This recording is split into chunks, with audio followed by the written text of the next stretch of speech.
ESL StarCraft 2 Masters is brought to you in part by Monster Energy and U.S. Air Force. Good morning, everyone. It's day 8 here of the ESL Masters, and this time we're in round 3. This time, some people stay here, some people go home, and Cats, you know, we start with a match where everyone hangs around. It's the one-on-one match. Lovely. Well, that's going to be good. It's going to be Firefly versus SCV in the Asia region. And yeah, what can you tell me about this player's BMO? Well, you know, honestly, not a lot. SCV, he's very new, but Firefly, he's had some awesome runs. Last year, he's done well in some EPT Cups. He's maybe a bit more of a macro player. He certainly has had some surprising results. But before we talk about this series, maybe just a little bit more, we do have to thank our sponsors, Monster Energy, the U.S. Air Force, ESL Shop, because again, without this, Cats and I wouldn't be there this morning. So thank you so much for them. And if you want to go and take part in this in person, you want to go maybe support ESL even more, tickets are now on sale for the DreamHack Jonkoping tournament in the middle of June. And if you use code StarCraft at checkout at dreamhack.com/summer/tickets, you can get 20% off, which is really nice. I mean, I'd go there anyways, but 20% off. I mean, what's stopping you? The other 80%, some would argue, but no, go there for sure. Yeah. Full sponsors. Yeah. No, it's going to be good, and I'm jealous of everyone that's going to be going. I mean, I hear really good things about Sweden in the summer. But yeah, Cats, back to this matchup here. It's a PVT. You know, I have not had the chance to take a look at SCV all that much.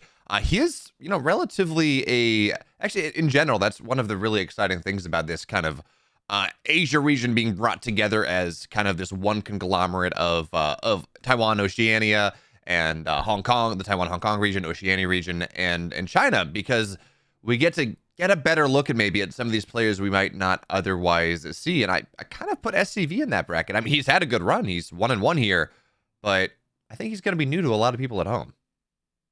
Yeah, for sure. And to that point, it looks like the Aussies are going extinct for the most part. That kind of sucks for the former C region. They've been struggling quite a bit, and they have a little to prove as well. Like, do we have any C region people today? I don't think so, right? They've gone mostly extinct, I think. So that's a little bit sad.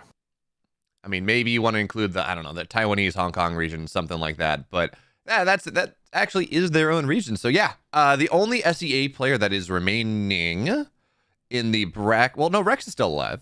And of course, we do have Mio Micah here sitting at 2-0, only having dropped a single map in the in the Swiss stage thus far. Yeah, that's good for Mio Micah. I think one of the hopefuls, very fun player to watch as well. So as you can see, the standings here, SCV with the 1-1, sitting second in his group, but a little bit deceitful as yeah, it's a very highly contested group so far. So it seems to me like Group A is or the first, I guess it's the first 8 are considerably stronger, as you would expect. Yeah, and in fairness, looking at rankings right now, you can't really do that. You notice that Haas is 1-0 and Firefly is 1-1 and JC is below. Yeah. It's ranked by number of wins. Really nothing more than that. So if you, and of course, when we talk about this format, you have to get to 3 wins before you get to 3 losses. Everything else there is gravy. There is some internal MMR that we're using to pick who plays who. But again, it's just, you have all the people with 1 win. They're on the top. Everyone with 2 wins is even higher. And then, 2 losses down below. And yeah, so at this point, we're going to have Firefly and SCV. They're sitting at 1-1. And they want to go, of course, and move to 2-1 and put themselves on a opportunity to go and, move on into the playoffs. Of course, if you lose here, Cats, you're not done. You do have another life, and that will be happening, I think, over this weekend. Round 4 and 5 will be happening over the course of the weekend as our player pool shrinks. We started with 16 after the end of round 3, which ends tomorrow. 4 players will move on, I believe, and 4 players will go home, and then you're only going to have the 8 left for 4 slots, and then you have 2 rounds to figure out exactly what's going to happen there. Yeah, that should be exciting as it unfolds. I haven't caught almost any of the Asia region, so I'm excited to see what these players are made of. And it's always a nice surprise kind of to see new players like SCV. We're going to have a PvP to start as well, so It should be a good match. Firefly, like you said, has had some pretty good results in the past as compared to SCV, and looks like we're all ready to go as well. Yeah, we got the countdown going. Of course, Gressfon, map 1, it's a PvT. This means that I would love to say this means we're going to get this really nice, expansive macro game. This is PvP. I am. SCV is a fake. Well, I mean, I don't blame you, right? Like his name is SCV, but plays Protoss quite apparently. So, yeah, this should be interesting. I was convinced that I had myself all proper.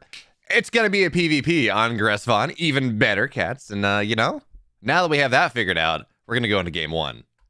Perfect. And to the bottom right for the Starving Camels in the red. It's Firefly. My screen, it says Hearthstone, but on yours it says Firefly, so that's all that counts. And in the top left-hand side, it is, for no team, SCV.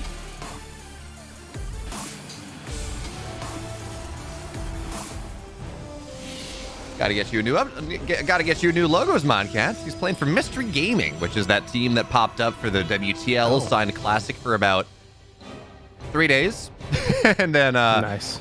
You know, left off when they mysteriously dropped them. Yeah, it was. I swear. Well, in fairness to Classic, though, I swear that man plays better when he's teamless than when he's on a team. Quite possible. Trying to put himself out there and whatnot. Classic has fantastic as of dates. Can't wait for the tournaments to merge into the big winners region. Oh yeah. And by the way, talking about how Classic has been doing well, the GSL round of 8, the second series, is going to be starting tomorrow at 11:30 East Central European Standard Time, which is, hey, you know what? It's the GSL. They've had some great matches thus far, and I'm excited for the round of 8 to complete. Should be very exciting indeed. One of the strongest regions still. I don't know. Maybe. Yeah, we have Firefly being cheeky already. Yeah, but this is not the most cheeky thing, right? Okay, it's cheeky, absolutely, but it's not. I'm going to drop a. I mean, you're not going to put a Robo top, right? But I'm not going to drop a Stargate, a Dark Shrine, something like that. This is just, hey, SCV, I know you're scouting me, so I'm going to put a pylon on the map, and then you're just going to be honor bound to scout a little bit because, you know, I know you can count pylons, so yeah, just be a little afraid.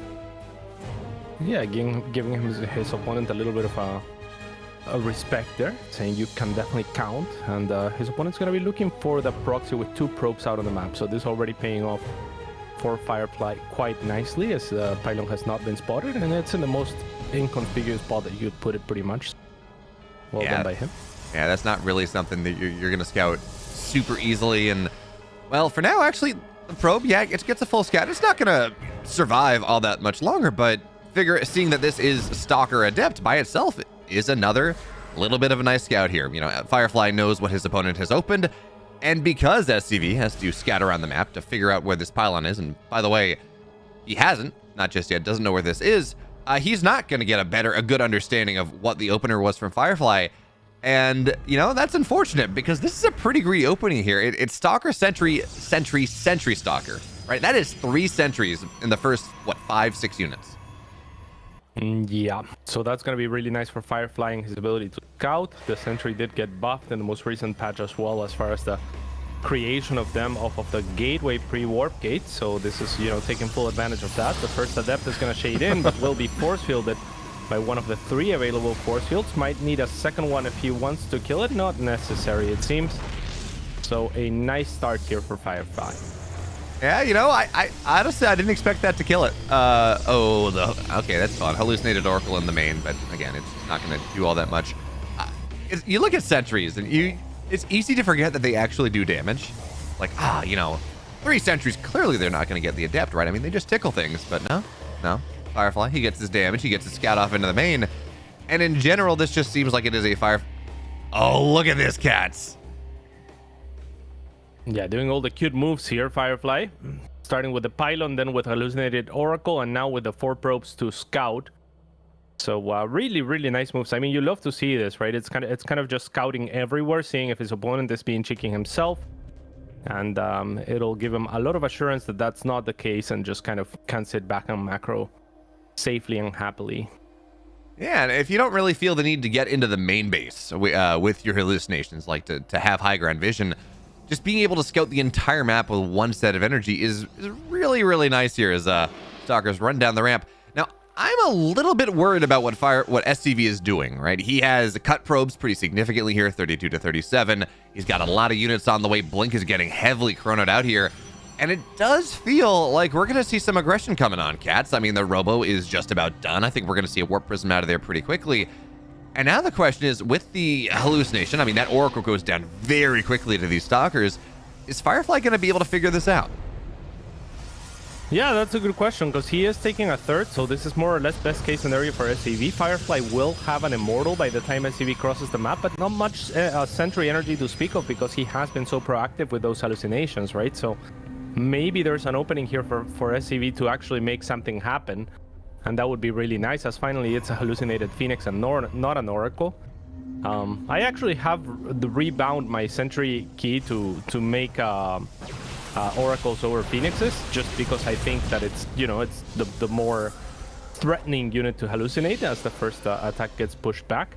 And it is pretty close as far as like the speed is concerned, right? SCV not really taking the bait this time around for either of the Oracles, but that's very understandable because his first Adept scouted 3 sentries, so there's actually no possible way that there could have also been Oracles on top of that. Yeah, and it seems like SCV is not going to commit to this too much either. He did have that timing, and he did cut probes a little bit, but he's got his third base on the way. For a second, he had caught up in probe count, but really not that much further. So, you know, he's going to move in a little bit more. But Firefly, we've been talking about his ability to maintain vision this entire map, and he's got observers everywhere. It's going to be tough for Firefly, or for SCV, to find an angle.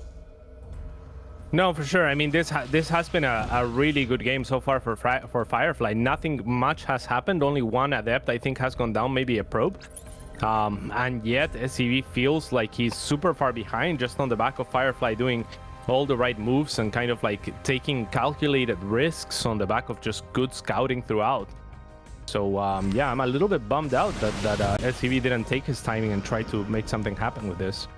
Yeah, I guess the issue is he actually, no, he still doesn't have a Warp Prism. He got that Robo. It seemed like it was time for a push, and then he got a single Observer and is now building some Immortals. And with the inability to reinforce on a map like Gresfon, right, it is by far the longest rush distance we have, natural to natural. You do want to make sure that you have the ability to reinforce, so that Oracle will fall, or the hallucinated Oracle will go down. So, I mean, he moved in, he got a Stalker, but pushing into a shield battery, an Immortal, Stalkers on the high ground, even if you have Blink and your opponent doesn't, without that ability to reinforce, it doesn't really feel all that good. Yeah, SCV 4 gateways on the way, so Firefly is moving out. This is a little bit of an anti-timing should he choose to take it, in the sense that his Temporal Archives is not going to be yet done, but maybe looking to warp in a couple of Archons on the next warp in. For the time being, it is Zealots. He wants to take advantage of this charge slot timing that he has, but with the 4 gateways coming up for Firefly, this could actually bode well for him. I mean, yeah, Firefly already has his 4 gateways up, so yeah, SCV, his production's ready soon enough, but Firefly, again, his economy's there anyway, his charge is done as well, 4th base gets canceled, and even if Firefly doesn't move up the ramp here, this is already pretty substantial damage. Yeah, as Firefly has taken his 4th base behind, the gas will get dropped very hastily in front of Firefly, which will be easy pickings for him. A lot of Stalkers, however, and a good choke, plus a shield battery in a great position given the angle that Firefly is taking as well here for SCV. So I think SCV should be able to hold. A little bit preemptive, however, on the battery overcharge here. Yeah, it's a little bit awkward, and you talk about SCV being able to hold. I mean, Firefly, his supply just continues to grow here. That economic lead he had previously. Those force fields are gonna be fantastic. Both Immortals go down. Now Firefly is the one with the fire base, and SCV, well, he's just got Stalkers. Blinks on top, gets 1 Immortal, but do you want to soak that damage with the Archons here, the Zealots on top? Cat, I don't think so. Yeah, I don't think so either. I think he could have gotten the Archon without the Blink and just blinked back to defend himself, but as a result of that, I mean, Firefly feels empowered to move on forward, and rightfully so. He's going to be able to close this game out very, very fast and very convincingly as well. Yeah, it really all comes down to that economic lead that Firefly had. He turned it into gateways quicker, he turned it into army supply quicker, and now he's doubling it up. And yeah, losing that War Prism does mean he's going to have to back up just a little bit. He doesn't have the ability to reinforce, and we just talked about Gresfon is a massive map. But you bring your army together, you add some more zealots, you get maybe a couple more archons as these High Templar eventually do that. You get +2 done. Firefly, he just had to wait. He actually, he had to be like a Firefly. You turn the light off for a second, and it comes back even brighter. Yeah, I mean, there's very little chance for SCV to make anything happen in this game. As his first Archon will pop, the second fat battery overcharge is going to be available, but it's going to be quickly targeted down here for Firefly, and SCV will GG out. Firefly with a very convincing Game 1 victory. Yeah, Cats, I think that really all this comes down to Firefly kept probing when SCV did not. Firefly had a quicker third than SCV did. So for the majority of that mid-game, Firefly was up 8-10 workers. He had a significant economic lead. That turned into quicker gateways. That turned into more army. That turned into better upgrades or faster upgrades. And just kind of in general, it'd be tempting to talk about, oh, well, it was the move that killed the fourth or something. That just was a macro victory in a way that we don't often see. Yeah, he was just much better, right? And I think he was consistent with his opening as far as the sentries, because that allowed him to take all of these economic risks. So he did have the faster third, he did have the faster probing, he did have the faster fourth, like you said, the upgrades, and therefore, right, his economy ramping up means he's gonna have quicker production. Regardless, I think SCV also botched the defense because, while yeah, Firefly had a strong timing on paper and looking at the supply and the production, etc., positionally, I think that SCV was in a good position where he had a lot of stalkers, and when you have that many stalkers, it's very difficult for the zealots to find the surface area, right? Like near that choke at the third. And the shield battery was perfectly positioned as well, but for no reason, I think he uses his first overcharge preemptively for no reason. Well, the reason was obviously to try to snipe the Immortal, but really ill-advised to go and soak up as much damage, like you pointed out during the game, in order to do so. So I think that on top of all the macro mistakes, also on the micro and the defense and the overall positioning, the SCV kind of botching good cards that he had on defense there. Yeah, I mean, I worry. I know you were talking about, positionally, the Zealots, they will struggle to make contact a little bit, right, in that position, but I don't know that SCV was ever going to be able to hold on to that fourth. And as we were talking about, even canceling the fourth base when yours is halfway done and maintaining that supply lead, so it's really going to be rather hard for SCV to run on the map, that probably would have been enough for Firefly to put himself, maybe not to end the game, but again, put himself in a pretty significant advantage. So what I kind of want to see SCV just maybe play a crisper early game in game 2, or maybe kind of lean into a macro game just a little bit more, because we talked about that timing he tried to go for, but it was like it didn't look like it had any chance of working. So instead, yeah, just don't cut your probes, take your third, play that really standard macro game, and see if you can match Firefly there. Is that maybe kind of the play? Yeah, I mean, he was hard pressed to also like cut probes, perhaps because Firefly was playing the mind games too, right? Like there was the missing pylon, which already amounts to something in the way that you have to scout with 2 probes at that point, or at least SCV felt like he needed to scout with 2 probes. He scouts all of the positions where, he would be at a thread where a proxy would be worth dropping. Like you pointed out, the pylon all the way off to the side of the map makes it so that a proxy is terribly ineffective because it's actually not cutting the distance there, right? So why would you ever proxy there? And therefore the pylon doesn't really get scouted. So that results in a lot of loss mining early on for SCV. And maybe that is also why he felt like he needed to be a little bit more defensive, like he needed to account for things that he wasn't seeing, because while the pylon wasn't ever going to be a Stargate or a Robo, it could have very well been like Dark Templars, for example, and that's why we see the Robo rushed and the one observer popped out as well, right? So a lot of investments that SCV felt like he had to make, and on top of that, his game just wasn't clean. So it's just compounding effects where nothing went right for him, and Firefly just played beautifully without really, there wasn't much of a fight or anything on the map, but he was getting ahead every single move he made. Yeah, and that proxy pylon is a really good call, Cats. But, it's game 2, and I don't know that we're going to see a proxy pylon once again. We're going to have to find out, though, because here we are. Here we are indeed. And the bottom left-hand side, trailing now in the series for Mystery Gaming, it is SCV.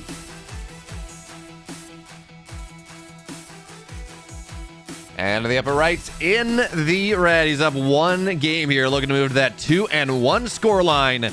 Firefly. Yeah, masterclass on the mind games there from him on the first game, and I would almost want to see a real proxy this game, just because you're gonna have your opponent kind of doubting himself, and it will be a little bit more difficult to make the decision to commit again to like double scout out on the map and stuff like that when your opponent just bamboozled you and you kind of lost as a result, or at least you probably feel like you did, right? Like again at this level, even just scouting with an extra probe for that long or with 2 probes for that long is a huge deal. Oh yeah, no, it absolutely compounds when you're on the map for that long and you just have so much less economy. It can turn into a probe difference or a couple worker difference. I don't know that it is 6 probes at 4 minutes or whatever the lead was that Firefly had, but that does certainly lead into it. But Cats, actually, you talk about it, there's that pylon on the map again, but it seems like Firefly this time, he's not going for that proxy once again. It's just the Schrodinger's pylon, right? The whole, am I doing something? You gotta scout again, SCV, have fun. Yeah, and SCV will be scouting with 1 probe. We'll see if he is willing to send a second probe again, because again, that was a decision that came back to haunt him. And yeah, maybe it doesn't account for all the difference, but in some way it does.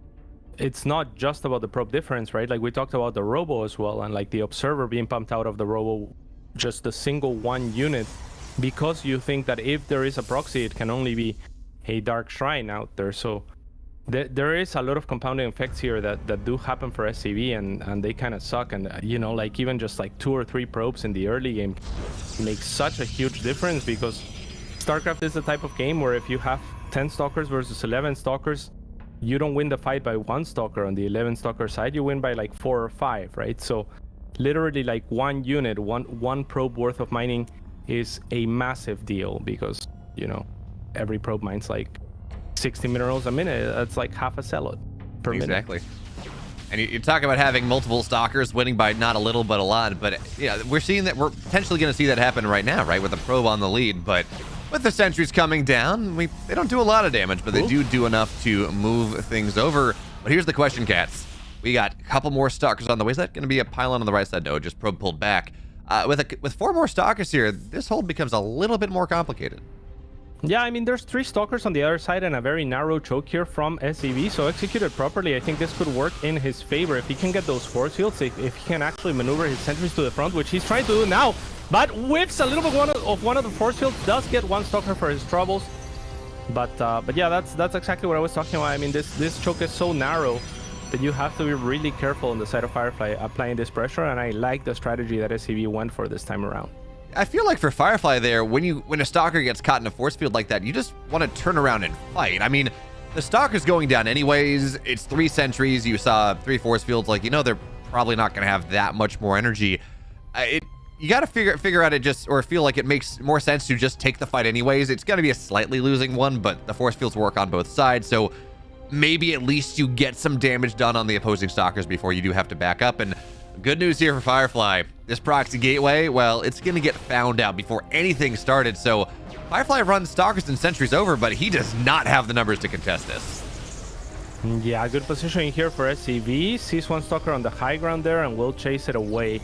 And yeah, it's a difficult decision to make, the turning around and fighting there, just simply because your opponent, like you said, does have the extra sentry. So are you gonna mitigate enough damage to make up for more than 1 stalker at a loss? As a nice move from SCV here, hallucinates a stalker, but now the blink is faster for Firefly, so he's gonna pounce on the opportunity, and the shield battery not able to contribute just yet. So 3 units, 4 units, make it 5 as the next sentry falls have already go down, and now Firefly in a commanding position here at the natural of SCV. Oh, those force fields as well just lock the stalkers in. 1 player's blink, 1 player does not, and that really is making all the difference here. Shield battery overcharge is done now, and so you don't even have that nice defensive tool. So we're looking at 2 stalkers, 3 stalkers. Probes get pulled, 8 of them go down, and Firefly looked like he was going to do something really fancy, hallucinate a Phoenix, an Oracle, jump into the main, but it turns out he didn't have to, because his opponent moved out on the map. That turned out to be a really losing move. And at this point, SCV is dead. He can no longer mine, no longer live. And Firefly moves on to that 2-1 scoreline. Yeah, very clean. I mean, probably decides upon shooting at one of those stalkers that there is a hallucinated couple of stalkers there and just pounces on the opportunity, right? Especially with the blink there, low risk, and ends up closing the game. But yeah, like to go back to that discussion on the turning around and fight, the I guess the math in your head should be, I'm gonna lose this stalker, right? Like so it's -1 stalker.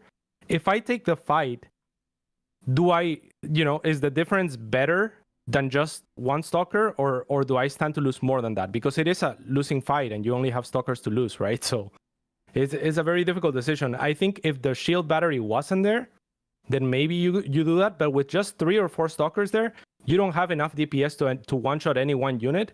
So there's a very good shot that your opponent just pulls back to the shield battery, ends up losing nothing, and you lose more than just the one stalker. So I kind of like just, in that position, I think it was correct to leave to die. Yeah, that's certainly fair. And it worked out for SC, or excuse me, for Firefly at the end of things. But of course, good news for SCV. He's not out. He's just down. He's 1-2. He's going to play someone else who is 1-2, probably Thursday or Friday, if I was to have a guess.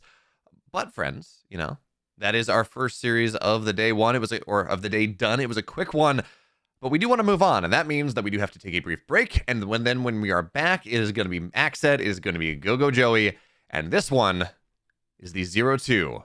He who wins stays on. He who loses goes home. See y'all in 6.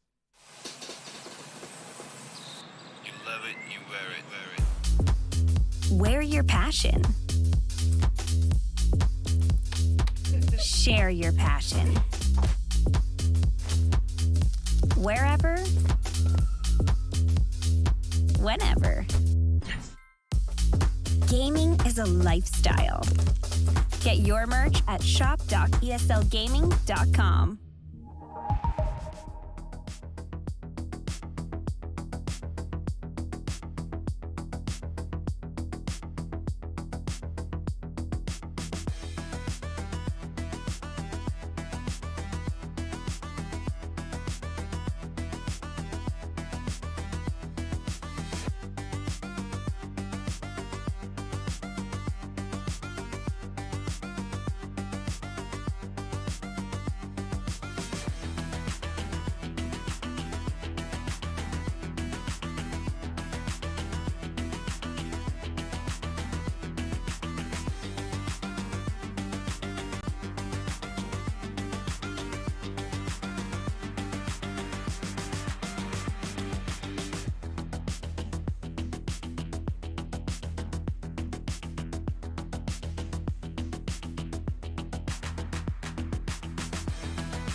ESL StarCraft 2 Masters is brought to you in part by Monster Energy and U.S. Air Force.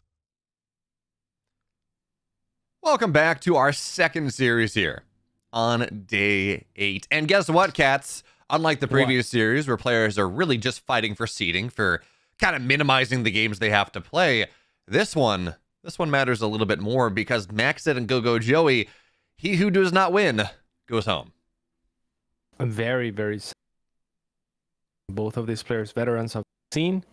Max said, I mean, he's been around, I feel like, since 2010 or so. I've competed against this guy a bunch. Whereas Go-Go Joey also has been around for at least like 8 or 9 years, right? So it's a little bit of a classic here. As the last representative of, where's Go-Go Joey from again? Go-Go Joey is from Hong Kong. And of course, Max said... the flower flag. Exactly, yeah. It's a really nice flag. I'm not a vexillologist or a vexillologist, but I do appreciate the flag. What's a vexillologist? Someone who studies flags. You can study flags? Yeah. What's the point of that? To make really good, easily understandable flags. I mean, there's also like already like movie critics, I feel like are like like kind of like, you know, like stretching it a little bit. It's like, what do you do? I'm a movie critic. Like, what's that? Like, you know, I watch movies and then I say if I like them or not. It's like, but flags? Yeah, flags. I mean, I'm gonna hold up. These are you two study flags. The history of the flag, or like I guess it's more like history based than the design of flag, right? History and design. Interesting. Yeah, there's a whole language to flag design, which is. I mean, no doubt that this language, like design, is a language, right? Like you do things with purpose. So surely there's a reason. Like I'm sure Hong Kong has that flowers like probably laying around, and it's an important part of something in Hong Kong, right? Like it's a pretty big deal, that flower, I'm sure. Yeah, well, what's also a big deal, of course, is the fact that we have game 1. It's ready. Let's see it. And in the bottom left, the man with the flower on the flag. It's Go-Go Joey. I have Sue versus Mario on my overlay. I don't know what's going on with this, but it's kind of crazy. In the top right-hand side, it is IG Maxed.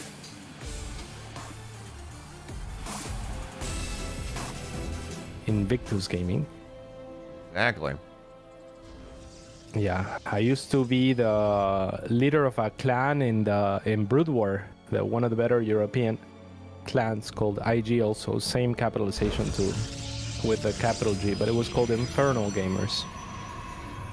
Any relation to the was in Infernus? The Infernales? No, Infernales, yeah. No. We were way back. Good to know. No, they're beneath us. We were so much better. Look at this. Better Infernals.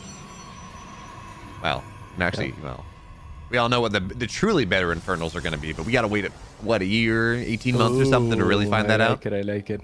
Really, that long? We're supposed to hear news about the closed beta should start, I think, like towards the end of this year. So, less than that. If not before. Yeah. Should be pretty exciting. Are you gonna play the Infernales? I have no idea what I'm gonna play. I'm gonna wait to see which race seems the most, or which faction seems the most overpowered. Because I play Zerg, right, in StarCraft 2, and clearly backfires. Yeah, you did right to choose Zerg. But yeah, that usually backfires. I feel like people should just look at it and pick whatever race fits them best. Mm-hmm. If you try to pick the OP one, it backfires because whatever race you pick is gonna feel underpowered. It's just how it works. And also, like over the course of any RTS, you're gonna have every race is gonna have their opportunity to be overpowered. It's not. Mm-hmm. I mean, I'm joking. I played Zerg because it like the mechanics felt far better than any of the other two factions. So, but for now, we do have a Zerg in this matchup, cats, and his opponent, he's kind of doing the standard thing, right? Oracle on the way. I think we can expect to see a third base going down in the next, 30, 40 seconds. Twilight going down. We're just kind of getting there. I mean, Ancient Cistern's a big map. It is a huge map, a very nice Zerg-friendly map. There is the oddball here from Maxed and the Stalker, but a little bit late to react means may not be able to take this Overlord down. And yeah, I mean, the Stalker is kind of there to prevent the Overlord Scout in the first place, so maybe out of position there because the Adept was out on the map for a little bit longer than Maxed would have liked. And this Stalker means that Maxed isn't able to put additional pressure with the first and then consequent second Adept because the second unit was a Stalker. As it gets surrounded here, not gonna have to activate the Pulsar Beam from the Oracle for that, so good job from him. But yeah, I mean, that Stalker is meant to confuse your opponent, right? Like as far as like what your tech is, it's gonna supposed to make this Oracle a little bit more unpredictable, and Maxed unable to accomplish that for the time being. Yeah, he also reveals, yeah, you're right. He also reveals the Oracle, which means really no confusion there whatsoever. And Go-Go Joey with those Lings, yeah, he doesn't kill the Stalker. But what he does do is he buys enough time for his Overlord, the very wounded one, to find his way on the north side. So that stays alive as well. And where is our Oracle now? Is it? Yeah, it's still staying at home here. The interesting thing is that it's a single Oracle. Cats, I feel like for the most part, we're used to seeing 2, 3, sometimes even that 4 Oracles. So having one and just using it defensively, well, yeah, there we go. That means you save gas. That means charge right on the docket. Yeah, I mean, if you make one, you better use it defensively. But good thing for Go-Go Joey is that he wasn't actually making any links to apply pressure up until this point. He had just made the initial 4. So, you know, it's kind of like a wash in that sense. Go-Go Joey gets to develop his economy as best as he can in this very crucial time to do so. He has the Roach Warren already up. He will have a lair. And if he can get to Roach speed, he might have a pretty good shot at you know, holding this. But he's still making drones, now making roaches. You don't want to see any more drones here, as Maxed has added those 6 gateways that are about to finish, soon to be turned into warp gates. And this is going to be a pretty big Cellar Archon attack, I would have to imagine. And not going to be easy to hold with +1. Yeah, I was going to ask if you feel like Go-Go Joey has over-droned here, because he is building, Maxed is building probes again, but he cut probes for a little bit of time. I mean, getting 6 gateways like that, charge just about done +1. This isn't quite a fake third, but it's not real either. It's kind of, you know, stuck in that partial reality of, oh yeah, I'm absolutely doing something. And with charge lots on the way, I mean, this is getting a little, yeah, you know, roaches are on the way now. There are 11 of them. Seems like Go-Go Joey is he's probably tuned on in time. Yeah, I think Go-Go Joey's in a good spot right now. I mean, I don't like the opening from Maxed here. Like you said, cutting probes only to go back to remake those probes, right? And adding all of these gateways that really amounted to nothing, because now you have 6 gateways and you haven't used the warpins effectively. On the other side, there's going to be a little bit of a Zealot run-by, but it shouldn't amount to much. There's 3 roaches here. The Queen not in a safe position, but with a Spine, it will buy enough time for Go-Go Joey to reposition his units without much concern. The 2 Adepts could be troublesome, however, as they do shade into the natural base expansion. Go-Go Joey will have a decent position here at the 3rd, so you gotta be careful not to overcommit here if you're Maxed. However, the Adepts are still doing work. 3 workers have fallen so far, and an easy cleanup from here on for Go-Go Joey. Yeah, those Archons almost got so much damage done. Unfortunately, one of them just kept hitting the hatchery instead of hitting the unit, so the Queens actually worked as force fields, between sandwiching a bunch of roaches between the Zealots and the Queens. But only one Archon was firing, so really not a lot went down. And now we have a Maxed who cut probes, who went for this quick timing, +1 charge lot Archon. And I mean, this is just a lot of roaches on the other side of the map. It's not like there are Blink Stalkers. It's not like there's this intense micro ability. It's just Smash Math Protoss, and this amount of roaches is somewhat difficult for that army to deal with. No, for sure. I think he could have pounced onto the Archon and maybe taken it down, or onto the Immortal, but there was a second Immortal coming. There were the Archons coming back on the War Prism, and there is this little pocket of Zealots also running into the natural base of Go-Go Joey, causing a little bit of disruption here, as there's a few roaches left over to try and defend it. The Zealot will get a nice scout on the Spire of Go-Go Joey, and yeah, all of a sudden with those roaches not really finding anything, but confirming that there is no 4th, things do turn out a little bit better for Maxed, who is now starting Phoenix production to account for the Muta, and Disruptors to account for the roaches on the ground. Yeah, so you're right. That is actually really, really nice for Maxed here. I mean, Go-Go Joey is going to run across the map, but Stasis only gets a couple roaches, but it's a bunch of roaches into multiple Disruptors at this point. You're right. I mean, the roaches, it's heavy supply, sure, but I mean, this is really hard to engage into. Go-Go Joey's going to try, but it really isn't much more than a poke. Here's the interesting thing, though. Spire is done. Not a single Muta has been made. Bailey Nest on the way. 3 additional hatcheries and, you know, Evo Chambers as well. Seems like Go-Go Joey is content to just force his opponent to build anti-mutas and not do anything with it himself. Yeah, I like that. His opponent is now going into Thermal Lance, however, so I mean, Maxed looks good here. I like the Infestation Pit from Go-Go Joey. He needs to try and get some Vipers out and make something happen. I don't like that second move out with the Roaches. Like you were mentioning, there's only going to be more units than before, and it's about the same number of Roaches that you moved out with earlier. Got to be careful with this Disruptor shots, as it will find and clip one single Roach. I would have much rather seen the same move out towards the 4th again, and then you would have actually been able to at least know that it's not being taken and potentially deny it for a little bit longer. So Go-Go Joey's still trying to make something happen, but his army has not really grown substantially here. The Infestation Pit is done. I would much rather see him drop the Hive at this point. Those splits are really nice, and this Oracle will eventually run out of energy. He was just seeing, oh, that's a big disruptor, though. And I was on a bit of copium. I mean, he gets some Archons. Yeah, on the other side, there's action. Oh, there we go. Yeah. That's actually much more powerful. Shield Battery Overcharge, of course, has been popped. But we say it's much more powerful. It knocks down some static D, and that's kind of the extent of it here, Cats. Both angles, they don't really get that much. Yeah, the Hive is finally going to start. 3 Muta as well. Really weird 3 Muta here on the side of a Go-Go Joey that would probably be better off saving some of that gas for the transition when he can get it. He does have a lot of gas, however, so maybe he feels like he could surprise with a ton of Muta, but 3 is just not the number to make that happen, right? There's 3 Phoenix already, so ouch! Yeah, Roaches get on top of the last couple disruptors, so it's only 1 or 2 big shots, but I mean 1 or 2 big shots are certainly enough here with the Archons on top, Immortals on the high ground. And we have more Phoenix on the way. This is kind of interesting as the Roaches re-engage. They get an Immortal. Does Max said, does he smell the, I mean, honestly, 3 Mutas aren't going to do anything. Does he smell that Muta transition, or is he just really happy with this ability to pick up a bunch of Roaches, cut down the army supply of his opponent, and just maybe drop them on a Disruptor Ball or something? I have no idea. I think he has to Stargate, so he feels like he has to use him, and he's just decided to go Phoenix. I would almost rather see Void Race or just drop a Fleet Beacon and start your carrier transition. But yeah, I mean, it's not going to be bad, right? Like, I guess he smells like the potential for Muta because there hasn't been gas utilized on the side of Go-Go Joey. But little does he know, Go-Go Joey's just floating 1,500 gas.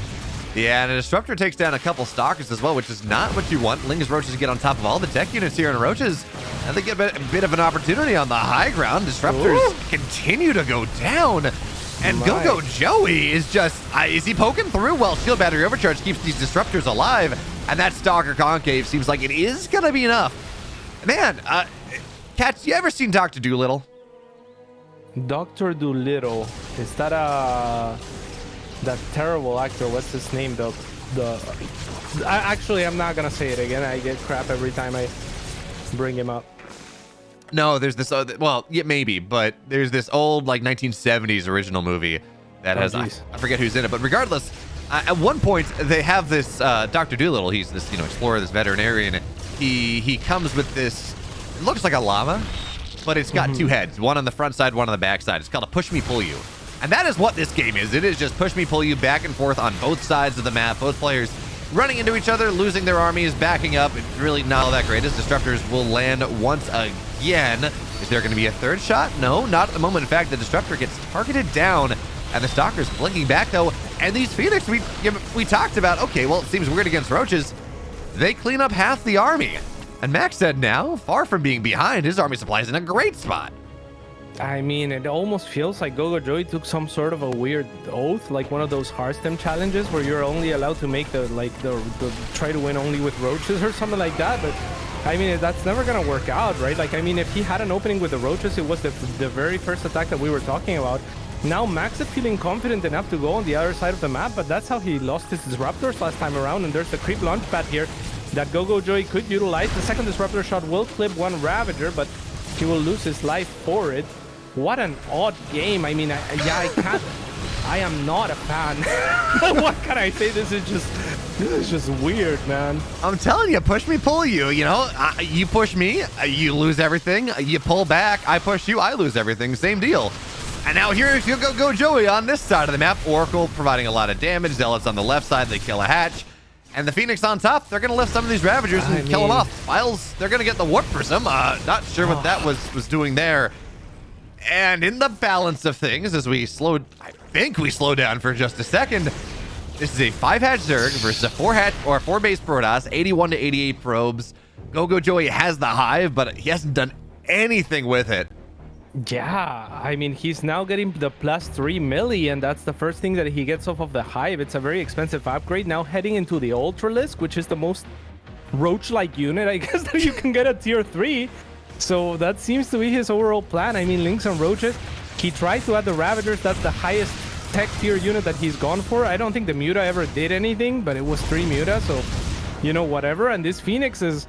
They ended up paying off, but only because Gogo Joey chose to morph those Ravagers, right? Like the Ravagers, every time you lift one of those up, that's 200 resources.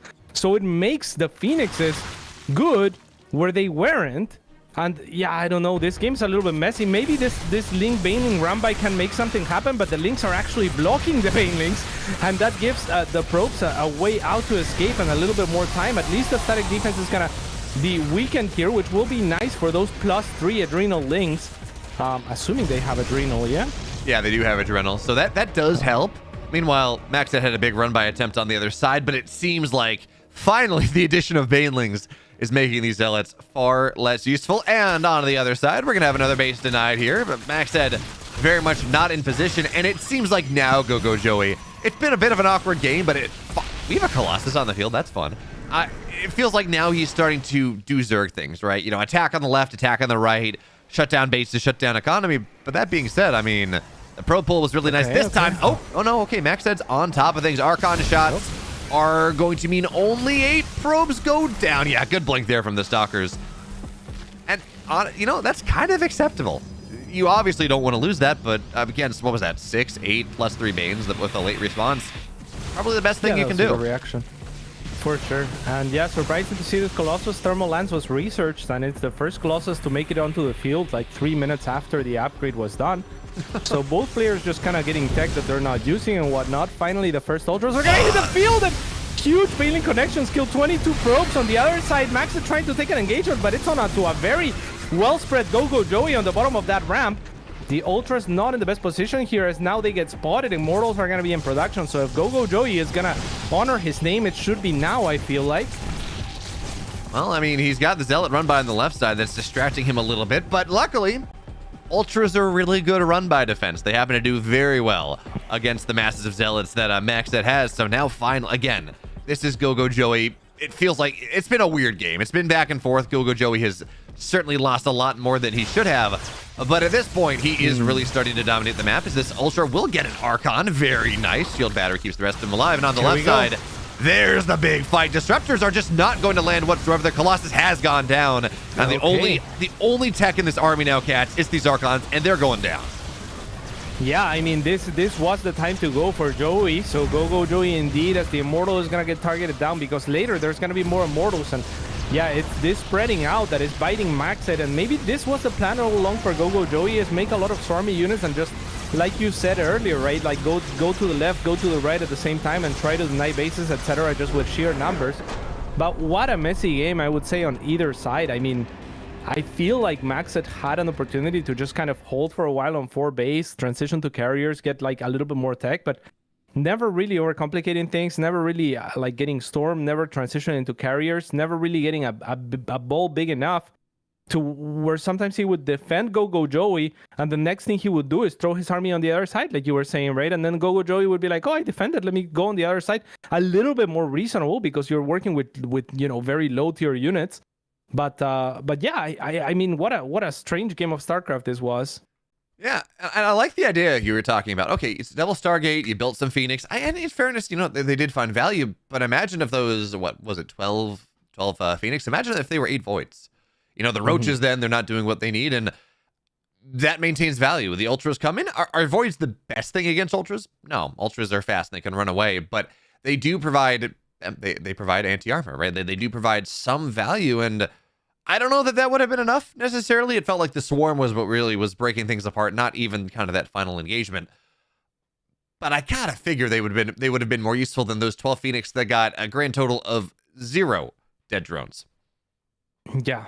Yeah, for sure. But I mean, killing a Ravager is arguably much better than killing a drone, right? So, but then again, he shouldn't have had those targets because when he made the Phoenix, there wasn't any Ravagers on the field. It was almost like Gogo Joey was like, oh, you're going to make Phoenix? I'm going to make Ravagers. And it's like, whoa, that's like the worst possible decision that you could make against Phoenix, right? But I mean, it ends up working out. Just sheer numbers from Gogo Joey, the Ultra transition. I can't remember the last time I saw Ultras in this matchup. They are very difficult to make work because Archons are not a strong counter, but they're kind of like, viable against the Ultras if you have a base number of Archons, and then Immortals just completely shred Ultras if you can get to those. So Gogo Joey does well at the end there to at least capitalize on his timing and make the Ultras work before the Immortals are out.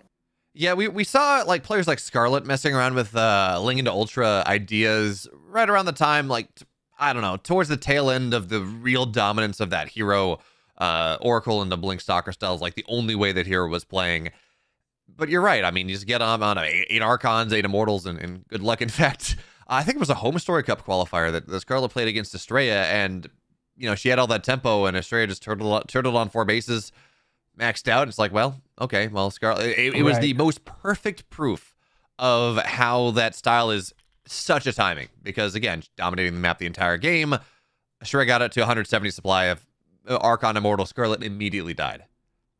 Well, yeah, and exactly what you're describing is what I would have liked to see from Maxed here, right? Like, just turtle on your 4 bases, keep scaling your army, because you know that your opponent's army is garbage, right? Like, it's not scaling, it's pure roaches. Like, you have like 100 supply of roaches. I mean, you're the one who has to suicide into me, because once I get maxed, you have 100 supply of roaches. I mean, like, what's that gonna do? Yeah, and the addition of I gotta question the addition of the Colossus as well. I mean, technically, it's good against Lings or something, but adding Colossus like that, it's only one. I don't know. I would have rather seen Archons and Storm or something. But what I also want to see is a game 2, and luckily, cats, we have it. It's right here. We're getting into it. All right, it's a huge map as well. It's gonna be on altitude. I think that this should be nice for Gogo Joey in the sense that his style should lend itself to just kind of spread his opponent apart and play that very prolonged mid game like a Laser likes to do, though I think he's a little bit more proficient. So let's see if he can make it work here. His opponent trailing 0-1 is Maxed.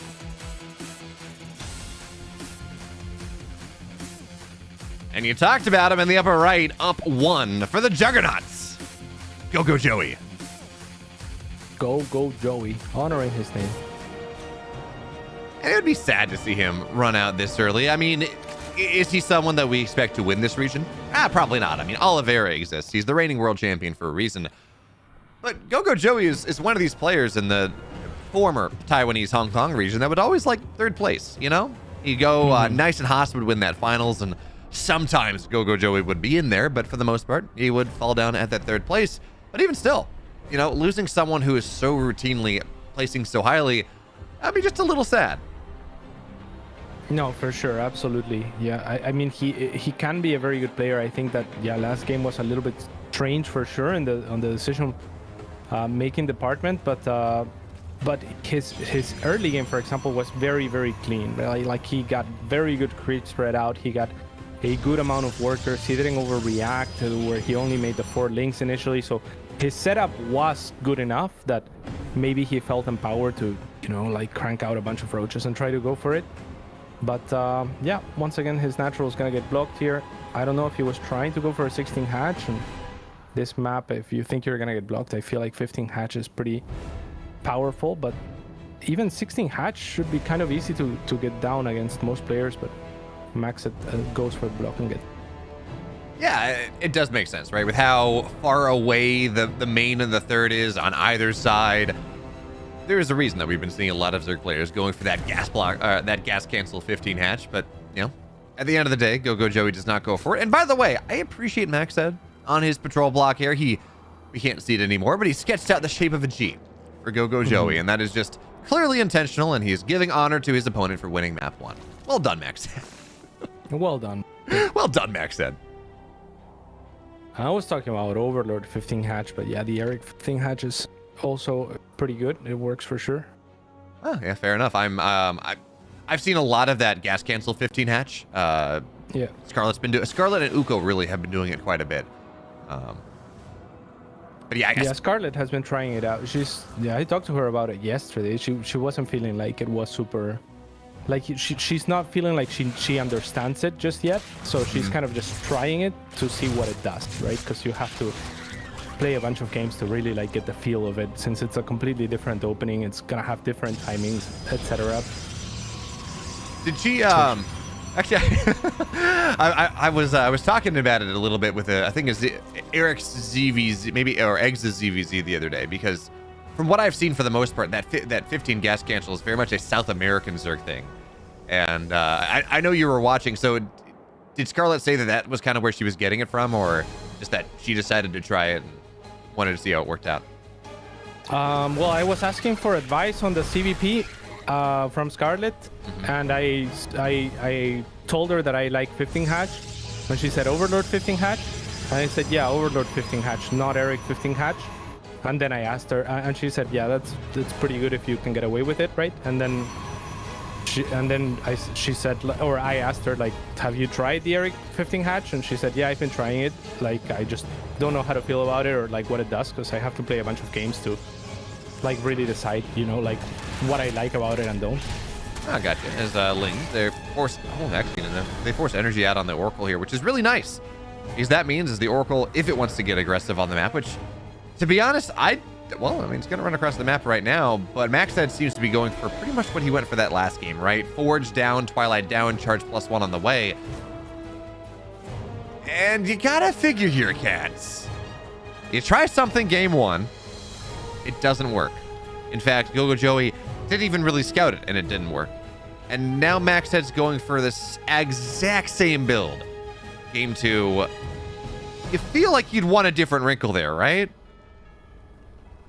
Yeah, I mean, maybe this time his wrinkle can be not to commit to the third saturation and just go for the all-in, right, which he didn't do in the previous game. So that could be a wrinkle in and of itself. We'll see if he chooses to go for it. He is getting the +1 in time where he would be able to make something happen with it potentially. But yeah, I otherwise agree, because Gogo Joey, like I said, played a very clean early game in the previous match, and he had everything that he needed to have, just kind of with his default build, to answer this from Maxed. So if Maxed doesn't commit further and just does the same thing, yeah, I don't see how it's gonna work. And it's really awkward. Lings, they're going to find these adepts as well. And Maxed has not cut. Well, he cut probes, but he's probing again. So it is literally the exact same thing. And I like how Gogo Joe is reacting as well. You know, he has a couple less. He cut drones at 50 or at 62, I think, last time. Now he's at 58. He added that bailing nest in. He's taking this even more seriously than he did last time, and he held on pretty well. So I kind of like this, right? Max said for now he has the Warp Prism drop that's going to run across, a couple Archons in there to maybe start to force units. But I feel like Gogo Joey's already in a pretty solid position here. Yeah, but there's less roaches out. One of them will get picked off, and with more Lings and less roaches this time around, I feel like the Archons have a little bit more of an opening here, as they are now targeting the 4th. Gogo Joey is going to make his way on over. And this hatchery, I think, will go down. On the other side, a bunch of Zealots as well are going to run into Zerglings, which is a favorable matchup for the Zealots. Of course, there's enough Zerglings that they should be able to take him out, but not before. Oh, actually, maybe not. The Zealots are going to actually push on through. No roaches to reinforce whatsoever. The Spine is going to go down, and things are working great for Maxed in this game. Yeah, we're looking at this as if Gogo Joey's got the read. He's cutting workers. He's got that Bailing Nest. And instead, +1 Zealots two-shotting Lings annihilate everything on the left side. Yeah, in the main base, these Zealots will eventually get dealt with. Roaches try to get on top of the Archons, but no, they both recall out. That's 12 dead drones, and these Zealots on the left side, you're right, they have not been dealt with. So, I guess, fool me once, shame on you. Fool me twice, won't be fooled again, because Max said this one works much better. Yeah, I love that quote. That's so good. From George W. Bush, right? Yes. Big time fan of his quotes. But yeah, I mean, I think the main difference there from the previous game was that Gogo Joey chose to make more Zerglings, like instead of roaches, right, against a Zealot-based attack. And the Zealots, like you said, the +1 makes a huge difference. Without that +1, the Lynx win on the left-hand side, but with the +1, the Zealots comfortably even ended up cleaning that up, and it didn't seem like Gogo Joey was ready for it, also losing his 4th in the process. And even on the recall, not targeting the Immortal on the way out, or the Archon on the way out, instead turning his attention to the one Zealot first that was gonna die regardless. So not really finding any success is Gogo Joey in this early game. Yeah, I was looking at the start of that. I'm like, okay, well, this seems great for Gogo Joey. He's got the scout, he's cut drones a little bit quicker, he's got that Baneling Nest done. And Banelings against Charizards, I mean, please, I'll take that any day of the week. But Gogo Joey, despite having the Baneling Nest, and you would think, actually, he didn't. The Baneling Nest got killed or canceled at some point. And I guess that is the difference, right? Because I expected him to have 10 to 12 Banes on the hold here, and maybe a couple on the left side as well. And that would be a good way to make sure that you really take no damage. And Max said, I don't think he had the scout on the Spire this time, but he's building Phoenix anyways. Seems like there is a bit of a meta between these two players. I mean, Max said, you don't want to lose this Phoenix here. But they're both kind of doing the same thing 2 times. Again, Gogo Joey played a little bit differently, but it seems like Max said it's a pretty solid read about how Gogo Joey wants to play this. Yeah, I'm not sure if they're reading each other or like you said, if they just know how each other play, because Gogo Joey is pretty much copy-pasting, right? As far as like the order of things, it's different amounts of units here and there, but Max said also copy-pasting. I mean, the same exact opening, it just feels like it's what he seems to be comfortable with, like going into the mid-game, like that Archon drop can be the type of strategy that allows some control early game, right? And he feels like cutting probes probably just makes him safe, that the gateways probably just make him safe against some all-ins, etc. And he probably knows that his opponent likes the muted transition. He also has scouted enough to know that the gas that Gogo Joey had been taking hasn't gone anywhere. And here's the Muta clearing the Warp Prism. This time around, it's going to be a Fleet Beacon, most likely for the Phoenix range to answer. Yeah, and I feel like, I mean, Max he just has that really good read. There are 4 Phoenix already, 2 more on the way, so it doesn't really feel like these mutas are going to be able to accomplish all that much, although Gogo Joey is committing. He's got 5 more mutas on the way, plus 1 as well, and I mean, when you get Annie and Pulse Crystals, no amount of mutas are going to win that fight, so I don't know how I feel about this commitment here, Cats. Yeah, it's a difficult decision to make at this point. You've already committed so much to the tech. You already have a big base number of Muta, so it's very difficult to transition out as well, right? Like if you give up on the Muta right now, you've just lost the game all the same, because then you have like 2,200 resources that are not going to be doing anything for you in a game where you're already behind, where you lost your 4th, you lost a bunch of economy at your 3rd, right? And so it's difficult not to commit to the Muta. I feel like if you're Gogo Joey, but I'm with you. I don't see it working. Yeah, certainly not with those disruptor shots landing as well. For a second ago, Gogo Joey was maxed out. He was up 50 supply on his opponent, and it was not looking good. And now he's equal on supply with his opponent, and it is still not looking good. Annie and Pulse Crystals 2/3 of the way done here. 3 Colossus, a bunch of disruptors. And Gogo Joey, it seems like his opponent has just bamboozled him. Absolutely countered him at every turn at this point, and I don't really know what he's supposed to do now.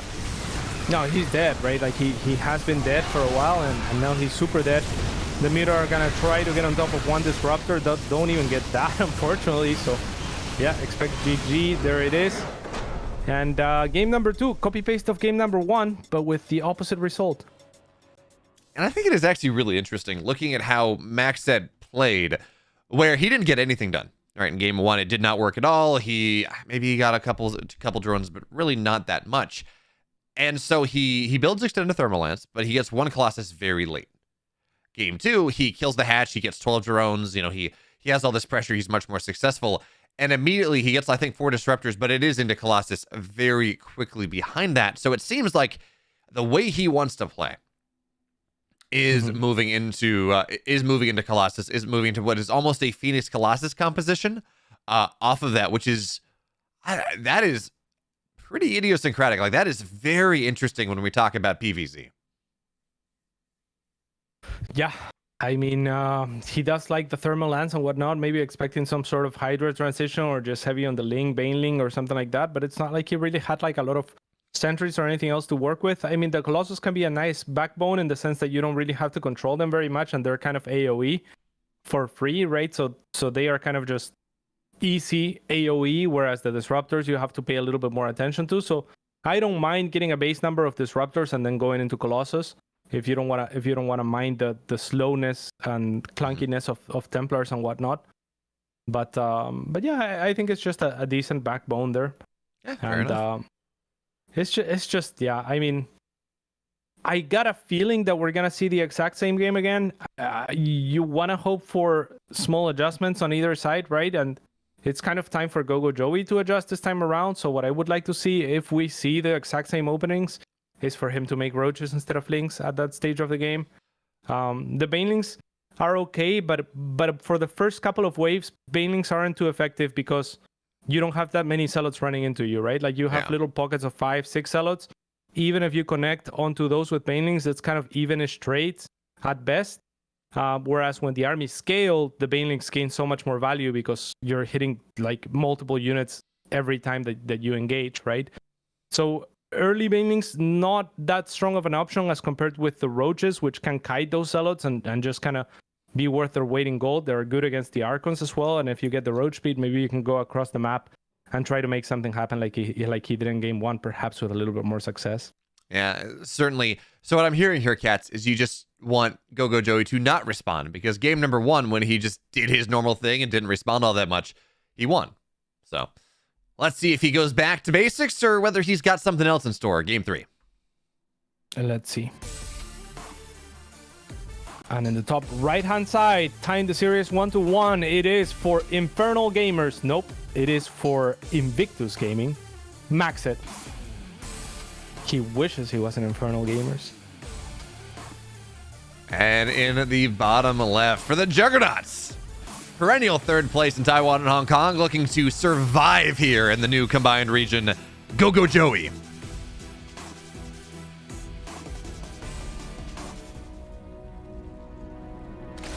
Yeah, I'm not sure if he wasn't reacting or if, like you said earlier, he just has the read on what Maxed likes to do, right? And it's kind of a standard Zerg opening as well, right? Like the Roach Warren around like 3 minutes and 30 seconds, 40 seconds, where you're going to be generally safe against most non-heavily committal like Stargate play, because if they open, like you said in the first game, like multiple oracles and whatnot, then you don't need the Roach Warren that early. But otherwise, against this type of charge slot attack and whatnot, the Roach Warren is just kind of like the best thing that you can make. So I don't know if he was reacting or if it's just his default, but it's a good default or a good reaction in any case against charge slots. Yeah, and realistically, Cats, by the time that timing happens, at 6-7 minutes, even a late Roach Warren is going to be more than in time. So yeah, my question though, as we get into this game number 3, is, there's actually, there's a significant amount of mind games here going on, because we've had the same build effectively from Max at 2 games in a row. And if I'm Gogo Joey right now, I'm in my head, I'm like, there's no way he does this 3 times. He's got to have something else, right? So that's good. And he actually does have something else. Cybercore getting Warp Gate very quickly here, so it's not going to be Stargate. And that begs the question now. Max said, same thing 2 times in a row. What's he doing this time? Stargate. Warp Gate into Stargate? Huh. Yeah, it looks like the same thing again. I mean, it is a quicker warp gate, perhaps unnecessary to some degree, like you're pointing out. Or maybe he just wants the mind game, right? Like out of it, even following up with a stalker. So I think he's just investing into the mind game, into getting in Gogo Joey's head here. But there could be something else to it. I doubt it. Yeah, that makes. This was Stargate into Warp Gate the first 2 games, right? As I think back on it, I don't remember. If so, that is a brilliant mind game, because one of the ways that Zergs will often go and check, okay, is this going to be Stargate or not, is based on the Warp Gate timing. If it's 2:30 or later, it's going to be Stargate. If it's before then, it's likely going to be Glaive of Depths or something Twilight based. So Max said hiding this by getting that quicker Warp Gate, Gogo Joey might just get into his head a little bit more. Yeah, but I wasn't paying attention in the previous game as well. But I know that he opens like Adept into Stalker, right? Because he never had this double Adept pressure. So both of the previous games, he also opened Adept into Stalker. to try and just kind of deny information and kind of like do this fake. But I mean, at this point, it's not really a fake. It's just an efficient because you're doing the same build every game, right? So it's going to be single Oracle into, I imagine, charge. Yeah, pretty much. There we go. Twilight goes down, and now Coco Joey, he's scattered out the Oracle here. So at this point, I did appreciate the mind games, right? The unfortunate thing is though actually, you know what? This is a pretty quick Roach Ward going into it. So maybe that's the read, right? Coco Joey forced into a bit quicker of a Roach Ward than he did in the previous games because he thinks this is going to be an adept opening. It's not. And I think, yeah. Yeah, that's the inefficiency he's looking for. Yeah, I think he thinks it could be an adept opening because Maxed is saying it could be an adept opening, right? Now he knows that it's not, but again, the Oracle stayed back for the longest time again. Go Joey again, not overcommitting to the Zerglings, this time around making 6 instead of 4 like he did in the first game, but still making 6 Roaches and 6 Zerglings a little bit earlier than he needs to this time around. It looked like there was a gap actually, so can't blame Go Joey for trying to sneak on through. The Adept will fall, but there is a replacement Celote. Does not close the door, and Go Joey is gonna scout, and he's gonna see the exact same opening. Okay, so here's something that's interesting, Cats, and I'm probably just going too 5-head on this, but we saw Forge get started right, actually, yeah, okay, well, you know what, you talk about Roaches getting started a little bit quick, that's just because the timing is here. It's only a single Oracle in the skies. The Queens can knock that one down pretty easily. And Go Joey, he's seen the same build time after time after time. So this time, he's not going to let it get off the ground. Lings are getting on top of the Cybercore very quickly here. Queens, that is actually that's all the Queens. That is 6 Queens here on the map, so Oracles don't do anything. You add in those shield batteries and Immortals and everything else, charge halfway done, all these gateways. I worry that by trying to cut this off at the knees, you're actually just kind of giving Maxed a platform. You know, I completely agree. I mean, I am almost surprised that this is kind of working. I mean, he will get the deny on the third. But listen, you've gone up against this build multiple times, and it's 6 gateways very early on, right? So do you really want to attack into it if you're Go Joey? Obviously, he thinks so, but I'm not sure if I'm on his side on this. I think he's the better player, and he's taking a necessary risk here. And Maxed is going to hold his natural comfortably. His third will have to be cancelled. But I think you're okay with that if you're Maxed. You're ahead in probes. You can just get out, clean this out again, and be completely fine. And again, your opponent has opened the exact same way 3 times. So I don't know why you need 6 Queens across the map to account for a single Oracle that you've seen now 3 times, right? And you're attacking into 6 early gateways against an opponent that doesn't really commit to them unless, I imagine, you attack into him, in which case he should be pretty happy, right? Yeah, and it's not like there was a layer or something behind so he could go drop creep and effectively massively increase the effective HP of that army. It's just not going to happen. And honestly, Max said, yeah, you're right, he's very okay with losing that third, because at the timing that he lost that third, it's kind of a fake third anyways. Its job is to be there and to mine a little bit, but really to be, to catch his opponent off guard. And honestly, Cats, I am so surprised. Actually, as I say that, the Warp Prism's done, so we are going to see Maxed run across the map. And at this point, Go Joey, he's got the devil's bargain. Does he go and build a lot of army and, fail to catch up economically and maybe survive? Or does he try to catch up economically and lose to the timing? I mean, this decision to run the Queens across the map, and by the way, he has 6 again, so at least he has that ability. Yeah, he's going to cancel the third, but Cats, who cares? It's 3 Immortals, 2 Archons, a bunch of charge slots. This does not feel like it's an army that Go Joey can really stop. It really doesn't feel like it. He's going to try with Ravagers. That's not it, cheap. But I understand the decision. It's the only thing that he can make.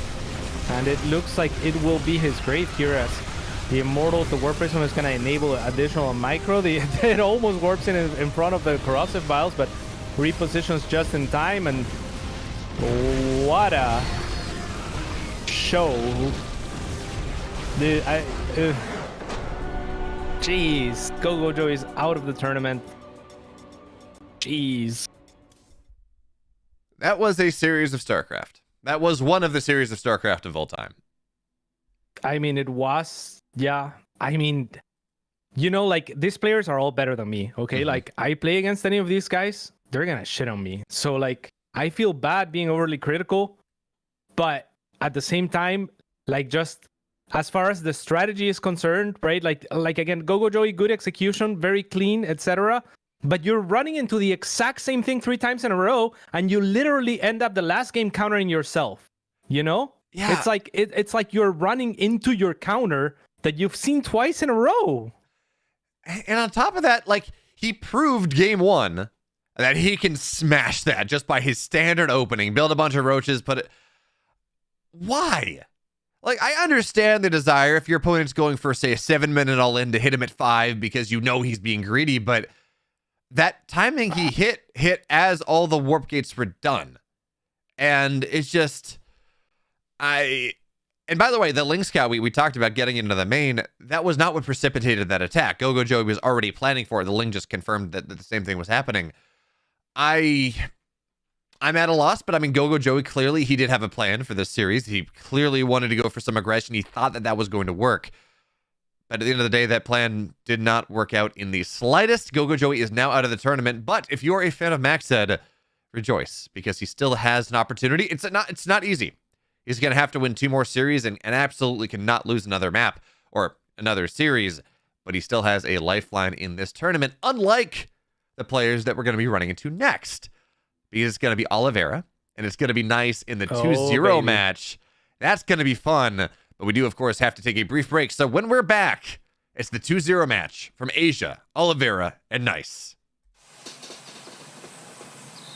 You love it, you wear it. Wear your passion. Share your passion. Wherever, whenever. Gaming is a lifestyle. Get your merch at shop.eslgaming.com.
ESL StarCraft 2 Masters is brought to you in part by Monster Energy and U.S. Air Force. Welcome back to the 2-0 match. It's Oliveira, it's Nice, it's the reigning world champion, the perennial runner-up from Taiwan and Hong Kong, but a very strong Protoss nonetheless. Cats, what are your thoughts about this series? This should be a pretty good series, right? Like, both extremely capable players. I mean, Nice, he hasn't won, I think, once in the last 9 times against Oliveira, but he has taken maps in 5 out of the last 9 series. So he usually puts up a good fight, and he is a very strong, very capable player. So he is going up against the world champion, but I think he is not without a chance here. No, certainly not. And Oliveira, he looked we saw him. He won the world championships in Katowice. Then he had an incredible run back in WTL where he paired with Raynor to take Kaitza Gaming from round 1 of the playoffs all the way in to the finals where they lost against the DPG. And he looked really good there. But ever since then, he has, I'm not going to say he's looking bad, certainly not, but he's looking more mortal than we might otherwise be used to from the reigning world champion. So now that begs the question, who moves on to the playoffs and primary seed? Who has to go maybe in the next round? We're going to find out, though. It's game number 1. It's already loaded in. Already loaded in. And in the bottom left-hand side, it is your boy, Nice.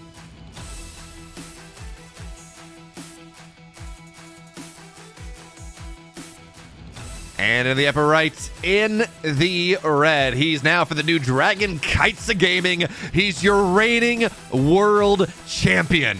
It's Oliveira.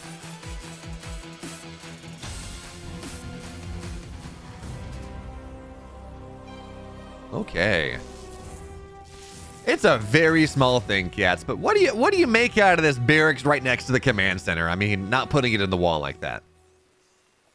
Yeah, it's certainly interesting. It's a little bit easier to cover against, I guess, the harassing probe, right? Outside of that, I mean, you're not going to have a wall-off early on. Maybe an opening, or maybe trying to bait a depth into the main or something like that if you're very comfortable on the follow-up.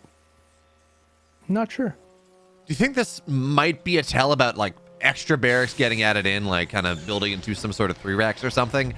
I mean, it is Ancient Cistern, but I don't know. I'm trying to go too big brain on this one, but certainly it is a bit out of the ordinary as the Reaper pops out, and Nice is going to commit to this Zealot across the map. So with things as they are, and certainly the natural delayed just a little bit by the probe, this Zealot should definitely get across the map before that command center's done.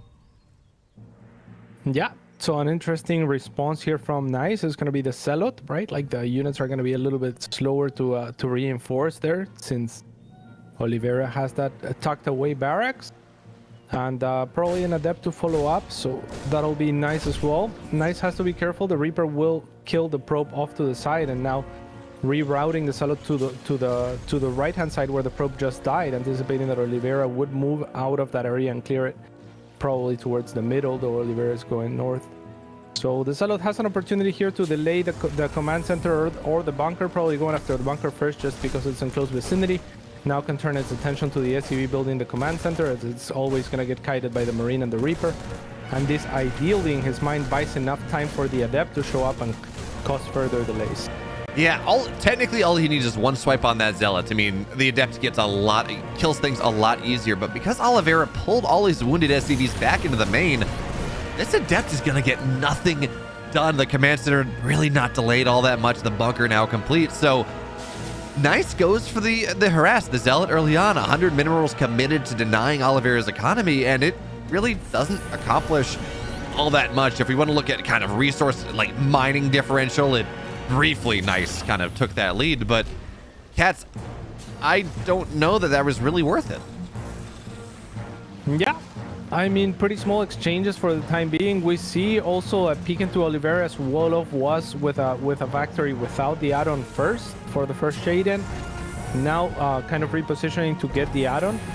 And yeah, gets a single mine, so that's just part of his build, I assume. I'm curious why you thought it could be 3 barracks or something like that. Like, why would that be the big brain move? I'm just thinking from the barracks positioning, where generally you kind of put one on the wall or something, and the other 2 are hidden next to the command center. So it triggers human brains, right? We look at patterns, and it triggered the part of my brain that says, this is where when you're looking at a 3 racks, this is where one of the barracks goes. It's really not much more than that. Although letting the adept in the main base here, that's a little bit more obnoxious. A couple SCVs go down before the eventual death, but actually, as I say, eventual death, it's a much more prolonged one. And there we go. But full scat in the main base, cats. Three SCVs go down, and we talked about the Zealot not getting much done, the initial adept pressure not really delaying all that much, but I still take that. He's going to be very happy about that one. Yeah, that was pretty nice, and I think that Oliveira does let the Adept Shade go in, maybe to potentially make use of his one Mudo Mine that was hidden in the mineral line, but it doesn't actually end up going off, and that means the Adept, like you said, stays alive a little bit longer, and nice with a very nice poke to start here. Blink is almost finished as well, so with an opportunity perhaps to make something happen. No high ground spotter for the time being, though. Yeah, it's on its way over, right? The Observer now done, but nice. Again, yeah, trying to maybe snowball his pressure just a little bit more as he takes that 3rd base behind. And while we wait for Nice to maybe, get damage on the bunker, blink in the main base, something like that, it begs the question, where does Nice go from here? Is it going to be charge? And actually, there we go, charge is on the way, or was it going to be some sort of a Colossus pressure? And for now, Nice, very heavy on the great gateway count, but cats, those of us that are, Nice connoisseurs, that shouldn't surprise us. Nice has always loved his low-tech styles. Yeah, the Raven, however, is going to spot the Observer and shoot away on the side of Nice. Now he finds a little spot that he can go up and blink onto the main. Gonna find a supply depot and try to take it. If there was a 5th Stalker there, that would have been easy pickings. Still does get away with all of the Stalkers, so a little bit sad. It's gonna be nice that the 5th Stalker didn't blink in, right? At least would have gotten a supply depot for his troubles. And I really like Oliveira's positioning there with those Marines as well. He hugged the ramp, or he hugged the cliff to try to make it a little harder for Nice to blink down, or at least make sure he could maintain damage on it on the high ground, on the low ground. Didn't work out, but hey, you know what? Small little bit of micro things that are attempting to find Oliveira an edge. But behind this, yeah, again, the additional gateways getting added in for Nice. And now this begs the question, does Oliveira actually want to move out here? It is, again, it's low tech coming out of Nice. It's going to be a lot of charge lots, a lot of gateways. And you got to figure, as Oliveira's, pretty heavily supply blocked for a little bit, you have to figure, cats, that Oliveira wants to figure this out. And that's a nice scan of the natural. Sees all the gateways coming down.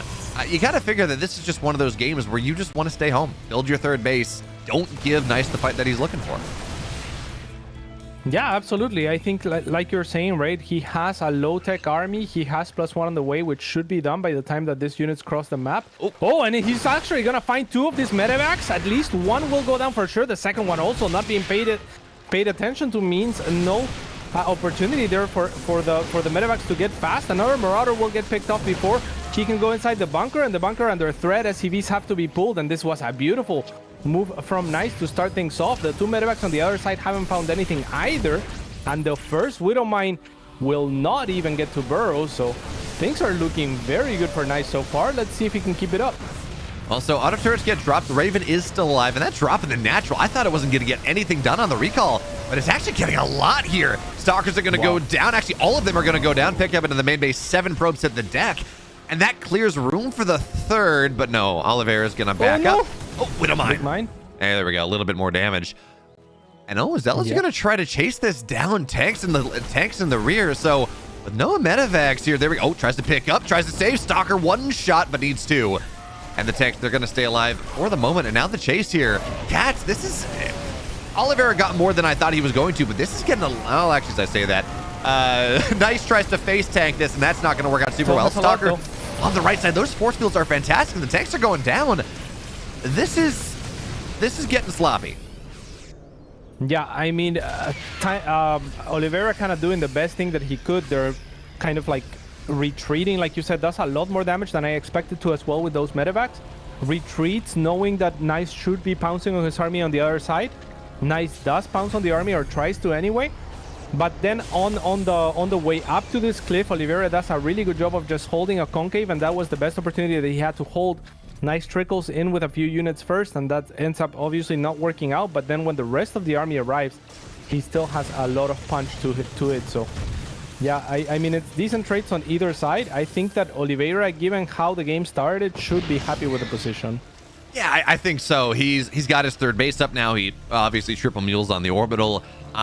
His opponent, only 57 probes. I mean, granted, Nice is not taking gas on his third base just yet, so that is pretty much full mining. As a scan goes down, that's like the third or fourth observer that's died this game. And now, the Warp Prism sharking around just a little bit, trying to maybe drop Zealots on top. And the Widow Mine from downtown, it's really, really nice. So the Zealots, they don't want to run around that corner. They get choked off. And hey, those force fields, actually, they don't allow the Zealots to make contact. They trap the army, sure, but that's not going to work out super well. And now pressure on the right side, but doesn't really seem to be enough to kill this fourth base, at least not yet. Yeah, on the other side, however, I see a blue dot. What is that? Is that a Warp Prism that's going into the main, I believe? And yeah, that's really nice counter pressure here on the side of Nice. Drops one Zealot onto the third base of Oliveira as well, which is going to help out things quite a bit. The Zealots are causing mayhem, and Oliveira is actually forced to retreat on the other side as well, but he has gained a substantial supply lead for the time being. Yeah, and the Warp Prism went down as well, so that an opportunity to additional warp ins and cause more chaos not really there. And this army actually right now, Nice has to run away so quickly. The force fields have to be really good, and they're just not. It's not going to block the wall off at all, and now one Immortal goes down. Second one barely stays alive. And, okay, no, that was just the damage early on. And at this point, well, Zealots, the Warp Prism was dead, but they find their way into the natural nonetheless. But the bunker's still there. And now at this point, Oliveira, his push on the other side. Cats, oh, the shutdown on the Disruptor as well. It's just not going to find value. This fourth base is dead and gone. Oh, Oliveira, he's playing so well right now. Yeah, just mechanically really, really good. If we just look at the trade straight up, this game seemed to be going okay for Nice. But on the back end, it seems like Oliveira has just done everything that he needed to do to push Nice to the brink of extinction here in this first game. Yeah, I think the big thing was losing that Warp Prism in the main. Suddenly, Oliveira really didn't have to focus on all the problems as another Disruptor goes down here. And with the Liberators as well, I mean, Disruptors, they can't even get in range of the army. Not really. So now it's the third base. That's under threat. Widow Mines continue to kill things, and this just slow rally of Terran on Ancient Cistern is going to do it. Oliveira. It was dicey at times, but he moves up one.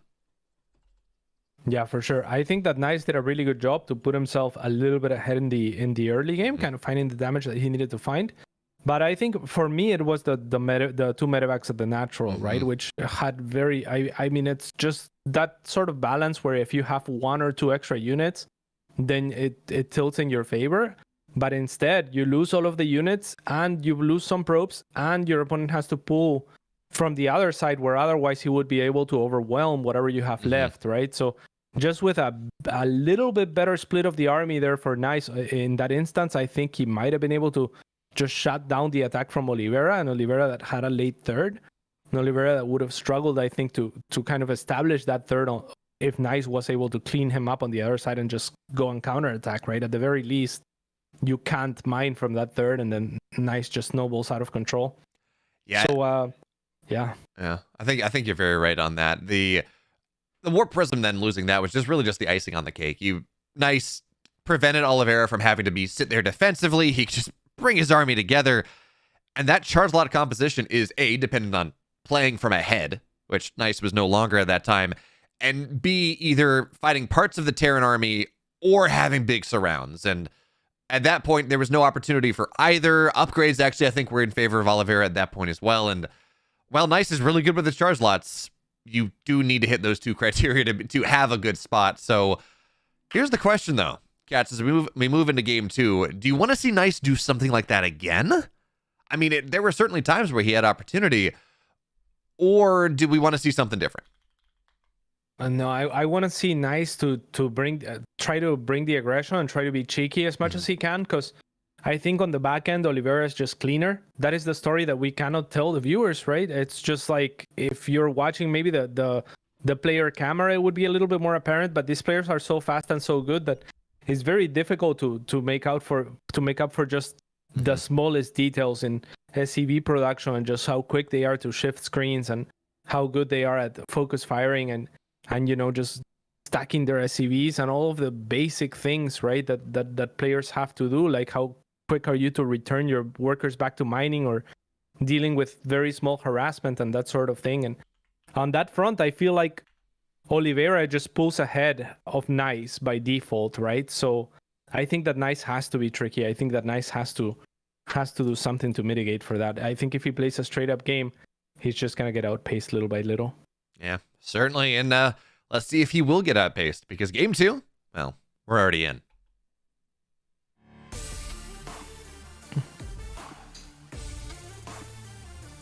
Right. And trailing 0-1 here is yo boy, Knight. What is this team called? Starlight Twinkle. Starlight Twinkle. Best team name. And in the upper right, for Dragon Kites of Gaming, again the reigning world champion. Oh, he played so well that last game. Oliveira.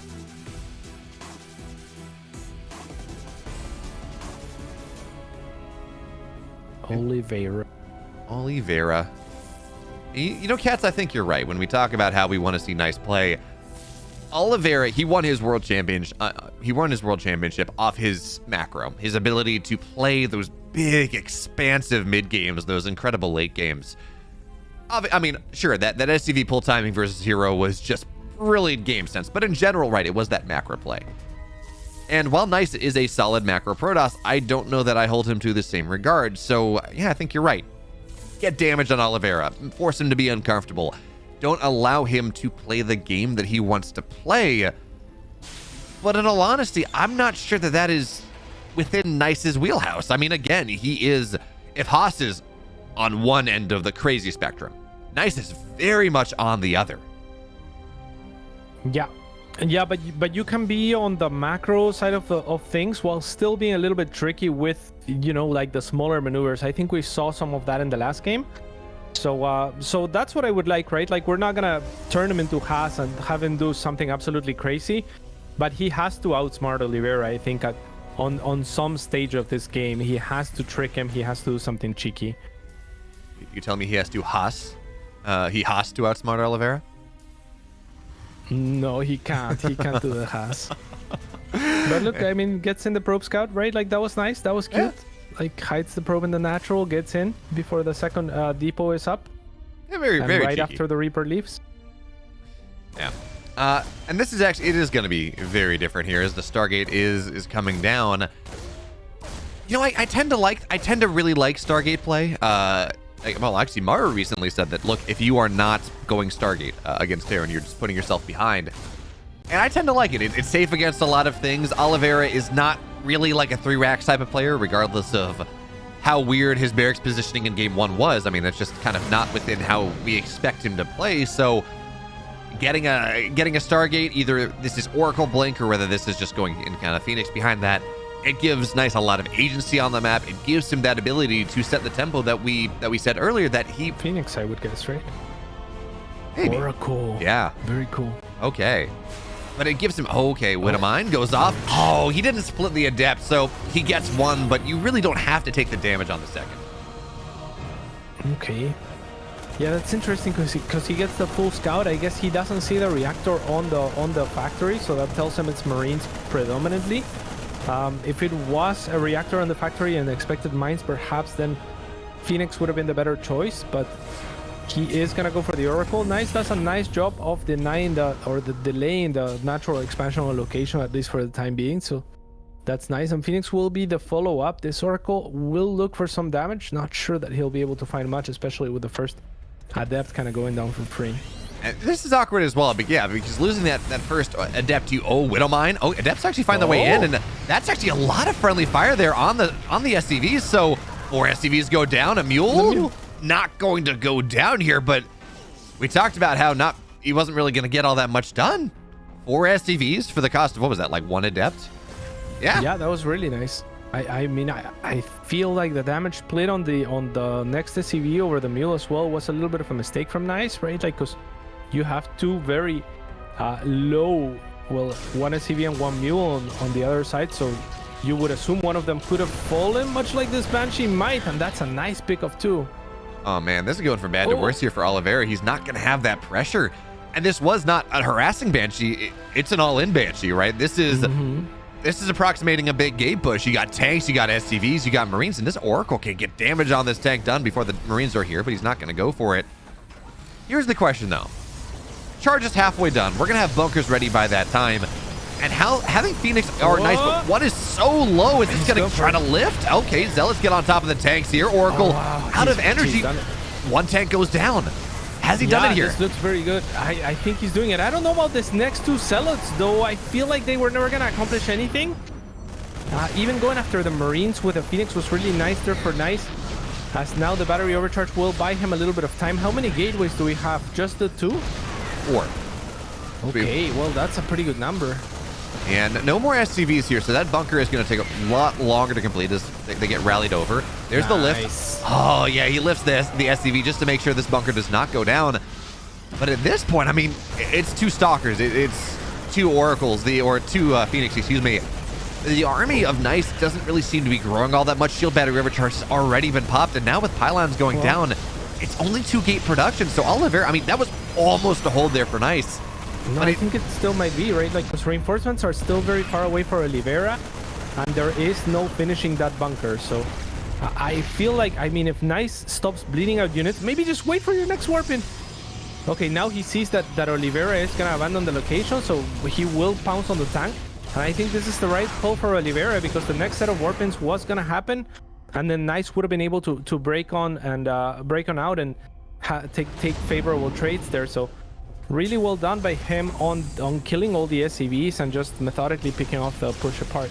Okay, so Phoenix get on top of this medevac and okay, 4 dead Marines. So 4 dead. Very clever. Yeah, very nice usage of the Phoenix liftoffs as well, right? Just to guarantee the kill on the medevac. It's very unusual that you would pick off both of those at the same time because you can't kill them. So it was just allowing the other 2 Phoenix to finish off that medevac. And that is the kind of move that Nice needs to continue to try to make. There is a Banshee that's cloakless on the other side and doesn't even stop at the natural, which means the Phoenix are going to have time to get back and pick it off. Things are looking good for Nice again, but, you know, like, I say that, and then you look at the numbers, and Oliveira is just clean, man. Yeah, and that Banshee definitely had an angle on the left side of that mineral line. We're kind of, I don't know, 2-3 more probes. Regardless, it did force the Phoenix back. It did force, really, the army of Nice back in general. Cyclones there get lock on, but no scan, so they're gonna stay alive. Now, here's the thing, right? 5 barracks are now done. Combat shields halfway done. Stim halfway done. And concussive shells halfway done. Oliveira's army is going to be much more powerful in about a minute, give or take. It's not there right now, but Nice. He also understands that it's breaking a 2-base Terran with a bunker with these tanks is going to be really hard. So instead, yeah, he's got the 3rd base, but more importantly, Storm is halfway done, and Cats, Ghosts, they are so far away from this game. Yeah, a Warp Prism as well. Is there any Templars already on the field? There is 2 already gathering energy, a 3rd one being warped in. So this could bode very, very well for Nice. I really am a fan of his play in this series and in this game. Like, again, if we look at just the traits on the screen and just the decision making on the screen, it is so impressive what Nice has been able to accomplish. Unfortunately for him, he's always just trailing a little bit behind because, you know, I think Oliveira is just cleaner. He's just better, you know. But yeah, I mean, like, his decision making has been superb, and this Storm is not the exception. That was sick there from Oliveira, leading with them, boosting the medevacs forward to maintain vision, like just pulling one of them back when it takes a little bit too much damage. Small things, but he almost killed off a couple Phoenix, which really would have been useful for this push. But yeah, now Storm is done. And this bio is going to stim in here. Where are the High Templar? They're not with us. Oh, they're... Okay, no. Should be in the Warp There we Prism. go. There they are! Oh, massive storms! Beautiful job from Nice, but the problem for him is the rest of his army is predominantly just Zealots running into Widow Mines, and there's a little bit too much left over for Oliveira, who is looking to close out this game just like that. That's so sad. Oh, man, those storms were big, but the Widow Mines were just as. And Oliveira, he qualifies for the playoffs now with a high seed. It goes 3-0. But, man, Nice. He did exactly what you said he had to do, Cats. He put pressure on. He made his opponent feel uncomfortable. He held the all-in super well. But then, unfortunately, the Widowmine killed the Warp Prism. and that we only got two. I think we only got 2 of the 3 storms. Oliveira's splits were fantastic. He was just the mind games and the decision making you were talking about, absolutely there for nice. But as you said, Oliveira just a little bit too clean. Yeah, Oliveira really clean on the back end, and that's gonna net him the victory. Alongside, of course, he's obviously a very capable player, and it's beautiful to watch him play as well. But Nice had some really, really good and cool moves there. I think the main issue there towards the end is he only has Zealots going up against that many Widow Mines, right? Mm-hmm. So it's like, yeah, you land the Dream Storms, but you have no backbone to your army. Zealots are a little bit like Banelings going up against mines and going up against like Marines that can kind of kite him forever. So if he could have just had, I don't know, 5 Stalkers, right? Like something that offers consistent DPS that's just not sacrificing their body to do their damage, then I think maybe he has a very good shot at holding there and tilting the game in his favor. But great effort from Nice. Yeah, certainly. And if you're going to play again, I first of all, TVP is, Protoss are struggling in that matchup right now, really across the board. They lost some defensive capabilities with the most recent patches, and Terrans have found some really nice timings. So not only is TVP probably a little bit Terran favored right now, you are running up against the world champion. And arguably, some of his most impressive games were against Hero right in that semifinals, in that matchup. So seeing Nice able to find that value and hold on as well as he did, yeah, he's going down to 2-1. But I gotta say, I mean, this gives you a lot of hope that Nice is going to be able to move on, maybe on Thursday, maybe on Friday, maybe on the weekend. Because again, he looked really good.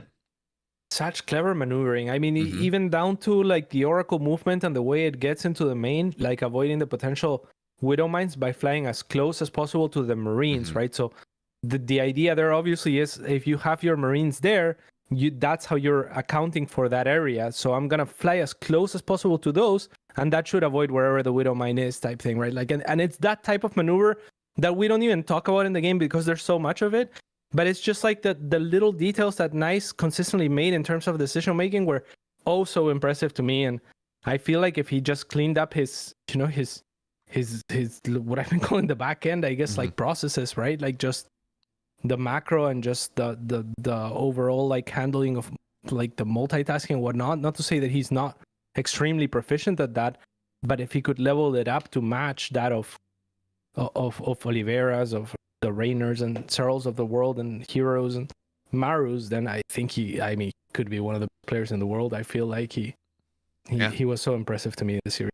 And not Nice, certainly. I mean, we've seen in the past that he can be on that level. He can, maybe not consistently, but certainly take maps against some of these top players in the world. But Cats, that does it for Asia today. We had Oliveira move on. We had Gogo Joey, or Oliveira move on to playoffs. Gogo Joey eliminated. And then, of course, we did have Firefly move on to 2-1, which meant that he will maybe play Nice in Nice on Thursday or Friday. We're going to have to find out. But that is, there's no way that is the end of today. It's only our first 3 best of 3s. And, Cats, good news. We have 11 total together. So, looking forward here, Asia is done. We're going to have a bunch of best of 3s moving on. 5 best of 3s, actually, in the European region. That's going to start in about 33 minutes from now as we move. Well, I guess by the time you see this, it'll be 31 minutes from now. It's going to start with King Cobra, Night Phoenix. We get Goblin Strange. By far the one that I'm looking forward to, of course, is Cyril and Wayne, because Cats, I don't know how much you've been following, but Wayne, he 2-0'd Showtime. He 2-0'd Spirit. He is looking on another level in this tournament. Lil Wayne, as they call him. Yeah, he's looking very powerful, but was that a little bit of a fluke, or is he gonna really continue to solidify his position? Formerly, of course, Vania and Ratata. See those?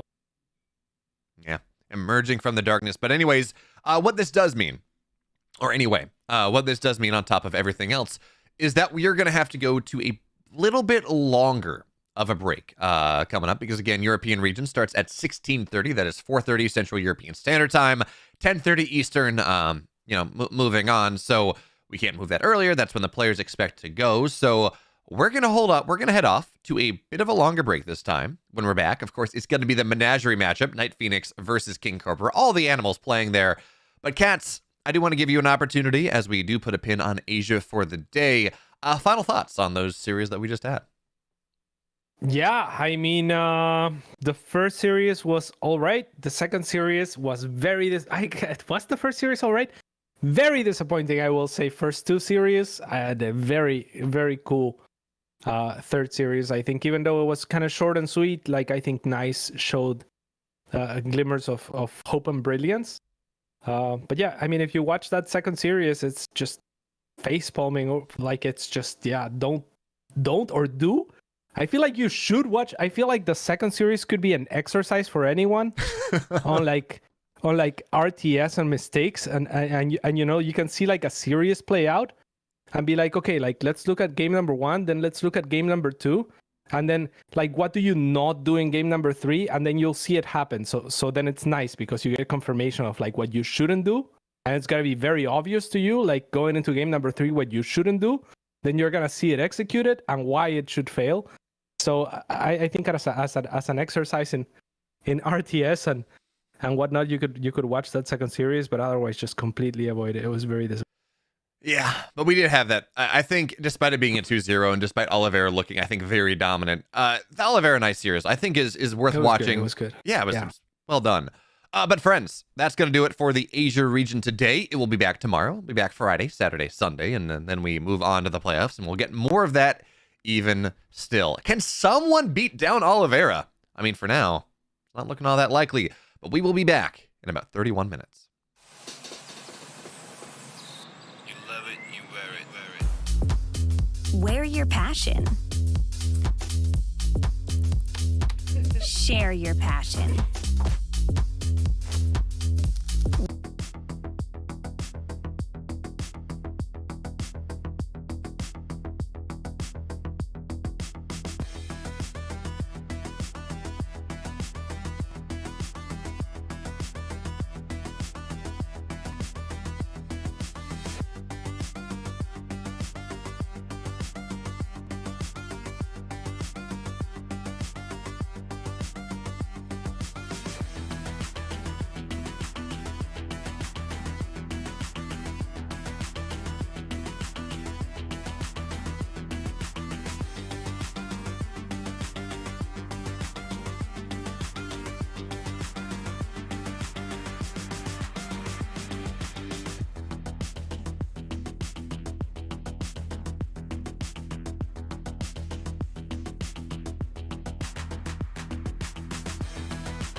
ESL StarCraft 2 Masters is brought to you in part by Monster Energy and U.S. Air Force. Welcome back to round 3. This time we get to look at some European players and see how they play. And Cats, much like last time, actually slightly different from last time in Asia, we start with 2 players whose backs are against the wall. They're on the edge of elimination. It's going to be Night Phoenix and it's going to be King Cobra. Yeah. And Night Phoenix took a game of a Big Gabe we were talking about in the break, so that's pretty cool for him. He's had pretty decent results in recent history. They have never played each other though, and I feel like if they have never played each other on a tournament setting, you have to hope for Night Phoenix's sake that he has run into King Cobra on the ladder enough that he knows exactly what he's going to do, because otherwise King Cobra can be pretty dangerous. Yeah, very. He's got some fun stuff, although he has shown 2 PvPs thus far in this run. In fact, he just can't avoid the Protoss play. Much like we can't avoid talking about our sponsors, because they are the reason that we are here. Monster Energy, the U.S. Air Force, and ESL Shop are allowing us to put on this awesome production to show you some awesome StarCraft, and we really, really love them for allowing that to happen. And of course, if you want to go and you want to support ESL even more, the offline LAN is going to be happening in the middle of June in Jonkoping, Sweden, and the tickets are now on sale. And if you go to DreamHack.com/summer/tickets and you use the code StarCraft, you can get 20% off. So awesome DreamHack LAN in the middle of Sweden in summer, and it's 20% off. Cats, I don't know what there is more to like. Yeah, I'm not sure either. Okay, so I'm in the lobby, right? Yeah. And then there's the options to change, right? Like the player name to the right. Yeah, I see. I just need to give you the new logos mod. We haven't done that. Okay, like there's like a drop down of players, right? Mm-hmm. And then one of them is no player, and the other one says Serral. So I went and changed Serral to no team so that it doesn't confuse me in game. And then someone else went and switched it back onto Serral. So King Cobra is now gonna be Serral. Yeah. Who has the I mean, there's like 9 people in the lobby. Is someone doing this? And why? Because so fun fact actually. So peering behind the curtain just a little bit here when we talk about how a production works. Every logos mod has a list of every logos mod that we use for a tournament like this has a list of players, like 1 through, what are there, 64 players playing right now, something like that, across all 3 regions, and they're indexed. You know, line. And if there are 2 different players that have 2 different logos mods in them, the player that has the quote-unquote correct logos mod, like I have the most recent up-to-date one here, it's going to say Night Phoenix and King Cobra. And that is going to be index, I don't know, 15 and index 35, whatever, who cares? But because you have a slightly older logos mod, it's going to pull up whoever is an index 15. And I guess in this case, it's going to be Serral. See. So it's going to say, oh, you're actually looking at Serral. Obviously, you're not. I see. But that's how that works. And so it is... So when I switched it off of Serral, I switched it for everyone onto a random person. I see. It would be nice if we could if it could be client specific, but that's not, because we're all in the same replay, and I guess due to kind of how the game works and it's all kind of in this lockstep format. I guess you can't do that. Very okay. Well, it is what it is, but I'm not gonna be able to see the teams. So if I mess up any teams, etc., then it's the mod.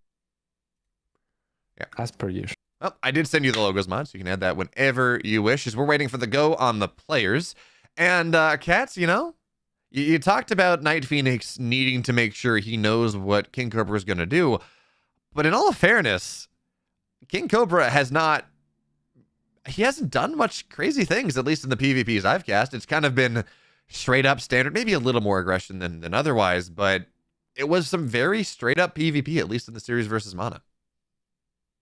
I think I caught some of that series. I have never personally seen King Cobra not do the King Cobra opening, which is one of 2, right? Like either he counter rushes or he goes into like a low gateway or no warp gate, like a heavy on immortal opening into carriers, into air, basically. You're saying he played like stalkers and stuff? Yeah, we did not see much Stargate at all. It was really weird. And that's very crazy. Like, did he not open like double robo or something like that then? He opened like warp gate? Yeah, there was no double robo. There was no carrier play. It was to the That's point. not my King Cobra. Yeah, Not I know, my King right? I Cobra. was looking at this. I'm like, do we King. have someone else? Like, is this what we expect? I sure hope not, because he's so proficient at what he does, right? Because he's been doing it for so long. So I feel like he's, like the player to, like, if you want to get as far as possible into GM, what you do is you pick Protoss, obviously, and then you go for King Cobra, and he is going to show you how to do it with the bare minimum, which is brilliant, right? In its own right, because it's like he's an older player now, but he is so proficient at what he does. And you try to emulate it because it looks so simple. It is not so simple. It's relatively easy to execute, but just his game knowledge and his decision making with what he has to work with usually is so fun. Yeah, Mhm. Many different ways to branch out of that opening, much like many different ways to branch into this game one. Indeed, yeah. And in the bottom right-hand side is my boy from Root Gaming, King Cobra. Unbiased cast here, of course. Of course.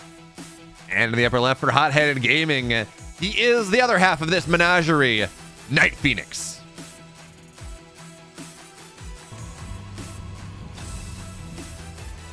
That's like Nightwing. I wonder where his name comes from. Like if he likes Nightwing, maybe? I've been watching the Titans. Yeah, I don't know. I know he used to be called Slycrab, which if that's a name that maybe rings more of a bell to people. So Sly Crab? Slycrab, Slycrab. Sly Crab. Okay. Yeah. And I don't know, he seems to like these something plus animal names against Sly Crab, Night Phoenix. Although I was casting him last year with Steadfast, and it turns out that there is like and obviously Night Phoenix is not German, but there is a German myth about like a night bird that comes and like wreaks havoc.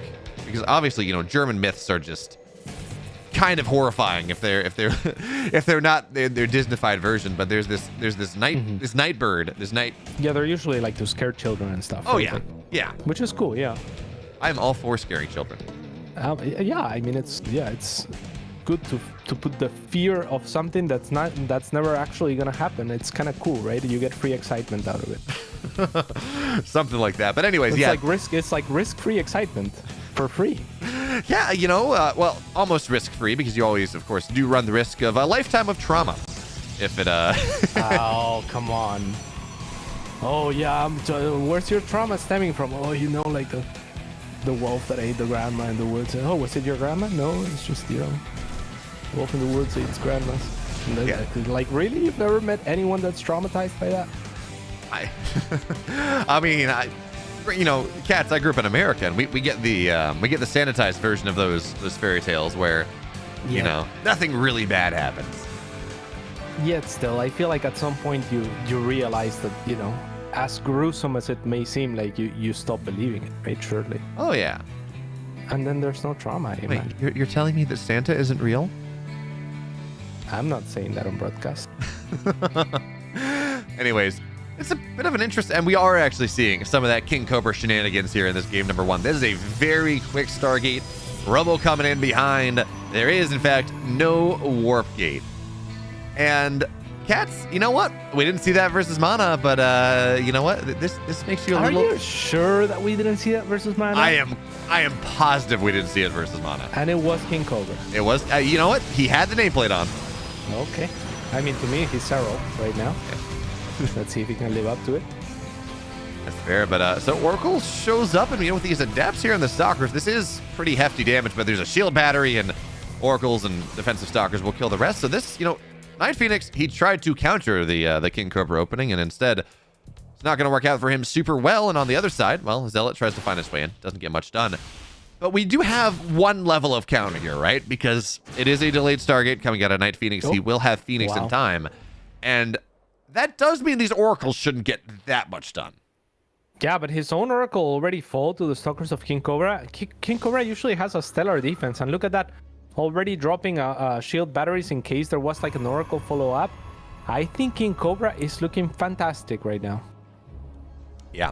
I don't hate it. Like losing, what was it, 2 adepts? Did he lose? No, he didn't lose any of the Stalkers. Night Phoenix also had an Oracle. Apparently had an Oracle. I totally missed that. It died. No, yeah. It died. Like the stalkers caught it in the middle of the map. Okay. So. Well, And look at this. I mean, Oracles, they're going to dive in, and because they don't have that armor tag, or they don't have that light tag anymore, it does take a moment for the Phoenix to kill them, but 5 probes for 2 Oracles. I mean, given the start that King Cobra had, and, you know, again, those Oracles were not going to have a lot of longevity in this game, that works out fairly well, and there we go. Second Stargate. So, a little bit quicker Phoenixes coming out of Night Phoenix, but give them a little time. King Cobra is going to have a lot more. Yeah, it's actually crazy that King Cobra goes back into this. This is the kind of move that, as a player, can be so enervating because, you know, it's like, oh, if I just kept making Phoenix, you could never catch up to me type feeling. And it's true, but it's so difficult to make that decision, right? This happens in CVC as well with Muta, like when a player goes to late Muta and the other player thinks Muta is the last thing that they should go because it kind of is, but, you know, but it isn't because it is. Yeah. If that makes any sense. Anyways, these Phoenix are going to go down anyways. But, again, it's going to be a fairly decent trade in terms of the Phoenix count. And remember, King Cobra can go 2 for 1. So, technically, if this game goes a little bit longer, we do favor King Cobra's Phoenix count as the Adepts. They're not going to go up onto the high ground. So, as we take stock of this fight, right? You had the lifts. 3 Phoenix went down to 2. So, King Cobra actually, he took the better. Well, no, I'm sorry. He lost 1 more. But really, the big deal here, only 1 probe died, so it was army for army. And Night Phoenix just kind of maintains his worker deficit a little bit, but of course, his third base much faster. So it seems like he's kind of going to be okay as the Phoenix dive back in, but at this point, what's their Phoenix count at? 3 for 3. And with shield battery and the damage taken these Phoenix, King Cobra, he is going to, if not take the Phoenix lead, at least take the Phoenix HP lead. And, you know, that's arguably just as, if not more important. No, and I mean, King Cobra has the double Stargate as well, so he can always, yeah, there we go, start producing more Phoenix.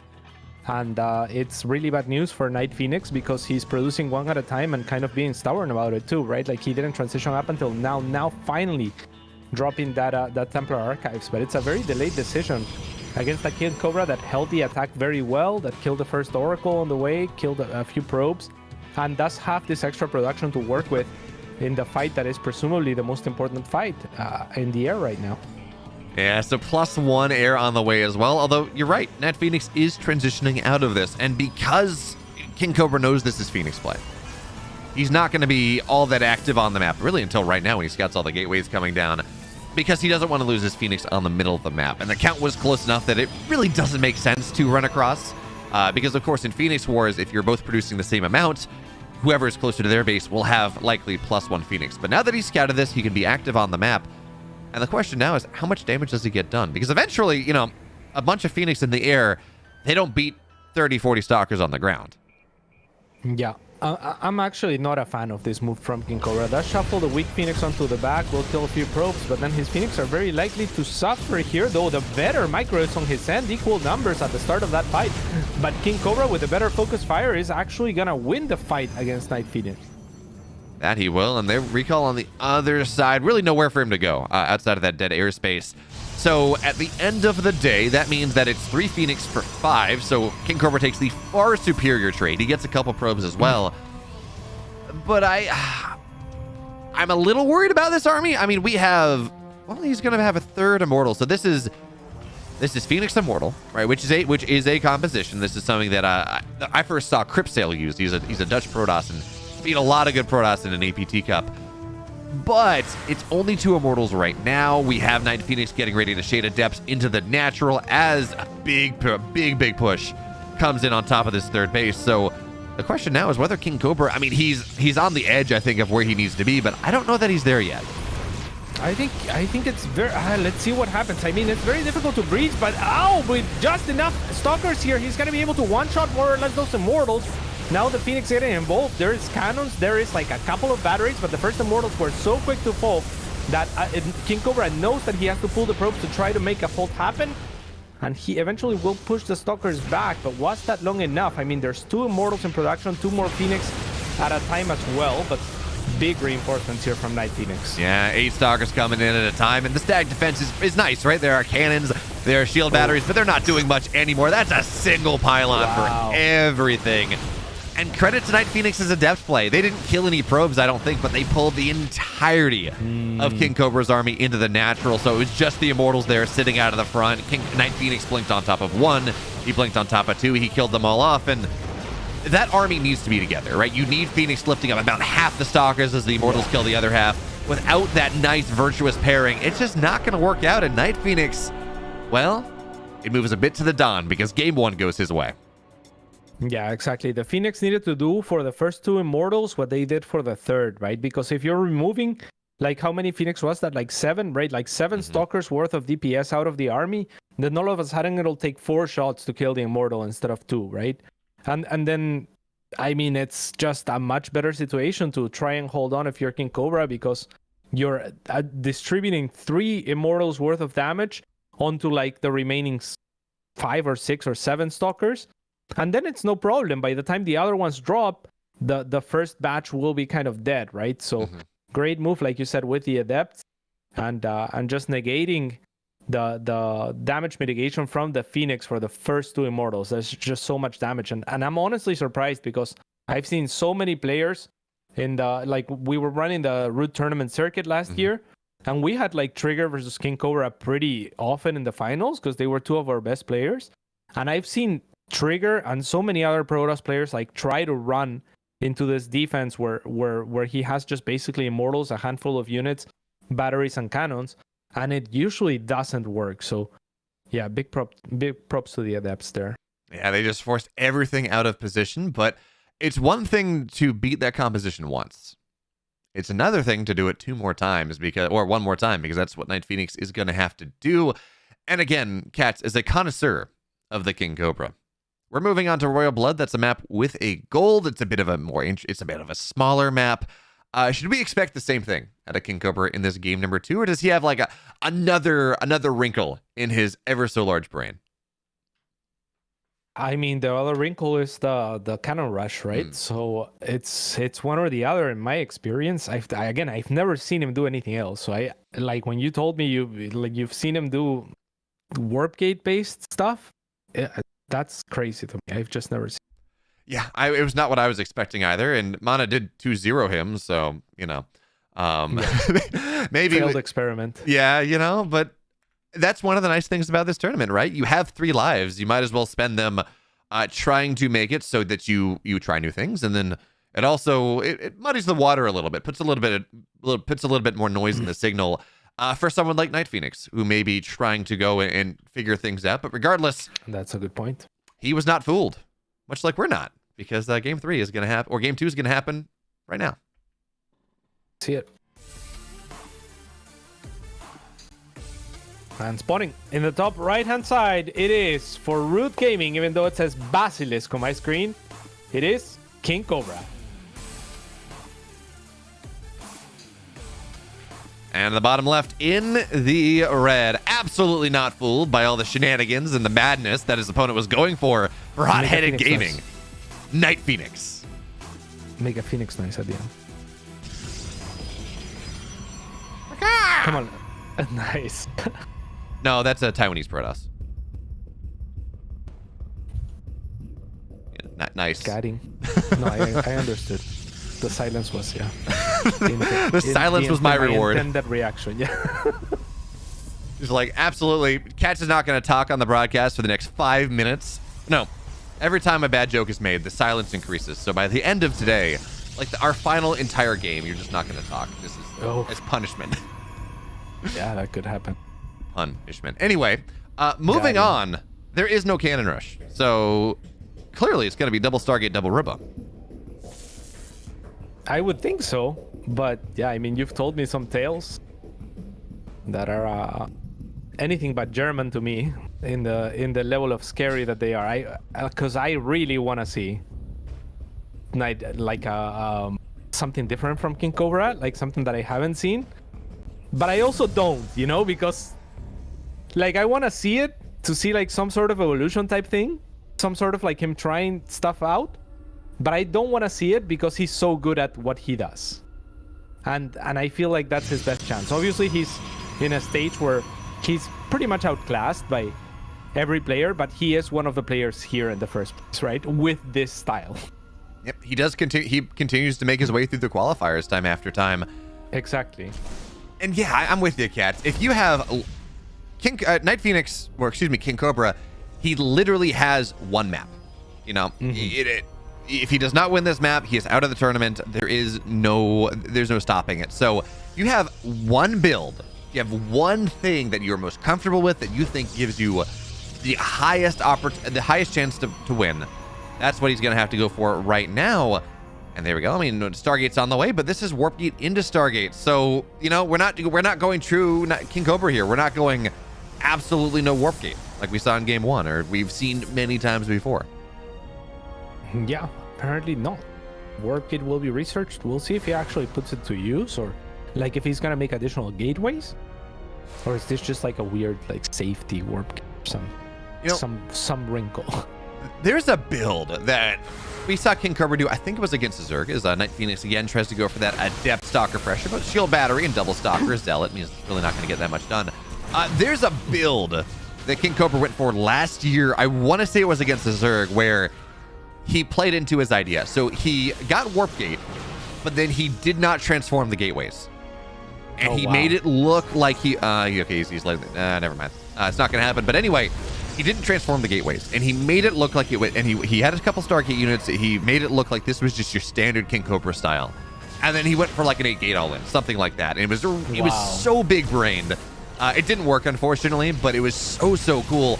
As these probes are now stuck in the main, so Phoenix, they're going to deal with this Oracle. We'll go down, recall, but it's dead. It was so big-brained, but yeah, we're not going to see it here. Huge. We're not gonna see it, but yeah, that does sound pretty cool. I mean, that is kind of King Cobra in a nutshell, right? Like, when I say something like you can get not just to Grandmaster, not just to like top 100 or 50 or even like top 30 or even beyond, right, at his peak, but you can actually qualify for the European regionals. Like, that's crazy. Like the level of play that you need for that is crazy high.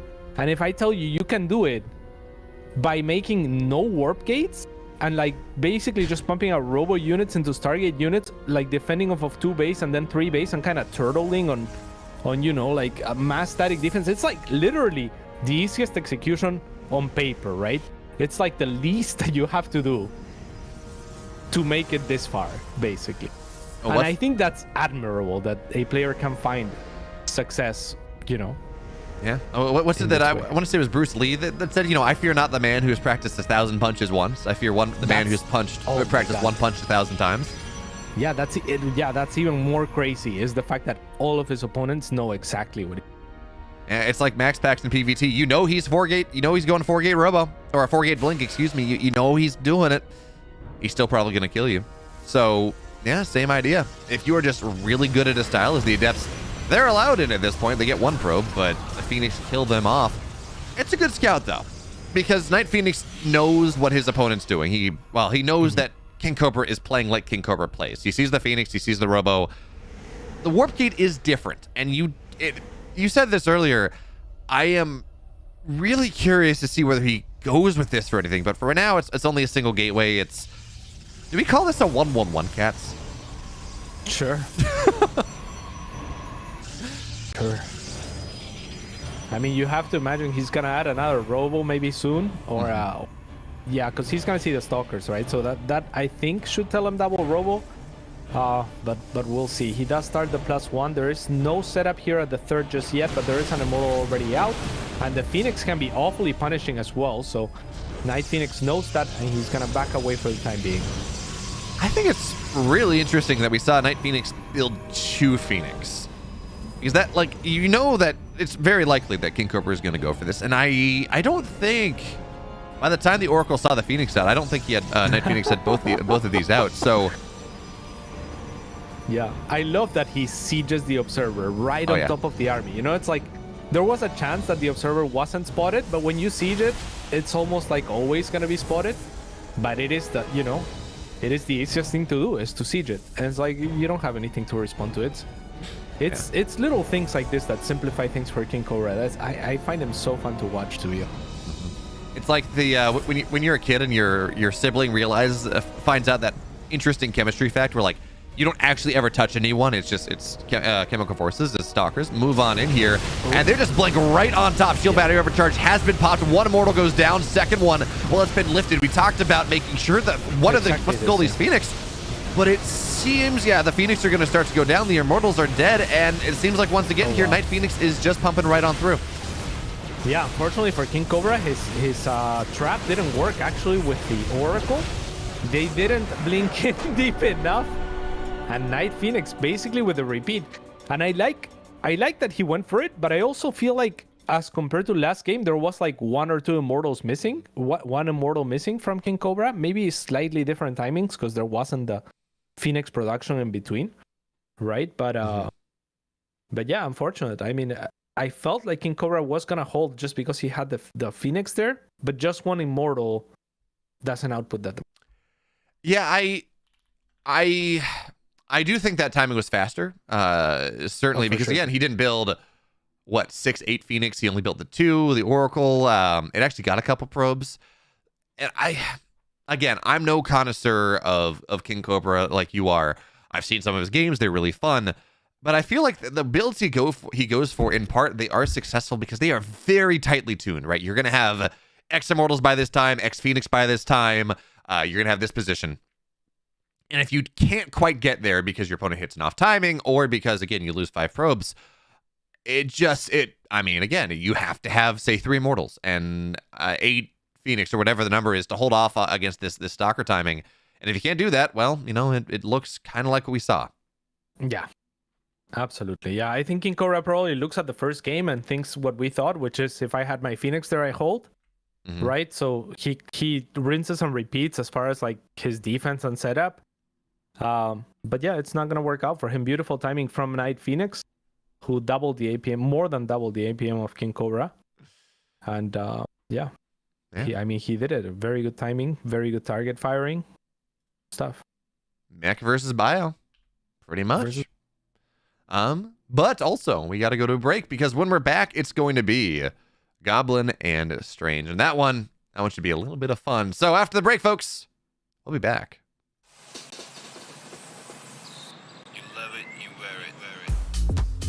Wear your passion. Share your passion. Wherever,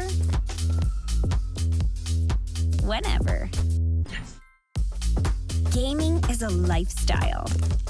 Get your merch at shop.eslgaming.com.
ESL StarCraft 2 Masters is brought to you in part by Monster Energy and U.S. Air Force. Last matchup was a menagerie. We had a Knight Phoenix, we had a King Cobra. This one, though, it's a little bit more reminiscent of, say, Halloween, because it's strange, it's a goblin. But cats, at the end of the day, it's still just another PvP. What do you think about this one? I think it's really close, right? Like, I think the players are very closely matched. If you look on a Ligulek, it's apparent that Strange wins against Goblin a little bit more often than Goblin does, but Goblin did take the last series, and I talked to him a little bit earlier, and he's feeling pretty confident about this.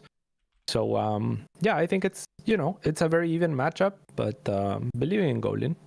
Yeah, I think that's very fair. Goblin, he's been looking really good. He took a map off Hero Marine. Realistically, I think he should have won that series. And while TVP is not PvP, right? They're different matchups. Certainly, when we look at this, we say, wow, these if you can beat Hero Marine, who arguably has who has the best TVP in Europe and, a claim to some of the best TVP in the world, you would think that you are maybe going to be comfortable in against Strange going into this matchup. But again, different matchups, different things you got to be paying attention to, different mind games. But of course, when we look at this, also, we have to remember, this is a 1-on-1 match. No one goes home from losing this, but you do put yourself in a bit of an awkward spot. On the same side, you go up 2-0, or you go up 2-1 here. That means that you got a little bit of a buffer to move on into the playoffs.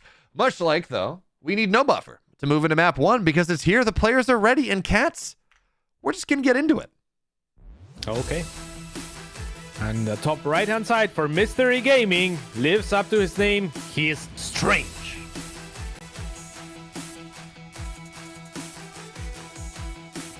His opponent in the bottom left in the blue. Playing for the Platinum Heroes, it's Goblin.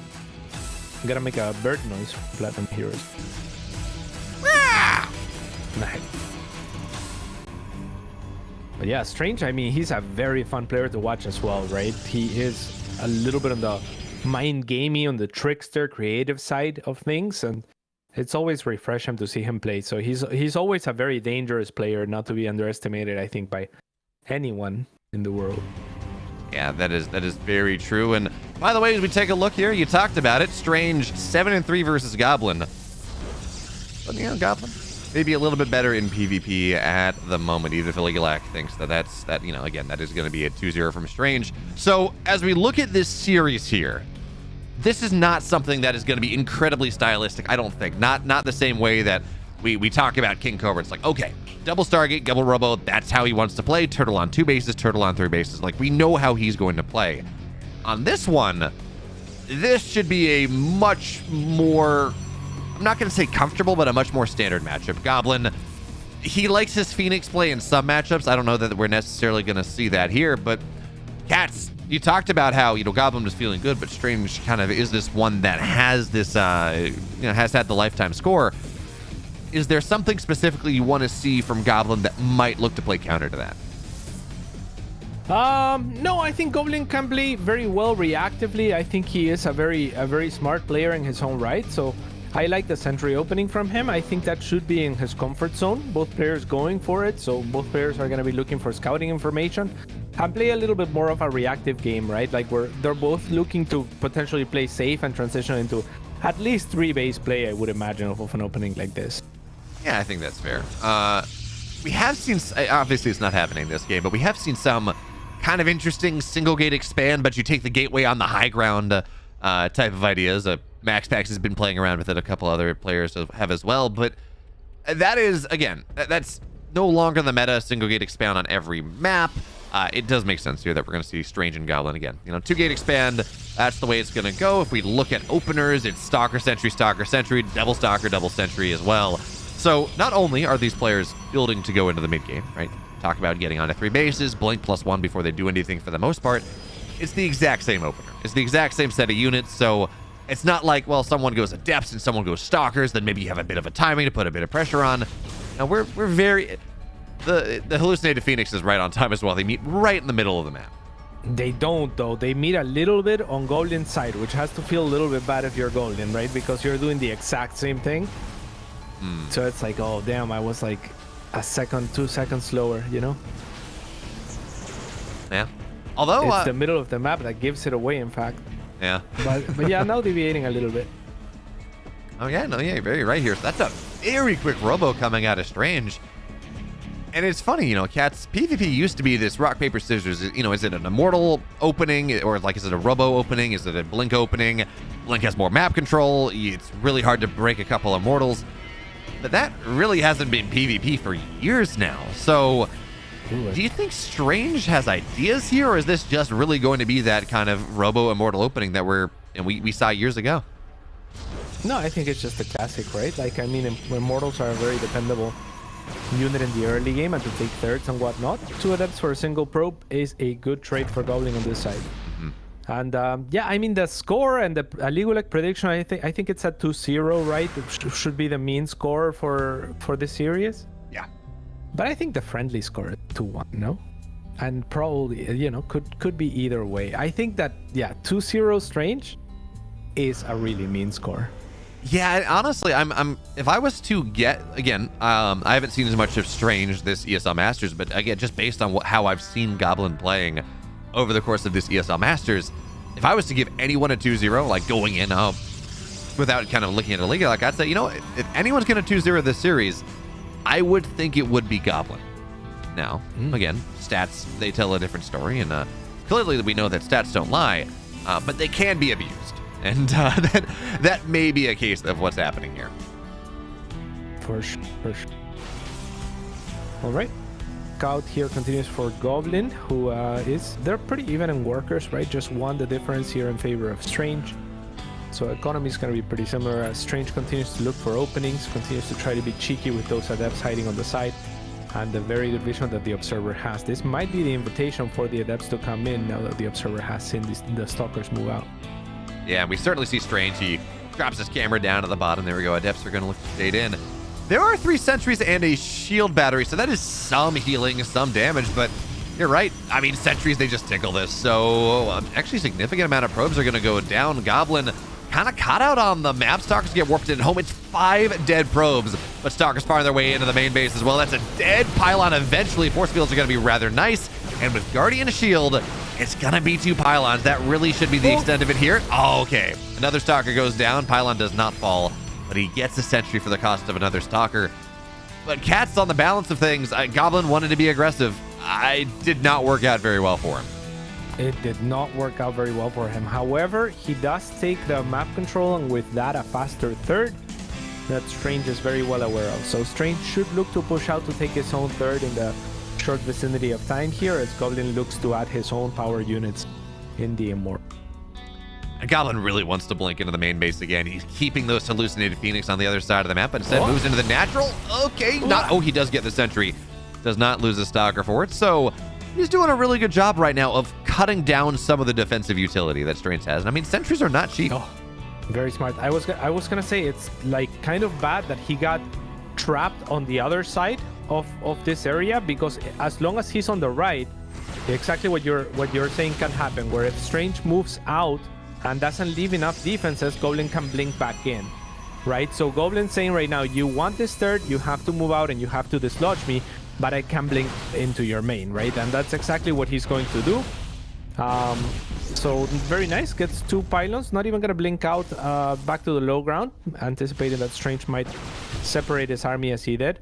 But you see what I'm saying, right? When he was on the other side, can you point to the area like north? Yeah, when he's here, that's the opportunity that Strange could have had to both push out and take his third without opening up his main. So that's why the blink back from Golding seemed so clever to me. Yeah, really nice. I was like, oh crap, I'm out of position. Really well played from Goblin, but now Strange is the one that wants to get active on the map here. Goblin, minor worker lead, because he does have that third base just a little bit faster. But there are 3 Immortals. And by the way, Glaive's on the way. I don't know if it's going to be relevant for this. It's not going to be relevant for this fight, but maybe the next one. But Goblin's upgrades are done. He's got Disruptors here. You don't want to blink on top of this army. He's got a couple shield batteries. So Strange postured. You know, he forced some extra static defense, but he's not going to get much more than that. But Cats, Adept Glaives on the way. How do you feel? This is interesting. It is very interesting. I mean, it's pretty crazy, right? Like, very difficult. I mean, I guess if he's anticipating something like a Zealot Ball or something like that, I don't know, maybe Adepts could work as a part of your army. Otherwise, it feels a little late to do this as a form of harassment, right? But yeah, Zealots put aside, I don't know that this is the upgrade that is gonna do much or pay off for Strange, but I'd love to see what he has envisioned, right? Because he's clearly and obviously practiced with this, so yeah, yeah. I mean, based on the timing right here, I can't help but feel it's almost kind of a misclick. Like, imagine you had charged for this push. Man, this army from Strange is so awkward. He has so many sentries, but Disruptors are just gonna blow them all up, and there they go. They go off. Immortals, they don't take the shots, though. These force fields are fantastic, and actually the Immortals of Goblin, one of them goes down. But that was like all the sentry energy. Like, there's a couple force fields left, and there's a lot of force fields left. Still, like, there's 2 full energy sentries. One gets picked off.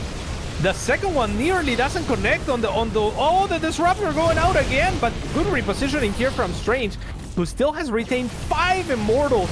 This is looking very, very difficult for Goblin. Will he have to pull probes or something? Yeah, this is such a weird fight, and yeah, he is going to have to pull probes. After all, Disruptor from the backside, that's the shot he's looking for. And now these Immortals, their shields are gone. They're going to go down pretty quickly, but the Stalkers, they're still alive, and the Mass Sentry all-in really seems to be working. One last Immortal here will fall, but now it seems like A, the economy, and B, the Stalker count, they're still pretty solidly in Strange's favor. I mean, that was my first impression, and then I looked down at less supply, and it's still kind of competitive, even with Goblin having a lead there. And if you look at probes, I mean, you lost 19, but you were behind already, so maybe the income tab is the relevant one to bring up here. Obviously, it's gonna start fluctuating slightly into Strange's favor, I would imagine. But look, Goblin has had a lead on this front, right? So he is gonna retain that supply lead, and overall the game does not look dire whatsoever for him. Yeah, you want to talk about trades? That was 12 dead sentries and 5 dead Immortals. Like, it's one thing. Look at the resources lost right now. That looked like it was a fairly decent trade from Strange at the start. Like, he killed 18 probes, you know, he got a couple of Disruptors, but he's down to about 1,400 resources at this point. And the big deal, he has lost almost the entirety of his resources lost gap. How much more he's lost is in the gas count, which in a PvP is just, that's actually insane. For sure. I mean, very, very cool strategy. Definitely a Strange one from Strange, and that is always awesome to see, right? This Stalker, I was gonna say something about the first Stalker, but the second one is just pissing me off. Like, put a probe there, you know? Because that guy is gonna die every time when there's blink out. A lot of Disruptor shots going up at the same time. 2 massive connections are gonna give Goblin the game, and this was a really fun one for me. I mean, that was great. Yeah, it's certain. I felt like 5 new folds form in my brain off of that game, because I mean, a glaive timing hitting with just about 12 to 15 sentries, something like that across the map. Yeah, I mean, yeah, clearly unintended, the glaive, right? Like, I don't know what he thought he was researching. Maybe just misclicked overall. But the timing, I mean, removing the glaive from the equation was pretty cool, no? Yeah, I mean, I could have seen charge, and honestly, if he thought, and maybe this was a misread, if he thought this was, you know, blink into charge, as is, you know, fairly common, skipping charge and going straight into Disruptor is kind of a greedy play if you think about it. So maybe he thought that Goblin, you know, off kind of the back and forth, didn't feel like he could do that, move into a bunch of Zealots, and then you warp in a bunch of Adepts off the backside against all these Zealots. That is a winning fight that then Strange gets, because the Zealots, I mean, they get shredded by a bunch of +1, +2 Glaive Adepts, but unfortunately, I see. So you're thinking maybe it was intended, it was just not necessary. I don't know whether it was intended or not, but if it was, I think it was based off faulty information, right? Kind of this idea that they're not going to be double Robo Disruptor this quickly, kind of is the thought there. And because there were, well, we never saw any Adepts get warped in.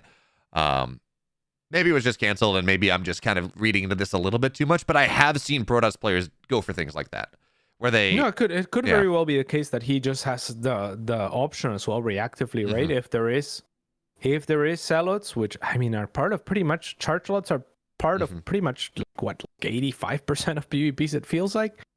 So yeah, I feel like maybe just having it as an option to kind of react on the spot could be good. Yeah, maybe. Or maybe it was just a misclick, as you said, or maybe it was supposed to be charge. Yeah, I don't know.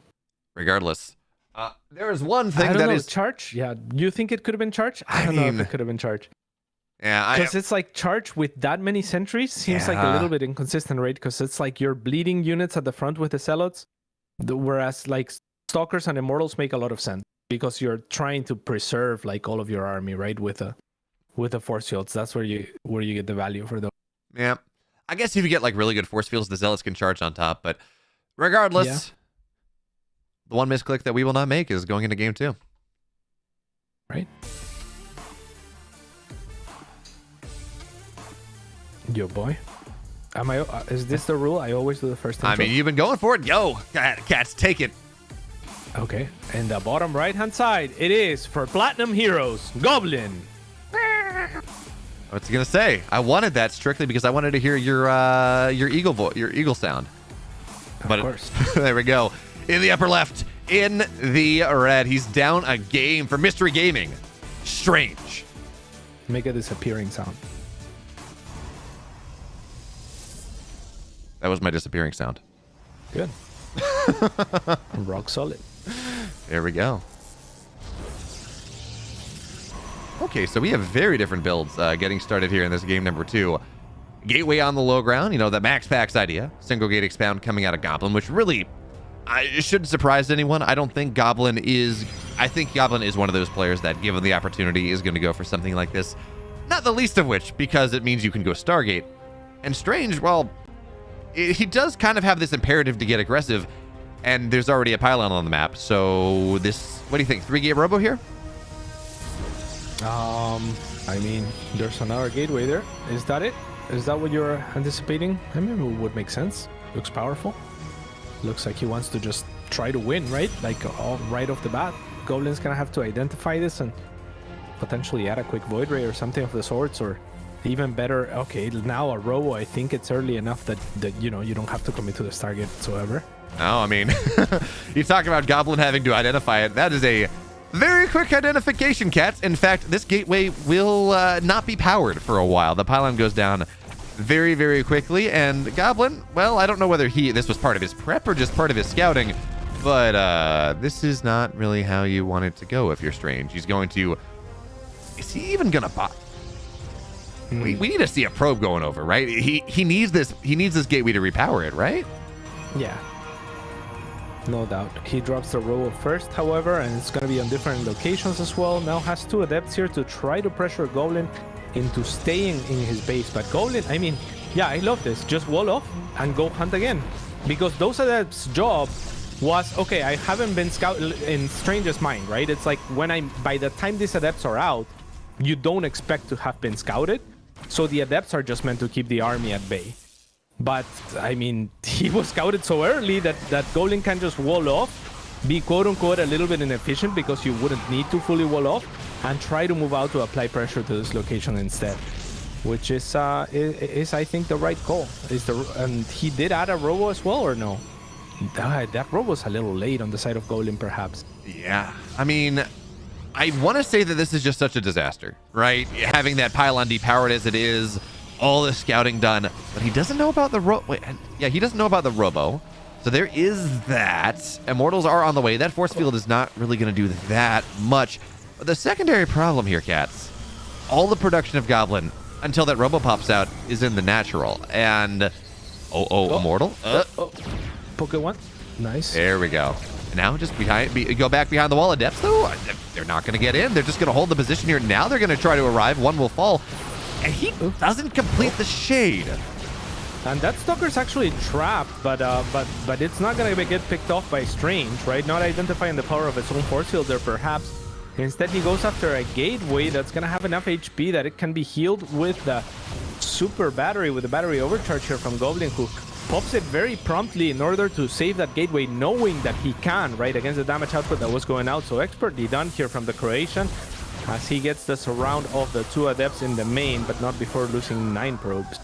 He's 10. And on top of that one, he did have to kill a couple of his own probes because Goblin was heavily supply blocked. So the adepts are getting damaged. He finds himself supply blocked, so he can't get those immortals out. And this was a disaster from Strange, right? Getting that pylon scouted so early, having it killed, pressure on the second, that was not good. The adepts, they get on top of the sentries, which means no force fields here. This is a dead gateway, and into the mineral line they're gonna go.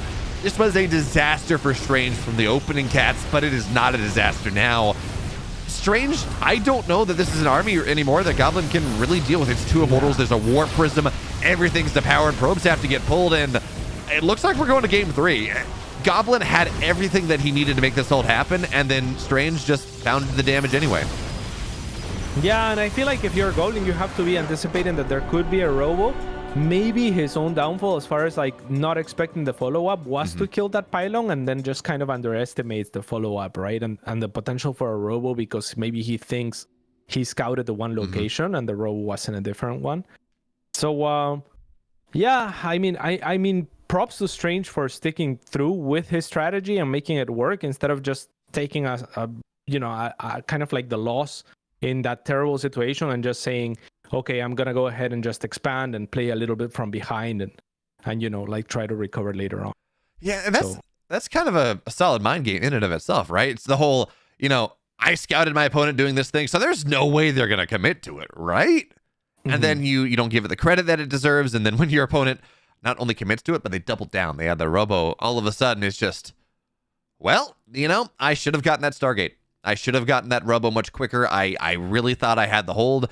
And Goblin, I feel like he almost committed a little bit too much to killing the second pylon, because there were 2 pylons there. He wasn't going to get both before the double gateway production runs across the map and forces him back. So I almost wonder whether it would have been. I mean, it's not like he really lost that much, but I wonder if that time was better served doing something else. Yeah, I'm not sure what else he could do, right? Because it's such a small pocket of units, and sometimes you have like strength out on the map and you don't know exactly what your opponent is doing, and they could be doing a million things. So you don't know if those stalkers are gonna arrive exactly when they arrive, or 5 seconds later, or 10 seconds later, or not at all, right? And if they're already there, you have stalkers, so nothing can catch you really. So you can just poke out.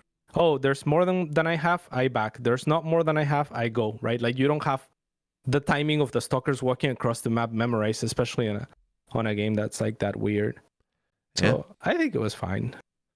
Yeah, fair enough. Well, we now move into game 3, and winner moves on to a qualifying match. Loser moves on to an elimination match.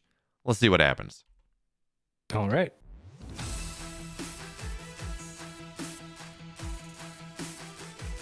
And in the upper right, in the red, supplanting Cats' expectations. Strange.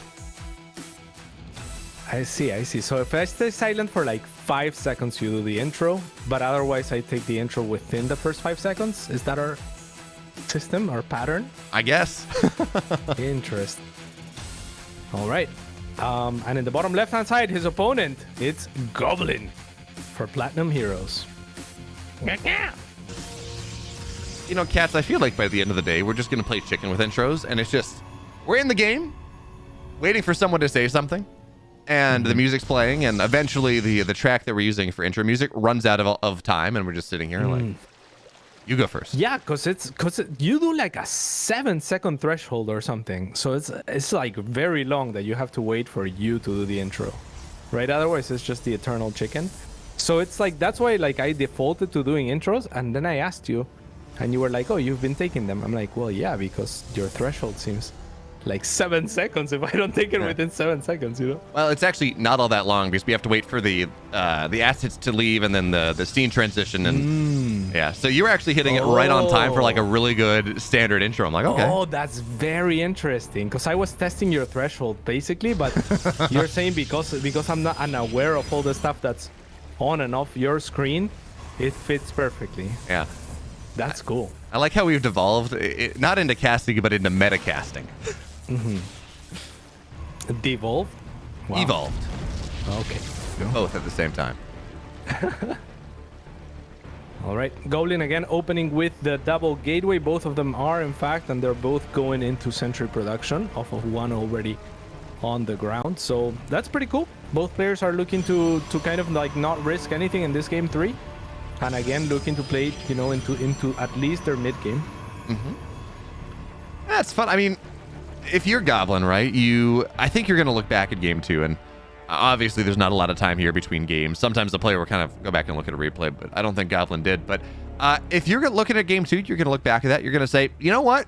I probably should have held that, but I didn't. I felt very comfortable in game 1. So why risk it, really? Let me just play what I've been doing. It's going to work out.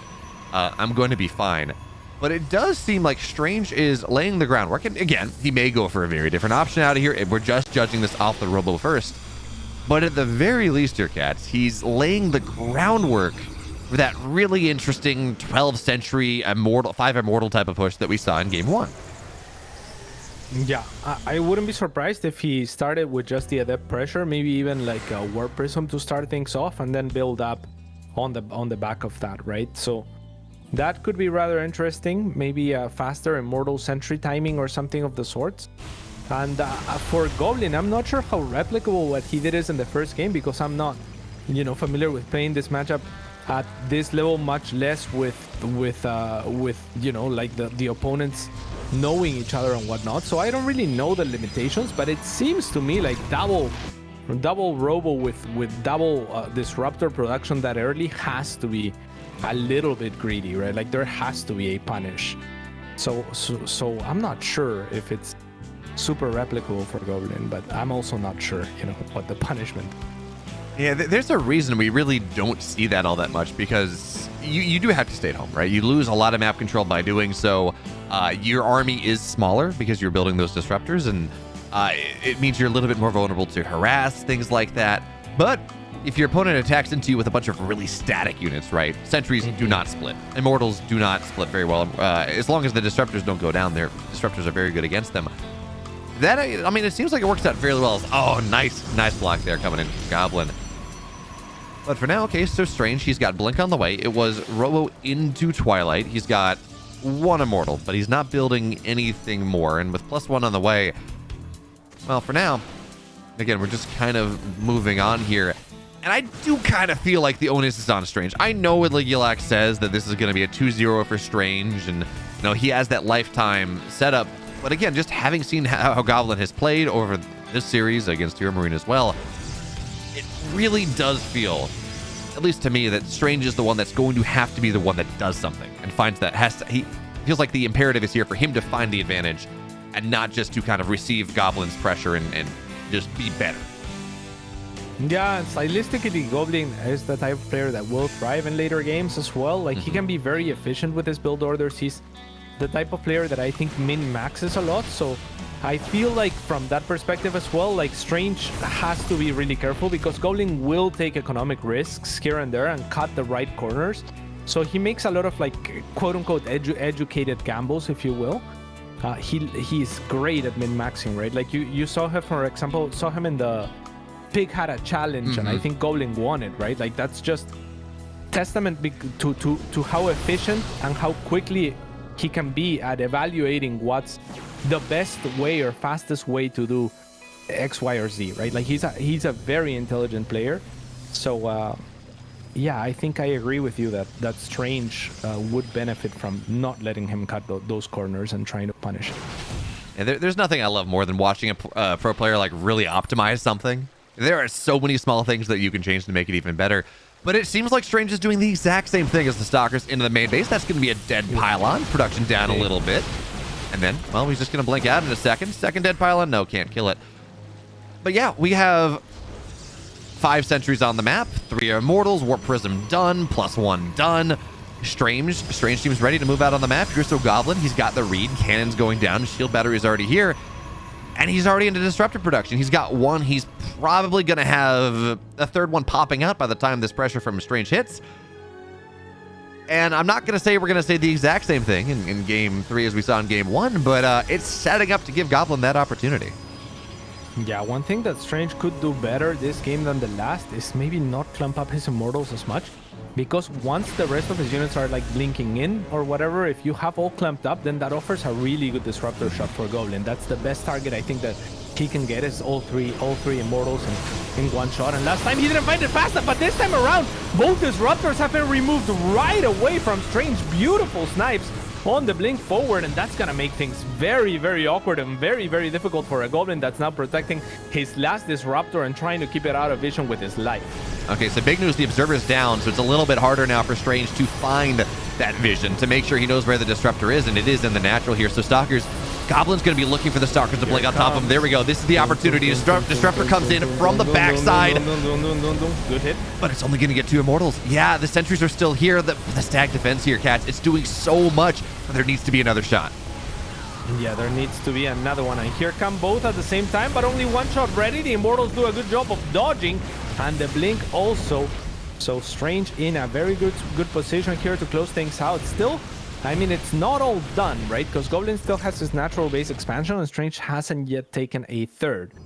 So if Goblin can stabilize, if he can land a go, that's a very ambitious one. If he can land some good disruptor shots, there is yet a chance as Goblin goes on the counter offense, and Strange sees the opportunity, smells blood in the water, and he will be able to close out this series. But not 2-0 like Caligula said. That was too mean of a score.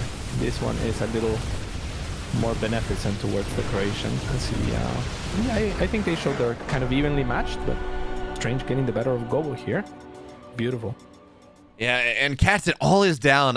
It wasn't quite on screen the entire time, but that all goes down to the hallucinated Phoenix that dove in onto the third base right before the push happened. It saw where the 2 disruptors were, and that not only did they see where they were, they showed Strange that yes, there are disruptors on the field. So we saw Strange wasn't just, blinking in and reactively seeing the disruptors. He knew there were disruptors there, and he was going to actively hunt them.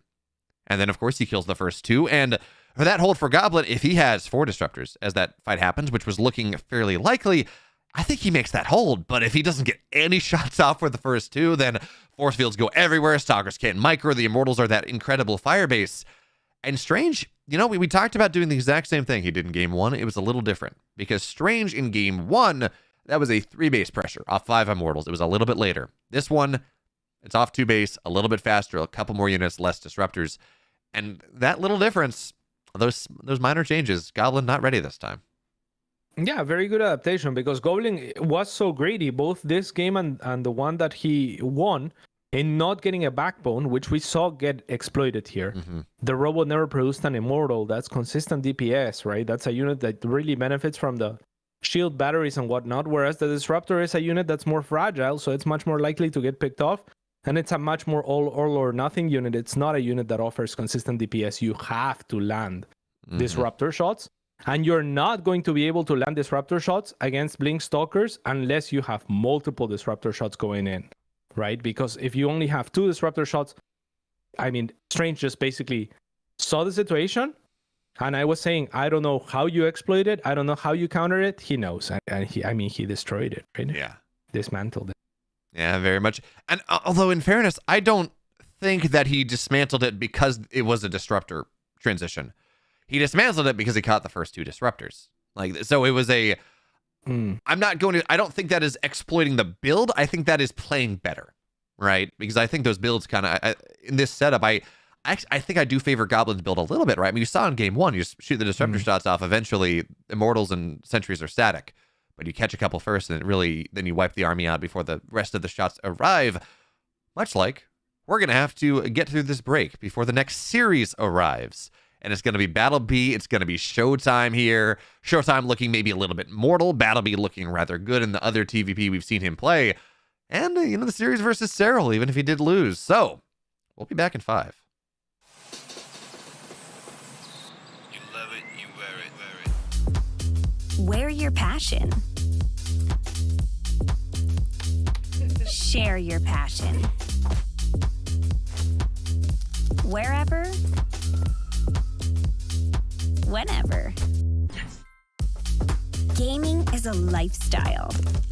Get your merch at shop.eslgaming.com.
ESL StarCraft 2 Masters is brought to you in part by Monster Energy and U.S. Air Force. Welcome back, everyone. We're punching right along here in our European regional. And this one, first of all, again, there's no elimination. We've already gotten through that. It's a 1-on-1 matchup, but it's not a PvP anymore. And Cats, that's a bit weird, right? I mean, how many PvPs have we had today? Third one, I think, in this region. Yeah, something like that. But it's going to be Showtime and Battleby. And Battleby, he has impressed in his TvP against Gerald. Showtime, as we talked about before the break, is looking somewhat mortal. I mean, he did lose to Wayne, although, in fairness, Wayne also beat Spirit and is now playing Cyril in the match after this to qualify on into the playoffs with a top seed. So is that Showtime looking mortal, or is that just Wayne ascending? I mean, I think Wayne has looked really good, but I don't know. I don't know. I mean, Showtime is so consistent, right? Mm-hmm. So for Wayne to beat him is actually pretty impressive, I think, on the side of. Yeah, I think so. I'm really excited for that series, by the way. And I know, ZVZ is not everyone's cup of tea, but when you have someone, again, beating Spirit, who's maybe not the best Terran in Europe, but he's up there, and you have Showtime, the number 2 Protoss. It is going to be another story, though, to beat the best Zerg in Europe. But for now, we got a different series to talk about. It's going to be Showtime, and it is, in fact, going to be Battleby and Cats. We're going to get into game 1. Yeah, and it should be a good game. I was just chatting with Golden about that game. Yeah, we are loaded into this one. And in the bottom, or in the top left-hand side, it is Battleby for Berserk. And in the bottom right, in the red, for Berlin International Gaming, is the other big German, Showtime. And Cats, I'm always just so sad that, yes, Hero Marine has been on Mouse like as long as Mouse has existed. He is one of the longest kind of esports team player combinations that we've ever had. Really in any esport, actually. I saw there was a list, I think, that went out last year. He's like 12 years or something. But I mean, you're missing. Berlin International Gaming is missing out on such an opportunity here, right? Like, it could literally be Big Dot Gabe. Yeah, for sure. I mean, Gabe is insane. I mean, I'm just talking about that game with Goblin because it's such an interesting discussion, I think. Mm-hmm. Apparently, like, just to talk a little bit more about that series, it was more, like, from the feel of this conversation, it was more Goblin reacting to Strange's builds and all in than Strange reacting to Goblin, basically, is the vibe that I'm getting from Goblin. So he said he was trying to craft a response, and it worked in game 1, right? But then Strange obviously changed his build. Mm-hmm. And what I was proposing to Goblin is the same thing that I proposed on the cast, which is I don't think you can hold with 2 Disruptors, right? Because, like, think about it, right? In my mind, if you have enough Stalkers to one-shot a Disruptor, 2 is never enough, because either you have to fire both shots at the same time and then you open yourself up for the duration because it's relatively easy to dodge, right? Like 2 shots if you just fire them preemptively. Or you fire 1 and then the Stalkers blink forward, pick off the Disruptor in 1 shot, and then, as that's happening, you have to react with a second shot, by which time it is too late because the Stalkers on their next shot will still kill the next Disruptor in time. Mm-hmm. Does that make sense? Yeah. Like, I don't see any other play, right? It's either you fire both at the same time or you fire 1 at a time, and if there's enough Stalkers, they always pick up the Disruptor. So this is what I proposed. You were saying it was like because the Phoenix kind of spots the Stalkers, right? Mm-hmm. And then they're able to jump on them. And Goblin is of the same mind initially in our conversation, where he's like, well, I got caught off position. I'm like, yeah, but even if you didn't, can you actually hold? And he was like, I don't know, because I'm crafting a response on the fly. And we're kind of arriving at the end of the conversation to, yeah, if you don't have 4 Disruptors, you just can't do it, or 3 Disruptors at least. Like with the 2, it's just, I don't see how there's any situation where you don't get 1 shot on both Disruptors, and then that's all your net worth. And it's so much investment, right, into the Robo, into both of the units, which are pretty expensive, and the Robo Bay, and that all goes to nothing on 2 volleys of Stalkers. Although, in fairness, as that timed out as this Reaper will go down, I mean, obnoxious right, with the bunker, but really not that bad. As the fight hit, right, there were 2 disruptors, and there was the third one that was just about done. So you do wonder, right, if the Stalkers blink forward, they're killing those disruptors, which means they're splitting their DPS. Maybe there's some way, and again, I think if you are able to position a little bit better, that may allow you to buy enough time, like you put your Stalkers a little bit further forward to keep the disruptors back, then you will have 3 disruptors out by the time that push really happens. But because the disruptors were the Stalkers weren't buffering for the disruptors, and also, again, the disruptors were known, like Strange saw them, he knew exactly where he had to go, that between the 2 of those things, is lock on, he's not going to get this Oracle. Because you have the vision disadvantage and maybe some poor Stalker positioning, there was not time for that 3rd disruptor to come out. For sure. If you buy enough time for the 3rd disruptor and the extra gateways to come online, right, you have more buffer to where if they blink onto you, you're outputting more damage from the 3rd disruptor shot, and B, the extra units that you would have, right? Because the threshold doesn't change for the Blink Stalker player. They have the amount that they need to one-shot a disruptor, and that doesn't really grow, right? Like it doesn't matter if you have another warping of Stalkers, they're still all gonna shoot at the 1 disruptor because it's impossible to micro all but 3, and 3 would, deal an insignificant amount of damage anyway. But yeah, I think 3 is still kind of a gray area, right? Because what happens with 3 is kind of the same-ish as 2, only you land the 3rd shot. So it's like, do you trade 1 disruptor shot for 3 disruptors, Robo and Robo Bay? Right, it still seems like it has to be a huge shot for it to actually make a difference. So that's why we thought 4 is probably like a good number to have, but I think 3 obviously it's maybe you don't lose outright, right? Yeah, that's fair, but we do need to talk about this game right now because a lot of stuff has happened. Oracle's dead. The pressure from Battle B, he loses the Cyclone very quickly, which is not what you're looking for. In fact, I think he lost 2. But, he's holding high ground here. Stim. Stalkers, though, they're just going to blink away. Really shouldn't lose much of anything here. Showtime just kind of flexing on him. Obio, Stim's on top. Another Cyclone arrives. This is not really working out for Battleby as he continues to rally across. And Cats, at this point, I mean, I almost feel like this push is stalling up, but, Marauders are getting at it in. Finally, we have Medivacs, and, Stalkers, maybe they can get trapped in here. They're going to stay on high ground for quite a while. Yeah, and Concussive Shell's barely not done for another 2 seconds or so, so unfortunate they're not gonna get to punish any of those Stalkers on the Concussive Shell grenade. And yeah, Battleby taking a few losses here on the other side, but he's not hyper committed by the looks of it, right? Drops his 3rd on location. He's gonna be a little bit behind, no doubt, even though the supply puts him ahead for the time being. He's gonna start falling behind economically, but it is not all said and done as Showtime sets up his beautiful standard perimeter of pylon. Yeah, this is certainly a quicker 3rd base than you could get. So, yes, Battleby is behind economically. He's down. What is that? 8 workers, something like that. But it's still it's still like a base that's going down right around that 6-minute mark, which in a TVP is on the slightly faster side of things while you're still putting aggression on. And now all the upgrades are done. Now Stim's up onto the high ground, but with a shield, 2 shield batteries and a cannon, no tanks here, nothing to really dislodge this. I don't know Battleby's going to be able to get that much done, at least not from this angle, right?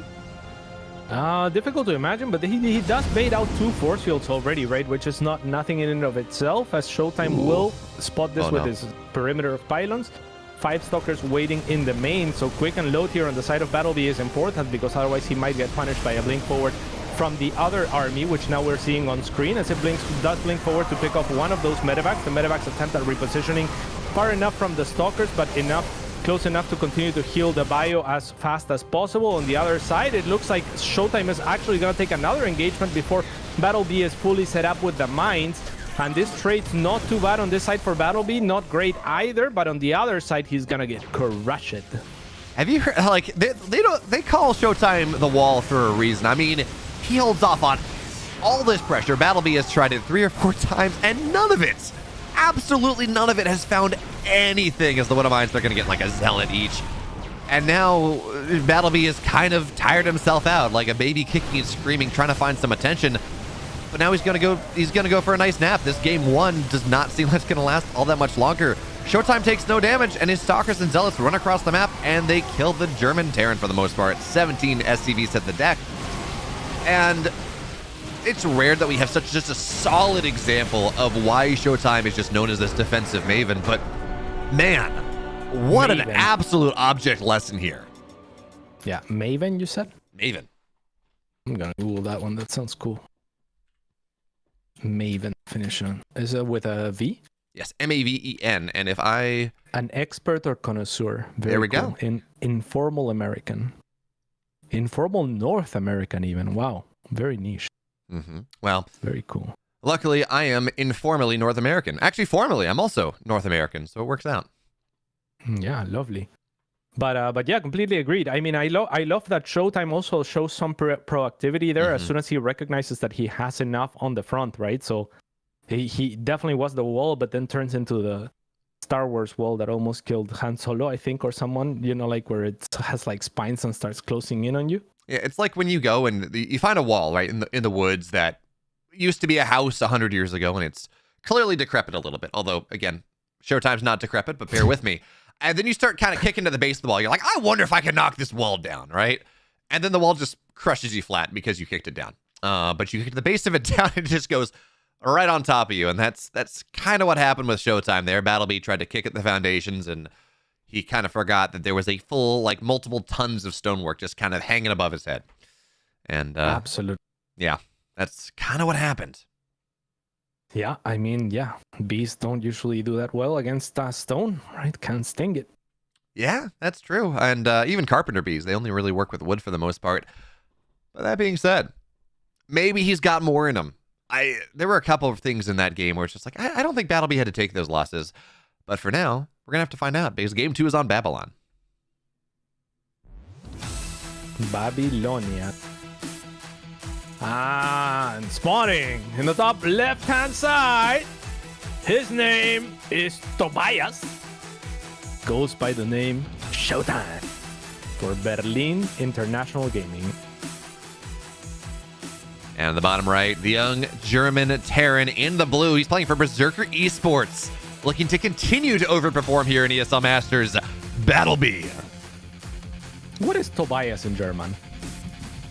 Like, is it Tobias? Something like that. Tobias? I think so. We need to bring Showtime on after this. Just like, hey, Showtime, can I get like a voice clip of your name so when I introduce you, we have you saying your own name and it's fine. Yeah, and I also have a little bit of a Tobias towards Showtime on this match. That's fair. I think we all do. But by the way, did you know that Showtime is not...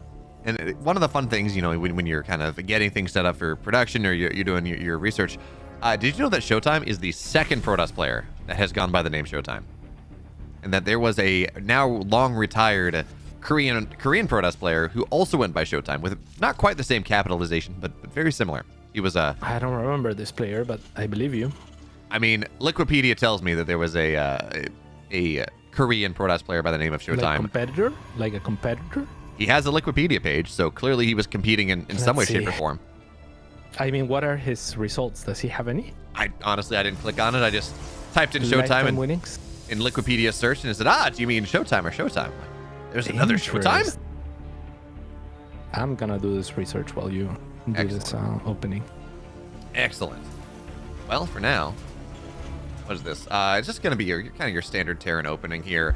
Did he get a Reaper? No. Okay, so Marine opener into Reactor, Battlebee, unlocking a little bit more aggression than you might otherwise expect from a Reaper opener or something. You save the gas there, and this often leads into like a Widowmine drop, something like that, which is not all that great because Showtime has gone Stargate, and if he opts to go for Phoenix play, it's going to be not really all that fun. But hey, you know, maybe Oracles, something opens it up a little bit more. And Cats, I heard you laugh. Do you have this other Showtime?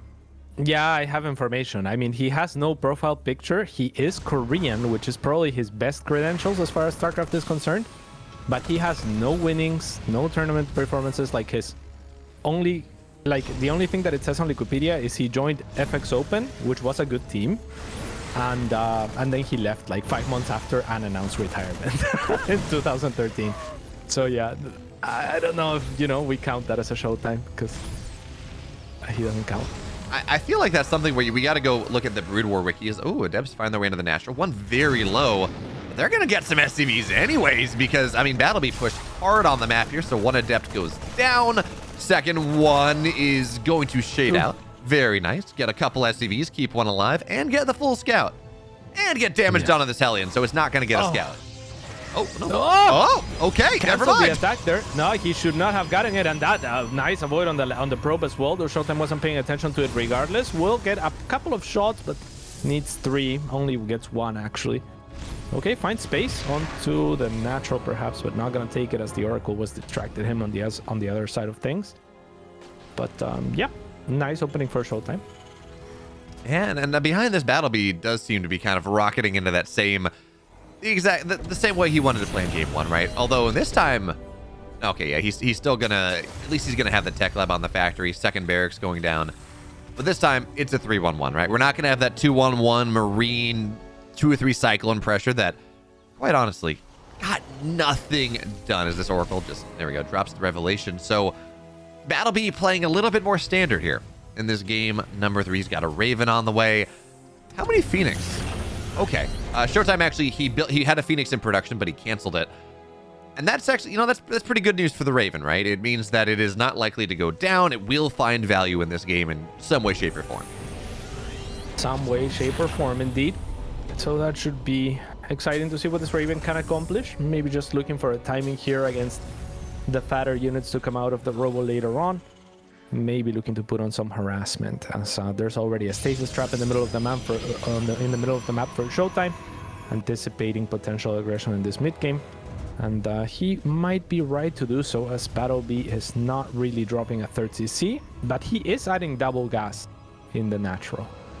Yeah, so kind of two different stories here, right? Double gas says, expand 3rd base, but the lack of a 3rd kind of tells another story. Although, Cats, in fairness, especially with a 3-1-1 timing like this, we don't expect to see a 3rd base until 6:30, 7:30, something like that. Kind of as the Terran moves out, and that's kind of, they tend to take the 3rd base behind that.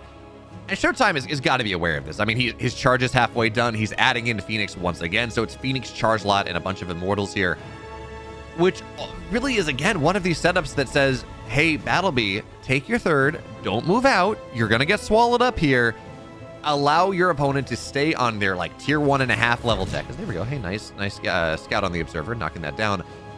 But allow Showtime to bulk up on his low tier tech, build a bunch of Widow Mines, get into a Ghost Academy, something like that, and just take the game later when Showtime's army will technically outscale itself. No, yeah, I think Battlebee has to go for a timing of some kind, right? Because he invested so much into production, and that is why you cannot afford the 3rd, right? Is you put so much money into production that if you were to drop a 3rd and start producing SCVs, you wouldn't be able to actually use the money that you invested into production.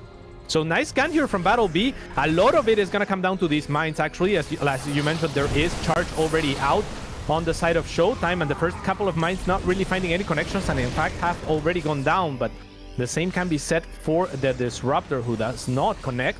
So Battlebee looking for perhaps a timing to exploit that right now. Raven! Oh no, that's actually fantastic. He gets the shutdown on the Disruptor that does have a shot, but even still, it's Zealots versus Bile that doesn't really feel all that great at this stage. Disruptor goes out now, gets 1 Marine. Actually, that'll be hot pickups here, and he's gonna look to move in once again. Second shot goes out. It's gonna get the Widow Mines, and you gotta figure that's the end of this push, right? I would think so. I mean, that was such a heavy commitment, though. Battlebee's gonna drop a 3rd on location, but this already feels pretty bad. He was definitely hoping to accomplish a lot more with that. I mean, the Phoenix is doing fantastic against the Widow Mines. Did he just kill his own Marauder? He did just kill his own Marauder. Very clearly a traitor to the cause. Quite clearly, as now the Widow Mines are burrowing in the back, but there are Disruptors available. No, Battlebee, no! That's it. If that push was not over, it is over now. And actually, there's nothing to stop these Phoenix from chasing this entire thing down. I mean, pick up in a medevac, right? You can boost away, but that's 2 dead medevacs here. The Phoenix will continue to chase. And again, Battlebee, he kicked the wall, but Showtime is just going to come falling right down on top of him. This is just, again, just the pressure's not really working all that well, despite the nice shutdown there on the fresh disruptor. And at this point, there's no way this third base stays up. But I don't think Showtime's going to stop at that. No, I mean, this game's over, right? Like, it's pretty much impossible for Battleby to do anything from this point on. So he is going to have to tap out, and Showtime will destroy him this. Yeah, you know, taking down Geralt, taking him down, I want to say it was 2-0 was the result of that previous series. Ah, okay, you know, fine. That's good. Battlebee's TVP is clearly solid. But Showtime just showed us that he is on such another level compared to Battleby right now that didn't look fair. Like that was we've seen some significant victories over the course of our broadcast here today, but if you asked me to say what is the most one-sided match of the day, I mean, that just did not look close. Yeah, it really didn't. I mean, Battleby not really finding success at any point during that series, it feels like. But at least we have the next series. We do. We've actually, our final two series are going to be fun. It's going to be Wayne and Cyril coming up after the break, and then after that, it's going to be Hearthstone and a Laser, and both those matches are going to be pretty fun. And then we got some interesting ones coming up out of North America as well. But for now, we're going to go to a brief break, and when we're back, it is the young gun, the man who has 2-0 Showtime and also taken down Spirit against, well, he's won 2 world championships. His name precedes him. He's going to go up against Cyril. So after the break, we'll be back.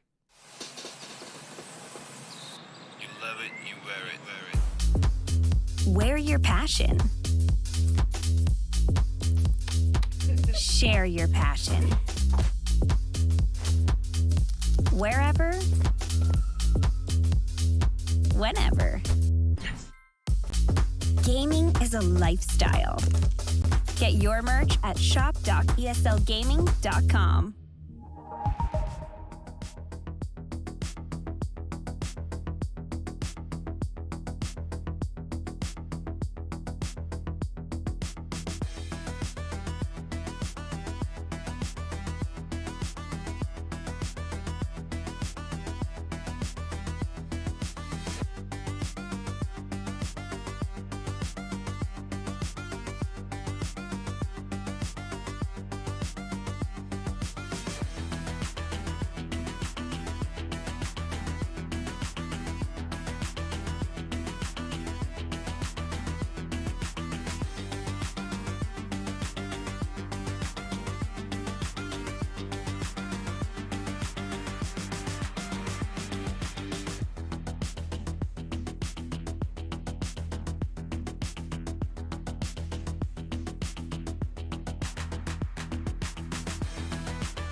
ESL StarCraft 2 Masters is brought to you in part by Monster Energy and U.S. Air Force.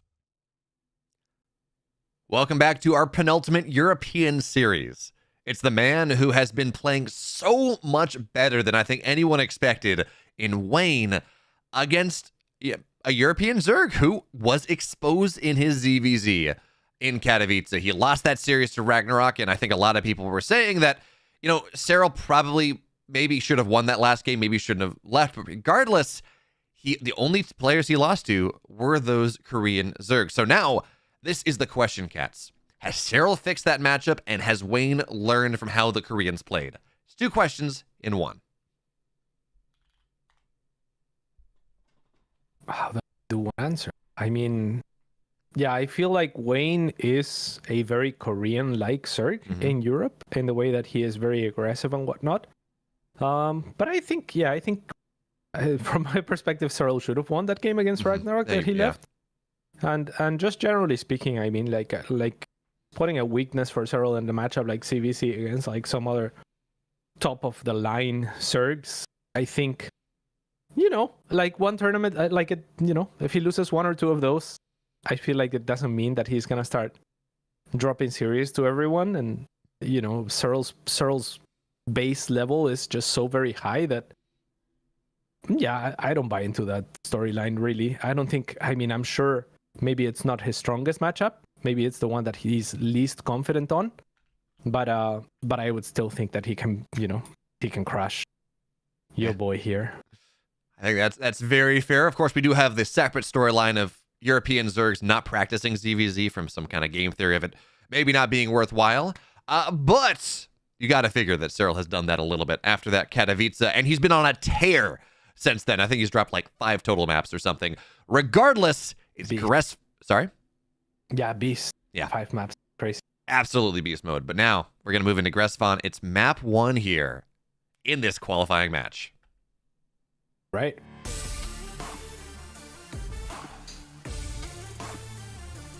And on the bottom right, in the red, he is for Team Starcom. Massively overperforming and needs one more series to move on to the playoffs. It's Wayne.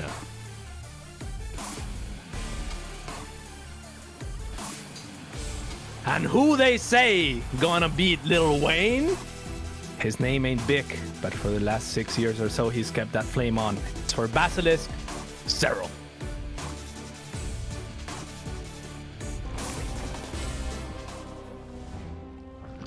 So here's my question here, Cats. In this series, how many Lil Wayne references can you scrape together? Probably not that many. I'm not that big on rap, and most of them would be awfully explicit. But we'll see. That's fair. Maybe the chat can help me out. There we go. If the chat types some good ones that I can sneak in there, like if the chat prepares them for me, I'll check it out and I see if I can. All right, so you know what to do. Give Cats all the bad Lil Wayne jokes. But because, I think the bigger question here is whether our Bruce Wayne can turn himself into Batman and slay the Night King, because that is clearly two conflicting intellectual properties that are absolutely they're part of the same universe, right? I thought people stopped calling him the Night King though after the season finale that everyone was. Yeah, you get other ones, but I mean, if we're leaning into like fantasy comic book whatever, I mean, what the Finisher versus Batman, Night King versus Batman. There we go. Sounds good to me. Although again, you need to evolve. So Pokemon often need like special objects to evolve, right? And Wayne, I don't think so. Do they? Yeah, Pikachu needs. I think they can use. Like, it depends. Like, Pikachu, I think, needs, like, a Moonstone or something to turn into Raichu. And Wayne was Rattata before he moved on into Wayne. So, what does Wayne need to evolve into Batman and therefore take the series? Probably, 4 of your jokes in a row. I mean, I was building up for it. Love it. But anyway, for now, it's a very similar opener. Very standard opener, actually, coming out of both sides. Bailey Nest on the way at about 36 supply. Third base on the way. The couple lings getting pumped. The big difference, though, of course, is Cyril's building a couple more. cutting drones just a little. Well, he actually got ahead in drones a little bit, but it seems like he might be the preliminary aggressor here. Yeah, not unlikely. Though, yeah, I mean, the early CVC, I think both players looking to be somewhat just safe with the number of things that they make. They'll have to reactively go for the matching number of links now. So as Wayne sees Cyril moving out, a little bit slow on that Baneling morph, but he has one almost completed. And now has an additional 12 links in production, though I think he might have been supply blocked for a second there because the next batch of links is a little bit late here. We'll see if Cyril can exploit that, as now there are 3 Banes on the field, and with the 2 Queens here, Wayne should be just... Yeah, he should be just fine. Now, Overlord forced back a little bit as these Banelings morphing in from Wayne are not going to get much done. Banelings coming from the natural from Cyril, but good splits there from Wayne. Only loses 2, and it seems like Wayne's the one that really wants to get aggressive here. He's got, what's that, 4 Banes, 5th one on the way, finding his way in. Ooh, decent connections there. Oh, even better coming in from Wayne right now. And now there's really not a, I mean, there are Queens, sure, and more Banelings on the way, but for the moment, Wayne is going to have his way outside of the 3rd base, but oh, he wastes the Banes. Wayne wastes the Banes, and now he's got to back up.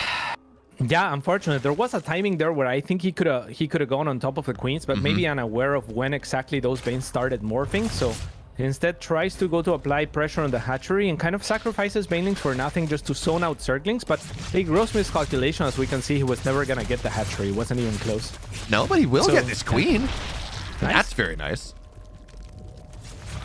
Very nice.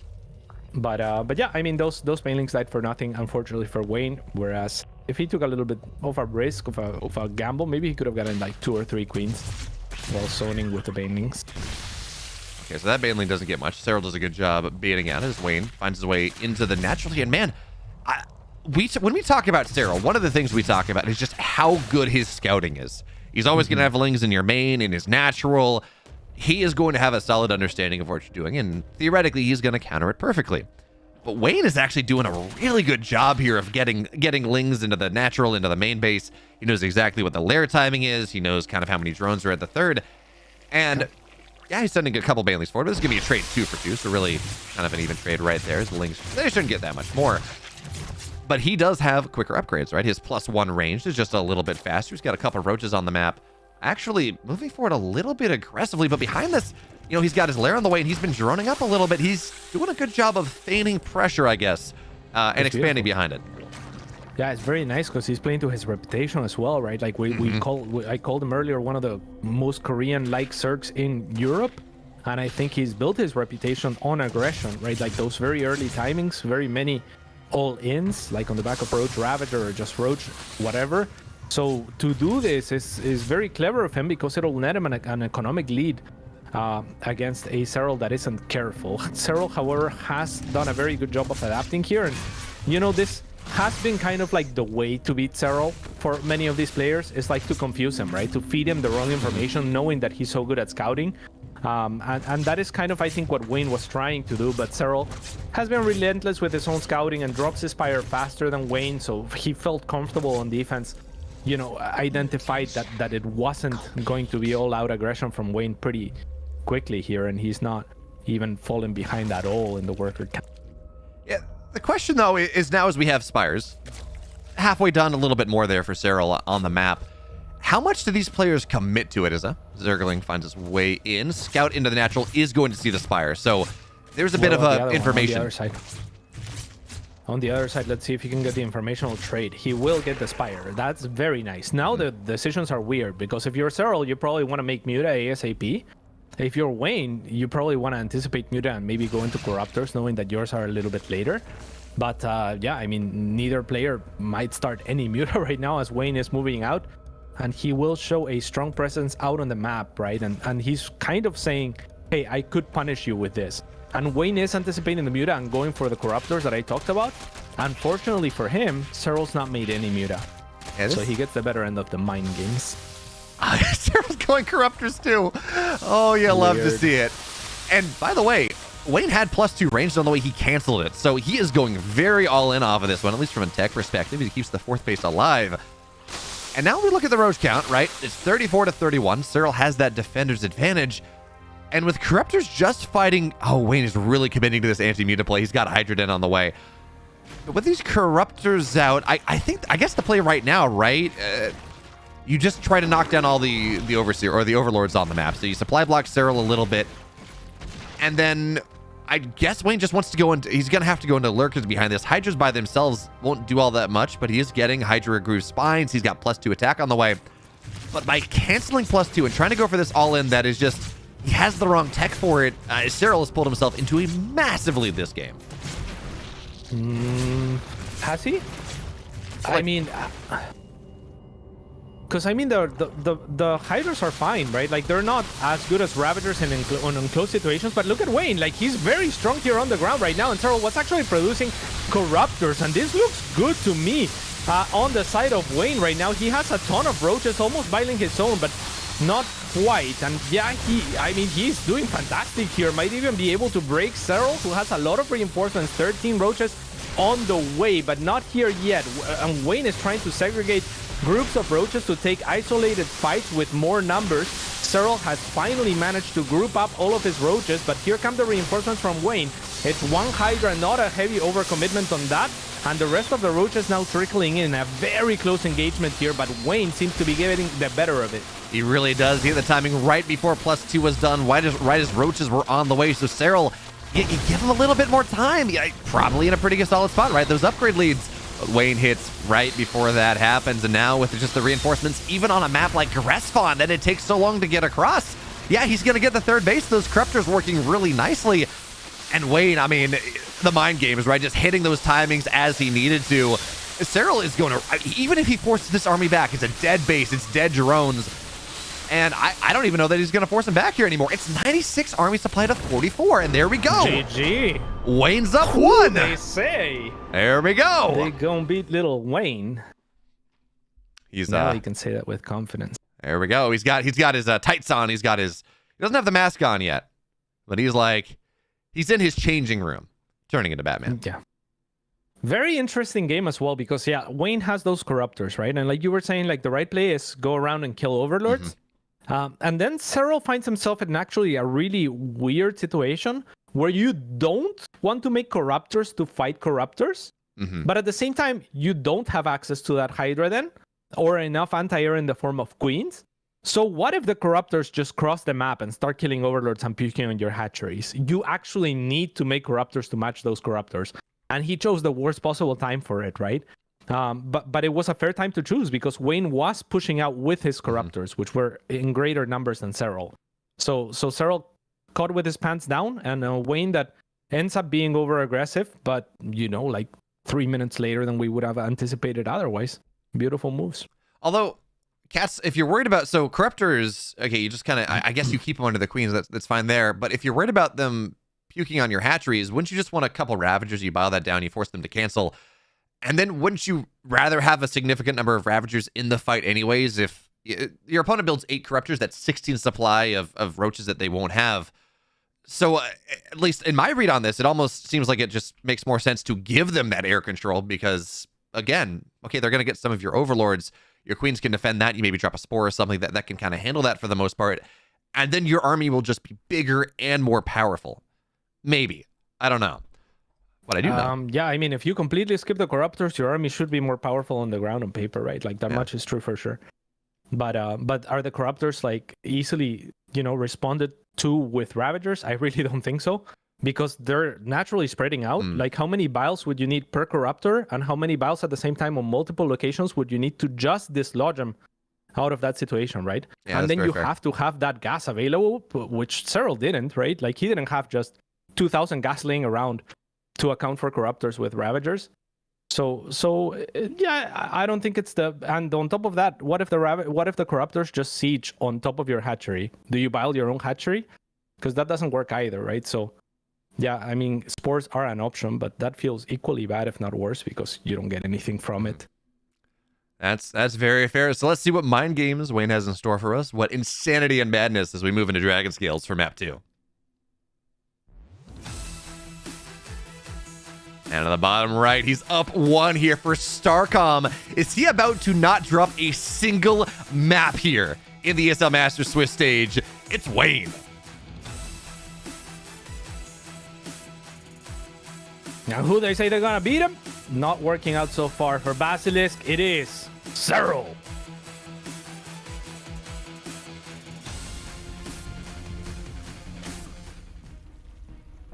So what do you want to see from Cyril now? I mean, that was a weird game, and I can't help but wonder. So Wayne hit that timing. As Cyril was a little bit out of position as he was building those corruptors, he had that dead supply. And I feel like Wayne could have hit that with +2 as well. I don't feel like canceling his attack upgrade. I mean, I understand the idea, right? You run across the map, your opponent is committing into mutas, you get a lot of roaches, you get your corruptors, you just go kill Cyril. But imagine if, I mean, that timing hits even harder. So Wayne played, again, he played very well. Maybe he doesn't do that. I was about to ask what we want to see out of him in this game too, but look at this. It's a speedling all in. +1 attack on the way before speed. When was the last time you saw this? You're asking the wrong person, because I do love speedling before speed myself, so it would have been like yesterday probably. When was the last time you saw this in a pro game? I mean, not very often, but it's been known to happen. Raynor does like, or did like melee into lurkers, maybe like a year or so ago. But I mean, I think it's pretty cool, right? Like, the nice thing about speed into melee, or melee into speed, like off of a single gas, is that it lines up perfectly just with 3 workers mining. You drop the Evo chamber at like 30 gas. When you have 30 gas, that is. By the time the Evo chamber finishes, you have around exactly 100 gas. And by the time you start your link speed, right, the next set of 100 gas, it finishes up to where it lines up pretty much perfectly with the melee upgrade. So it is a really nice timing. It doesn't even have to be all in here, but it's gonna be in the case of Wayne. He's looking to bamboozle Cyril for sure, and let's see if he's gonna be able to. So here's my question though: why is he still mining gas? Is he gonna get a couple roaches? Yeah, you're cutting out. Are we good? Better now. Yeah. Okay. Yeah. So what do you think he's going for? I mean, he's pumping lings obviously, but is this like a +1 speedling Queen Ling Nidus? Is that the You cut play? out again. Well, I think he's gonna go Muta personally, because I basically do this exact same style, only off of 3 hatcheries with a hatchery on the wall, but I do the exact same sequence. You have a little bit more larva to work with in that situation, but I think Aspire is the most sensible thing that you can go for from this situation, because you'll get map control from the links, and the links are going to be trading very efficiently, and then you have the extra gas that you're going to be floating, and we see him go up to 4 gases. He could already have dropped the Spire, but it's going to be preoccupied here at the front, as Cyril didn't have any banelings, unfortunately for him. So again, a good read here from Wayne, but he has fallen behind in supply. There's the Spire, and he is 6 workers behind as well. But if Cyril doesn't look to punish this, when the Muta are out, Wayne will regain control of the game. So Cyril needs to do something. Yeah, certainly. And Cyril actually canceled the Baneling nest. He had it on the way for a little bit, but no Banelings arrived at the Baneling time. No Lings did, so he thought he was okay. He really thought this was some sort of gasless thing, some sort of roach timing, and that is absolutely not what it was. Although he does get a queen. You know, that is going to be very nice here, but he's going up to Lair Cats. He is not going for that big sort of roach counter. I mean, he is building more roaches, so actually, you know what? Never mind. He is. It does look like he's going for some sort of counterattack, but I wonder at this point whether that's Wayne just back. gonna come out in time. I wouldn't think so, but if Wayne continues to just waste units on the other side of the map, the threat of a counterattack is much worse. So what he has to do is hide the links somewhere on the side of the map, like he's doing right now, with looking to not reveal them to any overlords of Cyril. Because once they're revealed, they can be hunted down, right? And you know where they're coming and you know the number. He will find a drone or two, though, which is very nice. Also gets a drone count on the 3rd. But this link's job is to be a threat out on the map primarily, so that Cyril can't have an easy decision to move out. And Cyril has just now started the roach speed, so even though the supply is heavily in favor of Cyril, Wayne will regain control of this game, or at least to get some map control going with his Muta, and will be able to drone up his 3rd as a result. Where Cyril, maybe if he goes into Tunneling Claws right away, will be his next real window of opportunity here, unless he wants to gamble and you know, just push on the gas pedal on the roaches, which is not very Cyril-like. And by the way, it should be noted here that the first time that Cyril saw that this was Mutas, okay, yes, it was a +1 melee opener, 3rd base was delayed. And those are pretty significant tells that this is likely going to be some sort of Muta play. But he did not see the Spire timing. He did not see the Lair timing. He did not see the Spire timing. And he was not able to count the gases. So the first confirmation that this is in fact Muta play was pretty much as the Mutas were popping. But Serral is quick in the response. So we got an Infestation Pit on the way. How many queens does he have? He's on 6. We got Spores and Mineral Lines. So now the question is how much oh, that's a queen, a little bit exposed. Wayne will gladly take that one.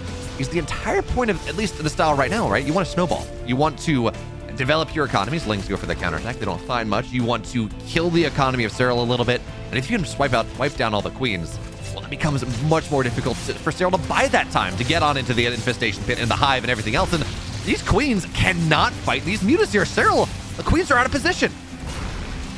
Yeah, I mean, Serral is confident there that he can probably hold with the number of queens that he has because it's, I mean, on paper, it's a pretty expensive trade for Wayne, but Wayne knows that he has more Muta on the way as well and takes a beautiful trade there against the queens, targeting the one that was exposed, which luckily for him was the one that had the most energy as well, right? So that offers a unique opportunity because one transfuse, keeping a queen alive for longer is huge as Wayne commits onto 2 spores, sacrifices all of his links in the process, but identifying that he has killed enough queens, now Serral's only move is to push on the other side with the roaches and see how much damage he can get done.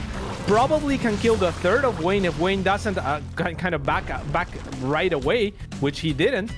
But yeah, Wayne is going to have an opportunity of counter-attacking with these links as well. Now, Serral identifying that there's links living the natural, he will instead go for the jugular, which is the, I think, more sensible move.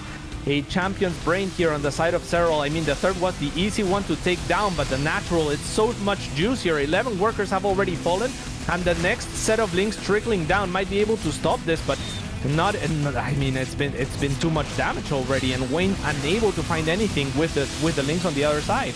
And the big thing here is Wayne was very all in on this idea. He was not droning up behind this. Oh, that link counterattack is going to be very nice. But he wasn't droning up behind this, right? He wasn't going and taking a 4th base and playing kind of the macro Ling Muta style. He was trying to establish map control to kill the queens and end the game. And as such, losing 23 drones is not, oh, I was at 60, now I'm at 40. It's a frustrating, but it's not the end of the world. Instead, it's, no, I was at 40, now I'm at 20, and my economy is absolutely shut. But Mutas get on top of the queens once again, and they're going to get the high energy ones.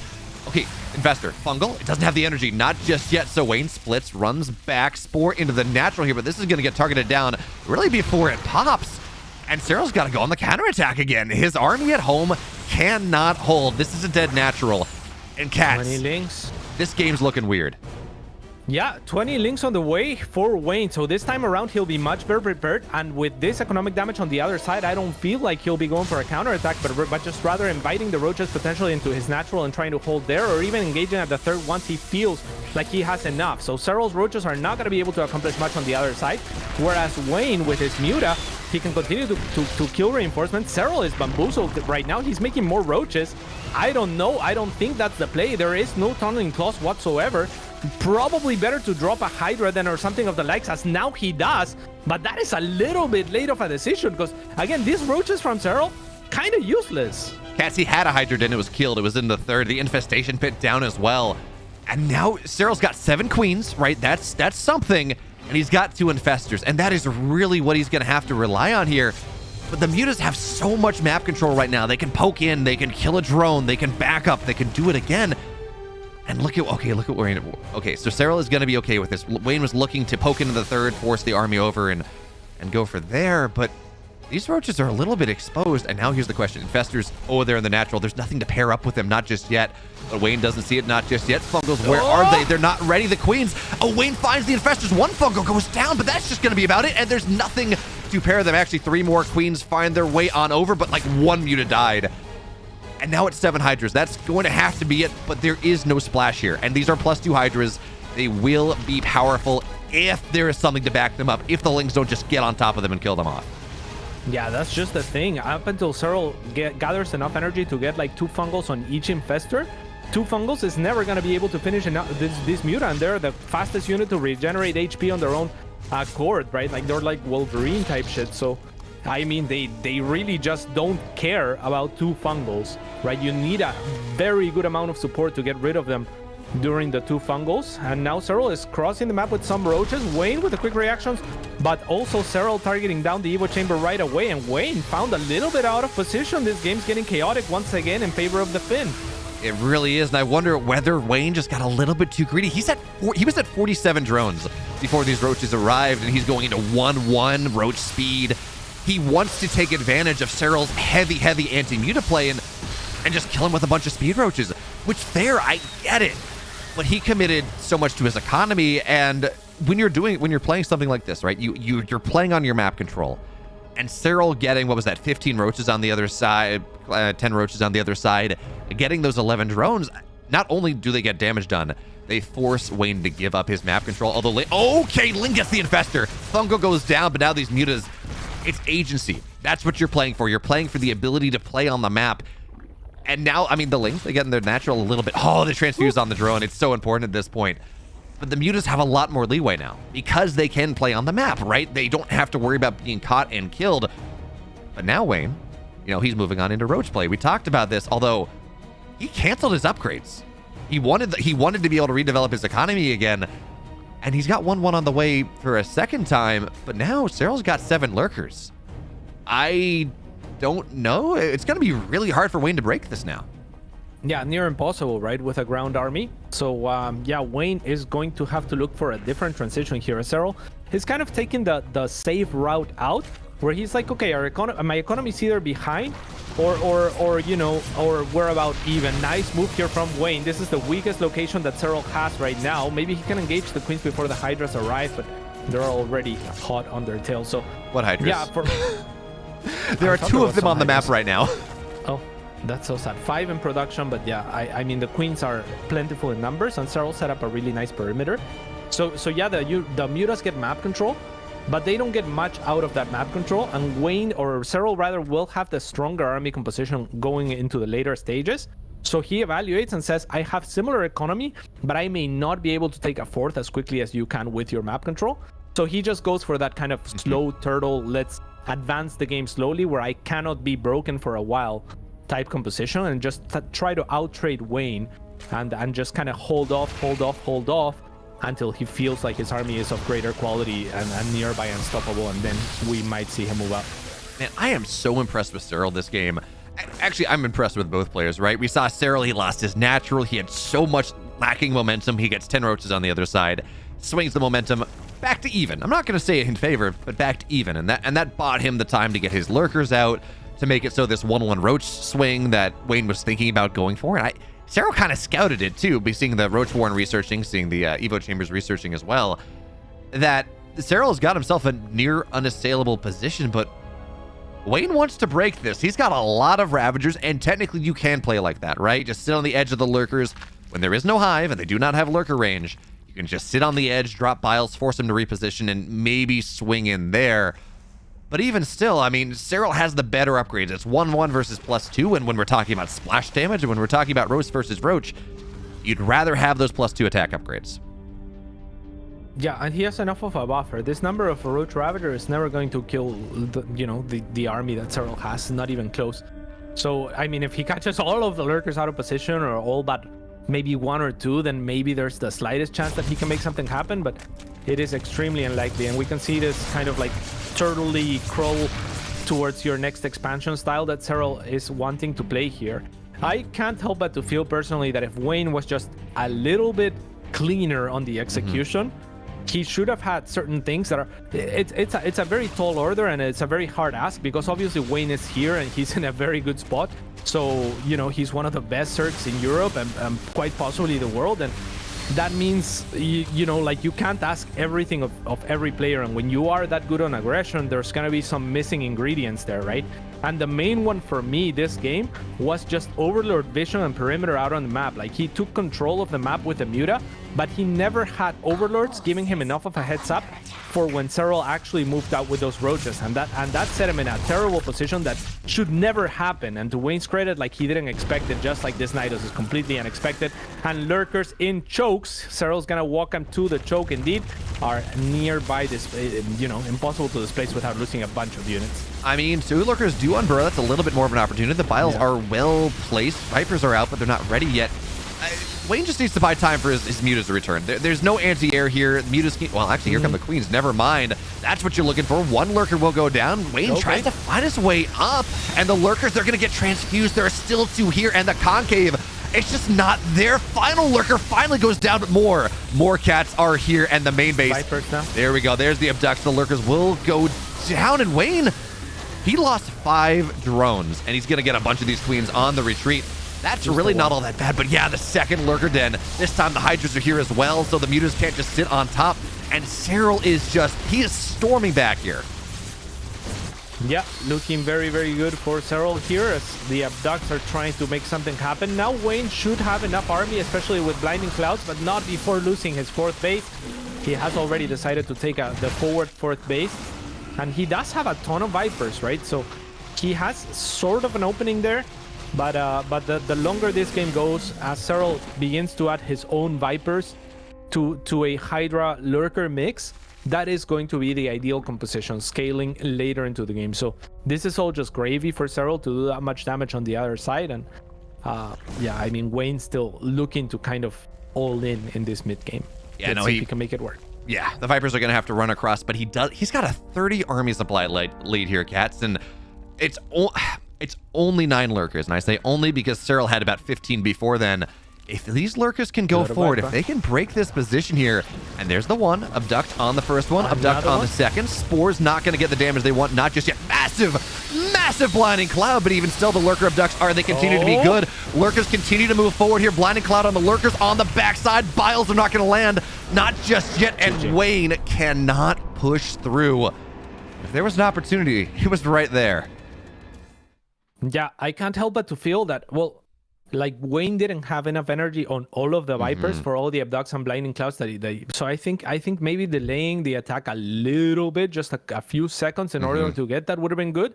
Cyril also did a really good job of identifying that the attack was probably coming and adding those extra spores, because that's what's gonna zone off the Vipers of Wayne, and that's where Wayne had kind of like his advantage, right? But I also feel like maybe Wayne could have just biled the spores, because there was a lot of separation between the spores and the Lurkers. So if you use a little bit of that time while your Vipers are kind of gaining energy to see and you know, get the defense to reposition a little bit or kill a spore or something, then all of those Vipers have A, more energy, and B, just an easier time kind of flying over less spores, right? Which are their timers. So I don't think that was as effective as it could have been, but a good effort from Wayne and a really cool game too. So that was a people talk about how they don't like ZVZ because just roach wars back and forth. That was it. Sometimes we get games like that, and that was a lot of fun. But yeah, I'm with you. I didn't quite see how the Vipers didn't have quite as much energy as they could have. So really good call there. I wonder whether it would almost have been worth it. Obviously, you do want the energy on the Vipers, but if you really do feel like you need to go then or not at all, run some Overlords forward. Right, just like something to soak the spore shots, so you can get those abductions, so you can get those Vipers forward. But regardless, I mean, the fact that Wayne, excuse me, is that close to this is game 3 is gonna be fun. Yeah, that would be cool if that worked. Do that every game, but the problem is the spores will attack the Viper as soon as it's in range. That's true. Yeah. Overlords? Oh, not a good idea. Let me just attack the thing that's a threat. So StarCraft is kind of like StarCraft 2 is pretty automated like that. In Brood War, I think there's a little bit more room to maneuver where maybe the targeting isn't as good, but you know, like the StarCraft basically says, okay, if there's a decision that's basically a non-decision, I'll make it for you, right? In terms of prioritizing. Yeah, I think the most recent one, didn't they change like Thor anti-air attack priority or something fairly recently? So it would Cyclone, I think, maybe. No, did that not go through? I think it was Thor's on Vipers. I think they changed it so Thor's would then target Vipers when they previously targeted Overlords. That was like the last one that would do that actually. Over Viper. I think Thor's used to target something else over Vipers. This was like 2 years ago. Probably not over. Yeah. I forget what it was, but anyway, they something. Jeez, if I could remember this, that'd be great. But something was changed, so that the I want to say it was the Thors that would target Vipers over something else. So they would. It might be Muta or something like that, like Muta or some other like threatening air unit. But yeah, I mean, very because then it's like from a developer perspective, it's like, what's more valuable for the Thor to target, right? Is it the Mutalisk or is it the Viper? And it's not like a black and white solution. Yeah. But Overlord versus anything, it's like, well, not the Overlord, right? So the one case used for what you're talking about, though, is against Widow Mines because they'll lock on and not change their lock on. So if you can run like Overseers right in front of your army and they get locked on with the Widow Mines, then, that's a good way to utilize Overlords or Overseers, really, because Overlords are too slow. They just die. That's fair. And the other thing, of course, is Carriers and Interceptors had their priority change. So the army will target the Carrier now instead of the Interceptors, not vice versa. That was the most recent patch. What's also something is that we're going to get into game number 3 here. Can Wayne do it? Will Cyril show his class? We're going to get into it.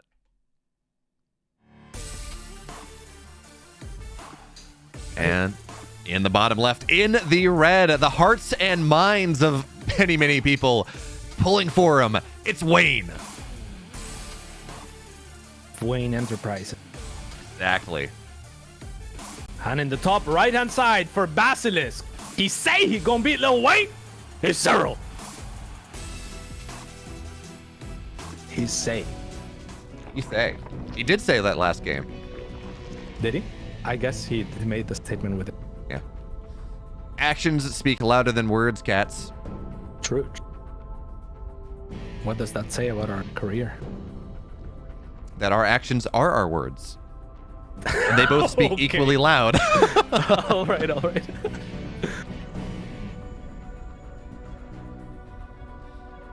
Here we go. I mean, pretty standard here. This Overlord's being left and natural, kind of like semi-recent development due to Cyril himself. Yeah. Because he was doing the Spine Riot, the proxy Spine Riot out of Vision.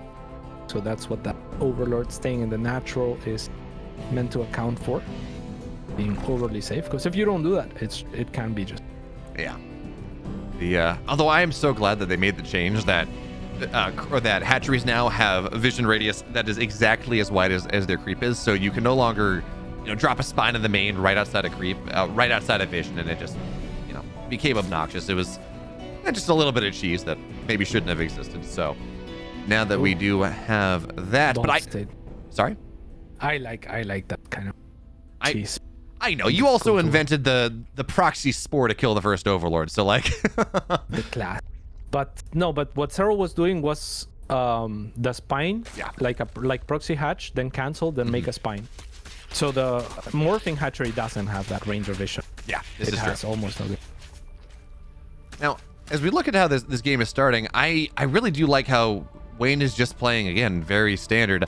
I think he had many opportunities to win game number 2, and probably if he just pumped Lings out of that, actually, he might have been able to break through off the initial +1 Ling timing. But regardless, he's got to feel so confident in this series right now. He took down Cyril straight up in game 1. Game 2, he had so many opportunities that I can't imagine he feels any sort of pressure to do something weird, to go for a Carapace timing or something else, and try to prevent Cyril from getting to the late game, because I think he showed a tremendous acumen. And if he's looking at himself right there, he's like, yeah, I let a Nidus into the main. That's unfortunate, and I wish I'd seen it. But other than that, I was in a great spot that entire game. Yeah, I think for me, the biggest things were, Cyril was unexpectedly making roaches, so it's difficult to blame Wayne for not reacting to the roaches that, in my opinion, were very, it's a very difficult decision to make roaches that shouldn't accomplish anything because your opponent should spot him leaving, right? And then you have enough muta to just kite him to death on the way to you. So it's difficult to anticipate that they will be useful for Cyril, but he does find the opening to make that happen. So I think Wayne could have had better Overlord coverage to give him the heads up. And in the first, I think, run by of the roaches, when he chooses to go over and kill the Overlords, I feel like there was a decision to be made between killing 2 or 3 Overlords or backing away faster to kill roaches and mitigate for damage. And I can't help but to feel that pulling back a little bit faster might have been better in that situation because he didn't have the units to respond. Whereas the second time around, he was kind of ready to absorb, right? So, but yeah, I mean, Wayne has played a phenomenal series here. Needless to say, Cyril always plays amazing. So they've offered us a couple of bangers to start. I want to talk about what Wayne is doing in this game number 3. As Cyril does scout the roaches popping out. That's a massive scout here. So Wayne looked like he was droning his third. He was pulling workers from the natural, that's only 10 out of 16, on over to the third base. But this is not a standard game. This is not a macro game. There is nothing on this Evo chamber. Wayne is going for a Roach Ling Bane bust here, trying to catch Cyril off guard. He's up 8 army supply. He's got a couple more roaches. In fact, Cyril only has 5 on the map right now. But he is reacting. He did have the time as the Banelings are going to look for the connection. Trades just a little bit, but most of the Lings, they've gone down. And now here, Cats, it's Roaches versus Roaches. Queens here on the front. And the more Banelings, they're going to find their way in. They're going to invalidate the rest of these Lings. But Defender's advantage, you got to figure. It seems like it's really working out for Cyril right now. Yeah, Cyril read this like a book. I mean, he only made an extra 9 workers. The only thing that could tilt this in Wayne's favor is the fact that the Queens are all out here fighting and not injecting, right? So Cyril has 5-6 larvae remaining. If the trades continue to be even for long enough, then a possibility opens up for Wayne. But up until then, I mean, if Cyril can just hold this as comfortably as he has been, it should be that, you know, it should be game over, series over, and doesn't look like Wayne is gonna be able to keep up the foot on the gas pedal. So he's just going back to droning now. Yeah, Wayne gave up on it, and man, we talked about this in game 1. Cyril's tremendous ability to scout things out. He had a half-dead Ling that looked at the natural, that saw, okay, no Evo chamber, and he saw the roaches popping out. That by itself was, and we saw him immediately pump roaches. We saw him pump Lings. We saw him build defensive units, pull back into the natural, build Banes. That half health of a Ling is the difference between Wayne pushing in and Cyril not being ready, or at least being ready a little bit later, and you know, Cyril being absolutely as ready as he was. Wayne just got so lucky too, because Cyril has enough roaches to absorb this counterattack of Lings, and he fake pushed out through the side, and Wayne just didn't react. He couldn't really react. So it would have been, if Cyril just continued to push, it would have been something like 15 roaches or so against like 3 roaches with 4 more popping up and a Ravager, right? So Cyril would have just been able to close out the game, or at the very least force out a lot more units earlier and do some damage, but not the case. And the good news for Wayne is that he gets away with murder, because right before then he had droned up like a madman, taking a massive risk that Cyril wouldn't move out. So I mean, he must have been sweating cold when he sees Cyril moving out, but Cyril doesn't commit to the move out. So yeah, and now Cyril, I don't think he can move out anymore, right? Okay, first of all, kill the changeling, but at this point, army supplies are equal, upgrades are well timed the same way, roach speed the same thing, layers, I mean, everything is going pretty much the way Wayne would like to bring himself back into this game. The only thing he's slightly behind on a little bit, right? His carapace slightly slower, and Cyril has brought himself up back up to 66 workers and fully saturated. But the fact that Wayne was able to get away with that he droned so hard and Cyril didn't punish, I mean, at this point, Wayne did lose more. He committed to he not only lost more resources, but he committed to the timing that slowed him down. But he's kind of macroed his way back into this game. For sure, this is playable. I mean, he again took a massive risk, kind of hoping that these Lings would keep Cyril back at home, right? And for the most part, they did, kind of, just not in the way that I would have expected, because Cyril made so many units. Indeed, these Lings, if they can find a cancel on the 4th, that would be massive, as Wayne now will get a potential economic lead leading into the later stages of the game. Cyril does have those extra 4 workers for the time being, working in his favor. But yeah, very little timing to exploit. The good thing for Cyril is his advantage has netted him all of the luxuries that Wayne doesn't have. The potential for the burrow and the tunneling claws used in conjunction for roaches, this extra 4 Ravagers early to clear overlords, and the overlord speed, which will allow his overlords to patrol out on the map and give him map control, right? So it's in these little advantages that Cyril is going to have the option to just make better decisions with better information and have the potential for backstab, have the potential to outplay Wayne, whereas Wayne is, you know, like, he can still win this. He will have comparable armies, but he has to be on top of everything and work with a little bit less information than Cyril. So it's a tough spot. And the thing that I'm particularly worried about right now is the timing that's going to be in about maybe 30 seconds. When Cyril runs across the map, he's got this big army, and then he just puts 3 roaches in Wayne's natural. Oh, if fight goes off here, Biles will not really land. And on the left side as well, Cyril rebuffs, so, you know, Wayne does a good job on the first push. And here's the big deal. He's going to see the fact that Roach Burrow is done when the Roaches are on the map. And the Bile lands. Maybe Wayne didn't want that, but he's going to see Roach Bile done when Bile, or Speed, or Burrow when it's on the map. So he doesn't really... He's going to be better prepared to defend this, but the Roaches, they sneak around anyways. And now, big Bile's there, but Wayne, he's kind of committed here. Roaches are on his third base, but I think he's got a little bit more in the front. Backs up.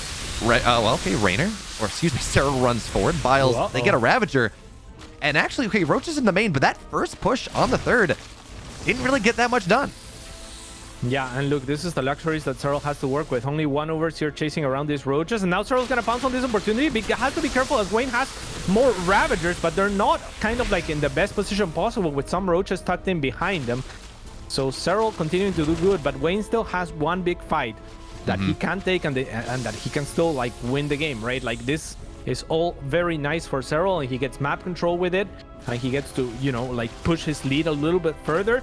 But there is that supply cap that is always going to be favorable for the player that's behind, right? Because otherwise the player that's ahead would continue to scale infinitely. That is true, and Wayne is not rebuilding drones here. It's all in the Roach count as the OK Zero tries to get on top of the third base, and that's DPS lost, right? Roaches can go kill, but 15 dead drones, dead third. Roaches are getting stuff there, but Wayne on the counterattack. He's got more here, and Cyril finds himself a little bit sandwiched, so into the natural. He's going to get the Roach Warren, and yeah, Cyril, you got a massive bank, but you can't build Roaches. All the drones burrow up on the right side, and Wayne's building a massive surround here, getting ready to move in from multiple angles. Wayne, can you do it here, friend? For now, the Biles, they're going to force him back, but he's winning the fight on the right side, and he's going to try to win the fight on the front side here as well. Biles go down, forces Cyril back, and the Roaches on the right side, they're not really doing what they need just yet. Who they say? Oh, man. Is this going to do it here? The reinforcements from Isis Supply is so much higher. 11 Hydras on the way. He had that tech transition, and the Roach snipe, the Roach Warren snipe, it doesn't seem like it's going to do enough. No, I mean, Cyril started the next Roach Warren, and I think before his first one started getting attacked, right? Like, he just says, oh, what's your best move? It's to go for the Roach Warren. I'm just going to start building another one. And with the economic damage that he had done on the other side, he feels confident to pull his drones. And even if he loses every one of those drones, he still wins the game, right? So beautiful defense towards the tail end from a Cyril that set himself up to kind of just play comfortably with those extra upgrades that Wayne couldn't afford after his failed all-in. So taking all the small advantages and saying, I'm going to do what I do, right? With the information, with kind of like positional edges and whatnot. And he really, and he really showed us the Cyril that back in 2019, Cyril did not lose ZVZ. He was so good at it. He got Burrowed Roaches nerfed. And we saw that once he gets to that stage, I mean, Wayne kind of immediately fell apart, right? He still had that last fight. He still had that last army, but Roaches were in every mineral line in the fight at the front. He lost the third base. And Cyril is just so good at that. You feel like you're happy. You feel like you're okay. And then I'm not going to say the game ends in an instant here because Wayne did have that counterattack opportunity. But even still, I mean, Cyril kind of just ripped that game apart in the span of about a minute. Yeah, for sure. I mean, on the side of Wayne, you just can't afford those upgrades, right? Because you have been playing catch up. So, and you have like units like Lynx, which are kind of useless. He did sacrifice him towards the end of the game to remake Roaches, or towards like the, you know, on the third, fourth of the game or so. But yeah, overall, I mean, Wayne had less choices to make, so he doesn't get the luxury of playing with those upgrades. Whereas Cyril feels safe. He's like, I'm gonna get maxed out at a good rate. I don't need the extra money for anything, so I can actually start developing those. So yeah, obviously he's great with Burrow Roaches, but Wayne just playing from behind is very difficult. One of, if not the best Zerg to ever play. That being said, Wayne winning game one, having, I think, multiple opportunities to win game two. Maybe if he pumps more Lings off the +1 attack timing, because Cyril's not ready for that. Multiple other things he could have done in that game. So putting yourself in a winning position to potentially even 2-0 Cyril, and then, yeah, okay, game three was a little bit rough. That half health Ling gave Cyril all the information he needed. And taking down Showtime and taking down Spirit. That it's looking fairly likely here that Wayne continues his run, even as Cyril. Again, you know, he advances, he takes the top billing. This is everything we expect, cats. But again, if Wayne's ascendance this season is, especially last year, he was talking about he wasn't practicing all that much. He lost motivation. So seeing him at this level right now it's really exciting. For sure. He's been great and he has his own flavor, and that's always exciting to see, especially when you see him develop in other fronts as well. He didn't just play the all-ins. Like, I mean, he went back to his bread and butter for that third game, but even then, like you said, he had kind of like a transition where against a lesser player, not Serral, right? Like, very, very likely that you could make it back into that game. Like, you took one big gamble in joining up when you did, but that was, it turns out to be, it was the right time to take it, right? So, yeah, he's looking great, and yeah, maybe that's why the name changes. Some found motivation again or something of the likes. I mean, you don't just change your name for nothing, right? So, I mean, we've seen this happen, right? Time changes his name to Oliveira, enters a training montage, and wins the world championship. Wayne, or Vanya, changes his name to Ratata, changes his name to Wayne, enters a training montage, and almost 2-0 Serral, and certainly is likely to make his way onto the playoffs after beating Showtime and Spirits. But we do have one more series here in Europe, and then a couple more in North America. It's going to be Hearthstone, and it's going to be a laser coming at you right after the break. This one was good. That one also. That should be a lot of fun. You love it, you wear it. Wear your passion. Share your passion. Wherever, whenever. Gaming is a lifestyle. Get your merch at shop.eslgaming.com.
ESL StarCraft 2 Masters is brought to you in part by Monster Energy and U.S. Air Force. If you all thought that last series was good, well, we got another one for you. It's going to be Hearthstone. It's going to be a laser in the other 2-0 match in Group A. And in fact, we should probably take a look, Cats, at what is happening in Group A. It's not quite updated. We don't have Cyril at the 3-0, not yet. But this is where we stand, right? Cyril, Laser, Hearthstone, Wayne. Cyril now at 3-0, Wayne at 2-1. And these other two sitting right there. Of course, Showtime has moved on to 2-1 as well. These were the results from the start of the day. But as we move on to this last series in Europe, what do you think?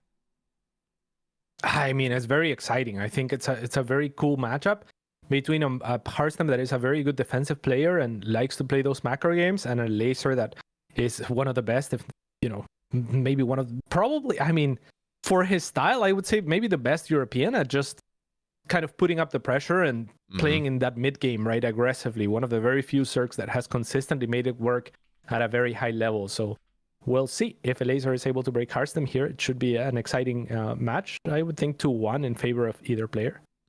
Yeah, I'll buy that. I'm here for 2-1s. That's what I want. In fact, when we were hired to do this, I added in my contract that I needed a minimum of 5 2-1s for every 11 best of threes I cast, and we're not there yet, Cats. So oh no, what happens? I don't really know. Actually, I just said that contractually they were going to give me 2-1s, and if they didn't, I was going to storm off in a huff, I guess. I didn't really think this through, did I? Oh well. That's okay, because we're getting enough 2-1s that you won't have to think about. That's how that works. I understand. In fact, game 1 of this next series, I'm already getting ahead of myself. We know it's going to be a 2-1. Yeah, it's going to be a game of 3. There we go. It's going to be Ancient Cistern, map 1.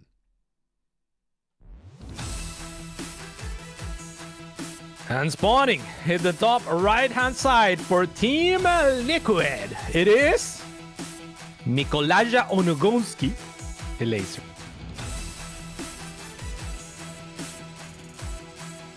The great slayer of AI. And in the bottom left, for the rebellion, it's the captain. It's Hearthstone. Nikolai, I think it's how you say his name, more or less. Nikolai? Yes. Nikolai. To my knowledge, I want to say that J with a line through it is effectively like it's like an I. It's like how, the Romans, for example, they don't have a J. It's Julia or Julius, and we just kind of move on to Julius. And I think it's kind of the same but opposite, where their J is closer to an I sound, like closer to a vowel. Very cool. I could be totally making things up, but I think that's how that works. No clue. Onogoski, that's a difficult one as well. That one I have no idea. But I'm going to go with Onogoski. Well, see, here's the thing. As long as you try, that's all that matters, right? Sure, let's go with that. We're not in a world where results matter at all. You try, and that's good enough. This is true. Yeah. Fact. Sorry? Facts. Facts, okay. Well, gotta try. So, you talked going into this about how a Laser is this aggressive Zerg. He is probably the best in the world at playing a Laser style. He's talked about how he's kind of finally come to terms with the fact that he's not going to play like other players will. He's going to play like he does. And that is, we've seen some market improvement from him, from his results since kind of figuring that out. But what are we looking for then, Cats? If we're looking at these aggressive options, if we're looking at this kind of very stylistic Zerg, what can we expect out of a Laser? We can expect a lot of aggression, a lot of mid-game timings, right? And ideally, when he gets set up for those, he starts flooding and he never stops. And he is excellent with the multitasking there, right? He takes a lot of his plate by making multiple overlords at once. Sometimes, and that just frees up actions, right? So it's maybe not the most efficient move ever, but it frees him up to do what he wants to do. So I think we are to see a very aggressive Laser, and I'm with you. And I think that a lot of the things that we say and do as human beings and as players, is kind of like the story that we tell ourselves based on what we're observing of our own patterns, right? So it's funny with the Laser because he doesn't always feel like he's come to terms with who he is as a player. And if you watch his stream, he's often considering other options. And then, you know, like his reasoning for, say, not doing what might be the most proper way to follow up against a certain brand of units or something like that. A lot of the time it's just like, yeah, I mean, that would be good, but I don't really like that unit. You know, it's like, okay. So, you know, and secretly, I think there's other reasons such as I can't execute because I'm not used to, right? Like I can't execute at the same level as a Serral could with both Vipers and Infestors out on the field. I don't have the hotkey set up for that, right? Like that would be, I think, an honest assessment as well from an Elaser that, yeah, is very synced into his playstyle, but has mastered it to a degree that no other player really has. So he can be extremely fun to watch, and I love to you know, see that sort of fingerprints from players. I am of the opinion that if you could combine like Elaser and Lambo into one, for example, or Elaser and someone even like Serral, who's a little bit more passive at times, it would be so very cool and dangerous. Yeah, and I think also the thing we got to talk about here is if everyone played the same, right? It would be, you know, Serral would probably win, whatever. But because Elaser plays a style that is different, that is something that not only is he the best, theoretically the best in the world at playing that style that he plays, but other players run into it less, so they're going to have less practice. So kind of on both sides of the coin, it does favor him playing kind of just like himself. But he is going to have to deal with this pressure coming in. He's got a couple lings on the other side. Doesn't seem like they're going to get that much done. And now here come more depths. And this is at least one queen that seems destined to go down because it's off creep. It's slow. There's a transfuse. There we go. Okay. There's another transfuse coming up as well from the other queen. So these 6 queens are gonna try to hold the flank as the links try to chase after the adept shades. Elaser identifies that he doesn't have enough links, so turns around his queens to try and aid in the upcoming fight, but it's actually hard them to disengage. And now that means Elaser has had some time to make some roaches here. Though Hearthstem's adepts number are growing very quickly with the roaches, the shade should be near impossible. And I think Elaser has at least thwarted this initial aggression, though there is a Dark Shrine on the way and no real answer to that just yet. This is actually, yeah, there are no spores on the map at all. But this is interesting. We're not seeing more roaches as kind of the standard response. We're just seeing lings and lings and lings, but no ravagers, right? There are generally 2 responses to this, as the adepts not going to complete their shade into the main. You go and you build lings to buffer the first side, lings and queens, and then you build a bunch of roaches, and that's kind of what you want to do. Or you build a bunch of lings and you have ravagers, and that's kind of how this goes. But now, oh man, with the DTs here, one in the natural, one in the third, adepts in the main base as well. And again, Cats, we said it, there are no spores. They're getting started right now, but this represents almost game-ending damage from Hearthstone. Now, lings are going to get on top of these adepts, but they're going to shade out fairly quickly. And again, the big deal is these DTs, which have only killed 2 workers thus far, but they're going to get on top of the queens. And we talked about transfuse as well. Some of them, they're running out just a little bit. Spores outside of the natural are going to go down here as well. And it seems like for Hearthstone, it's not about the first push, but it's more about the slow burn at this point. Yeah, I think that Hearthstone is very good here at identifying what Elaser has to work with, and he sees, hey, you're not making enough roaches, you continue to make links, well, my adepts are always going to trade effectively against that, so he continues on warping in, right? I think if there was enough roaches at any point from Elaser, Hearthstone would have probably stopped this. But as a result of you know, seeing what he sees, he's kind of free to just continue to warp in adepts, and I think this is a misstep from Elaser to not have continued on with the roach production that you were mentioning. And it will cost him dearly. Maybe not game ending right off the bat, but just about, right? 51 workers on the side of the Protoss player to 35 of the Zerg. Elaser has to make something happen, and Lings are really, you know, they have a tough time doing that. I can't believe I think it was 3 DTs that were warped in on top of the 20 adepts that were out there, that as a result of that, 4 workers went down. Only 4 workers died out of everything. There was no overseer. There were no spores. There was nothing to keep the drones alive. And yeah, sure, you know, the count is down. You had to build a bunch of units. Like, this is not a good position for Elaser to play in. But he only lost 4 drones to what I think would, for most Zergs, have just been absolutely no economy left over. Yeah, that's fair. At the same time, like for most Protoss players, they would be committing onto the economy with the adepts as a means to sacrifice them while the roaches are killing them. But because Elaser is so heavy on links, he's instead killing links, which are workers that Elaser didn't make, right? So it's kind of fair, yeah. It's kind of the same thing because yeah, Elaser's setting himself behind by utilizing so much larva in order to even contest the adepts in the first place. So he is in an equally bad situation, as if he had taken a good amount of economic damage here. That's very fair. Ooh, Ling's trying to get on top of the Immortal, but the rest of the army there, well positioned.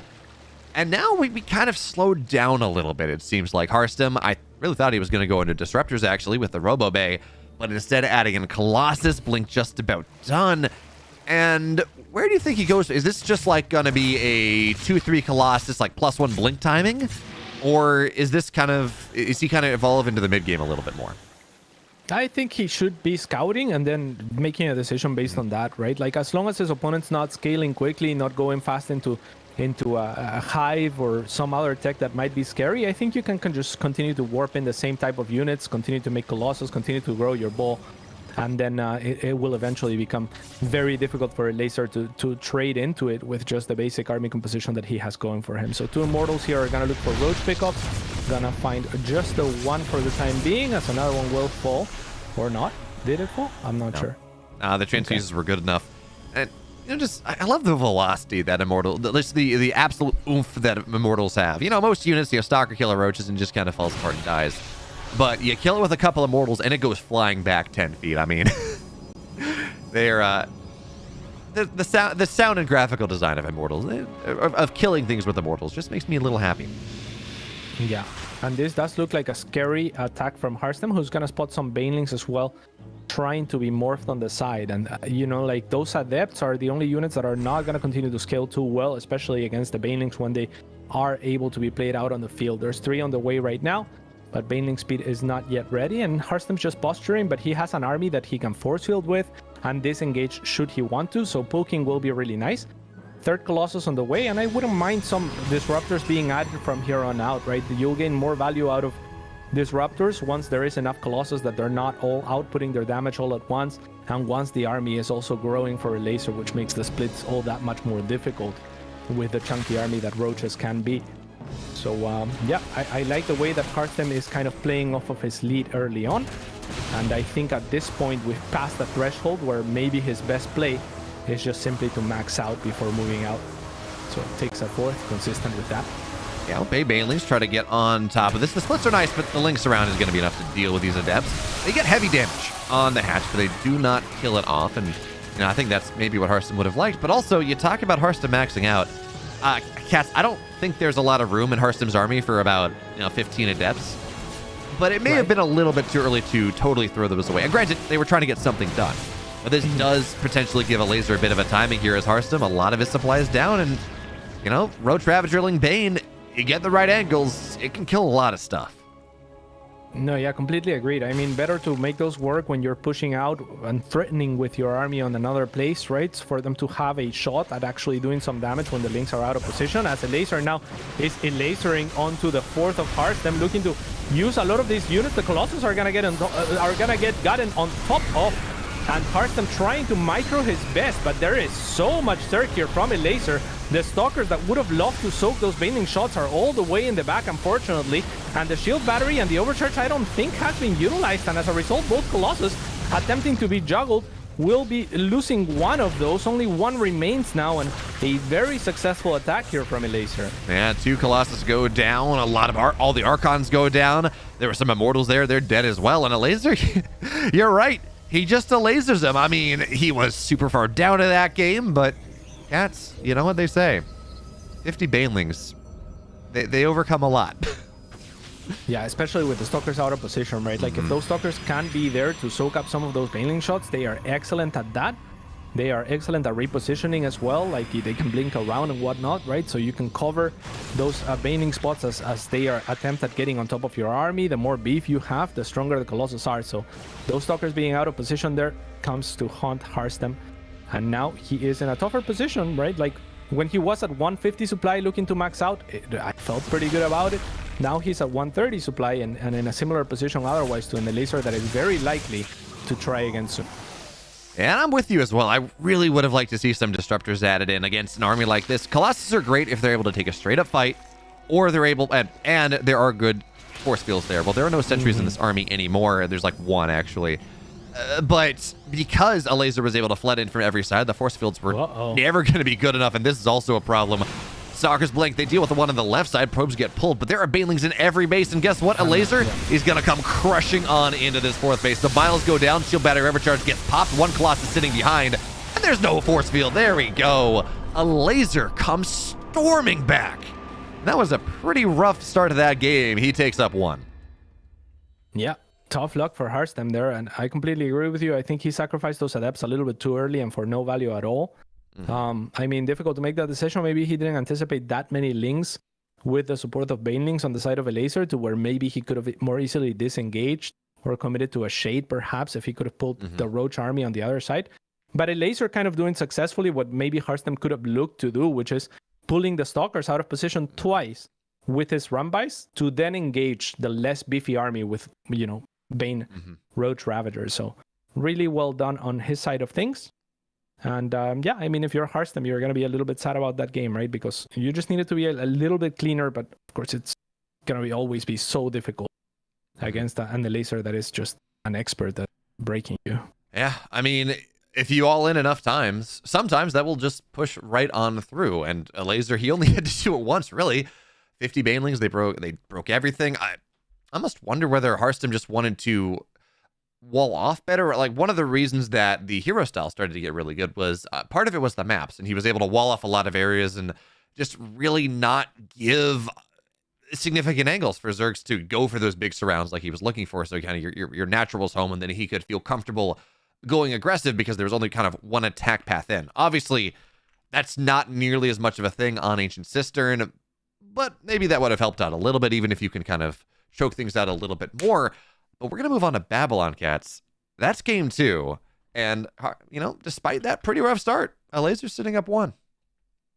Yeah, there should be a little bit easier of a map for Hearthstone in terms of defense against the laser. I would imagine this is his map pick, whereas Ancient Cistern is a known Sergi map, right? It is very difficult to cover every corridor, and there's a lot of space basically out on the map where it's difficult for the Protoss players to take engagement. So let's see if Hearthstone can do something here as a laser.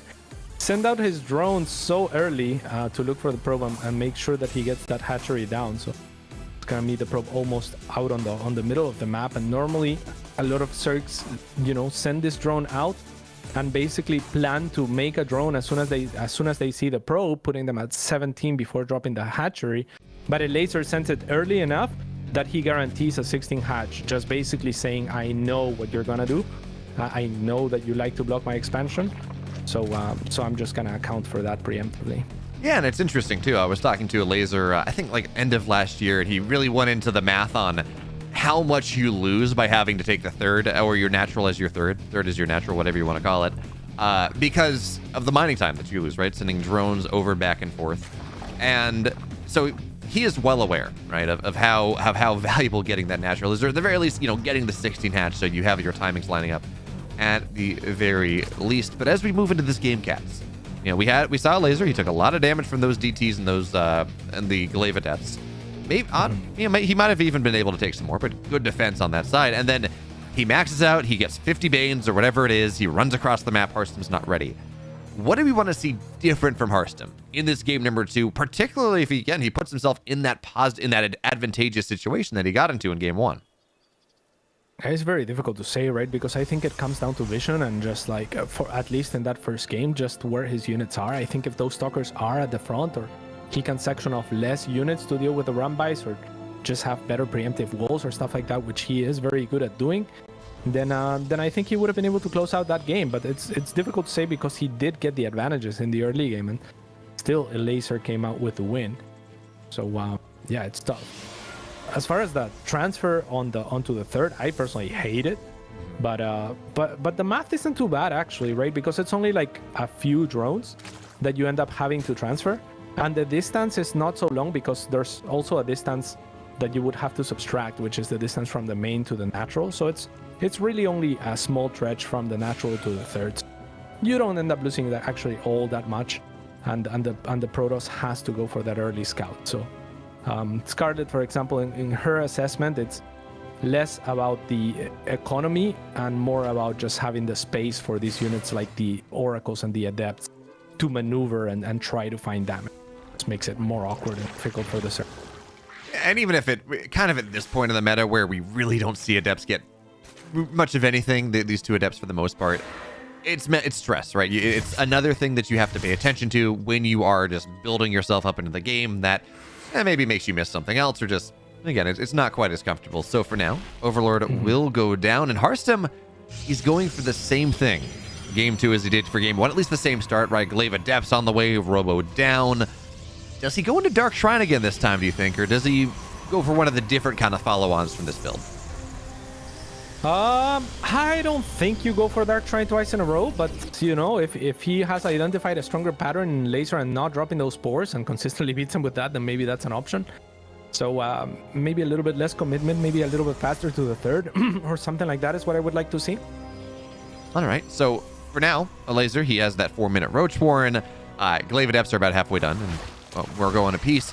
The thing we should point out, of course, is that there is, again, no spore. Laser, he has a little bit more time before technically he needs to drop it, but we're not seeing that for the moment.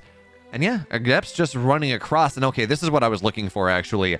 There's a Robobay very quickly. The Hero's been playing a lot of this. This Disruptor, we used to call it the Jound style, this Disruptor into Adept into Disruptor drop play, where you force a bunch of roaches out, and then Disruptors go and try to punish that one. But the way that Laser played in Game 1 and the way he's playing here as well, it's a very Ling-heavy defense, and Disruptors are not nearly as good against that. No, but Colossus are. So I'm curious to see if Harstem can spin something on this, because what you're saying is true, right? Like, it's kind of like the 1-2 punch. Like, the Disruptors are excellent against roaches and the Adepts are excellent against Lings. I think seeing this many Lings, if you're Harstem, I would love to see him continue to do the Adept Warpins and maybe consider a Colossus instead of a Disruptor. I've never seen it, but she has the setup for it, so that's what I would like to see. Oh, that'd be really cool if we saw that. You know, Colossus drops here into ZVP, but that's a big surround, and the Warp Prism's just not even there, so the Adepts, a couple of them are going to go down. Game 1, Harstem did a ton of damage, and he still kind of fell down about 5 minutes later because the laser was able to macro up this time. First of all, when you're going as non-committal as this, when you're going Disruptor drops behind that, you really don't want to lose that depth. Their job is to force units out, not necessarily to trade poorly. I mean, you never want them to trade poorly, but their job really isn't to trade nearly as much. So losing those Adepts removes a little bit of map control. Disruptors are out. And here's the interesting thing here, cats. Normally at this point in the game, we'll see Disruptors, or we'll see Warp Prism speed, right? You want that the Warp Prism to have 2 Disruptors in it. You want it to be very fast, getting damage done. Harstem has skipped that. What does that get him? I mean, it's still potential to find the roaches, but it's just going to be a little bit less maneuverability, right? Like, I agree, the Warp Prism speed is really nice just to look for the angles, find the roaches, and go and get out completely unscathed if possible. But it is a costly investment, so maybe here's an insight into what Harstem wants to do, maybe using the Disruptors with his army. Then you don't really want or need the Warp Prism speed. I mean, we have certainly seen kind of follow-ups on this build when it gets some damage done, where you get the 2 Disruptors, you move into you build 2 Colossus behind it, and it's just a big 2 Disruptor, 2 Colossus all in. But for now, yeah, you're right. He's right with this army. Queen's trying to get damage on the Warp Prism, but not just yet. One gets low. Transfuse is going to be good enough for the moment here. And Disruptor drops looking for an angle, but it doesn't seem like it's going to find it. There we go. Shot goes out, gets 1 Roach. And for now... Yeah. This is just, it's trading, but I can't help but feel that Harstem wanted more than that. Yeah, it's okay, right? Forces the disengage, trades well with the Adepts in the first place, as Laser runs a lot of his army back to prevent the shade.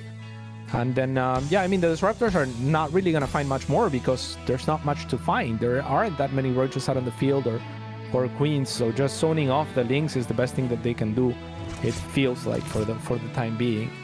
And yeah, now a Colossus and Thermal Lance in production. That will be a great add-on here for Harstem, as he gets a little bit of a run by Laser Dust on the other side. Oh, beautiful shot onto Lings. A little bit of a rarity there, as Lings can easily outmaneuver those. Yeah, but at the end of the day, it's what, 10 Lings? That's not nearly as impactful, right? That similar size shot on a bunch of roaches. So, you know, Laser, he's just sharking around. He's got his 5th base on the way, 4th base done, all the way up to 80 workers all of a sudden. But it does feel like Harstem, we're seeing, okay, how many Colossus does he have? He's got 1. Oh, no, he's very supply blocked here, so he can't get that second one. Not just yet, and that's actually going to slow his timing down a little bit. I do feel like he was looking for that, you know, 2-3 Colossus, 2-3 Disruptor type of idea that And we fairly often see his shots go out. They get a Ravager, they get a Roach. But key thing, Disruptors, one of them actually gets very low. So the snipe opportunities, they're not going to be quite as powerful as they once were. Yeah, Baneling's Speed almost ready for a laser as well, which is going to be really nice once again against these Adepts.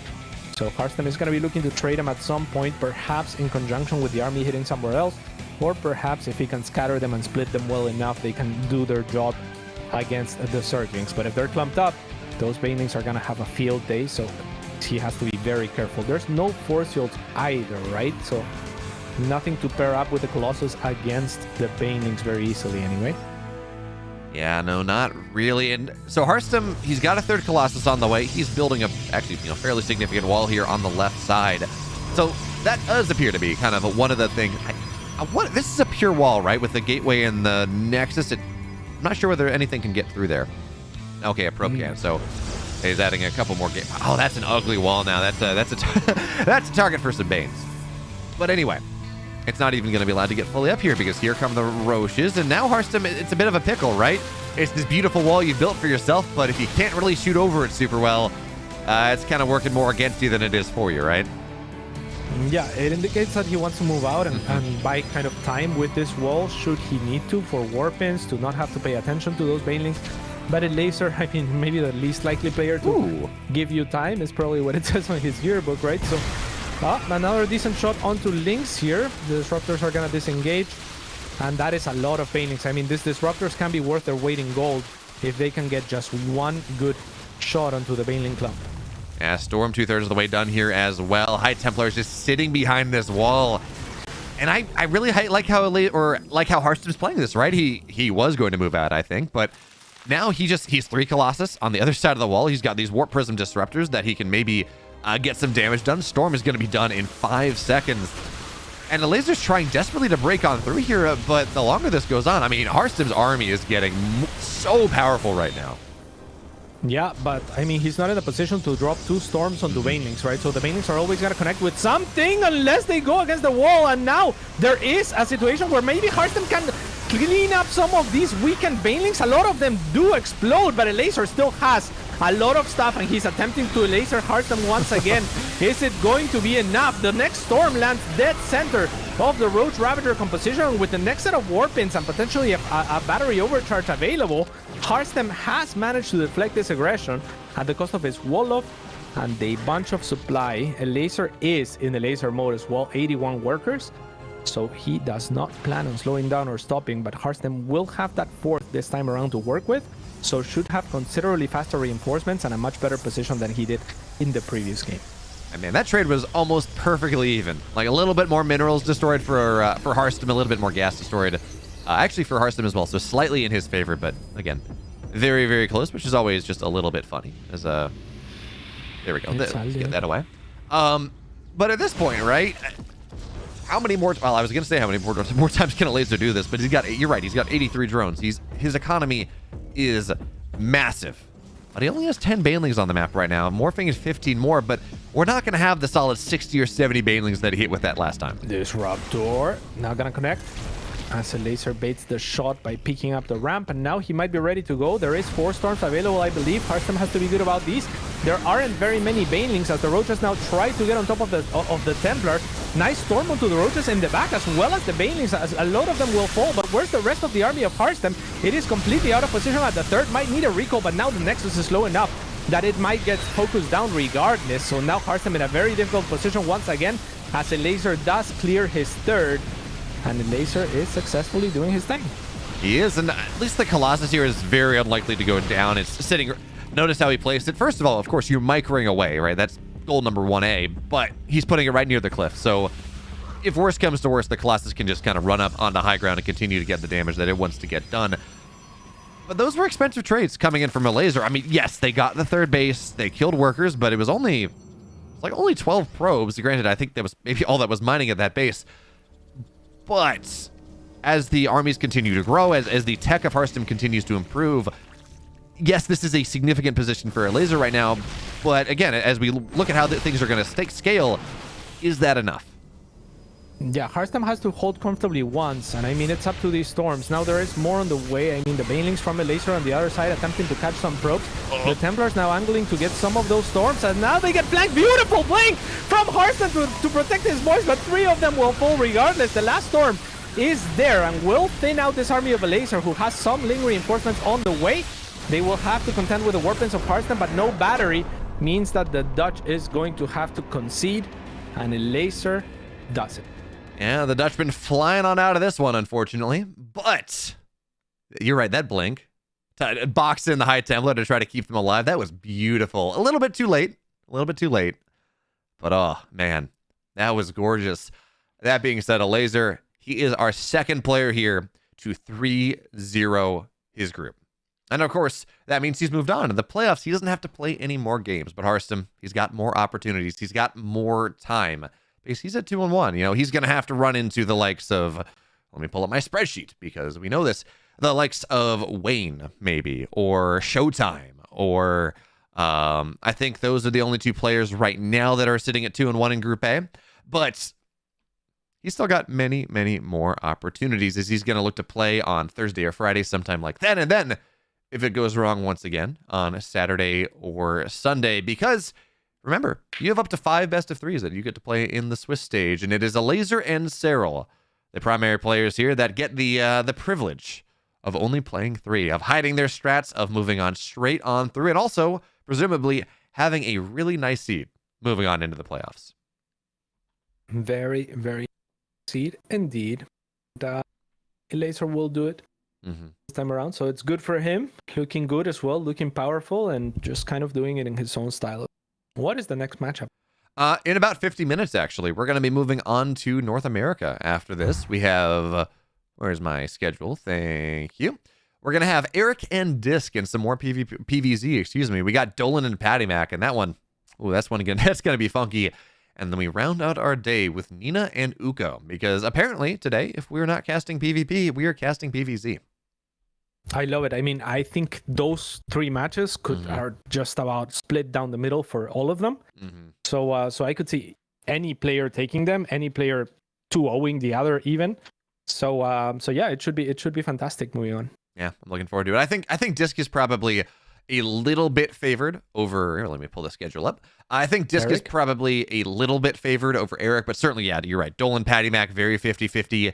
If Nina was on form, if she was well practiced and well prepped, I would put her up over Uko. But Nina has, publicly taken a break. She came back. She's been practicing a lot. She's been streaming a lot of her practice, and she's getting better and better. But she's also 0-2 right now. So she doesn't have a lot of leg room to play herself back into shape anymore. Yeah, I mean, I talked to you about how I was talking about CVP and trying to get some pointers from Scarlet. That was Nina. I matched up against Nina on the ladder, and I won 1 game, right? Say a week ago. And since I have matched another 10 times, and I've lost every single time. So each time I lose, it's more convincing. It's a little bit depressing, right? Because she's been playing more and more. So her MMR is rising steadily right now, but yeah, she's not at peak form. She's not in her final form. So, and Uko on the other hand is, you don't get more warmed up than Uko. Uko plays more than I think anyone in the world at this point, as far as StarCraft is concerned. He has so many accounts in the top 16 of Grandmaster and NA, and he's a very good player. So looking forward to that one for sure.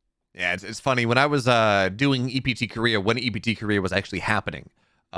Because again, so ending at 2 or 3 in the morning Eastern time, 3 or 4 in the morning Eastern time, you look to someone to raid after you do the broadcast, and it's Uko's still alive. He's still there. He's streaming at all odd hours. He's just practicing so much, and we also know, of course, that Uko is good friends with Scarlet. Has taken lessons from Scarlet. So, if you're getting pointers about ZVP to how to beat Nina, you can guarantee that Uko is probably getting pretty similar ones, which is it's going to be really interesting when we get into that series.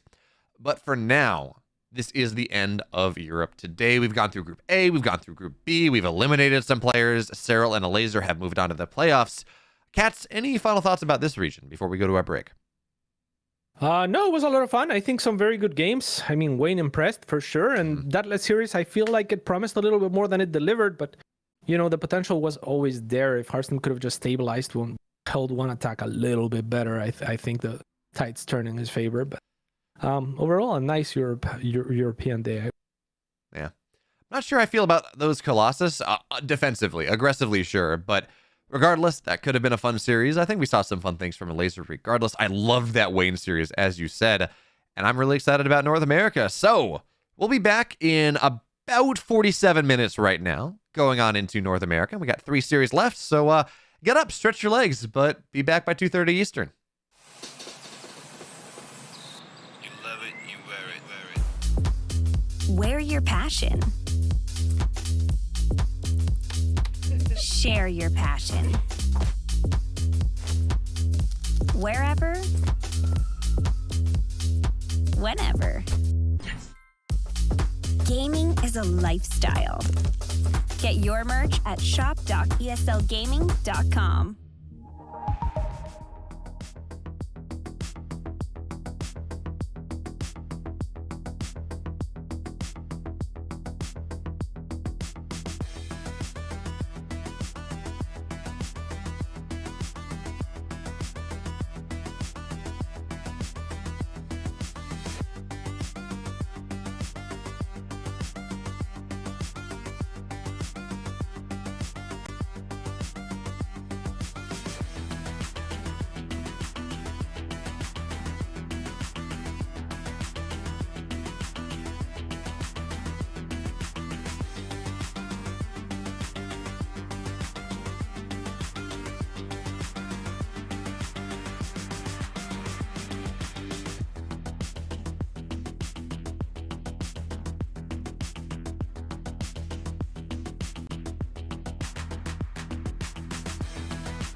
ESL StarCraft 2 Masters is brought to you in part by Monster Energy and U.S. Air Force.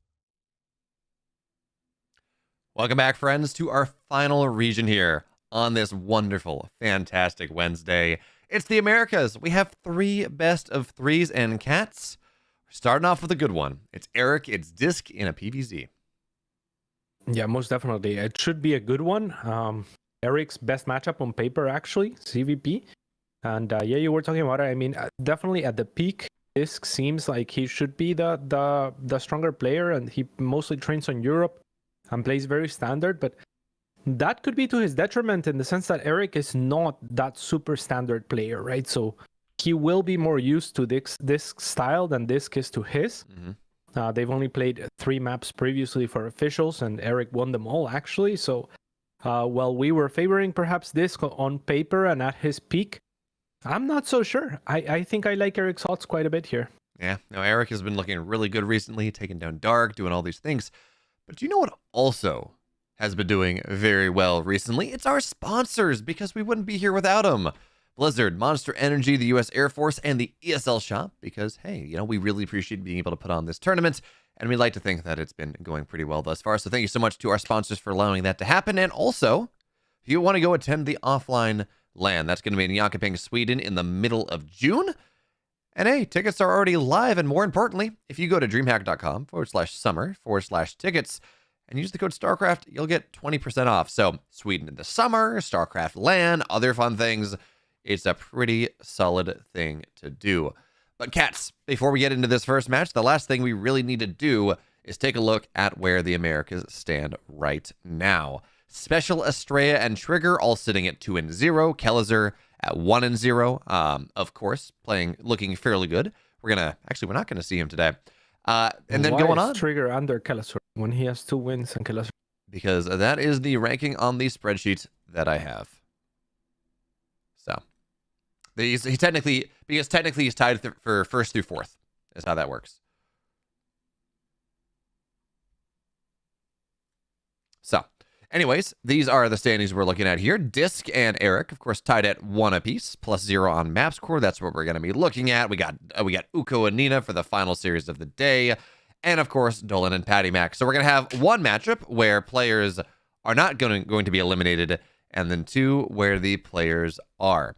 But cats, as we get just about ready here to get into map number 1, you said that you thought that this might be something where Eric is a bit more of a sleeper pick than we would have otherwise expected, because he's been looking good, because Dark, maybe Disc has not practiced as much. I mean, clearly Eric went and he's been playing great recently against Dark. But the other thing you said was, okay, maybe Eric is a little bit more practiced against Disc than Disc is against how Eric plays. What should we be looking for when we're looking at this series? What should we be looking for from Eric?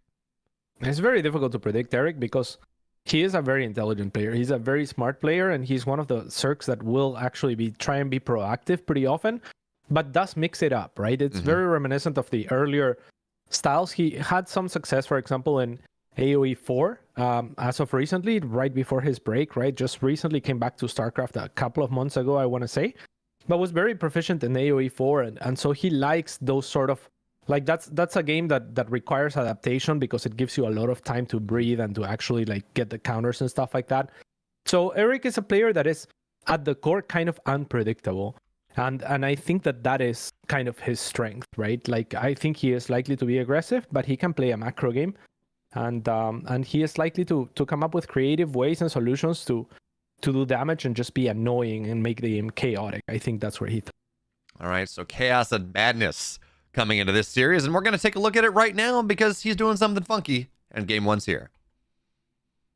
Yes, indeed. And spawning in the bottom left-hand side with his classic Eric 15 hatch, it's Eric for the Cranky Ducklings. His opponent in the upper right for Prentice Esports is the Canadian Protoss, Disc.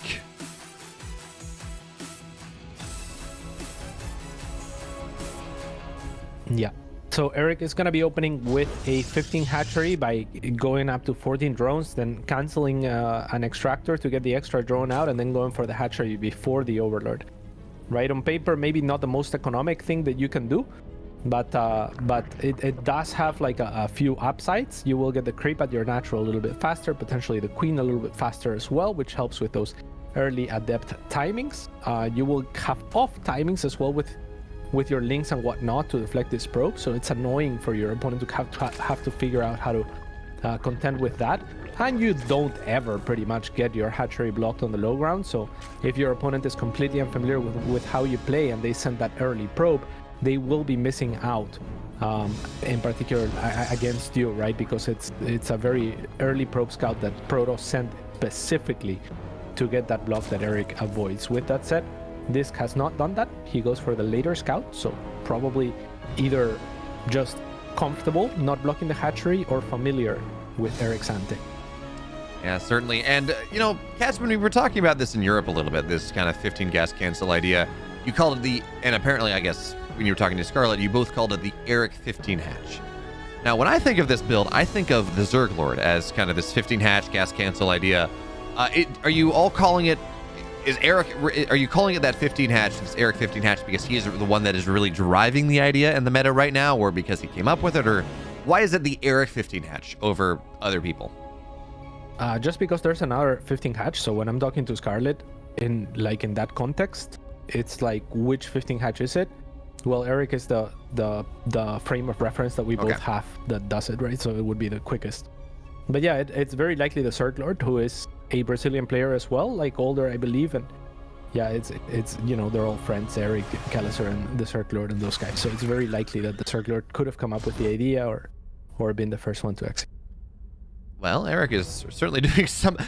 This has got to be a misclick, right? He's not pumping any more units. The queens are just. There's links on the way. There's extra queens being made, so I don't think it's a misclick. I think he should probably want to send a drone out soon to get a hatch cancel on the other side.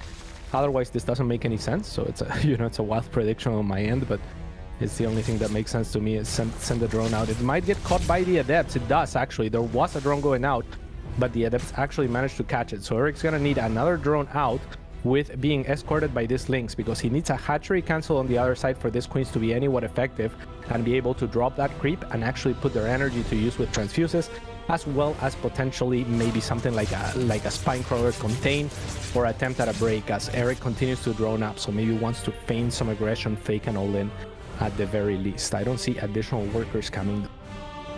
This is wild. So when we first saw the queen can only transfuse on creep, there we go, there's the hatch. There was some theory crafting that said, okay, well, you can go and you can drop a creep tumor on top of where that is, you hatch cancel, and that's how the new queen walk is going to work. And then we didn't see it at all, because I think a lot of Zergs were saying, oh, it's too expensive. It's better for me to either go for a Nidus play or get to layer, or just like stop doing it. But it is really cool to see Eric kind of throwing this up. What is this, 6, 7, 8 months after that change? But you're right. I mean, he is actually, well, he did build a couple more drones, but he's pumping Lings behind it here, a couple more Overlords, which maybe tells us he wants to commit a little bit more to army. But yeah, I guess for right now, he is kind of vacillating, right? Go get a little aggressive, stay at home. Vacillating? Yeah. Alternating back and forth. What is that? Oscillating. I believe vacillating is also maybe I'm wrong. Anyways. Oh, that's cool. I don't know. I like learning words, so when you say a new word, I like to learn it. Yeah. Like, it's going back and forth between two different ideas, I think, is how that works. The Oracle. Ooh, Oracle goes down. You get 3 drones, but the Oracle falls. And you know what, Cats, even if Eric doesn't really commit to this super hard, more than he already has, this creep spread is beautiful. Yeah, especially going up against Stargate, right? Because there's not going to be an easy way to clear the creep without revelations from the Oracles, which is going to cost you energy. But I think for Eric, it's mostly just the fear of God that he put in Disc's mind by doing this in the first place. I was surprised that at least the one drone that was already across the map didn't turn into a spine or something like that to help anchor and to, make it a little bit more fearful. But this seems to be a cool strategy when your opponent is going for the Stargate. Now, the bad news for Eric is that Disc still manages to drop his third without really having much trouble on that front. And Eric is behind economically because Disc didn't super overreact, as now the Shade is gonna actually pull on through, knowing that the Lynx are looking after the Adepts and not chasing those Shades. The Roaches are gonna be much slower to follow. And Disc finding the damage that he was looking for here, and Eric not anticipating the aggression as fast as it came. Yeah, he thought he had him pinned back at home, but yeah, he put a bunch of adepts on the other side of the map. 6 drones will go down. At least for Eric, the adepts have been dealt with, right? There was no warp prism there. In fact, the robo was only just now about halfway done. So the only adepts that Disc was going to have on the other side of the map are the adepts that he did have on the other side of the map.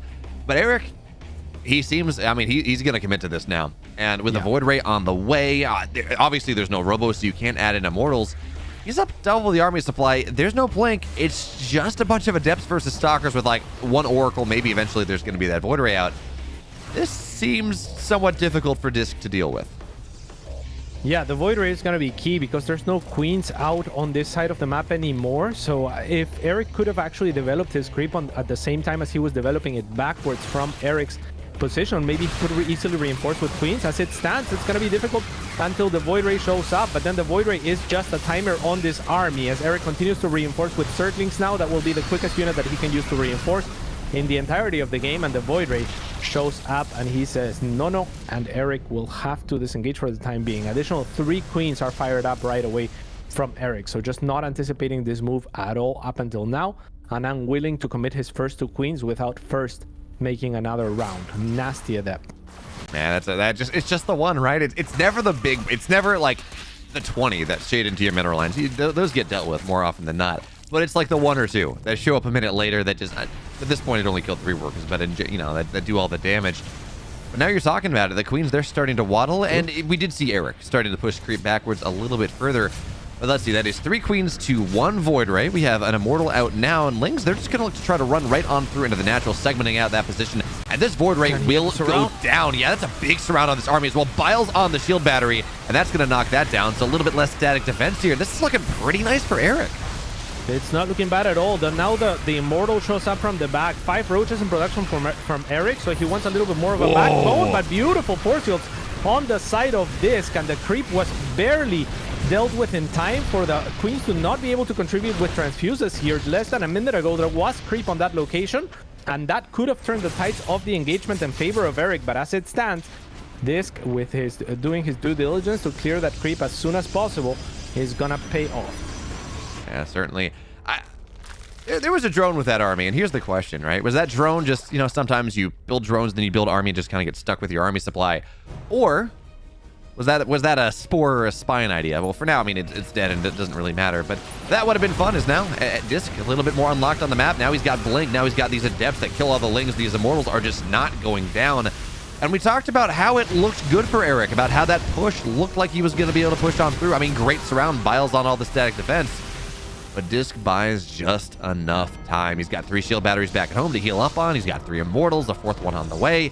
And even though he lost the Void Ray, it does seem like for part of this, Eric's push is starting to time out a little bit. Oh, yeah, for sure. I mean, yeah, the worker advantage heavily in favor of Disc for a very long time now. And when he got that surround, I almost wish that he had gone after the units instead of the shield battery with the Biles, because the units were locked in, right? Unfortunately, it was mostly adept, so maybe he decides, okay, like, I'm gonna have enough DPS to take those down. And going after the shield batteries is 100% your Biles are gonna land, whereas with the surrounded units, maybe there's a chance that enough Lings die that they waddle on out and not all of your Biles connect. But I think it was the right play to go for it at that point in time. As the Lings attempt at another surround, can they get the Immortals? At least one of them will fall, but the stasis actually makes it a little bit difficult. Even though it doesn't trap that many Zerglings, it creates that lack of surface area to the right hand side where Eric is gonna struggle to pass on through. So Disc still in a very, very, very strong position here. That he is, as the adepts find their way into the natural. It's going to be, 3 more workers going down, but the big deal, of course, is that Disc scouted that A, there is a 4th base on the way, and B, it's not done. Not even close. So you add in the disruptors, there's a 2nd robo on the way. This army that you give him more time, and he only will continue to grow and become more powerful. And you talked about that drone lead, by the way, and I hadn't really looked at it in a moment. It's been like plus 20 for quite a while. It's not just a little drone lead. That is, Disc is mining so much more money right now that it's really not even funny. And as he adds in these disruptors, this Roachling Ravager army becomes even more impotent, cats. Like, I guess you have the queens and that's something, but what's Eric's path right now? Eric's path is dodging the disruptor shot completely, right? Negating the damage output of that unit completely, but I think that when charge is done, it's a different story, because the Zealots are going to be consistent DPS that are going to be able to deal with the Lynx very well, as the Adepts are doing that job for them for the time being. The Ravagers are not particularly durable. Now the Lynx do get a good surround, but the Disruptor is beautiful. The second one will catch some Lynx and also push back the units that want to be biling in the middle of that army, right? To actually have the Lynx be of any consequence, you want those biles on the surrounds. And this, while not connecting with all of his Disruptor shots, he did get a beautiful one connection. What he does is effectively zoning out the units that are a threat at all to him, while shaving off the Lynx with ease. So great moves here from the Canadian. And you talk about that surround he got. He surrounded a bunch of Adepts, which, yeah, you know, surrounds are always good, but of all the units that I would want to surround, if I'm a Protoss, all the units that I want to get surrounded, it's going to be a bunch of Adepts that are well upgraded. So for now, Disc continues to move on forward. He knocks a bunch of creep down. These Disruptors are just making it, they're negating so much of the DPS. But now Lings on the right side are going to try to do a little bit more. And all the Adepts are dead, so these Stalkers, they're going to have to wage a bit of a fighting retreat. Disruptor shot gets one Ravager. But even still, I mean, that was the most promising fight we've seen from Eric for a little bit, right? Disruptors did not land. Ling's got a good surround, but he's still down 20 army supply. He's still down 8 workers this time, not 20, not for that long, but Disc has his 4th base about halfway done. This is, and even more importantly, the creep spread that's been on the right side that has been such a thorn in Disc's side. Well, it's done now. It's gone. It's not really as much of a problem anymore. Yeah, and this area that Disc is standing over right now would have been the best possible area for Eric to take a fight, right? So the fact that Disc is confident enough to step onto that side and just clear the creep comfortably is a really good sign for his chances moving further into this game, as he continued to add Disruptors, like you said, and now looking to potentially add and supplement his army with some Archons, which is just going to be the hard counter to what Eric has had, which is just a lot of links to try and put the Ravagers to work. Cats, what's a pirate's favorite Protoss unit? Let me think on this. It's a Ravi joke, but a pirate's favorite Protoss unit. The Disruptor. That would be too bad. I don't know. Archon is the roaches on the left side. They're going to trigger shield battery here, but I don't know that they're going to be able to do much more than that. Lings are going to try to add in, but here comes the army of Disc back home. It's a distraction. Yes, it is buying a little bit of time for Eric. Eric does have that 5th base on the way, but I feel like Eric needs something. Burrowed Banelings, right? I mean, obviously, it's against the Protoss, maybe not as effective. Infestor Neural, you know, get a Disruptor shot on the Protoss army. I feel like he needs something like to that level to start to try to equalize this. Yeah, he has Adrenal Glands. His problem is going to be the Archons, but I mean, in his mind, I think if this just continue to go for Mass Stalker Disruptor, then the Adrenal Gland Circling should trade very well against that.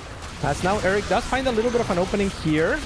Recall will be used, so Eric preemptively biting the places that might get recalled onto, as that Archon is basically forgiven just for lack of attention from the side of Eric. And now the Disruptor flank looks to have been absolutely nasty. 50 the supply lead for the Protoss player, who also enjoys and continues to enjoy that 20 worker lead. Just about. So yeah, game looking now nearly impossible for the Brazilian. Yeah, and he's adding on Storms as well. So it's Archons that splash damage against these heavily upgraded Lings. It's Disruptors if you can get the good shot, and even if you can't, Stormy Weather. They absolutely shred. So more Ravagers will go down. The Lings, they fled forward. Stalkers blink back a little bit. Of course, you want the Archons a little bit further forward. And Eric continues to try to make these run-bys happen, but now they're just Lings, or they're just Zealots consistently on the left side. It's making it really hard to force those in. So we talked about how Eric forced Disc's army back to try to establish this 5th base. Well, that lasted a grand total of about 30 seconds, Cats, and no mining was found. Yeah, absolutely not. Very difficult as well to make that work without Banelings. I mean, the approach from Eric, very unique, very cool. Going for the +3, already has Adrenal Glands for the Circling, so they are going to be extremely powerful. But yeah, I mean, it's not an army that scales particularly well, irrespective of the upgrades, right? There is so many Disruptors on the side of Disc, a core of Immortals, a bunch of Stalkers that are going to be, at the very least, durable options here at the front line, and now Storm, like you were saying, being added as well, means that Eric is all but dead here. Okay, so Eric is going to set up a bit of a surround here. Actually, maybe those Lings are just for a counterattack. And +3 in Adrenal, they can make miracles. but again, they need multiple. So Lings get on top of the base that Eric is trying, or that Disc is trying to take. That is going to go down very quickly. The Storm number 1 doesn't really land, but there are just so many of them. Actually, Lings get on top of these High Templars, so the rest of the Storms are not going to happen, but it doesn't matter, cats.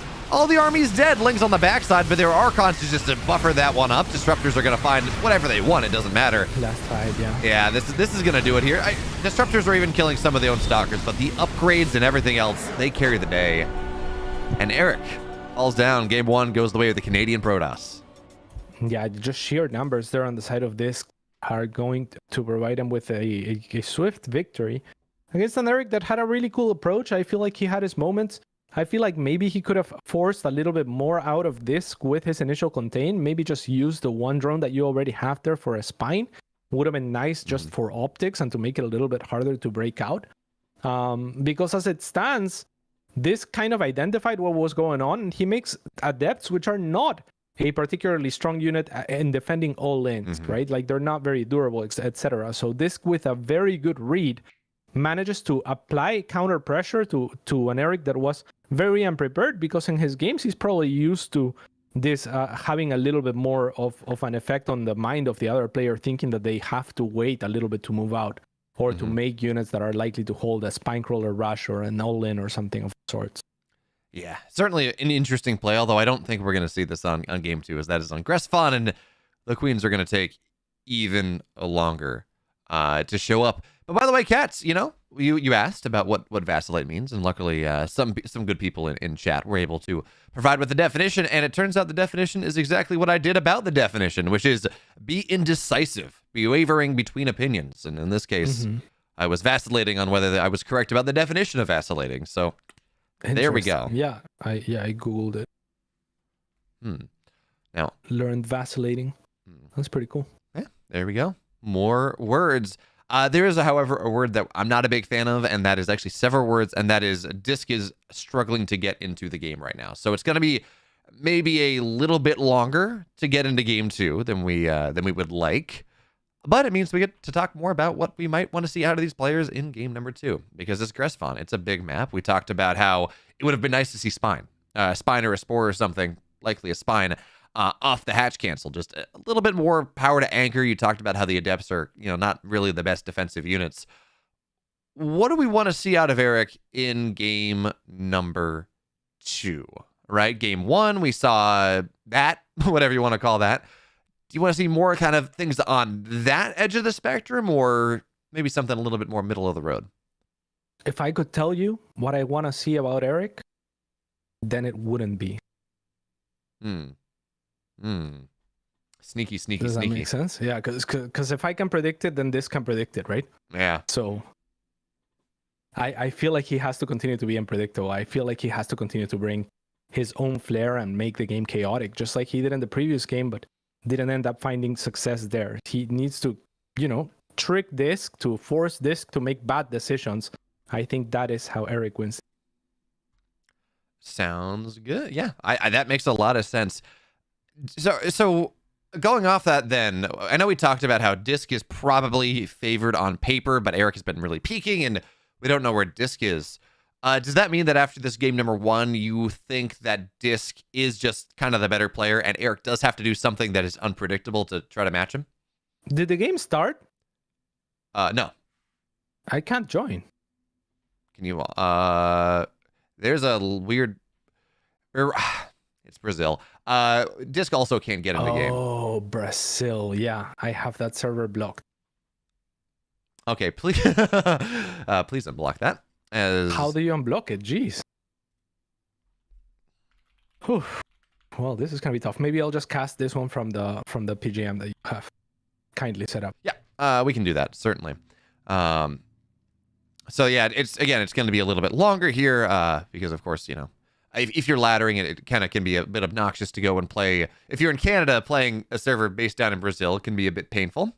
So generally, players will go and they block some of the outlying servers just so they can have a little bit more consistent of a ladder experience.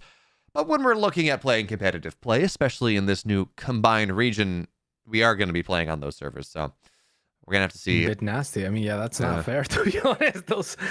The ping to Brazil server is just I mean, anyone that plays StarCraft and gets matched on Brazil knows the pain. I think if you're not in Brazil, it's just not.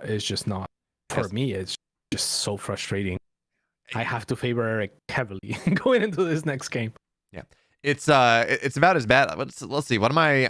I think I'm about like 150 to Europe, maybe a little less, and it's 156 to Brazil. So yeah, it's in fairness though. I mean, Brazil is pretty far south of where we are, and I imagine the cables that are taking the signal there. Actually, I don't know. Are there undersea cables from the U.S. to Brazil, or does it have to go like down through Mexico and down south through Panama that way? I have no idea. I've never studied the cable routings on the internet leading to Brazil, but they must be using some really shitty cables because it's just not a playable experience. And for me, that's why I have it blocked. Brazil, Singapore, Australia. Exactly. No. Yeah, I miss the days though when you could go and just ladder on OCE and get Grandmaster with like Platinum MMR. That was really nice. Just so you could have the set your profile picture as Grandmaster Bayo. Back when I was Platinum, Diamond, whatever. But those days are long gone, and we instead have consolidated a bunch of servers under the nice, wonderful, wide umbrella of the of US East. Never had to do that. You were one of those, huh? No, I did not make true GM. I just had to make fake GM, and that worked out. Right. Yeah. So why did you do it? Why Oh, I know I didn't actually. But that was you the didn't name. Actually. Oh. That was the joke, right? You can go in. Oceania was so sparsely populated that it was fairly easy. Regardless, though, we finally have our game. Disc was able to sort out his firewall settings, and we're all going to be good to go here. So now, knowing that this is on the Brazilian server and Cats will be playing from Canada, does that change what you want to see out of things? Or does that mean you just want Eric to go even crazier? I don't want to play first. I want to cast this one. Chill. Yeah, I would say that Eric very you are cutting out a little bit, by the way, so hopefully that... I'm so sorry. I don't know what's up with that. I was listening to the VOD as well, and it seems like I'm consistently cutting out. Yeah. So I don't know if I should up my thresholds or something like that. It sounds like your noise gate on Discord. Yeah, it sounds like your noise gate. It wouldn't be on your audio device. But anyways, we'll talk about that more maybe in the break as we get into game number 2 here. Eric's ready. Disc is too. Nice. And right. There we go. In the upper left, in the Raddies down 1. It's Eric. Keep you on your toes, guys. And in the bottom right, he's up 1. It's Disc.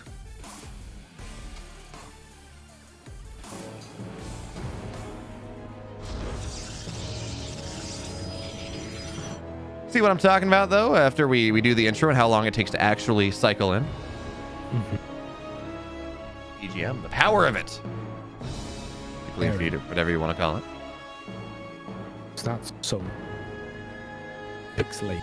That's so... I'm sorry, you are cutting out. Really? Again? Yeah. Oh my god. Okay, I'll try to be louder, right? That would be the way? Yeah, or closer to the mic if it's a noise gate thing. Okay. Yeah. But, we're just going to blame everything on the Brazil server, right? Cats cutting out, people unable to join, whatever. Yeah. Whatever. All right.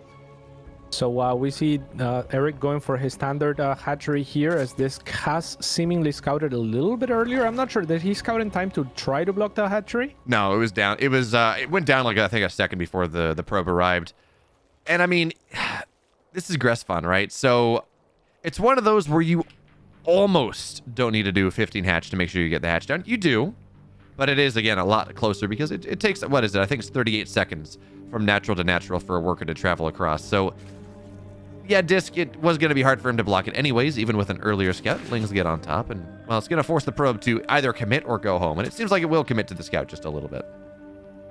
Yeah, one circling nibbling at it should never be able to kill it, as the probe will start regenerating shields if it gains enough distance. You need the second circling to actually push onto it to do consistent damage. So Disc very well knows that, and that means he stays as long as possible with the probe. Now, if there is a corner, the probe could still get caught, but now I think it's gonna start regenerating shields just in time, and Eric will turn around. Yeah, man, corners are just about the worst thing. You watch all these games, and you got a Terran set up, they're sieging something, and the Zerg player, the Protoss player, tries to engage, but it's around a corner, so just everything dies, whereas if they're in the open field, it would be fine. Corners are like, I don't know, probably the unsung heroes of StarCraft 2, right? Where they just, or specifically like unit acceleration, deceleration, they change so many interactions, and we really don't talk about it. Yeah, for sure. They're very important. When you're chasing an army, right, the units will start like bunching up, and then some units will get pushed to the back, which means you can get to pick off some units on retreat.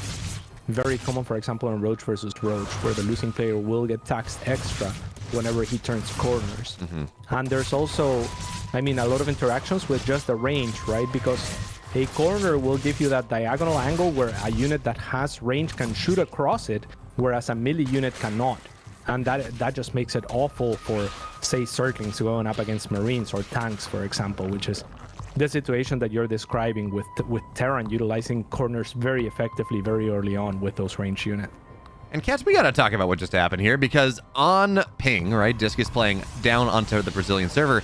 He got 5 drones with his first 2 adepts, which just shouldn't happen, and now, well, there are 2 queens, but there is no spore, so he's just gonna stick on this a little bit, takes orange damage, and that's about it. But this is 8 dead drones before the 430 mark, and there's gonna be a second Oracle on the way. We're adding in the Robo. Disc has gotten so much more damage done in the super early game than he ever had a right to.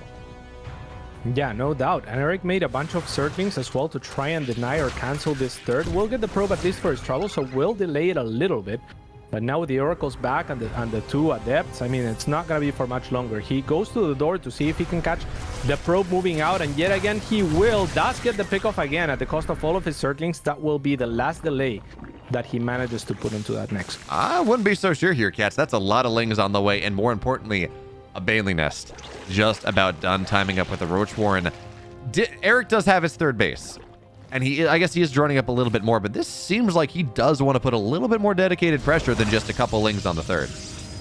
Yeah, but with 3 Oracles out and the Adepts well tucked in, I don't think that the Circlings can find too much. They will find, I think, a pylon there if they want it, but at the cost of many of their lives, right? And there is a Stalker now in the wall-off, which makes the Baneling Nest that much less effective. If there was an Adept in the wall-off, then there is a chance that you can bust that effectively, like cost effectively, and then go in and do some damage with the links. But with a Stalker, very, very difficult, which means that if he wants to at all use his Baneling Nest, it's gonna have to be onto the third and try to blow up some Adepts and a shield battery at best. So yeah, I think Eric does well here to not commit to that, not go for any sort of bust, and just instead try to drone out of this game. So here's the follow-up question here, because yes, Eric, he got that early Baneling Nest far earlier than you normally do. Build a couple extra lings. Do you think his plan was to bust, or did he have some sort of read that this was Oracle into, well, okay, more damage done, like Oracle into Glaive Adepts or something like that? But honestly, even Oracle into Glaive Adepts, man, 9 workers go down. You gladly trade that one for an Oracle.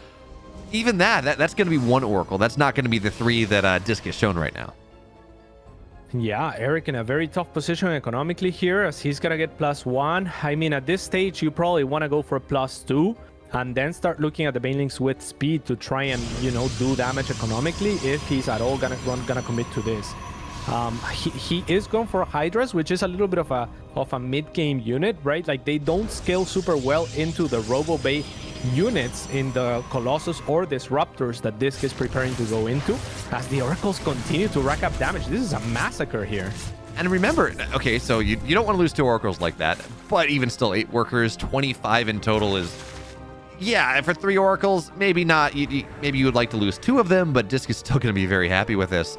And again, this is Disc on heavy ping on Eric's server. I think you said when we realized what the server this was going to be on, that you really favored Eric going into this game. Again, just based on infrastructure, or like on server infrastructure. So the fact that Disc is able to do this on what is, again, should be a favorable condition for Eric it's very impressive.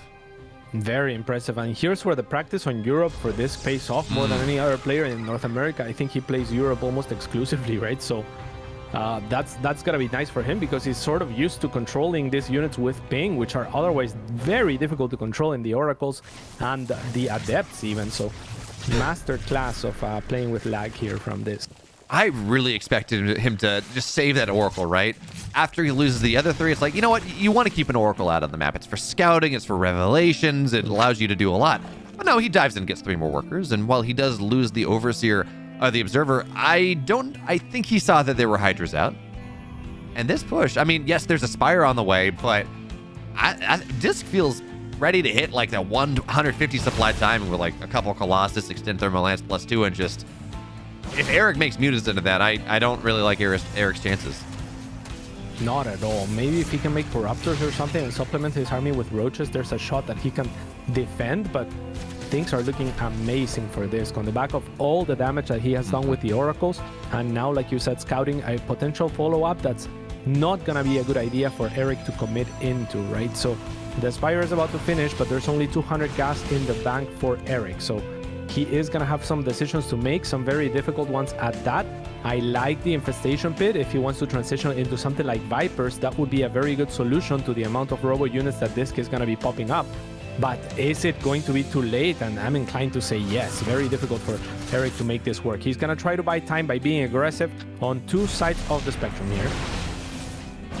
I know, I do like this idea, given the state that it's in. He's never going to be able to fight this straight up. He needs something. He needs Vipers ideally. Corruptors are really a distant second in kind of what you're looking for. So instead, force Disc to respawn on multiple positions. On the left side, on the right side. Maybe he makes a mistake. But now Disc is pretty confident that he's forced his opponent back home. He really took no damage. So free Overlord. Yeah, oh man, that's going to be 3 or 4 of them if he can get them all. Supply blocked here for Eric, actually pretty significantly. And, you know, Cats, 4 Corruptors, 8 Corruptors, that's not going to deal with 4 Colossus and Blinkstalker Colossus. Not in time for his army to dish out enough DPS before the Colossus have done their job, right?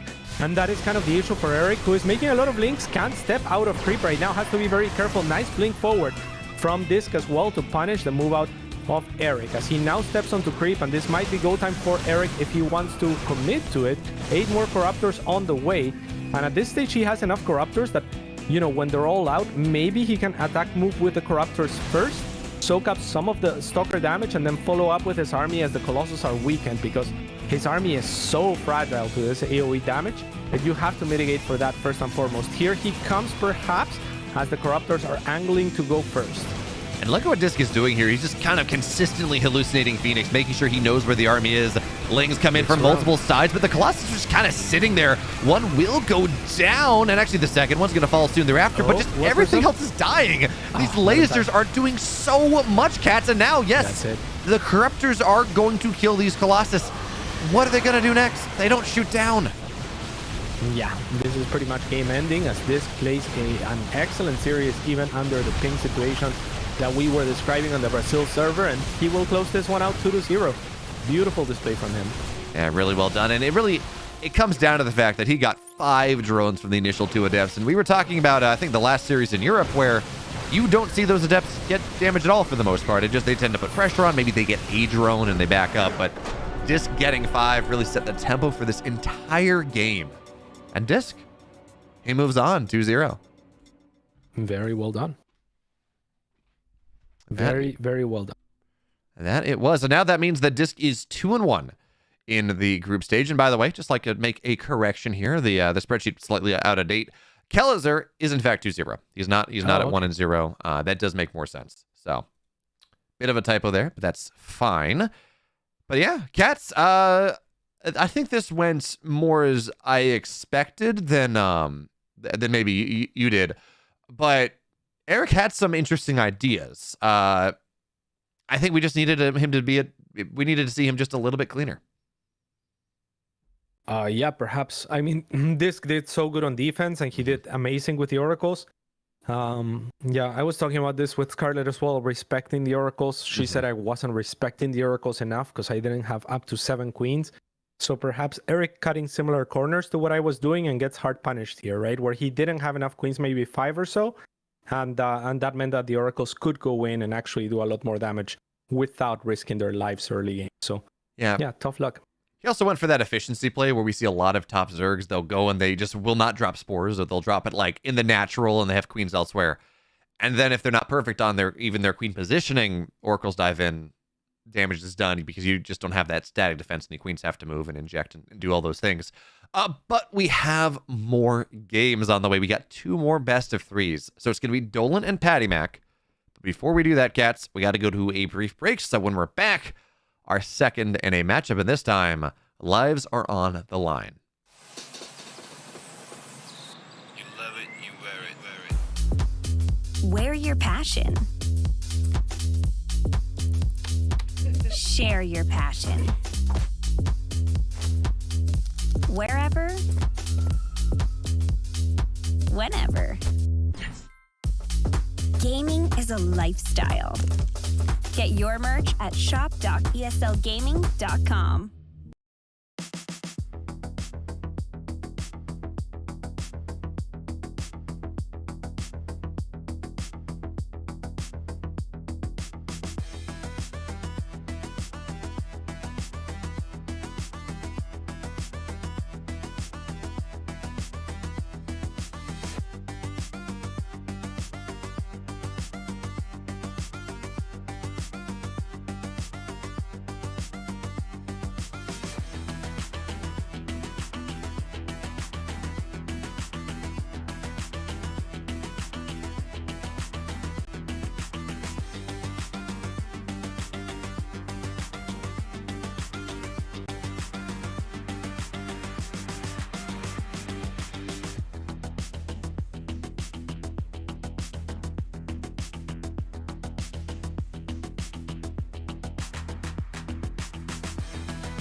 ESL StarCraft 2 Masters is brought to you in part by Monster Energy and U.S. Air Force. You know, cats, I'm aware of a joke that when that effectively, and because I don't remember how it actually starts, but the punchline is the knick-knack Patty Mac. Give the frog a loan. His old man's a rolling stone. But the question now is whether Patty Mac will get his knick-knack, or whether Dolan is going to steal it from a knick-knack. It's a tchotchke. It's a little tchotchke. Yeah, it's a little souvenir. You know, it's something that it's not. It's a knick-knack. It's just a little piece of something. I'm trying to see if I have something. This deck of WTL playing cards would be a knick-knack. You know, it's just cool. It's something. It's just a small kind of souvenir or a memento or something like that. Yeah, Google's a small worthless object, especially a household ornament. Exactly. Thank you, Google, for saving me when I struggle to define words that I use on a daily basis. But you have the essence of them. That's what matters. Yeah. Mm-hmm. So, like, you're not misusing the words. You're not gonna have the definition straight in your head, right? Like, that's not. Yeah, no one does that. But can you get in a game? Does Patty Mac even want? Yeah, let me try. A knick-knack then? Because it's worthless by definition. So yeah, maybe he doesn't want no knick-knack. Yeah, but they can have sentimental value, you know. Yeah, but this one doesn't. This one is $400 if he wins. So yes, he's gonna want the money. That does in fact have more value than just a knick-knack. So maybe instead we just have to give the frog a loan, and this opening is rapidly falling apart around its ears, cats. But luckily, hopefully, these games will do maybe us a little bit better and will not fall apart around our ears. Yeah, and we have two players, like you were mentioning in the break, named after their names. Mm-hmm. So pretty cool. Yeah, Paul Dolan and Patrick Patty McElwain. So, McElwain. So let's see whether Paul Dolan or Patty Mac is going to, or Patty Mac is going to win this series. Game one's here. See it. We are loaded in. And spawning in the bottom left-hand side, it is Patty Mac.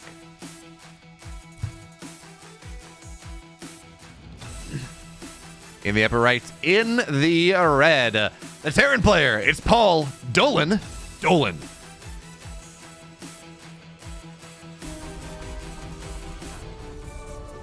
All right. Patty Mac saying he wants this victory.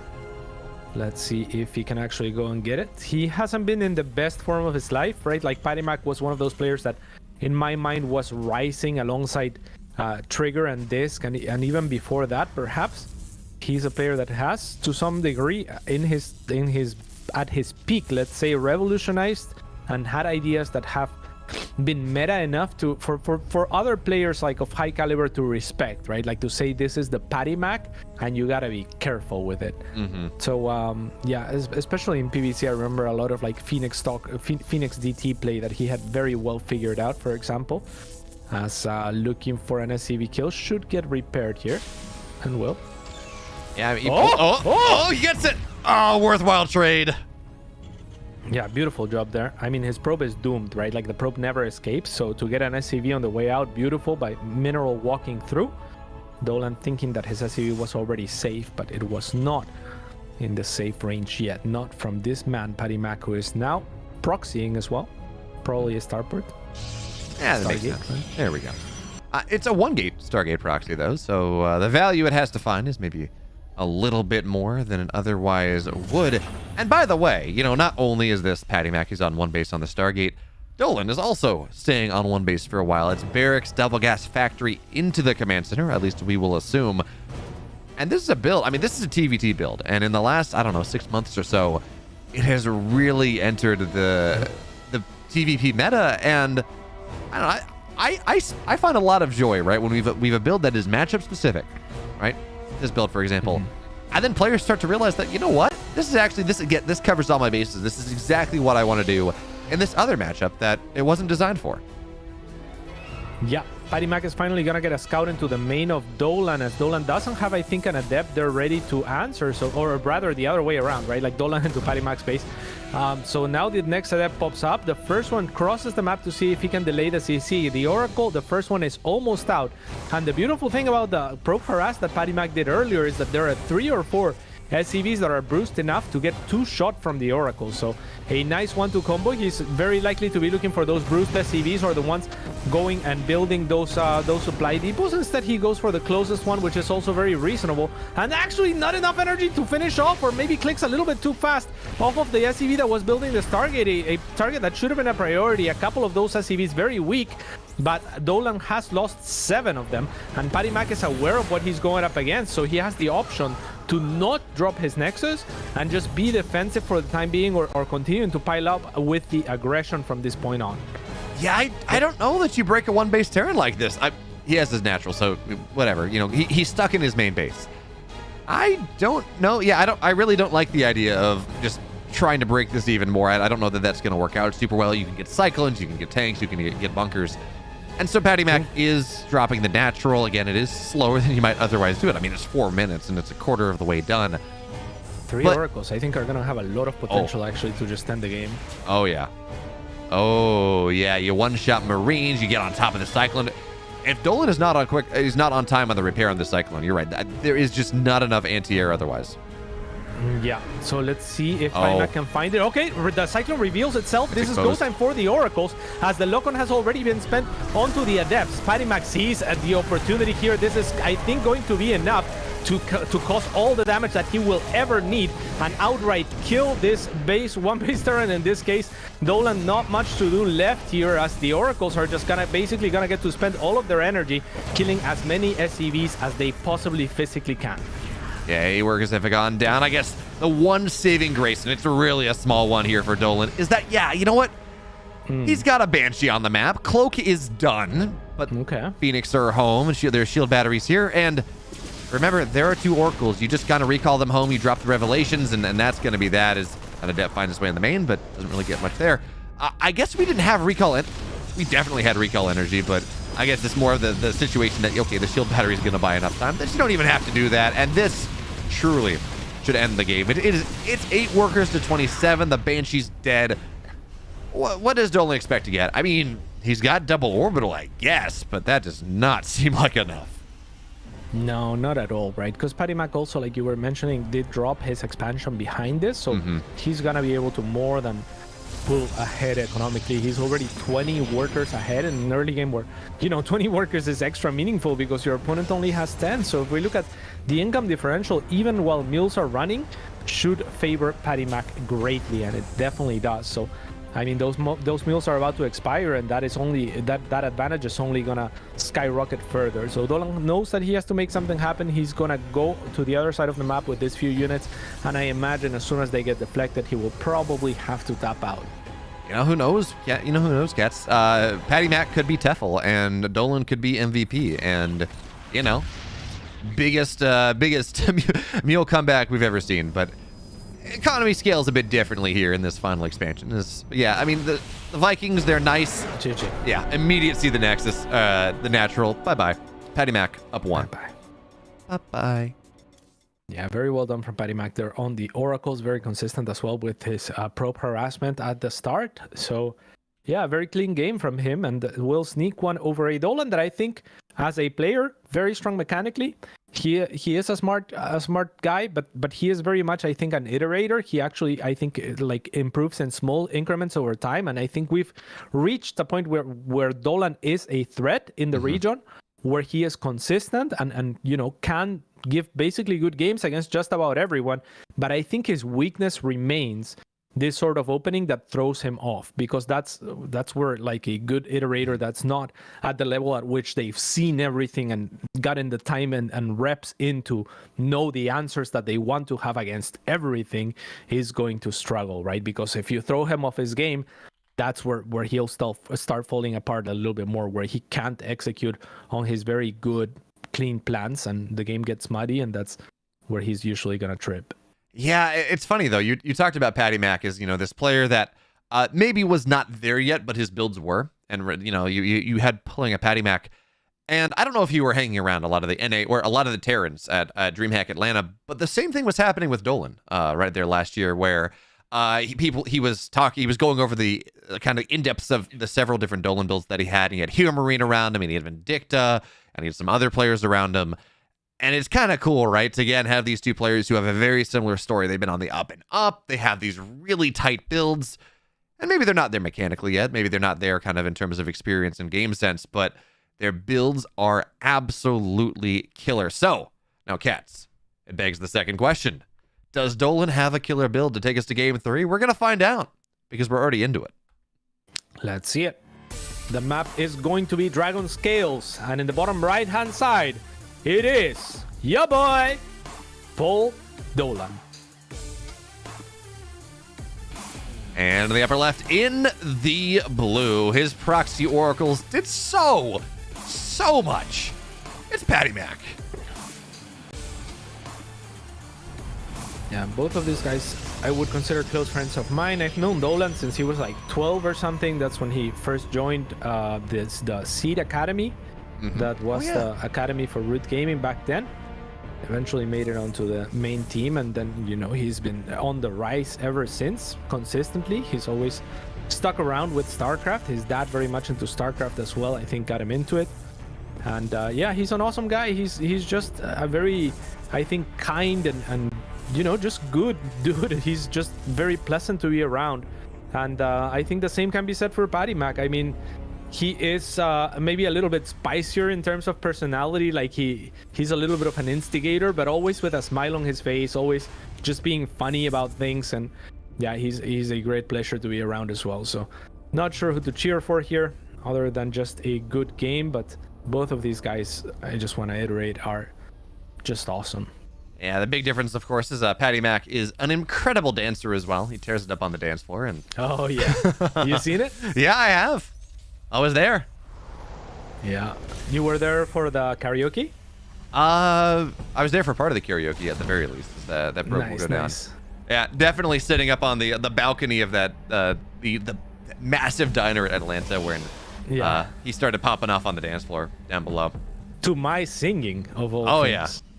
I mean, Kathy, you're an excellent karaoke artist. I don't even remember what song it was, but Astrea recorded it, so I have the video somewhere. And yeah, Patty Mac was just going wild dancing. Him and another friend of mine were my backup dancers there. And he was so funny, just so animated, you know, and so like kind of shameless in the best way. Yeah, absolutely. But for now, a Reaper into the main base. Probes actually have to get pulled here because the Adept's on the other side.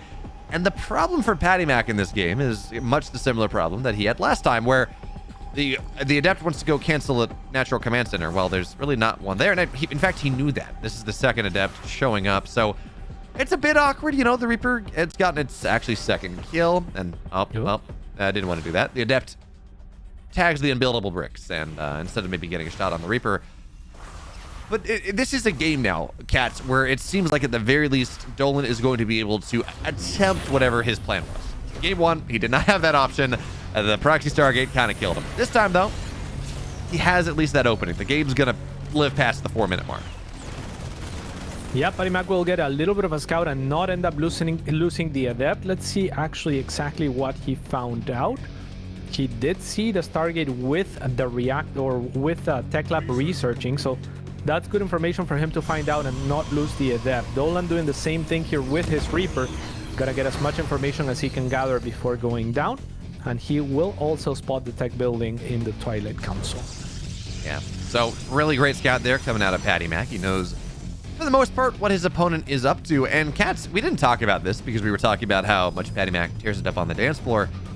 This was a 2-gate opener coming out of Patty Mac. He got it. It was Gateway, Cybercore, Gateway on top of the Nexus as well. So that is, again, some much earlier production. What do you make of that? Maybe a little bit of concern and respect for the type of opener that Dolan offered last game, right? Trying to be maybe a little bit safe or trying to apply pressure early, but clearly it didn't pan out too well for Patty Mac. So yeah, I mean, maybe not the best economic position, though he has still managed a 5-worker advantage at this stage. And the very good scout that he had, I think, will mitigate for his slower start economically if he can deflect the Banshee easily, and he has the tools to do so. Yeah, certainly does. He gets a full scout of the main base as well. Toggles the siege mode just to make sure he can see kind of as much as possible. And now, though, there is no stalker in the main. And I don't know that there's an observer here either. Yeah, no battery either. I think PattyMac might have to recall, but I don't think there's enough recall energy on this Nexus, so might have to recall to the natural instead, taking a lot of probe losses already as the stalkers are looking to reposition. Blink only halfway done. Here comes the next observer as the first one. Was that recalled? I think so. Yes, it was. It was on the other side. So that at the very least is something, but also that's just recall energy, just in general energy that doesn't exist anymore. So PattyMac, he's stuck back at home. He lost 6 probes, and now we get to see what round 2 of the Dolan nonsense is. And you know what? Aside of this double Banshee opener, it's pretty standard, cats. 3 barracks, factory, command center, stim assumedly on the way. We have this open tech lab for that, and you know, a minute and a half, 2 minutes from now, Dolan looks like he's gonna move out on the map. Yeah, and he very well should. I mean, and it's gonna be a very difficult push to stop. It would be nice for PattyMac if Dolan offers him the potential to actually clean those Banshees up before they can join with a push. But Dolan, much wiser than that, will actually go and pull back with the Banshees, at least temporarily. The Adepts do disrupt the mining, which is nice because Dolan is ramping up for that upcoming attack, so a little bit less resources to keep his production up and to continue to make a threatening push on the side of Dolan, as now he sees some stalkers moving out, and this will be his opportunity to move into the natural. There is an observer and still stalkers in position, but only one turns around to fire at the Banshees, so poor PattyMac is going to scramble and continue to lose workers here as the observer gets in position again, but the blink has been spent. That means that he has to rely on these next 2 stalkers. Finally, they get rid of one Banshee. The one remaining one is not going to be nearly as threatening, and this push out from PattyMac, which was meant to slow Dolan down and his eventual push, ends up hurting him economically, which makes it all the more difficult for him to fend off the eventual push itself. Oh, he's so all in right now. He was at one point he was down 12 workers as the Protoss player. You'd never want that to happen, but this is a lot of stalkers here, so let's see if he can make something happen. Adepts, oh, they soaked the tank shot, and now there's really not a lot of defense here on the low ground. Yes, there's a tank on the high ground, but Stim is not done. These Marines, they're going to fight the stalkers by themselves, and while the concave is not perfect, it's pretty damn good. So Cyclones, they get their lock on. Stalkers blinking away as they can. The Cyclone's going to fall down. Banshee gets added in, but it's just going to fall down very quickly, be forced to run away. And that is a fantastic start, but I can't help but feel that it's a good start, but it needs so much more, cats. Yeah, he's going to try to find more in the main here as he will spot the next tank and its positioning. Maybe he can completely avoid that and look for a fight away from it yet again. He will find this corner here where he can blink onto safely. The observer will have to reposition a little bit. Sieges up instead to grant that extra vision, and now poking, looking to kind of kill Terran units that are trickling in before the tanks can get sieged. So a good job here from PattyMac to try and stabilize, especially if he can get out without losing any stalkers, and he does. Now, I feel like PattyMac maybe could have gotten even more there done. I mean, it did feel like he was on the verge of breaking through, but he brought his Warp Prism back home, cats, because his Storm is 2/3 of the way done here. And step 1, kill the tanks. Step 1, mess with the army supply of Dolan so he doesn't feel as comfortable stepping out. Step 2, apparently, is Storm drops. And we do not see this often. We do not see it for a reason, because it is very committal. And if you do not kill the economy, you may die. Committal. And even if you do catch the economy, the follow-up by the Terran may kill you anyways, especially as there's another Banshee on the other side. Oh, it's going to find it. Oh, it's going to find a Templar, but not going to be able to commit to that one super much. Not super much indeed. And yeah, the Banshee's out of energy as well, so no observer here, no problem. But the Banshee does get onto unpathable terrain, not deep enough. However, and Storm looking to be used on SCVs this time around on the side of PattyMac to even out things economically. But that only means green light for Dolan to kind of just cross the map and try to kill his opponent. Now, Dolan, I mean, he has lost enough SCVs that if PattyMac can hold here, it will be an evenish game, or even in his favor. Dolan might think that he's completely out if he is held back, but without those storms to aid PattyMac, it's difficult to imagine that he will be able to.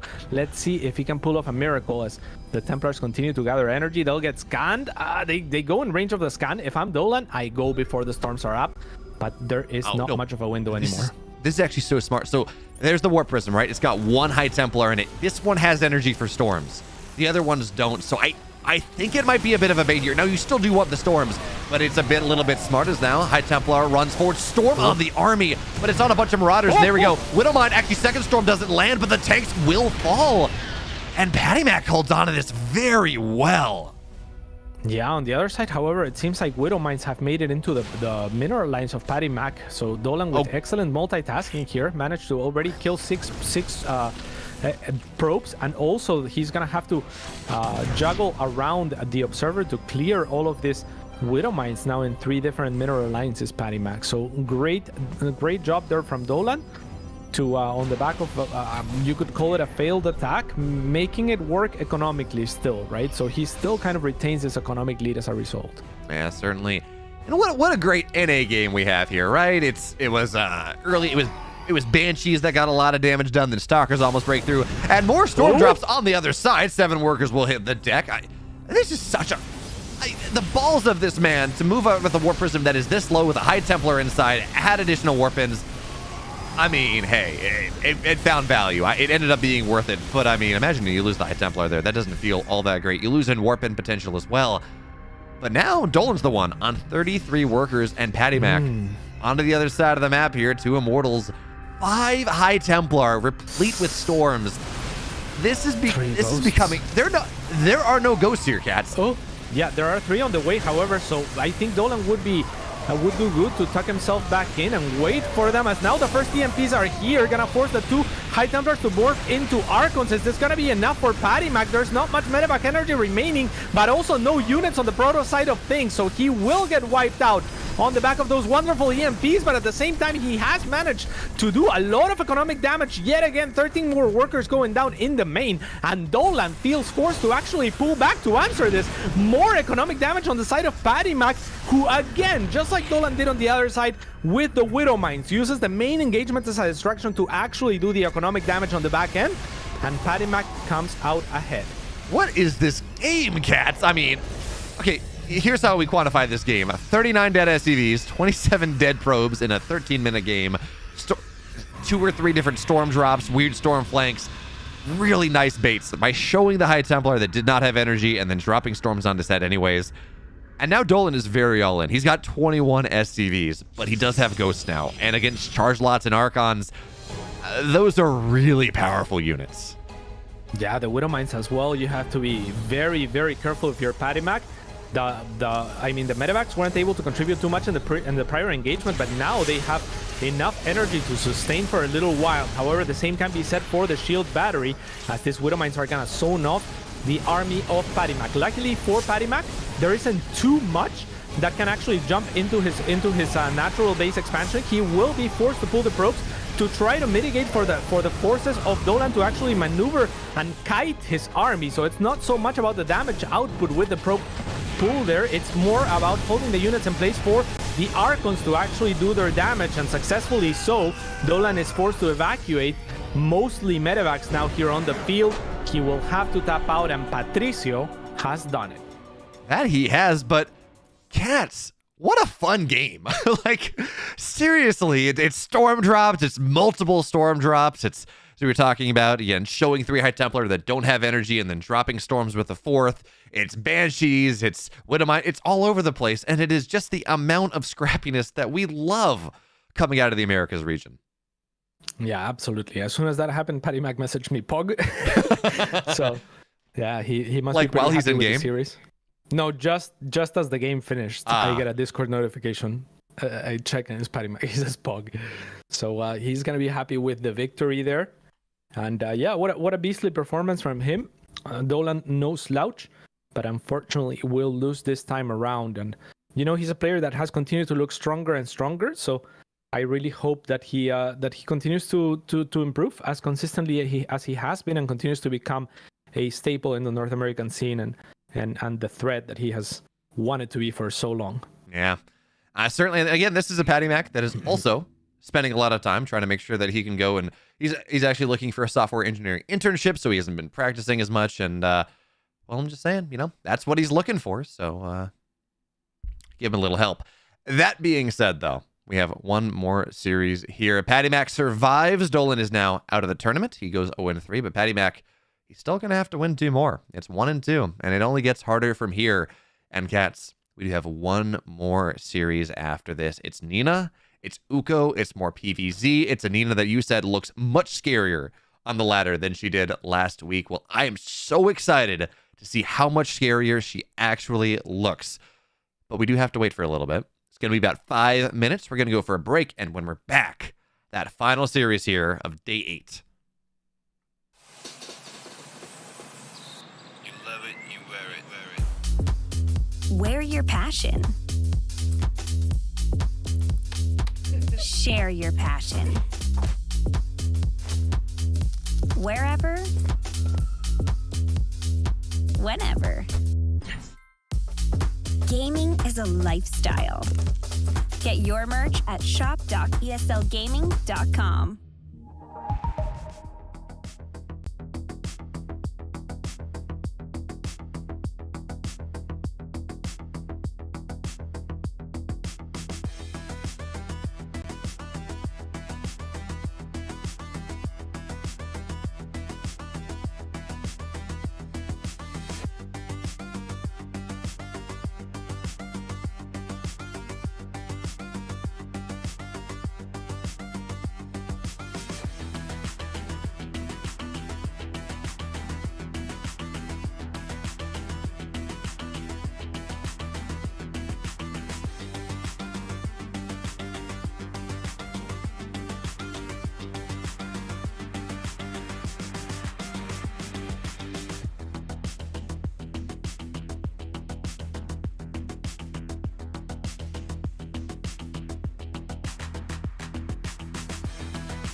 ESL StarCraft 2 Masters is brought to you in part by Monster Energy and U.S. Air Force. One more series here in DreamHack North America, ESL Masters North America Day 8. It's Nina, it's Uko, it's a player trying to play herself back into form versus a man who plays more than really anyone else. Cats, it's PVZ. You said Nina looked good. What should we expect? It's very difficult. I hope for a 2-1. It's very difficult because historically you look at Nina and on paper she is the much better player. I think if you asked Aligulak, it would probably tell you Nina is the better player. But if we look at the circumstances right now with Nina making a comeback and yes, reaching, back up to her heights rather quickly, I don't feel she's quite at the level at which she is a contender for the, top 4 of NA. And Uko, while he hasn't looked super strong in the prior series, I think if he can just get his stuff together and just kind of play the game that he knows he can play on the ladder, he stands a very, very good shot here. Maybe I would say about 50-50, but maybe even slightly favored towards Uko. So what I'm hearing almost is that, again, Uko is this, he's this prolific player, but I'm hearing that more than anything else, we should see Uko throw things that are a little bit weird at Nina, because if she's back kind of and on the mainline track back and playing in good form, one of the best ways to mess with someone who, again, maybe just doesn't have as much experience recently is throw weird things at them. Because while they may be, on the straight and narrow, very powerful, you force them to diverge and then, maybe play it a little bit differently. But, even as I say that, Cats, Nina has always been one of these players that is very good in the chaos, in these crazy games. Exactly, yeah, and she is very proactive as well. So she usually looks to dictate the pace of the game as much as she can. She's very proactive with her adepts. She's very proactive with her oracles. She shades in adepts more often than most people would into those spaces without creep connecting in the main and stuff like that. Whereas Uko, theoretically, it would be, I think, a good approach to throw a player off that isn't fully back to do weird stuff. Uko, not really that type of player so much, right? Like he's more of a macro beast and has excellent mechanics as well to go along, like very good at multitasking and very practiced in the kind of like more standard situations. It's not like he plays textbook CVP, but as far as NA is concerned, pretty close to it and very, very proficient at it. Certainly. So, game 1's on altitude. It's a bit of a Zerg map. It's certainly a big map. Let's see what they can make of it. We're into game 1.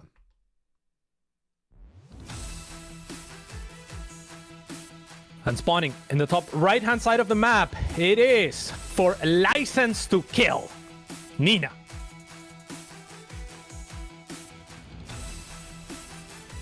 And the bottom left in the red for Apprentice Esports. Cat's called on the macro beast. It's Uko. And Nina often going for this sort of block. I don't know if Uko went for a 15 hatch or something of the likes, but his gas and pool are not the most standard, right? So I imagine he had to do something there to guarantee that he would drop the hatchery on the low ground. As again, like playing against Nina, I know that she likes to block it as often as possible. Also one of the most annoying players when it comes to the probe micro on the NA server. She loves this type of micro interactions, but Uko, going for pool and then gas and yet still saturating his gas with one at a time means that there was something a little different about his early game, probably just to guarantee the hatchery on the low ground at the expansion. Yeah, I didn't quite see either, but that does make sense, especially considering, again, Uko is almost is a pupil almost, right, of Scarlet. They are friends. Scarlet does kind of give Uko coaching quite a bit. And if Scarlet's messing around with interesting hatch timings and 15-14s and things like, or 15 hatches and things like that, Lings almost get the probe very quickly. We can assume, and there we go, the probe goes down. We can assume that Uko is going to be attempting similar things because, again, it does seem like they are, they do talk to each other a decent amount. Yeah, quite likely. And stylistically, I think they're not too far apart. Obviously, with Scarlet being the far more accomplished player of the two and serving the role of the master here. But yeah, even in his approach to laddering, right? Like there was this Reddit thread at some point, which was someone asking, how do you deal with ladder anxiety? And I was ready to go in there and give some sort of more psychologically based approach of like, hey, don't worry about it, the more you care, you know, and something to that extent, where the more you care and associate your value to the MMR, the more likely you are to be anxious about losing value and losing the points, right? But then I read through the thread, and Scarlett's approach was just, what you gotta do is you have 2 accounts, and then you play on the lowest account always, so you always have your highest account, like kind of stable, and you don't have to worry about your MMR. And I was like, yeah, I guess that works. So I didn't make my comment instead. I just upvoted Scarlett, and Uko is someone that takes that advice as well to heart. Only instead of having 2 accounts, he has like 15, with 7 of them being in the top 16 of Grandmaster, all bunched up together. Yeah, man, I wish I had heard that advice. I swear when I hit Masters, again, you know, that the nice shiny border finally get there, I didn't ladder on that account for like 3 months or something because I didn't want to lose it. I didn't want to fall down below. Of course, you know, you get over that, but that's some good advice there, Scarlett. You know, we can see why she is one of the most, one of the most successful North American players that we have ever had. But now here's the question, right? Nina was not really all that aggressive at the first Oracle. It didn't get much done, but you pair him up with 2, and what does Uko have in the main? No Spore, but 3 Queens. And Nina is just not really going to get that much done with it. She thinks about diving into the natural, and she gets not even a drone. Okay. Yeah. Oh, this might go down. Oh, okay. Yeah, a little bit of a misclick there from Nina not to get that drone. It should have been more or less guaranteed. Asuko is going for this +1 milli as a result of seeing the Stargate, so pretty standard stuff, and should be pretty good against the follow-up of Nina, which usually involves Blink Stalkers. So Nina likes to transition later into the carriers, but if her Blink Stalkers are not able to do too much on the other side, then Uko should have momentum in his favor. So far, so good for Uko on the defense. So far, so good on the creep spread, and the positioning has been fantastic, ready to absorb these oracles with the pre-pull as well on the drones. Not really gonna lose anything. Man, I generally, you see these oracles get at least like 1 drone. Or no, if it's 3 oracles, you generally see them get like at least 4-ish drones. But the fact that Nina has gotten absolutely nothing done, revelations don't count, that is such good news for Uko right now. His build is being developed as it was designed. Like all the timings are being hit properly. You're not slowed down at all. And kind of one of the goals of this Oracle play is to make sure that you do slow the Zerg down. So you have pressure after pressure after pressure. The Stalkers move out as the Zerg is reeling from the Oracle damage, and then it just becomes really hard for them to get enough A workers and B economy at the same time. But if literally no damage happens, Uko is going to be able to fuel that engine really nicely. Yeah, even denying that probe and seeing the intention of Nina to continue to expand onto a 4th base is really nice for Uko, who continues to gain good information and continues to have just the answer that he wants. By the time these Stalkers are gonna hit before Blink is even finished, you already have your +1 milli. That is the answer that you want on a map this open as well. The Lynx are not gonna struggle too much to find surface area onto the Stalkers, as Uko now transitions into the quick +2 milli, likely to look for an eventual Banelink transition and look for those Banelink Rambais that are also powerful in the probe lines. So again, Uko, and this really speaks to his quality as a player and the quality of his standard play, is to know when the player is able to go up to 4 bases, right? A very advanced build order in that sense, in the sense that he knows the transitions up until the mid game basically, and the options that the Protoss player has, and exploits them beautifully with 5 probes going down, as well as the shield battery weakening the defenses for further attacks to come at the natural. Yeah, certainly. And he's just ripping Nina apart with Lings right now. The shield battery goes down. The 4th base it's not dead yet, but it is under threat. And Nina is just, it seems like she's struggling to get the units where they need to be. And now this is I thought he was going to stick that. Yeah, if he sticks it, I mean, he's gonna lose most, if not all, of the circlings, but I'm pretty sure he ends up getting the Nexus. Instead, feels confident going up against it. Nina hasn't done enough damage, and in the off chance that he wouldn't have gotten the Nexus, he could have gotten himself in a little bit of trouble. So again, Uko favoring the safety and putting kind of his chips on his own skill to follow up into the later stages of the game, whereas I would have clicked on the Nexus because I'm like, if I get this Nexus, I get a little bit more of a lead, and I need it against Nina. Uko says, I don't need that shit. Exactly. And how do you feel about this, by the way? We're seeing Uko, you talked about him going into Banelings. He's not. You know, there's no Baneling Nest here. He's got the roach speed if he needs the roaches, but this is into very quick lurkers. Hive on the way. Hive actually done just about. So these lurkers, they're gonna have high range. They're gonna be able to move quickly, and you add a couple Vipers on top. Uko is so quickly into the late game right now, and Nina, there's no Stargate. I mean, there is a Stargate, but there's no second Stargate. There's no fleet beacon. To deal with the lurkers here, she's going to have to go like Charge Lot Arc on Storm, and while that was a style, that was a way that we used to deal with, or Protoss players used to deal with this, with the way economy scales now, nice stasis. Generally, like, that's for like 6-8 lurkers, cats. Uko, with how much gas he has saved, I gotta assume he's gonna be at a lot more than that very quickly. Yeah, I mean, this has been so clean for Uko. It's so unusual for Nina to be trapped on the other side of the map. That's not where she wants to be. That's not where she wants to play. She wants to create that chaos. She wants to create those trades and have an opportunity to display her amazing control on micro, right? That's something that she has been known for the longest time. So at least she will gain some ground here, clearing some creep and pushing Uko's attack a little bit further back, making him a little bit hesitant to attack towards that fourth, which is no doubt the most vulnerable location that Nina has. So posturing her army accordingly, and now maybe looking to trade with those Templars, which have basically just 2 storms each. And that is a lot of storm to have, especially when you don't have those Banings to try and bounce onto those Templars. So he's gonna have to rely on the lurkers for the time being, Uko, that is, just for defense. Yeah, and Uko, he's kind of bouncing off the lurker text almost. He has those defensively, and they are very good against a bunch of stalkers and a bunch of High Templar and things like that, especially with range. But again, yeah, that's not the final step. He's got an Ultra Cavern halfway done. He's got a Spire on the way. So he's getting ready for the true late game if that's where Nina chooses to take it. So for now, Lings, they find their way a little bit forward. And the stasis traps are nice. And yeah, you're not breaking through that wall. The Zealots back.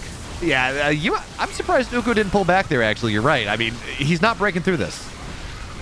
Not at all. I mean, that's a lot of army use. Will clear up some supply for the Ultralisks, but during this, Nina dropped an additional 3 Stargates, I think, to go up to a count of 4. And she is already transitioning into those carriers. There's the 4th one. So she's already transitioning into those carriers, and that is a very scary prospect for an Uko that committed to Ultralisks, right? Because now you have Lurkers and Ultralisks. Both of them are not going to be able to shoot up. Now, the Ultralisks will potentially have a timing without Immortals out on the field, where at least Uko can look to reset Nina's economy to some degree, maybe look to take one good fight before there's enough carriers out, as the carriers are awful against the Ultralisks at clearing them anyway, but you still eventually want the Corruptor answer on the side of Uko, and he's already kind of preparing for it with the +1 attack.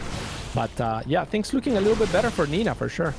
Yeah, she survived probably one of the scariest positions in the game, right? When there are lurkers out and there we go. There's the recall. It got every single High Templar. One seems to have gone down, but Nina gets out with, again, the important parts of that army, the High Templar, the Storms, that powerful spellcasting unit. But now, you talked about wanting something a little bit more than carriers. These Ultras are going to be a problem. Eventually, yes, carriers will kill the Ultras, but it's going to take quite a while. And the lurkers on the left side, they kill all the High Templar. They actually kill everything. So yes, Cats, you're right. It was looking really good for Nina, but she's going to lose the base on the north side. She has lost so much of her supply. At the very least, it seems like Uko is going to back out a little bit on the right side. He's not going to get 2 bases. Yeah, I think Uko needs to commit a little bit more to this Ultras. I think if he knew about the carrier transition, which Nina is doing a very good job of concealing, he probably would look to trade this right away and then look to transition into Corruptors. Uko still needs to do economic damage here. I think if Uko had reset Nina back to 3 base, then all you have to do is basically hold against the carriers. But as it stands, I mean, the Ultras haven't done enough. 6 Corruptors on the way, but already 3 carriers out with 2 more on the way. The saving grace for Uko here is he did reset the High Templar count just down to, I think, 2?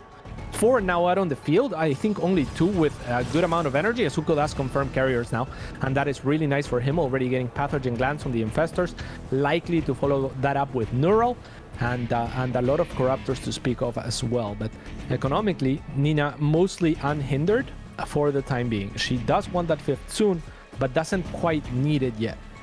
And Cats, actually, what's your experience been with the carrier change? I know I talked to some people, and they're of the opinion that the fact that you automatically target carriers instead of interceptors is a pretty significant nerf for Protoss. The carriers die quicker. But on the flip side, I've talked to a couple Protoss players who have the opinion that actually, no, the fact that my my interceptors stay alive and I can kind of micro carriers forward and back to absorb damage is actually a really nice thing. Yeah, it really depends on your proficiency as a player, right? If you're a player that's capable of doing everything, it's gonna be just not, it's gonna be all the same to you really, because you still probably want to target the carriers one at a time and still want to kind of micro your corruptors forward. As a big link run by is gonna get in. Is this going to be enough? The lurkers are gonna try to open up the door as well for later attacks. A cannon in the main of Nina is really nice, as one carrier does get caught off guard here by the corruptors. DTs are gonna be a nice way to clean these links out, and the chaos that Uko is probably trying to set is not going to be too effective against that sort of unit, as more links are trying to break through the wall, but prompt reinforcements there for Nina on the warp and are going to prevent that from happening. And now it should be Nina posturing to be aggressive, or at least just take this forward expansion here, and Uko with a lot of pressure to make something happen or start expanding north instead. What an interesting expand pattern from Nina. And yes, Cats, part of it is the fact that Nina lost the 4th base on the north side, and that's not great. And actually, these random lurkers seems like they will eventually get dealt with. I mean, +3 charge lots, they do a decent amount of damage. But you never see the north side player take this base. Like, it is just so out there. But it's where Uko is expanding to, so Nina can kind of establish this aggressive position. And defensive at the same time. But yeah, Uko just seems he's gonna kill him.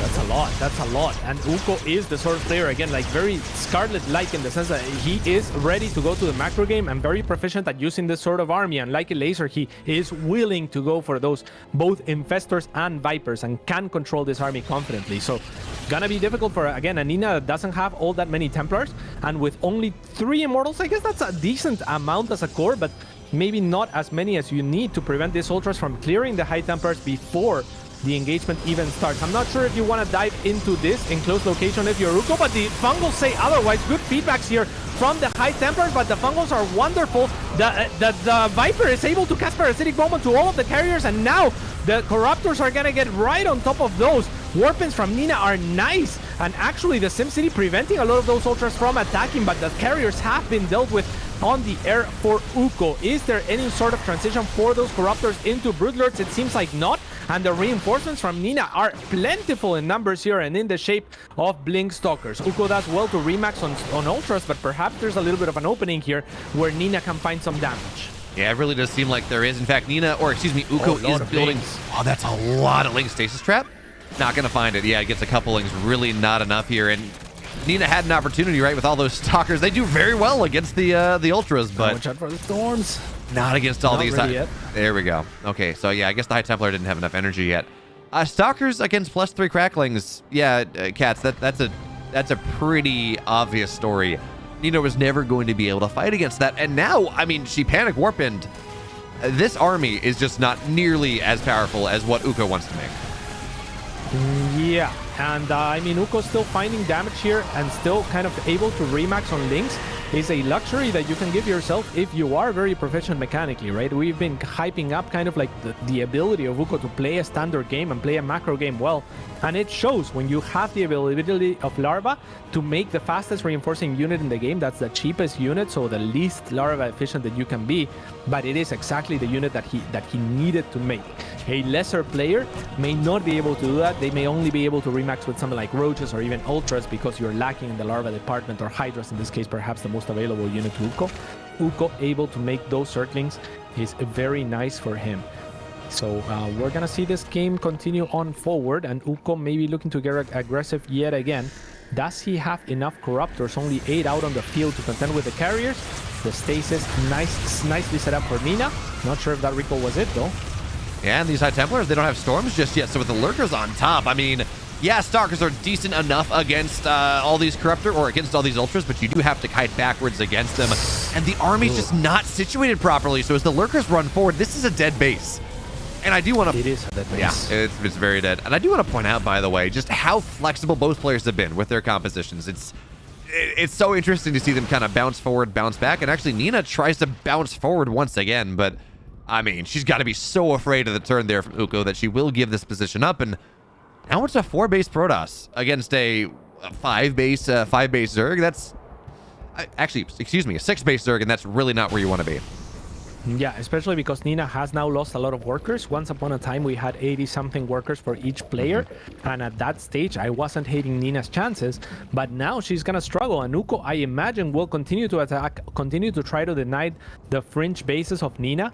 And he has been doing an incredible job of it so far. Nina really unable now to basically inform her army with the best possible choices.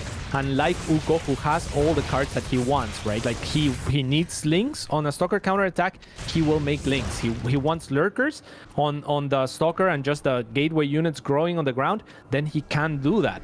And you know, like the carrier numbers have now been greatly hindered, and they are very expensive units. So a very difficult decision for Nina to make here between those and Immortals and all of the pieces that she needs. Uko is definitely steadily pulling up ahead in this game. Yeah, he is. And the problem here as well is Nina, she's got +2, right? As the Oracles are going to kill off the rest of the lurkers. Nice job of, you know, nice good uses there. But the big problem monetarily is she can't afford +3. You know, there's no armor for these carriers. There's no shield for these carriers.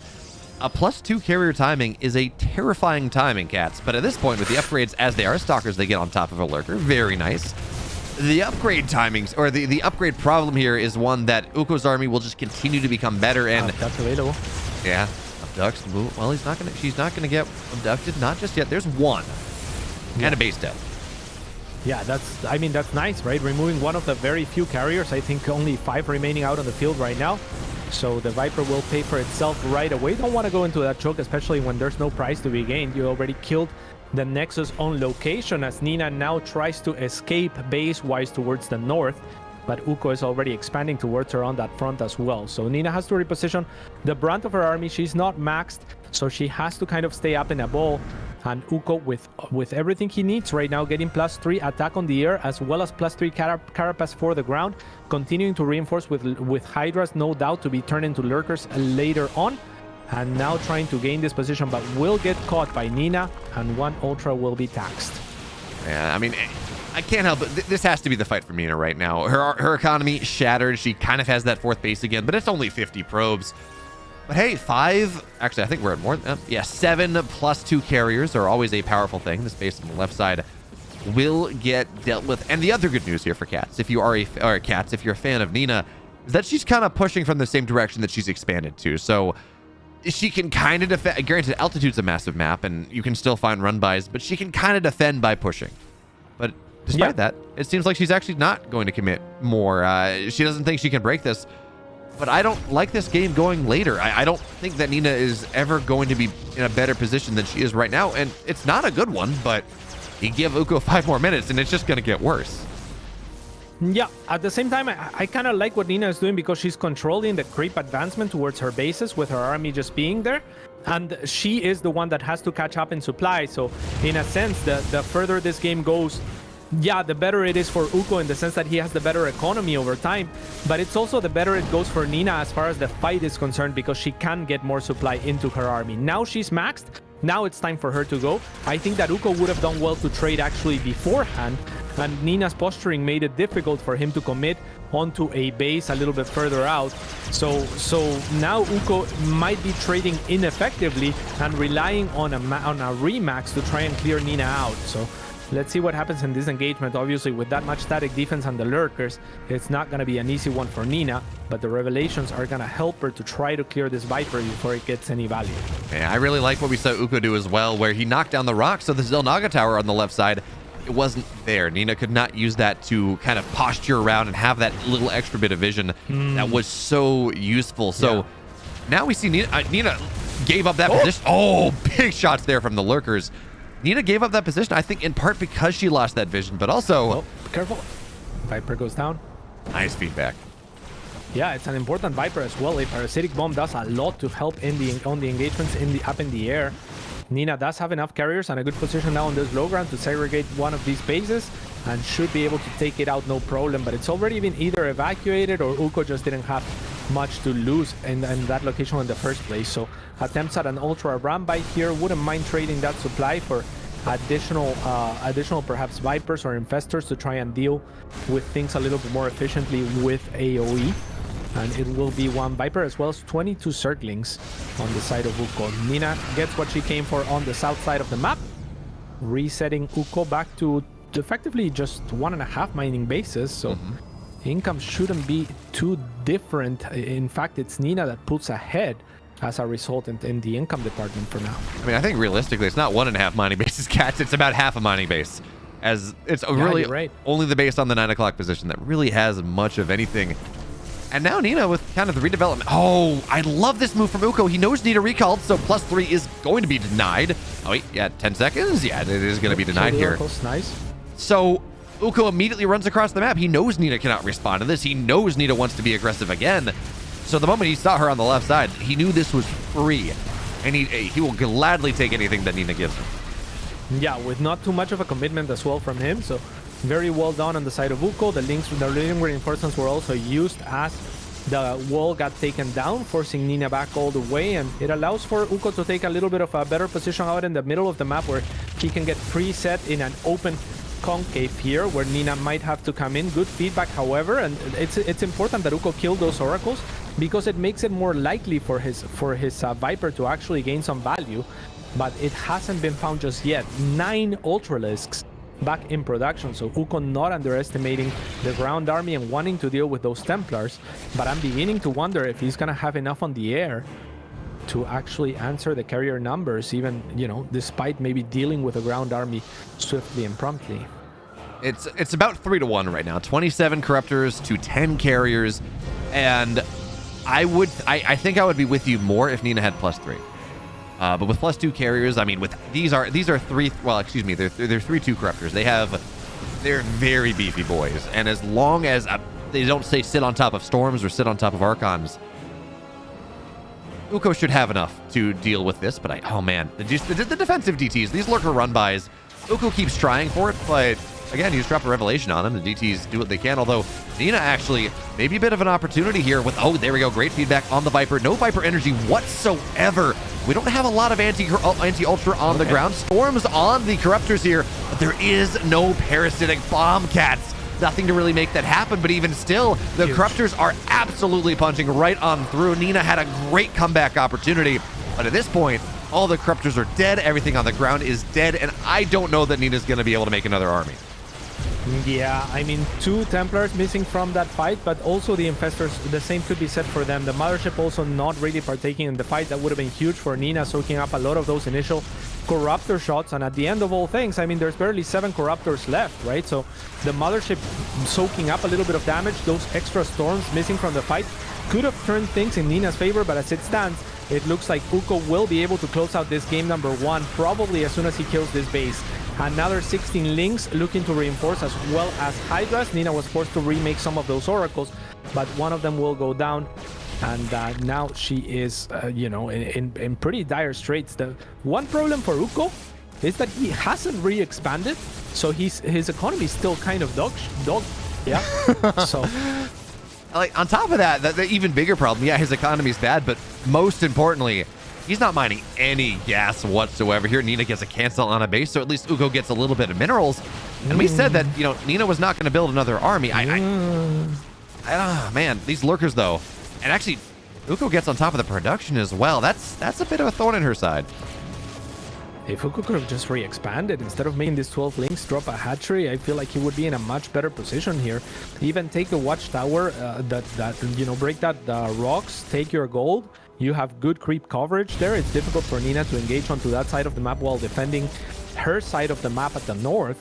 But Uko is just not doing it. And you know, that means that every second that goes by is good for Nina, who has and now enjoys not just the real estate to mine, but also the probe advantage, significantly so. So even though Uko was like 40 supply ahead at some point, now the supply lead is narrowing more and more, and if Uko doesn't, you know, do something soon, he's gonna start losing this game. Yeah, he really is. And these Corruptors, he's trying to find, actually, you know, this is a great scout. Look at what he's doing here, just sitting on the edge, patrolling back and forth. He knows that there's a Corruptor on the way, or excuse me, a carrier on the way, so he wants to just dive in and snipe that immediately. But as the Stalkers warp in, that seems less likely. Oh, it's a bait on top of the lurker, and this is going to be fantastic for Uko now. Nina, yeah, she has to there we go. She cancels the carrier. It's not going to pop out anymore. Yeah, but she doesn't lose any resources in the process either, so not the worst loss in the world, as Uko continues to retain an advantage in terms of supply, but narrowing more and more. Nina will struggle for additional real estate, right? And that's what Uko needs to try to control as best as he can, as Nina is now getting mined out in her 2 left-hand bases, and Uko is taking 2 additional bases. So things are about to flip in the same way that they did a few minutes ago, where Uko has less workers, yes, but he will have the real estate and the fresh bases to work with, and Nina is pressured to continue to expand. Oh man, these corruptors are just providing so much value. Why are these slow warp-ins? They're right next to a gateway. Don't ask me. Like, those should be fast warp-ins, and Nina should have gotten some damage on those corruptors, maybe killed 1 or 2. That's, you know what? Okay, that's what it is. This pylon is outside of the power radius of the gateway. Yeah, oh man, that's so awkward right there. So, because again, so she could have warped them in like inches behind on those pylons, and it would have, yeah. Oh man, that's so awkward. And now Ling's into the natural, so they're gonna deal with these stalkers a little bit. And Nina Uko has to be careful though, not to overcommit, right? Because all of those things are pretty expensive. They're a pretty big part of his army right now, and Nina can look to close in on them. But it's also a little bit of a bait, as Uko is going to identify the army of Nina. Maybe this was go time onto one of the bases, onto one of the fresh bases of Nina. But I wouldn't mind Uko just controlling kind of like the game, like I was saying, and preventing Nina from getting additional expansions.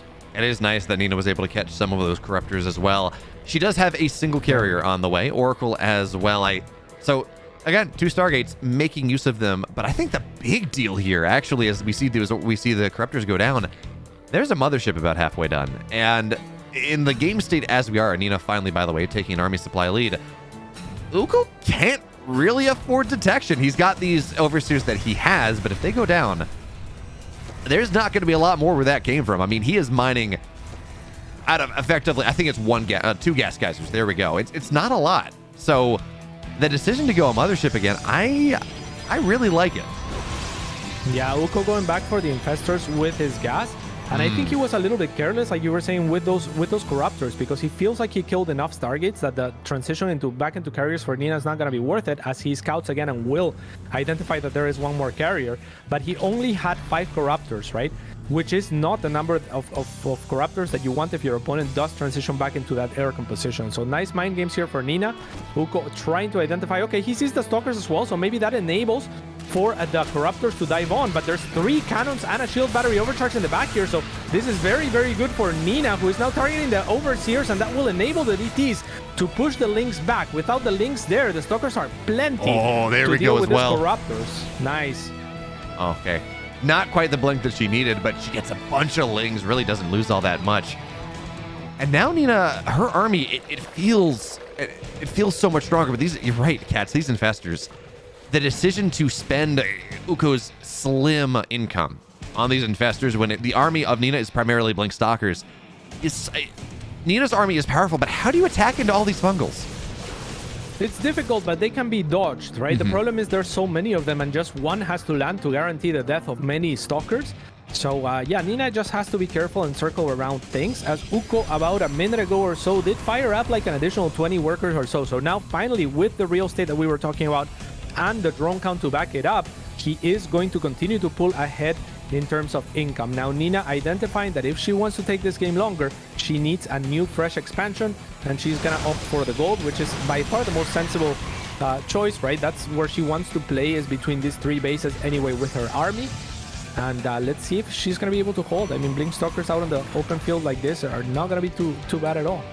Now, she had actually tried to take this a little bit ago, and then I guess Lings ran in as something else was happening. We're able to get the cancel or the kill on that Nexus. But you talk about Nina wanting to play in this kind of upper left position, which is true, but a lot of her tech is still in the main. And this is about 100. This is so many Lings here, Cats. A lot. Yeah, you need a recall, but the recall was already spent. This Nexus will go down. This carrier will fall. And the last of Nina's tech in the main base is just going to get annihilated here. So no more DTs, no more carriers, no more oracles, nothing like that. Nina loses kind of the backbone of her tech here. Yeah, and Nina not really capitalizing on this timing. The carrier will get recalled alongside a couple of extra units, so maybe Nina now looking to punch back. She wants to take something in return, but there's nothing really offered for Uko. There's a lot of spines here, and not really a base that's worth defending at all for Uko, so he might do well to just reposition the spines over to the right-hand side of the map, and if he wants to continue to play this macro game that he has shown a great proficiency yeah, Nina is going to struggle a lot, I think, to follow up here as Uko continues to add Corruptors and Ultras, and Nina doesn't really have the luxury and the option to have her choice of tech. No, and it really does seem like we're starting to hit a very similar situation that we hit, I don't know, 10 minutes ago maybe, where Nina her economy was not great. She had tech then, but it felt like she was being slowly forced into a fight. You know, either you get game equalizing damage or you're out of this game. And again, we're there. You know, Uko, he has the right side. He's mining out of that one. Gone are the days where Uko is, I mean, his economy is still on the best spot, right? It's 45 drones. He's mining less than 2,000 minerals, less than 1,000 gas. But it's more than enough here. And Nina, lacking this tech as well. I mean, she's got a Stargate on the way. Yeah, and 3 gateways, right? So she really she really has to reinvest a lot of her income into tech. So even if she pulls ahead in income, because her main was taken down and Uko's has been unhindered, she is gonna have to spend a little bit more to get the units out that she wants. And Uko, yeah, we've been in this position before, but I think that Uko has a greater lead than back then. And that means I think that if he identifies the opportunity, he should be looking to hit just about as soon as he gets maxed out.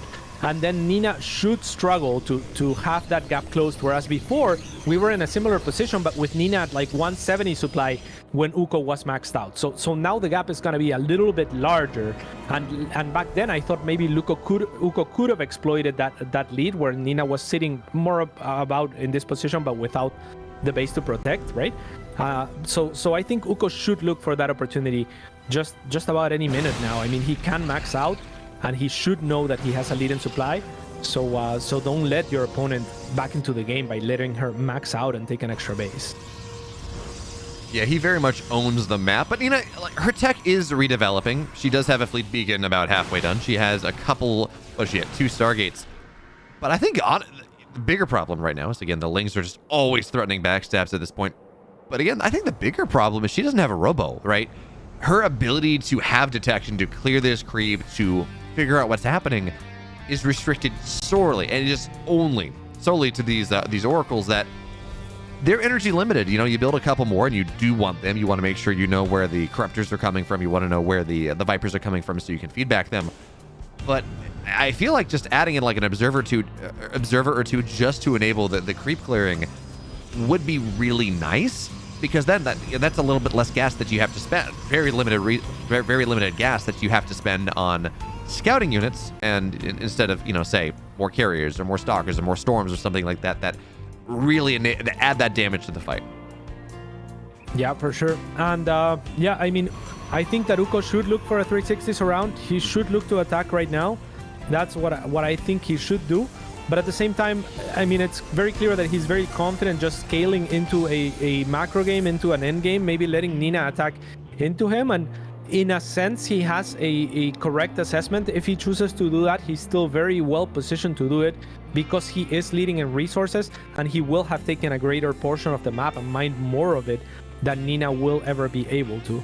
So that means Uko can also just draw the game out, take a fight when Nina is maxed out, which will be her scariest point, but still have room to mess up and trade inefficiently before Nina makes up for the 10k difference that in kind of like resources lost. Uko will find this base again, and resetting the production, very important again, because Nina needs every bit of it.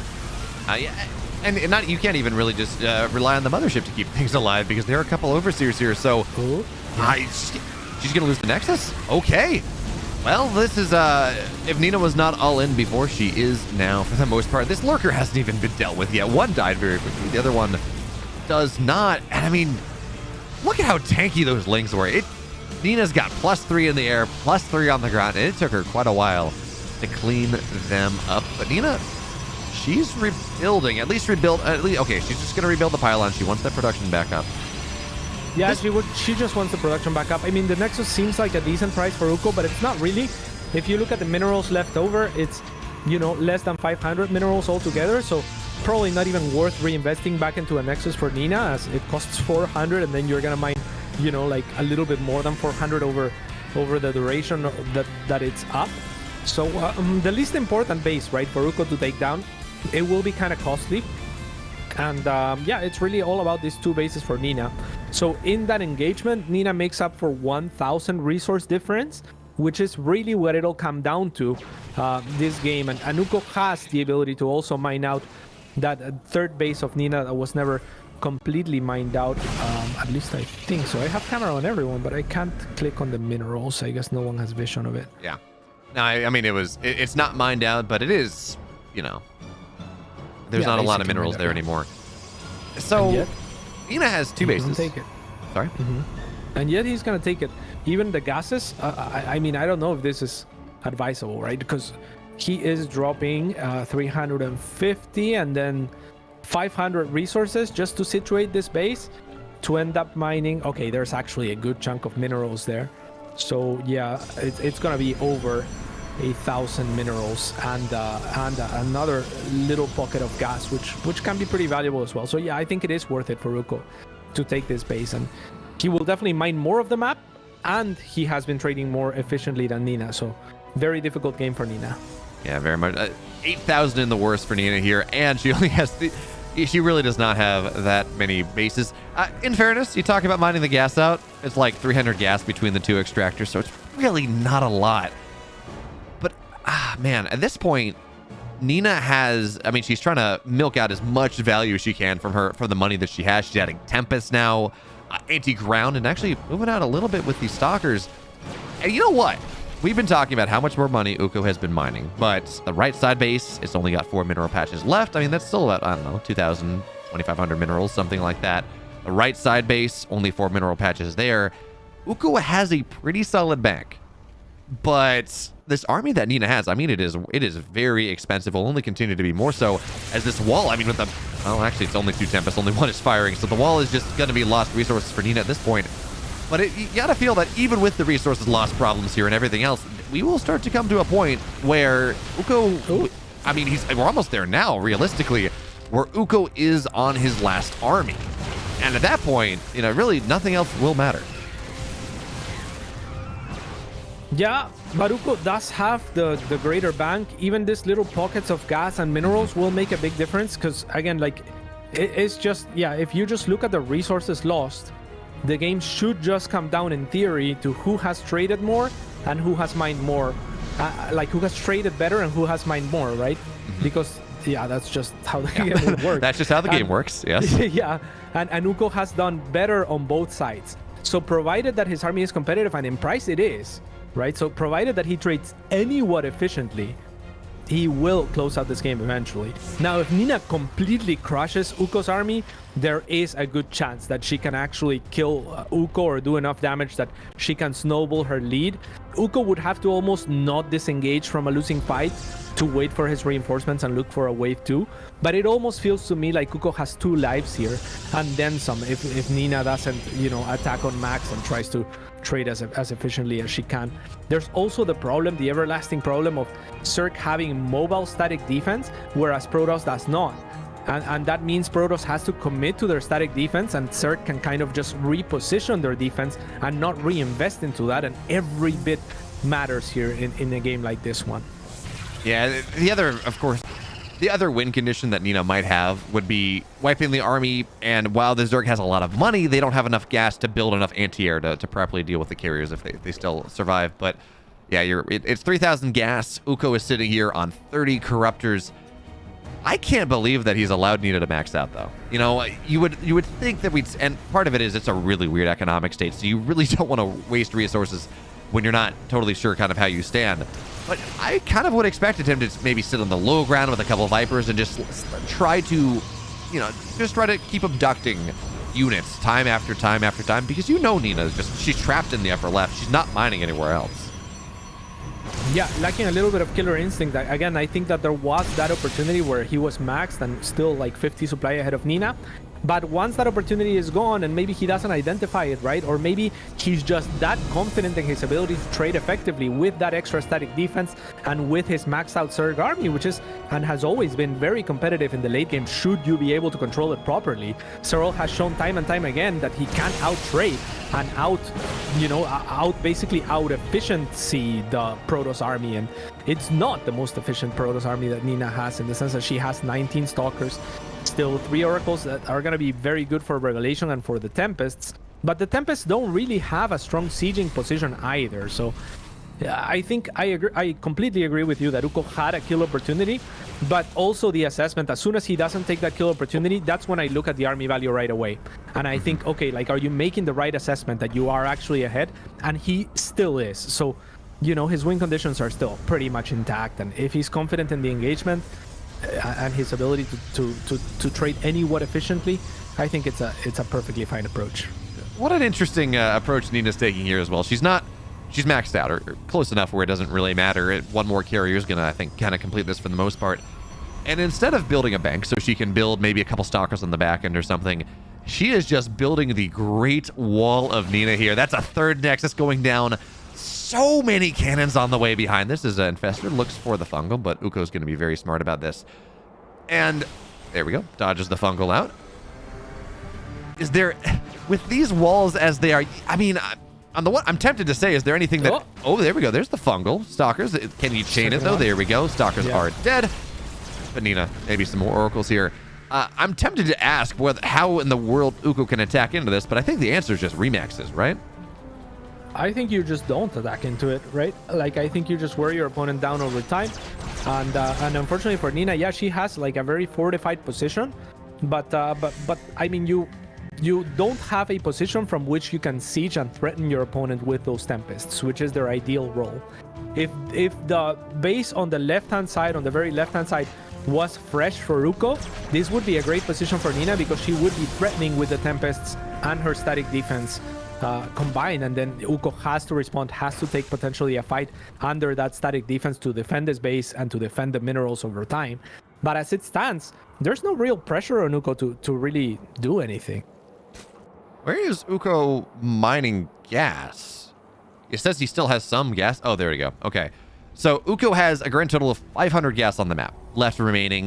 Minerals, he's got a little bit more, but this we're getting very close here, cats, to what the game would consider a draw state. No money being mined, no damage being done.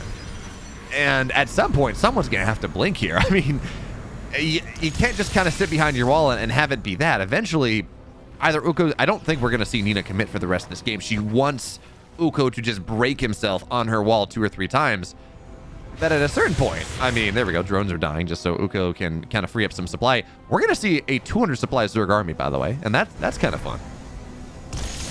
Yeah, for sure. I mean, Nina still has a good amount of resources in her one basically remaining base. She's doing well to distant mine whatever resources are left on her other base. So one of those Nexuses at least makes some sense. I mean, yeah, this Warlord of Nexus of Nexi I'm not a fan of. I think that Gateways would have been the better option if you really want a Wolof there. But yeah, I mean, they're just gonna further deter Uko from ever attacking, an Uko that has been passive and not wanted to attack this entire game pretty much regardless, right? Just playing the macro Zerg style that, again, he is so very proficient at. So yeah, I mean, we are near a draw state, but I don't see any incentive for Uko to ever attack. Oh, he gets a carrier. And trades it for a feedback, but the Viper doesn't fall, so you gladly take that one. And that's kind of what I was looking for, right? You have this army, you have 4,000 gas in the bank. Granted, again, he hasn't quite manned out on gas just yet, but you have this ability to just kind of sit on the high ground, the low ground, maybe fish for some abducts, something like that. But yeah, I mean, at this point, I do like the addition of the Neurals, by the way. It just makes this fight even harder for Nina when it eventually happens. But let's see. So Nina, she's maxed out. Final 3 carriers are going to get made for the most part. These Lings will die. It seems like actually Nina is going to be okay with that. One is, hey, probes, they trigger a stasis trap, which is actually kind of nice if you think about it. It means that there's going to be less stasis traps theoretically by the time that Uko goes for his swing in number 1.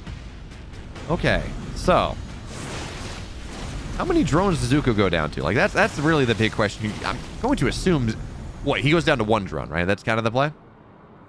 Yeah, or 0. Yeah, you can go to 0. You can remake it. What am I saying? There's no need to keep one like a Protoss or something so you can, build structures. No, absolutely not. You could just kill them all, and I think that's exactly what he's going to do as he's getting mined out. Only 1 mineral patch remaining at one of his bases with 150 minerals to be gathered, and that's it. No, he's got the gold. Mining. Yeah. So Nina will be mining for longer, right? Which is something, but again, Uko has mined more, and he has been more efficient. So short of a terrible engagement from him, he should have the edge going into a potentially very, very long game, because I don't see any incentive for either player to attack. Yeah, that's kind of what I'm thinking about here. Even if... Viper. Could have abducted one of those oracles, right? Every piece counts. Oh no, yeah, especially with how important oracles are. So here we go. Finally, there is some siege opportunity. Uko adding in a couple of Broodlords. Not a ton, but just a couple here to start to pick away at things. Although, with the Tempest count, we have 6 of them that just one-shots the Broodlords. So I don't... I mean, actually, you know what? No, that is good value, right? Because then you force the Tempest forward, which means you can maybe abduct the Tempest. And Nina, she's close to max out, but she could... I mean, she's just building more carriers. There is no remax potential here. She has, 2,000 minerals in the bank. Maybe add charge lots, but charge lots are probably the least important unit in this game right now. Even Lings, they're more mobile and they can knock down tech a little bit quickly. Yeah, I mean, it's difficult to imagine Nina taking a good engagement, but the Broodlords, yeah, I mean, I think this is the best play by Uko, but they got nerfed in this regard to where, killing your own units is not going to be as effective as it once was. The Broodlords still have their hard counter on the other end met by the Tempest. So, okay, abduct onto a couple of oracles. That's nice. All 3 oracles, actually. So now, for less incentive for Nina to ever poke out. And yeah, I mean, this is peak CVP. I would have liked for Uko to actually position his Broodlords to threaten the one base that Nina is still mining. So maybe he's unaware of that. But if he had his army in that location, I think it's the much more threatening location. Because A, it's less defended, and B, there's a price to be taken. Whereas here in the middle, it's like the biggest stronghold ever. And there's not really any price for Uko should he break through. Then you just outright win the game. But on the other side, you could siege the mineral line with the Broodlords, right? And you could actually push yourself to threaten that base and taking that economic lead. Every mineral that you mine is a mineral stolen from your opponent. So in that sense, at this stage, it's basically double the value. Yeah, so Nina, she's spending the rest of her minerals for the most part. She'd warped in 5 zealots, I think. I'm actually not... yeah, they're just with the army. She's got 10 probes. Uko's got 9. Uko has about 500 minerals left in this gold bait. Actually, less than that now. And then he is going to be wholly mined out. Nina has 60 minerals on her side of the map. Actually, you know what? There's a little mineral patch in the main of Nina. Maybe that's worth something. And then everything's going to be mined out. So, yeah, Uko's going to have to do something. Nina's not moving this from this position. Yeah, the scary thing for Uko, from my perspective, is that he just remade like a few Corruptors and Broodlords, where if you look at the ratio of minerals to gas, I feel like the much better option would have been to make just Queens and fill out on Queens.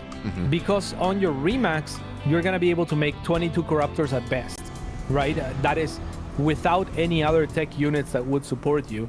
And then you'll have to potentially fill up on Queens or Queens Zerglings, but your Queens are not going to have as much energy, and you're not going to be able to gain the value out of having those Queens to heal your army in the first place. So I don't like the economic management of Uko here towards the tail end of this game, but I'm just saying that because we need something to talk about, quite honestly. Yeah, pretty much. I mean, Uko's taking your advice a little bit. He built another Queen. There are 3 of them on the map right now, but... Okay, well, it seems like Uko does want to posture forward a little bit. That's a lot of changelings. This does enable some maybe Broodlord sieging a little bit because he knows where the army is. Nina doesn't have enough High Templar to spend a storm on this, which is generally what the solution would be. So for now, the changelings will provide a lot of vision, and they are gone, and we stop again. Okay. Yeah, until there's a new round of changelings. I mean, if the players had energy bars on top of their heads, definitely Nina spending more energy clearing the changelings than Uko is sending them. So, you know, she'll get tired faster, I guess.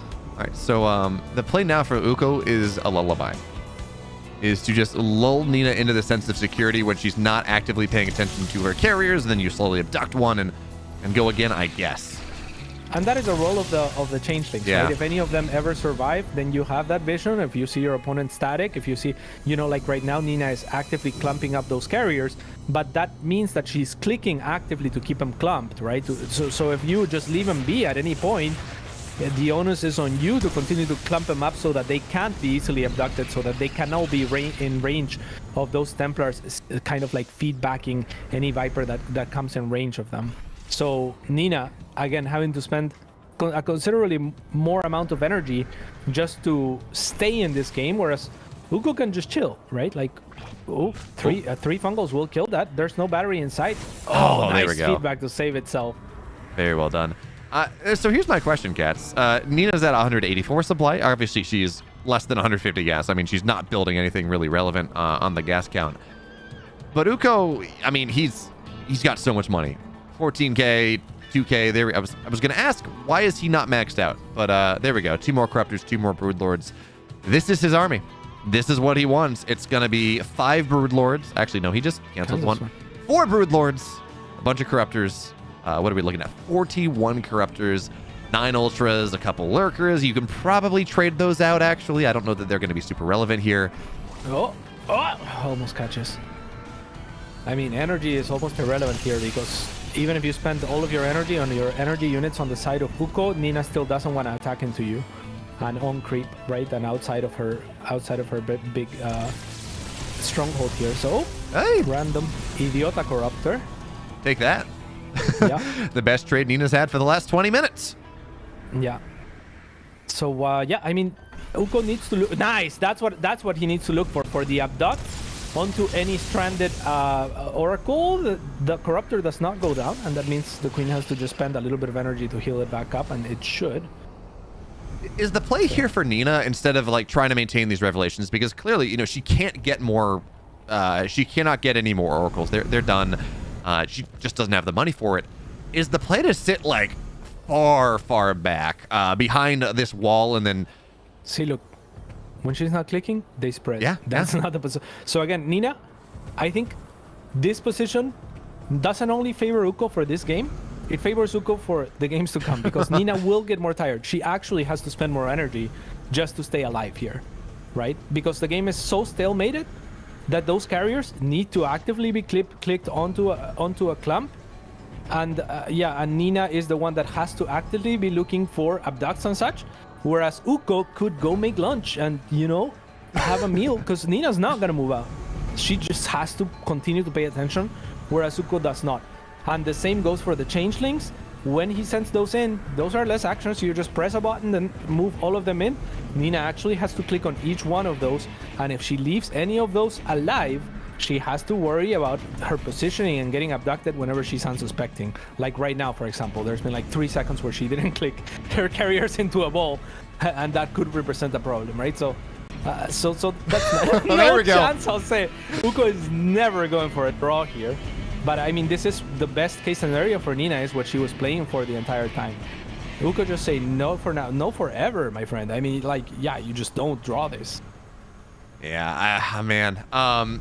We should also point out, of course, that there's only 1 Oracle left on the map. So we notice Nina is playing much safer with his army now. There's no real good way for her to maintain vision on what Uko is doing. So she's playing with this army much further back. She's kind of sitting over dead airspace. This army from Uko is either going to have to run way far around over a position where Nina will have vision, or kind of run over 3 or 4 lines of static defense. And actually, that's a second question. Nina, again, she's 179 supply. She killed a couple more probes. With his 1,800 minerals in the bank, why don't you build more static defense, or why don't you spend it in some way? Yeah, same reason Uko wasn't maxed out and is still not maxed out, is you want to be able to adapt. Nice pick up onto one of the Broodlords. You want to be able to have the option to add whatever unit you need or set of units you need come the engagement, right? So you might be short something later on, and your next unit is, or set of units is probably the last that you make. So you really have to think about it, and it kind of hurts to max out and then not have the option to make the units that you want without basically losing units in a game that's effectively like it's not even a war of attrition because they're not even attacking each other at this point. But yeah, you get what I mean. I mean, okay, she loses the Nexus, which is unfortunate. Wall part 1 is done. She's doing a good job, though, right? Playing on the edge of Viper range, but okay, here come 5 more Broodlords. And you know what? What? To give Nina a little bit of credit here is, hey, he gets a creep tumor. Oh, look at the gas count, It's below 1,000. Nina forces gas to get spent like 1 or 2 more times. Hey, there we go. There's a Corruptor. Even though Uko has this 14,000... there we go, another Broodlord. Even though Uko has this 13,000 minerals in the bank... The devil. Sorry? That Oracle is the devil. I think Uko shouldn't have the Infestors hotkey.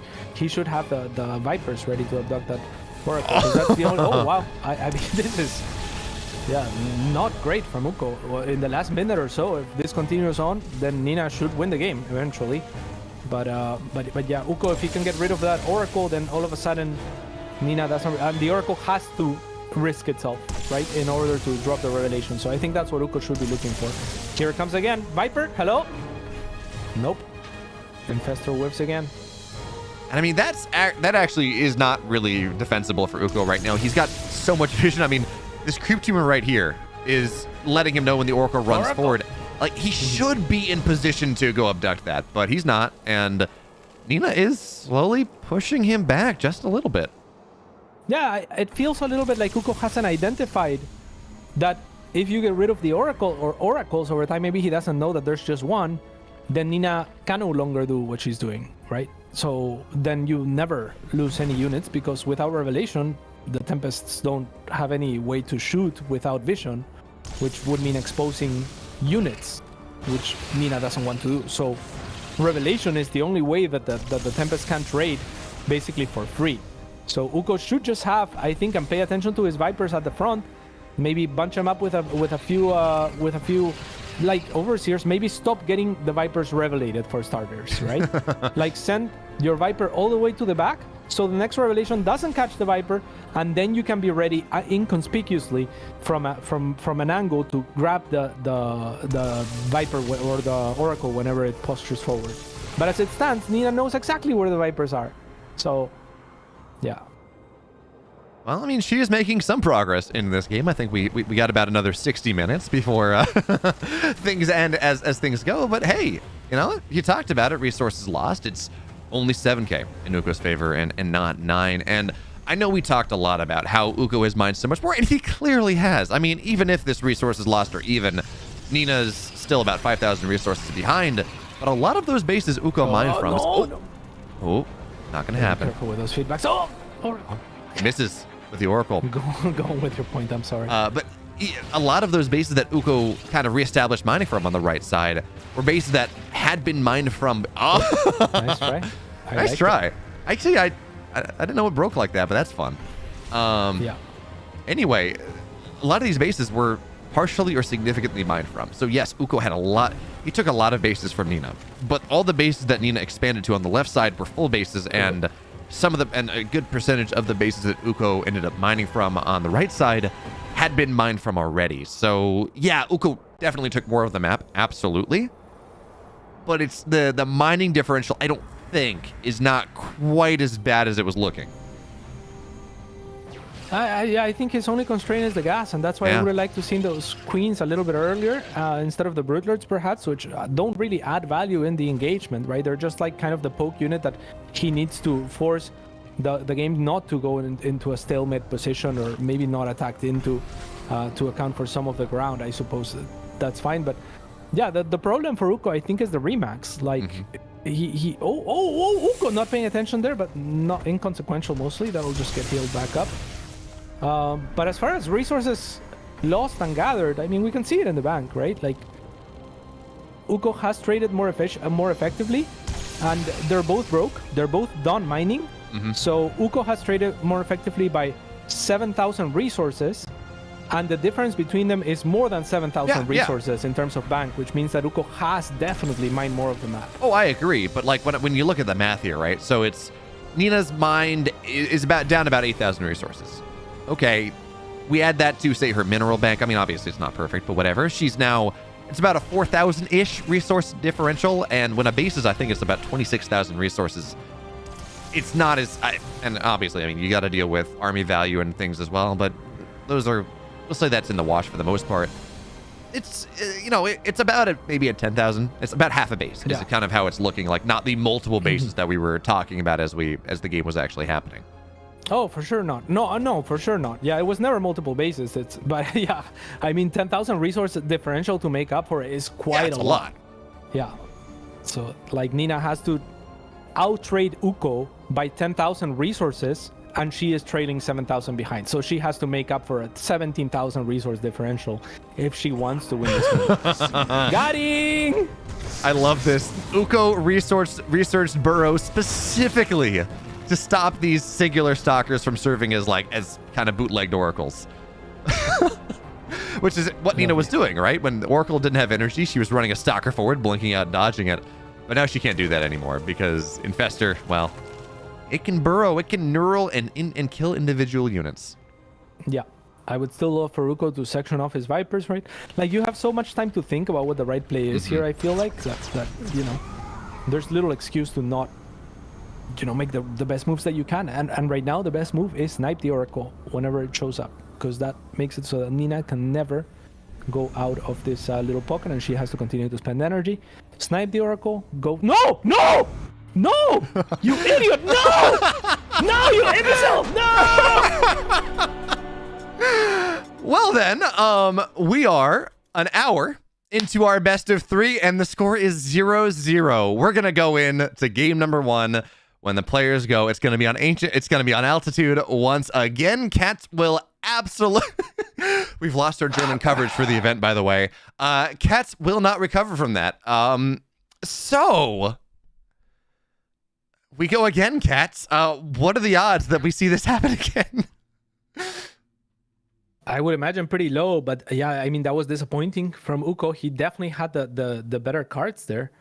And, over time, you just continue to send the changelings. Eventually, you kill the Oracle. It's going to get easier to get those abducts. And one of the changes in CVP that is so detrimental to the Protoss, and one of the reasons why in this type of game, like the Zerg is often favored, is because the feedback doesn't actually kill the Vipers, right? So, so you can try to abduct. You miss, you get feedback. That's cool. You try again later until you actually start gaining value out of those, right? So I feel like, Uko had no right to give up that game. Again, Nina needed to make up for like 17,000 resources on the trades to actually pull out ahead. And yeah, I mean, Uko kind of falling on his own sword of just, I'm gonna macro and my strategy is never to attack. And they say patience is a virtue, but not so much here. Yeah, sometimes you're a little bit too patient, and I'm with you. I mean, imagine Uko drops. He certainly had the money to build a couple more overseers. He drops 30 changelings, runs in, the carriers run forward, and you're shadowing the changeling army with your Vipers and your corruptors pretty much immediately. So army runs forward, you get one. Maybe you trade some energy off, whatever. It does feel like there were opportunities there that Uko may have been able to make something happen, or even, hell, just push the creep on that high ground, drop. He had a lot of spines, he had a lot of spores, drop them there, and then the oracles can't run forward. He had, that doesn't even matter. It doesn't matter how many spores he had. He had 12 to 14,000 minerals in the bank. I don't want to do the math, but how many spores does that get you? I mean, it's enough to absolutely blanket the map. Yeah. I mean, really disappointing decision there from Uko to give up a game that was heavily in his favor, in my opinion, but maybe got a little bit spooked by Nina taking all those good trades a little bit earlier, right? Showing that she can actually outtrade. And yeah, I mean, a very sad outcome if you're Uko, if you're like, the potential underdog as far as like bookies are concerned, the underdog perhaps in most people's perceptions, knowing Nina and her caliber as a player. and you have this game in the bag, and then you give up the win. All right. So, okay. Just a bit of a ruling there, but the draw is confirmed. We're good. We're gonna move into game 1, part 2, and I would normally say like what are the odds that this happens again are infinitesimal, but cats.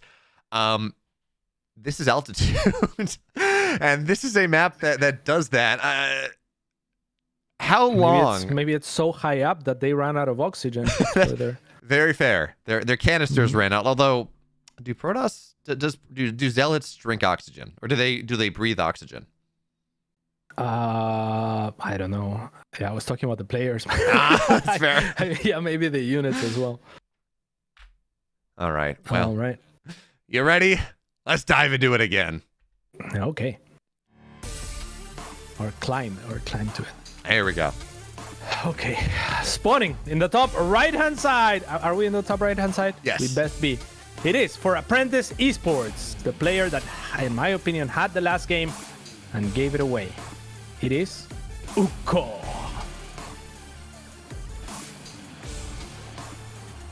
And in the bottom left, in the blue, surviving what really should not have been survivable. It's Nina. She be.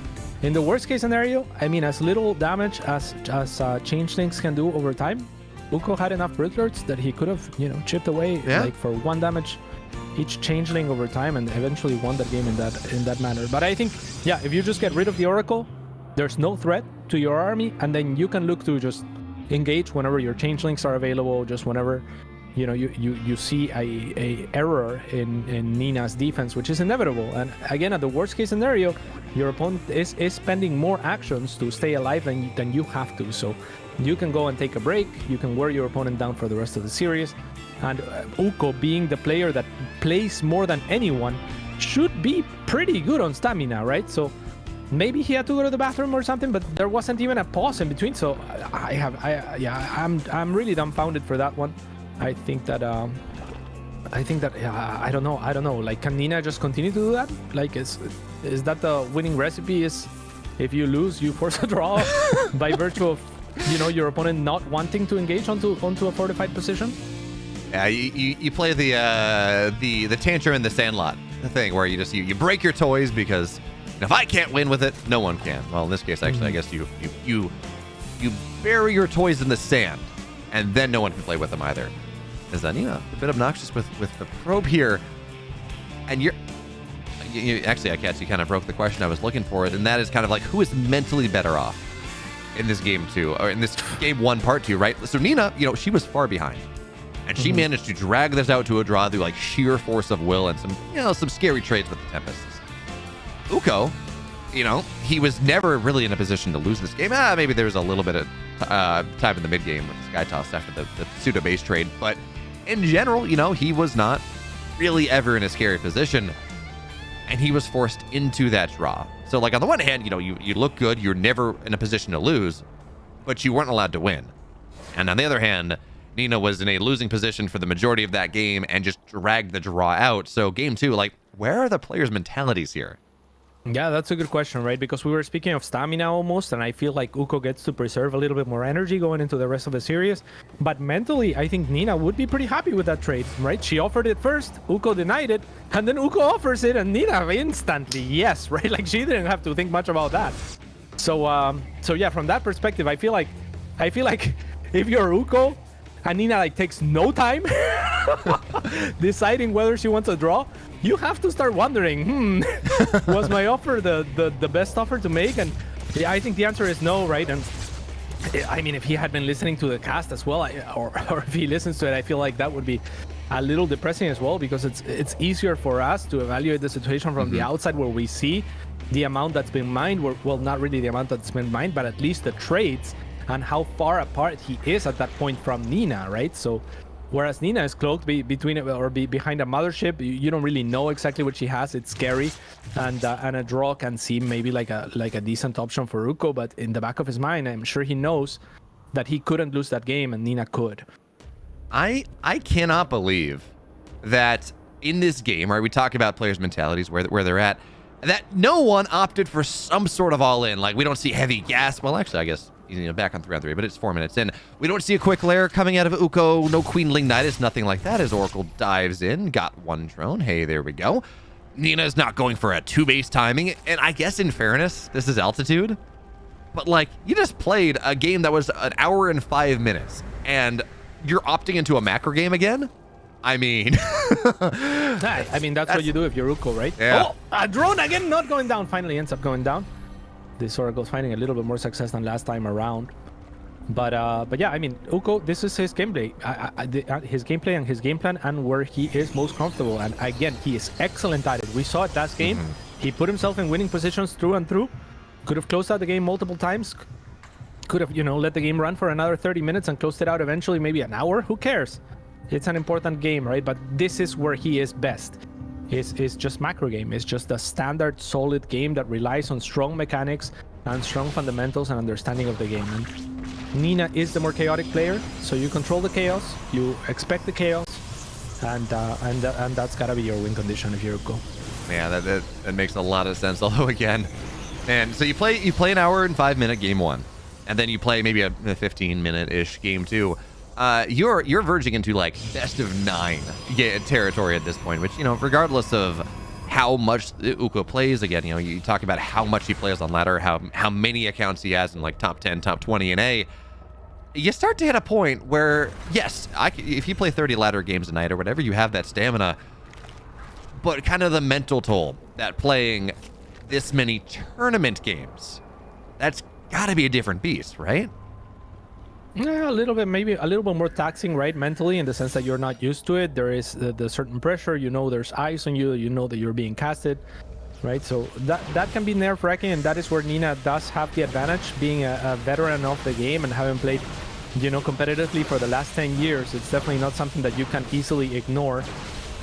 So Uko perhaps playing not to lose from that regard as well, right? Like maybe thinks that the bargain is worthwhile making because he doesn't want to throw that game maybe ultimately, right? And so the pressure could definitely play a role in that sense. I'm not sure that Uko is pressure proof, not being completely or super experienced in the big stage as he continues to bleed out queens. Great micro here from Nina. And I think what you're talking about, not to lose, I think that's something that we kind of lost track of in the 65-minute game. This is an elimination game, right? You lose here, you lose this series, you're out of the tournament, you don't get to play anymore. Ooh. So that's actually a really big deal. The Oracles, they dive in, they get 5 workers. It's going to be a couple more. That's a lot of HP just remaining. So 10 workers go down, all 3 Oracles stay alive. And Nina, she killed a couple queens, she gets Oracles. This is all the damage that she was looking for in game 1 that she was not able to find. So with the 4th base going down and 5 more gateways on the way, game 1, early game was super rough for Nina. But this time, game 1, it's a much better early game for Nina. Yeah, and Nina understanding that she killed enough queens, that there's not going to be enough queens for the defense in conjunction with a Spore. So you can always dive a Spore with 3 Oracles and leverage the HP on 2 of them to do as much that were on all 3 of them, really, to do as much damage as possible, as long as you're proficient and good at shuffling them, which Nina just showed she is. So it's kind of free damage once those queens go down. Nina knows where to take an extra toll out of the game of Uko. And Uko now starting this game in not such a strong position, though he is back up to 90 workers now and taking up to a quick Hive and Lurker then. Cat strap in, we're going again. Lurker Den on the way. Hive, as you said. Doubt. Yeah, never a doubt. Oh no. But Nina, again, she is in a much better position in this game. She found more value. She's got storms up, quarter of the way done. She got those drones. So it does slow down Uko's transition into the late game just a little bit. And actually, the interesting thing here, Uko went melee last game, correct? Correcto. So this does mean that the Lurker timing is going to be a little bit more powerful than we saw last time. It's +1 range, +2 is going to be on the way, or it's going to be done pretty much by the time the Lurkers are up and ready to go. So Uko, well, he's not quite as well-rounded, right? You don't have these links for the counterattacks. Ooh, getting on top of these Ravagers is always nice. Well done, Nina. Huge. Yeah, that's 200 resources each. Pretty relevant come the end game that we could be headed towards. So yes, keep track of how many Ravagers die, because An hour from now, they will be the difference between Uko winning this game and not. That's Very well could be. Really important analysis. Thank you, Cats, as Storm goes down. Doesn't really seem to hit much, though. Yeah, not much at all. And Uko's going to struggle to gain ground here. Once again, going to break those rocks just to make sure that the watchtower isn't easily taken. The oracles will be sacrificed, at least one of them. Another one is tended to in time, but actually not being moved yet. Still out of range of the Hydra's vision means that Uko's not going to be able to pounce on it. Nina going for a little bit of a counterattack. And if Nina does gain an advantage that she wasn't able to find in the last game, she is the player that I think is more likely to have that killer instinct. Right? Oh, yeah. When Nina doesn't and isn't attacking you and is turtling, you know it's a bad bargain to draw, because that's her best hope, is to draw the game. So in a game where she's ahead, she's not gonna let you draw for sure. She's gonna go ahead and kill you. 2 of those lurkers are exposed and in the red, so Nina's gonna move a couple of stalkers forward and loses no whole HP on some of them, but none really dying. And now is transitioning into carriers on the back of those Templars, whereas Uko struggling to move on forward and will be very difficult for times to come until at least the lurkers have researched their burrow upgrades and can more easily kind of move forward. On the other side? Yeah, I was going to say, on the other side, he does have roaches. He's got actually only 1 Hydra, so the anti-air is not really there. And he's going to stick on this base, actually. We saw him in game 1. He had the opportunity to kill a Nexus. He did not. He backed up. He was really confident in that late game. This game 1, part 2, he does stick in. And part of it is, of course, it's roaches. It's not lings, so they are a little bit tankier. And on the right side, he's going to try to find a little bit more. But it's only 2 lurkers here. Yeah, that's not going to get much done. These roaches, though, they get a base. You know, they're pushing into the natural. It's non-zero. Other side. Yeah, it's not too bad at all. My brain is still kind of laggy and in the mindset of the last game, to where I look at those roaches and I'm like, that's not worth the Nexus. But it is. At this stage, it absolutely is, right? that gains you map control, that slows down your opponent, and that's usually what StarCraft is about. But in the context of last game, not so much, right? In the context of last game, it's like, whoa, that was a horrible trade for Uko. In the reality that we now exist in and inhabit, a very nice job to delay and deny that base. Azuko has found a little bit of ground to move on forward here. And yeah, in the first, we'll have to go up a ramp. And for the first time in 40 minutes here, Cats, Nina has lost less resources than Uko has. Maybe even more, honestly. 50 minutes, an hour. There we go. I'll give you that, because, you know, Uko's traded just a little bit worse. But we're smack dab in the late game again as Zealots run back down onto the Lurkers. A couple of them will go down, but the Lurkers fall as well. And yeah, we got 6 carriers, 7 and 8 on the way, plus 2 carrier timing. Those storms are going to be decent, and this push, man, Cats, maybe I'm just too much in that game 1 setup, but this push doesn't really seem all that useful for Uko. Oh. No, not so far. I mean, it's a difficult position to push into, up a ramp. And he didn't really have enough lurkers, and now he's just kind of bleeding roaches. It almost feels like he is the one that's a little bit more tired than Nina is. At least he's getting a little bit of information for his efforts, but there's not really a corruptor transition or anything like that that's going to easily allow Uko to deal with this many carriers and Storm. So if we continue down this path, I feel like Nina, you know, in the next minute or 2 can just move out and potentially kill Uko if Uko doesn't find a transition. And I mean, Uko, he had 2 Vipers right there, but he let the Warp Prism just, I don't know where it actually went, but he just let it run away. No, the whole point of that, right, or one of the nice things you can do when you have the Vipers like that, is you just abduct right back onto the Hydras and everything dies, or the Warp Prism dies. So again, small markers of fatigue, mental, physical, whatever it is. And you're right, this army coming in from Nina right now, it's got, what, 12-ish storms. It's got a bunch of carriers. They have +2 very soon. Almost abducting a carrier there. Oh man, you need more than that though. Position. Yeah. Good feedbacks there from Nina. Gotta always be cognizant of the position of the Templars. The Vipers could get also picked off, so nice job repositioning there from Uko, who has Aspire 75% of the way completed. Hydras against Storm, I mean, they're not going to trade very well, so if Nina can get rid of these lurkers at the front, there's nothing stopping the Templars to move on forward and accompany their carriers to a victory. When fighting against those Hydras, they will just completely melt, right? So Uko needs to continue to look for opportunities to section off the Templars, needs to continue to look for abducts. Maybe on a corner like this, it's a little bit easier with the air positioning that he can take onto the left-hand side of the engage here. The Viper goes forward, but for no reason really. It's just gonna give up its life, and the carrier will end up surviving. Okay, and next abduct could kill something, but the feedback is from Nina, and this base will be dealt with from Anuko. That's already expanding again to the north left-hand side. And not quite as sharp as last game in this mid-game, Uko is. Oh, he's lost so many Vipers, and if there's one thing we saw from Nina, right, in that last game, was her ability to kind of manipulate vision was much better than Uko's ability to kind of defend against it. So yeah, you know, a bunch of interceptors go down. 2/3 of the interceptors of this army are really all that exists at the moment, but Uko gets a base twice. Uko kills it the second time, actually. It's not even a cancel. And there we go. Yeah, there we go. Moves forward once again, but doesn't really commit too much. And, you know, actually, the interceptor count is pretty small right now. So Nina's going to back up. She's going to refill all these carriers. And, I mean, she's going to be at 12 carriers soon. This is such a better position for Nina in this game. Yeah, Nina very well understands her win condition, right? If Uko doesn't remake these lurkers, and as long as he doesn't have those ultras at the front to actually threaten the high Templars at the front of Nina's army, then Nina can always, if she can displace or kill those lurkers, just advance with the Templars, storm everything, and win outright, right? Like, Uko doesn't have the army composition to fight this. Hydras are not it. But a little bit of a recall is going to buy Uko some more time, as 4 carriers are going to have to go and answer those circlings. Uko recognizes that and tries to move on forward.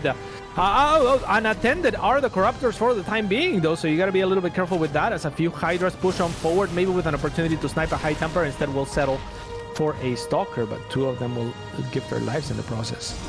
That's what we had to see more from Uko in this game, and I think that's what we had to see more from Uko in the previous part of this game number 1, where run-bys, right?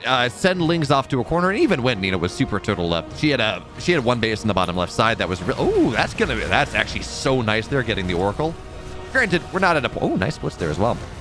We're not at a point where one Oracle is going to make or break the game, as Uko. Oh, there we go. Uko finds the spot, but the probe pull is going to kill this Hydra eventually. We saw how important the Oracles were in that game. With them, Nina could do things. Without them, Nina can't. And, well, Storms go down once again. Yeah, Uko's in an extremely difficult position this game, right? Like, he has the Ultras, which he has wanted as a core aspect of his composition, but these Hydras will always trade horribly, especially if the Corruptors clump up on top of them. Then Storms are going to be way too effective for Nina. The other problem that Uko has is he's lagging behind in minerals, and I counted 15 gateways I counted just less than a minute ago for Nina, which means a reinforcing potential for Nina if she takes an anywhat decent engagement is gonna be insane. And I'm not sure that Uko is going to be able to contend with that, right? Like, your army is very air-based, and Corruptors, like we saw in last game, they don't shoot down. So even if you get rid of the carriers, if you have excess Corruptors and your opponent remaxes on ground, it can be very, very problematic. And Uko's trying to make something happen here, trading a few pocket of Hydras here. He very much wants to get rid of those to make room for a better army composition with which he can trade more effectively. Oh man, Cats, look at the resources lost here. Yes, Uko has been trading his Hydras away, their units he doesn't really want, but it was 8,000 in the good for Uko last game. It's 8,000 in the bad right now. He has lost 8,000 more resources. A DT on the right side is causing problems, and we just don't have detection on the way just yet that we can see. So Uko does not have the number of bases that Nina has this game. He does not have the economy Nina has this game. He does not have the resources lost that Nina has this game. And I think part of this is we had an hour, and Nina, again, is the far more experienced competitor here. Nina had... Yes, was that game frustrating? Maybe. Was she in a losing position the majority of that game? Absolutely. But she had an hour to kind of get the measure of Uko and figure out how he wanted to play, how he would play in different scenarios. And that means that we saw Nina rush to the late game so much quicker in this game number 2 than game number 1. And Uko never really had that chaos moment that he was looking for. I mean, yeah, there's some Hydras on the right side, but Shield Battery Overcharge says good luck. And so now Uko's just kind of... honestly, even more trapped on his side of the map than Nina was in the last part of this game, in the last version of this game. And I think a lot of this is that 90-minute, that 65-minute game told Nina how Uko wanted to play. Yeah, I think I agree to a good degree there, as Nina will now take this strong position on the choke, continues to get damage on the other side of the map, And things will only get worse for Uko because, again, these Hydras are never going to trade well against Thorn, which means you still have a bad engagement to take before potentially maxing out on an army that you actually want to fight this. And Nina is going to continue to just kill the bases of Uko. Uko is just saying, okay, let me just max out. Let me just get an army that I can trade with. And I'm looking for a big fight win, basically just to equalize the game, I think is the next step in his plan. If I were him right now, I'd offer a draw, see what happens. I mean, in fairness, he's about as bad of a spot as Nina was when she offered her draw. So, you know, makes sense. Yeah, that'd be fair. Draw? A draw? Draw? Can I get a draw in chat too? That would be nice. The other thing, of course, is this time last game, Nina, I think she had +2 attack done on the air, maybe. This game state, she was really trying to batten down the hatches. This time, she's got a big bank, but almost, maybe even more importantly, she's got +3 attack done for the air. She's got +2 shields on the way, +1 armor. These carriers are so much more powerful than they were in the last game. Yeah, other side, another deny, good storms, and this is what I'm talking about. I mean, those kills are just kind of rack up. Oh, however, the Corruptors do find a good engagement on the right-hand side. The Ultras can now move on to take the other fight. The rest of the carriers of Nina are going to have to be evacuated, if not outright recalled. So, yeah, a good engagement from Uko. So now just 8,000 the difference, which was what the difference was last we checked. But now he's traded his Hydras. So it's a marginally better position than he was in if we were to elongate this game. And that is a lot of Ultras, though. That's a lot of Zealots. I mean, yes, I understand the desire to run by, but as we go later and later here, I mean, certainly Zealots do not fight Ultras. I mean, the surround's actually really nice, so one of these Ultras may go... Yeah, no, it's not going to go down. Never mind. What's the resources lost now, right? That was 2,000 resources worth of Zealots? You know, something like that? Yeah, there we go. 7K. Uko, trying to fight back here, but we're kind of running into a similar problem. He can't... Okay, that Ultra's dead. The 2 Zealots are playing Ring Around the Rosie, just like, yeah, I'm going to get this. This is going to be fine. Anyway, Uko is just struggling to expand. He can't really mine the same amount that Nina has, and I mean, he might be able to eventually go in and take a base. But at this point, I mean... I guess yeah, needs to take insane engagements, right, to recover in this game. He is at 38 workers, so he's basically all in on his army taking those insane engagements for him. And yeah, also kind of like a hidden variable here in the resources lost count is that Nina has lost considerably more minerals, whereas Uko has lost a lot more gas, and we can see that come the end game, if it comes to it, that is the more constraining factor, is going to be the gas. There is fungal here available, but Uko not paying attention, and now there is no fungal available on any of the infestors. That means the DTs are going to have a field day, and talk about gas lost. Like 6 or 7 of those infestors will go down. Uko will get a base for his troubles, and if they were even on bases, I wouldn't hate it, but this base is very expendable for Nina. Yeah, and Uko is going to lose the base anyways, and it seems like, okay, so Uko does keep the Ultras behind. He will get that. But look at that, Nina taking advantage of her mobility. Not just because, right, she has Stalkers and Zealots and things that maybe are somewhat mobile, but she has the ability to recall. So you run across the map, you snipe a hatch, you lose a gold base that you really weren't mining from anyways, and you punish some Stalkers on the backside even more. Oh, nice fungal there, goes down, but it is still an infestor for it. And we have seen, what's the count? 7 infestors go down. Although, you know what? You talk about expensive things. It was 17 Dark Templar that have died in the last minute. Nice. All right, that's something for Uko, who is nearly maxed out. Can still take a decent trade with this, but I'm sure Nina knows. I mean, she has a bank, she has a ton of gas as well. So I wouldn't do this if I'm Uko, right? Because I'm not maxed. I'm not in a position to even if you kill this base, again, it's something that Nina can very much afford to lose. And any trades that she takes for it, like this base, I think that was more valuable of a loss for Uko to the 1DT than his entire army attacking into a base when you don't have the economy to basically remake this army. Uko needs to just play for the engagement right now. Or, you know, offer a cheeky draw, see what happens. I mean, in fairness, Uko has really brought the resources lost game back up. In fact, Nina has lost a little bit more. But again, I think if we look at this, we're going to find that Nina, yeah, a lot of that is, of course, in the mineral count. I do understand where Uko was coming from with that move, right? He's denying the bottom right, which realistically doesn't have a lot of money left in it anyways, but he's denying the bottom right because Nina had used her recall. So there was no way she was going to respond to that one. She was kind of forced to kind of move through the middle of the map. And did she get I don't know if she got another hatch, but yeah, it felt like this time that move was just a little bit less effective because, again, she really couldn't be on the map quite as she would like. Yeah, and to compound on your point, I mean, yeah, denying that base is not just denying it from Nina, it's also securing himself the base, provided that the game goes to endgame again. But that is a dream at the moment for Uko. I mean, Nina can afford to take a bad engagement and remax. This could be the last fight of the game. If Nina wins it, it is. Uko, a little bit hesitant to engage with the Corruptors, is going to mean that most of his army on the ground is going to be gone. Trying to make the Ultras do work against the Templar, and finally manages to, while still Ultras remain. But is this enough Corruptors to actually deal with the carriers? And then the subsequent remax of Nina, which is now 17 Stalker Warpins at a time. This game is coming to a close quickly, and Uko will have to tap out. Well, could have tried for the draw there. I feel like just I think you should have offer it and see what happens. You know? I think that the answer is you lose your entire army and you just draw. Yeah, really quick, really real cheeky. But we are now about an hour and a half, 90 minutes into our best of 3, and we are through map 1. Damn. Yeah.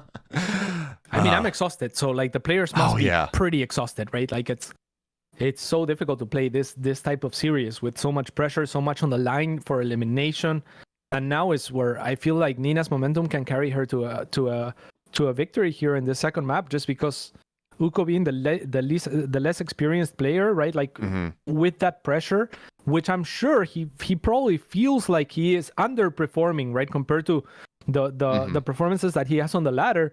These are all players that he will look at the group and be like, I'm better than this person, I'm better than this person, I'm better than this person, and they're still in it, and I'm about to get eliminated. And you know, you're not displaying the full extent of your ability to the public, which might be mostly unfamiliar with you, and that hurts, right? So there is a lot that could go into it and go wrong and go south quickly for Uko. But I think just needs to take a little bit of a breather, remind himself how good of a player he is, and just play his best. And if he can do that, I believe that he can definitely still win the series. What's the is it Silence of the Lambs, right? When the character stands in front of the mirror, you know, like, would you lose to me? I'd lose to me. Or something like that. Obviously, we can't use the actual quote on air. That being said, Nina finally. What is the actual quote? Why can't we? Would you, me, I'd, me. But anyway. F-word? I'll text it to you. Anyways, okay. Game 2, Ancient Sister. Because I'm pretty sure we can drop an F-bomb or two. Yeah, no? true. Probably shouldn't, though. At least not in that context. Not? Anyways, Game 2. I mean, our average viewer is like 30 or something, so I feel like... You know? I mean, by the end of Game 1, they're definitely 30. Yeah, most def. So, all right. All right. In the upper right, in the blue, she's up 1. She lasted out. Man, experience showing so much here. It's Nina.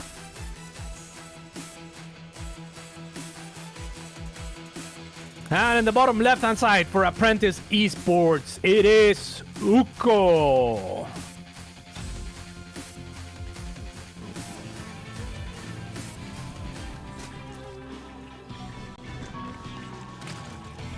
Okay, let's see what happens to this game. Azuko is going to go for the standard 17 or 18 gas 17 pool off of, I imagine, a 16 hatch. Wasn't really paying too much attention, and Nina actually didn't block it this time around. So a good start for Uko, doing everything that he wants to do. And you know what? It seems like these players, they want to play on the big maps because Ancient Cistern is similarly massive. You know, you got 5 base on the left side, you got 3 more in the clump here. So if they want to drag it out to another 20, 30 minutes, they have the ability to drag this out for another 20 or 30 minutes. So given the fact that when they just came off a 65-minute game, Cats, they had the option to all in, they had the option to Nidus, to go for some Warp Prism play, go for, I don't know, Colossus drops, anything that would try to end the game early. And they both opted into this late game play kind of on the assumption that they were good at it. And we did kind of see that. I mean, Uko, despite being down pretty significantly in Game 2, he kind of made a run of it. He brought himself back up a little bit. Well, do you think we see anything different here? I mean, we've seen, I guess, 2 games of the same thing. Yeah, I think it's very difficult to make that assessment because Nina was so far ahead at every step of game 2. And her transition, her standard build order, which she usually has like 1 or 2 of, right? She is a creative player and an innovative player in the sense that she doesn't usually follow the same pattern as every other Protoss, but she usually sticks to her own pattern as she develops it and she gets more and more proficient at it, right? And that usually involves the Storm and the carrier transition. So that's just kind of the game that she wanted to play. And last game, it was very, very easy for her to play that game. At no point was she threatened. She was just accumulating advantage after advantage. And Uko didn't really find anything with his Roach run-bys. He found himself, losing drones to the first Oracles, losing a lot of Queens to the first Blink poke. So that game was, while kind of a macro game, a little bit of a slaughter on the side of Nina, where Uko never really got to strike. I think he took 1 good fight. But even then, it felt like he needed to take 1 or 2 more of those to just even out the game. So, I think we're going to see the same type of approach from both players just because that's where they're comfortable. I think we'll see Blinkstalkers into, 3 Oracles into Blinkstalkers into Storm on the side of Nina. It's just an issue of how they use the units. I almost wonder here, Cats, whether the approach for now for Uko, I mean, we've seen, again, Nina go to late game, go for that transition, especially in a position where she was in a good spot. Rush there. So, if you're Uko, do you just skip the Hydras and, is this series... So, by way of analogy, right? ZVP is often described as a race for the Zerg to have their third, and to have triple inject out of it, because, of course... If you have 2 Nexus, that builds more workers. That builds a worker faster than 2 hatch. But if the Zerg has 3, they will build drones pretty significantly faster than triple Nexus. And in this case, so it's a race. It's a race, right? It's a 3 hatch. In this case, is this just going to be a race to tier 3 tech as quick as possible? Skip as much as you can to get your spires, to get everything else. Recall here. Oracle takes heavy damage, but does not go down. But yeah, Cats, is this just a race to tier 3? No, absolutely not, right? You just can't do that because your opponent is good enough that they will test you throughout the game. So there's a lot of skill checks that they have to go through, and that is with mid-game units. So the reason Nina was unimpeded and faster to tier 3 is because her early game went so well, right? And on the flip side, we saw the same thing happen for Uko on the first game, where his early game went really well. He didn't take any damage, etc. And as a result, his Hydra timing, his Lurker timing netted him more and more advantages, where he was able to deny Nina's expansion, etc., and then transition and trade out those units effectively, going into a later game where Nina couldn't rush into carriers without just dying, right? So the early game and the mid game are very important, and as we say that, no sport in the main for Uko means more drones are going to be lost and more mining time is going to be lost, and the Queens are going to have to slowly waddle on back to the main. Both players tired, cleared. Yeah. Right? The lack of stutter step there as well, by just letting the Queens kind of get stuck and move up the ramp instead of the low Oracle. There was a low Oracle in that composite in those 2 Oracles. If the Queens get up the ramp before A moving, that's a dead Oracle. That would have been really nice, but instead, Uko, again, he was late on the Spore, and yeah, I can understand being a little bit slow, trying to build some economic advantage there, but when you're on 70 workers, right? When you're 6 minutes into this game, you really should have a Spore in every mineral line. It's just so useful. So now Uko is supply blocked. There are 3 Oracles here, and the Stalkers, as they move out, they're blink stun in about 20 seconds. What does Uko have to defend this? I mean, okay, he's got 5 Roaches, 13 Lings, but they're not in position, so it's going to be another canceled 4th. Yeah, at least it's not a kill this time around, whereas last time it was. But yeah, Uko in a lot of trouble here. Yeah, I mean, compared to the first game and how proactive the players were and how good they were at positioning, how good they were at reacting, they're tired. I mean, yeah, they're bleeding units here and there, right? It's just a very mentally taxing game, and I think Nina is getting the better end on that situation. So the players, they don't look as sharp, like they look like they're tired as far as they're look at that. You see what I'm saying? Yeah, I mean, this step should be dead now, but instead it gets a couple more workers. Yeah, just, not being able to keep their eyes on the ball at all times. Nina, however, a little bit more proficient here, is going to be able to leverage her lead. And now Uko's actually going for an attack here with the Queens to help out. It's going to be a Roach Ravager queen attack. Storm is only halfway completed, so there is a good shot that this works, but there's not going to be enough creeps right on the other side. And Nina, now with signs of tiredness, not really blocking the links from going inside, but Uko won't go all the way in. Now the fourth base under a little bit of trouble. The Stalkers arrive. It doesn't seem like it's going to get that much done. This army from Uko is a little bit scary. Storms, you're right, 2/3 of the way done here. But you got to be so careful if you're Uko. This is just asking to get surrounded. So it's a powerful army, but he has to be very careful about when he springs the trap here. But Roaches, they find their way into the natural very quickly. The pylon does not go down, not just yet. And Nina backs up. She puts her Stalkers into the natural. She understands that really is the salient point. And while this surround is powerful from Nina, this is a tricky fight for her to take. Storm ready. Yeah, Storm is ready though, so now Uko has to be pretty careful, especially with those queens getting low on HP. Those oracles can actually contribute quite a bit, and maybe feedback even just to weaken the queens would be okay. However, Nina taking an engagement away from the shield batteries is going to allow Uko to pounce onto this unit for the time being. No link reinforcements mean that the Stalkers and the Immortals are going to be worth their weight in gold for Nina, who looks to be stabilizing here, and Uko quickly running out of steam.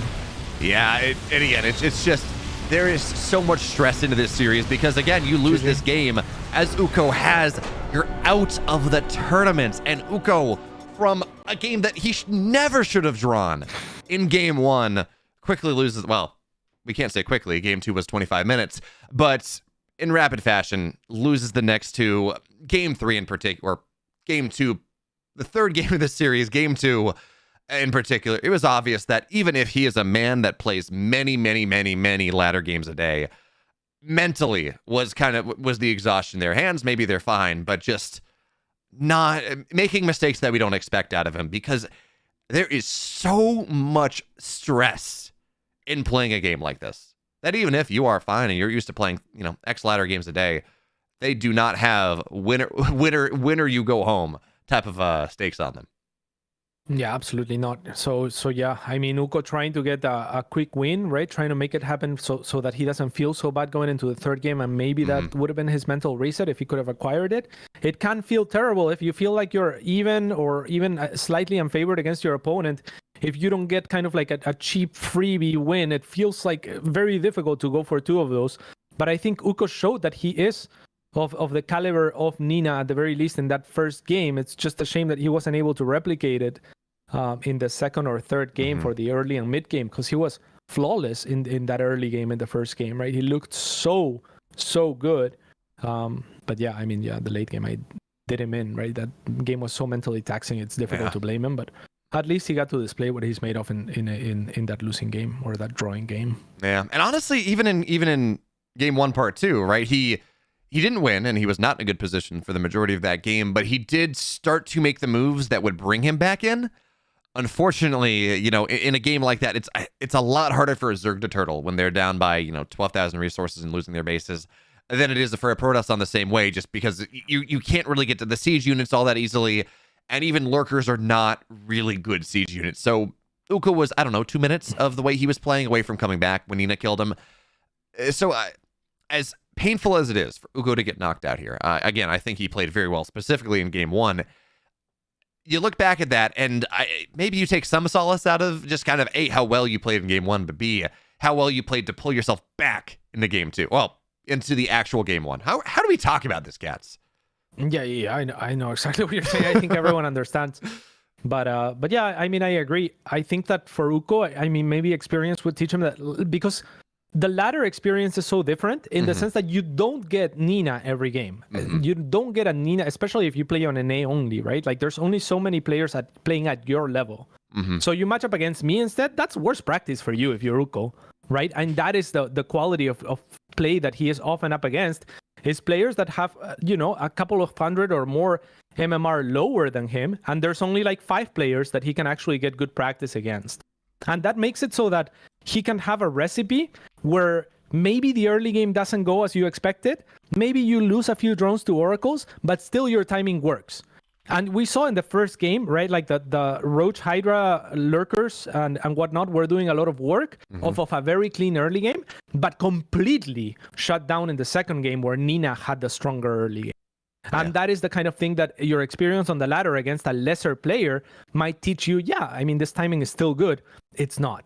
right? It's just not because you're early. So maybe there is where you could have looked to cut a corner, could have looked to transition, or just forgo your attack, forgo making that many Hydras in favor of maybe transitioning into Corruptors a little bit faster, or just, you know, twirling on Lurkers and not having those Hydras that you have to eventually sacrifice ineffectively for to even have a chance at building a competitive army. And once he gets to a competitive army, yeah, like he can trade well, but you're 3 bases behind and already trading inefficiently at that point. So it's tough luck. Yeah, well, Nina does move on. She shows that competitive class that has put her as one of the best players in North America for so many years. Her ability to thrive in chaos, to play the early game, the mid game, and the late game. But Cats, it was a 3-game 2-0, but we are now done here with Asia. We're done with Europe, and we're done with North America here for day 8. Yeah, no more series. Oh wait, no, I'm okay. Am I wrong? I'm wrong. Are you? Let me check the schedule here. Did I get myself all confused because that series was so long? No, I'm not. We are done in here. In fact, that was the final North American series. Yeah, you had me going there, Cats. I was just asking. I don't know anymore. You know, right? What even has? We've lost all sense of reality. Yeah. But certainly, you know, games are done here today. We've had a lot of good ones. Reminder, of course, that the Group B of the GSL will be happening at 11:30 Central European Standard Time tomorrow on Thursday. And of course, if you want to go and you want to buy tickets to DreamHack Masters Jonkoping in Sweden in the middle of June, you can do so. They're already available. And if you go and use code StarCraft at DreamHack.com/summer/tickets, you can get them for 20% off. But Cats, I have an extra cheat code as well. If you show up to the door with 2 people and you ask for a draw, they might let one of them for free. That's fair. You know, it's 3 for the price of 2. But Cats, you know, as we look back at what we had here today, 11 best of 3s. I know it's hard to look back because that last series just dominated so much of our time.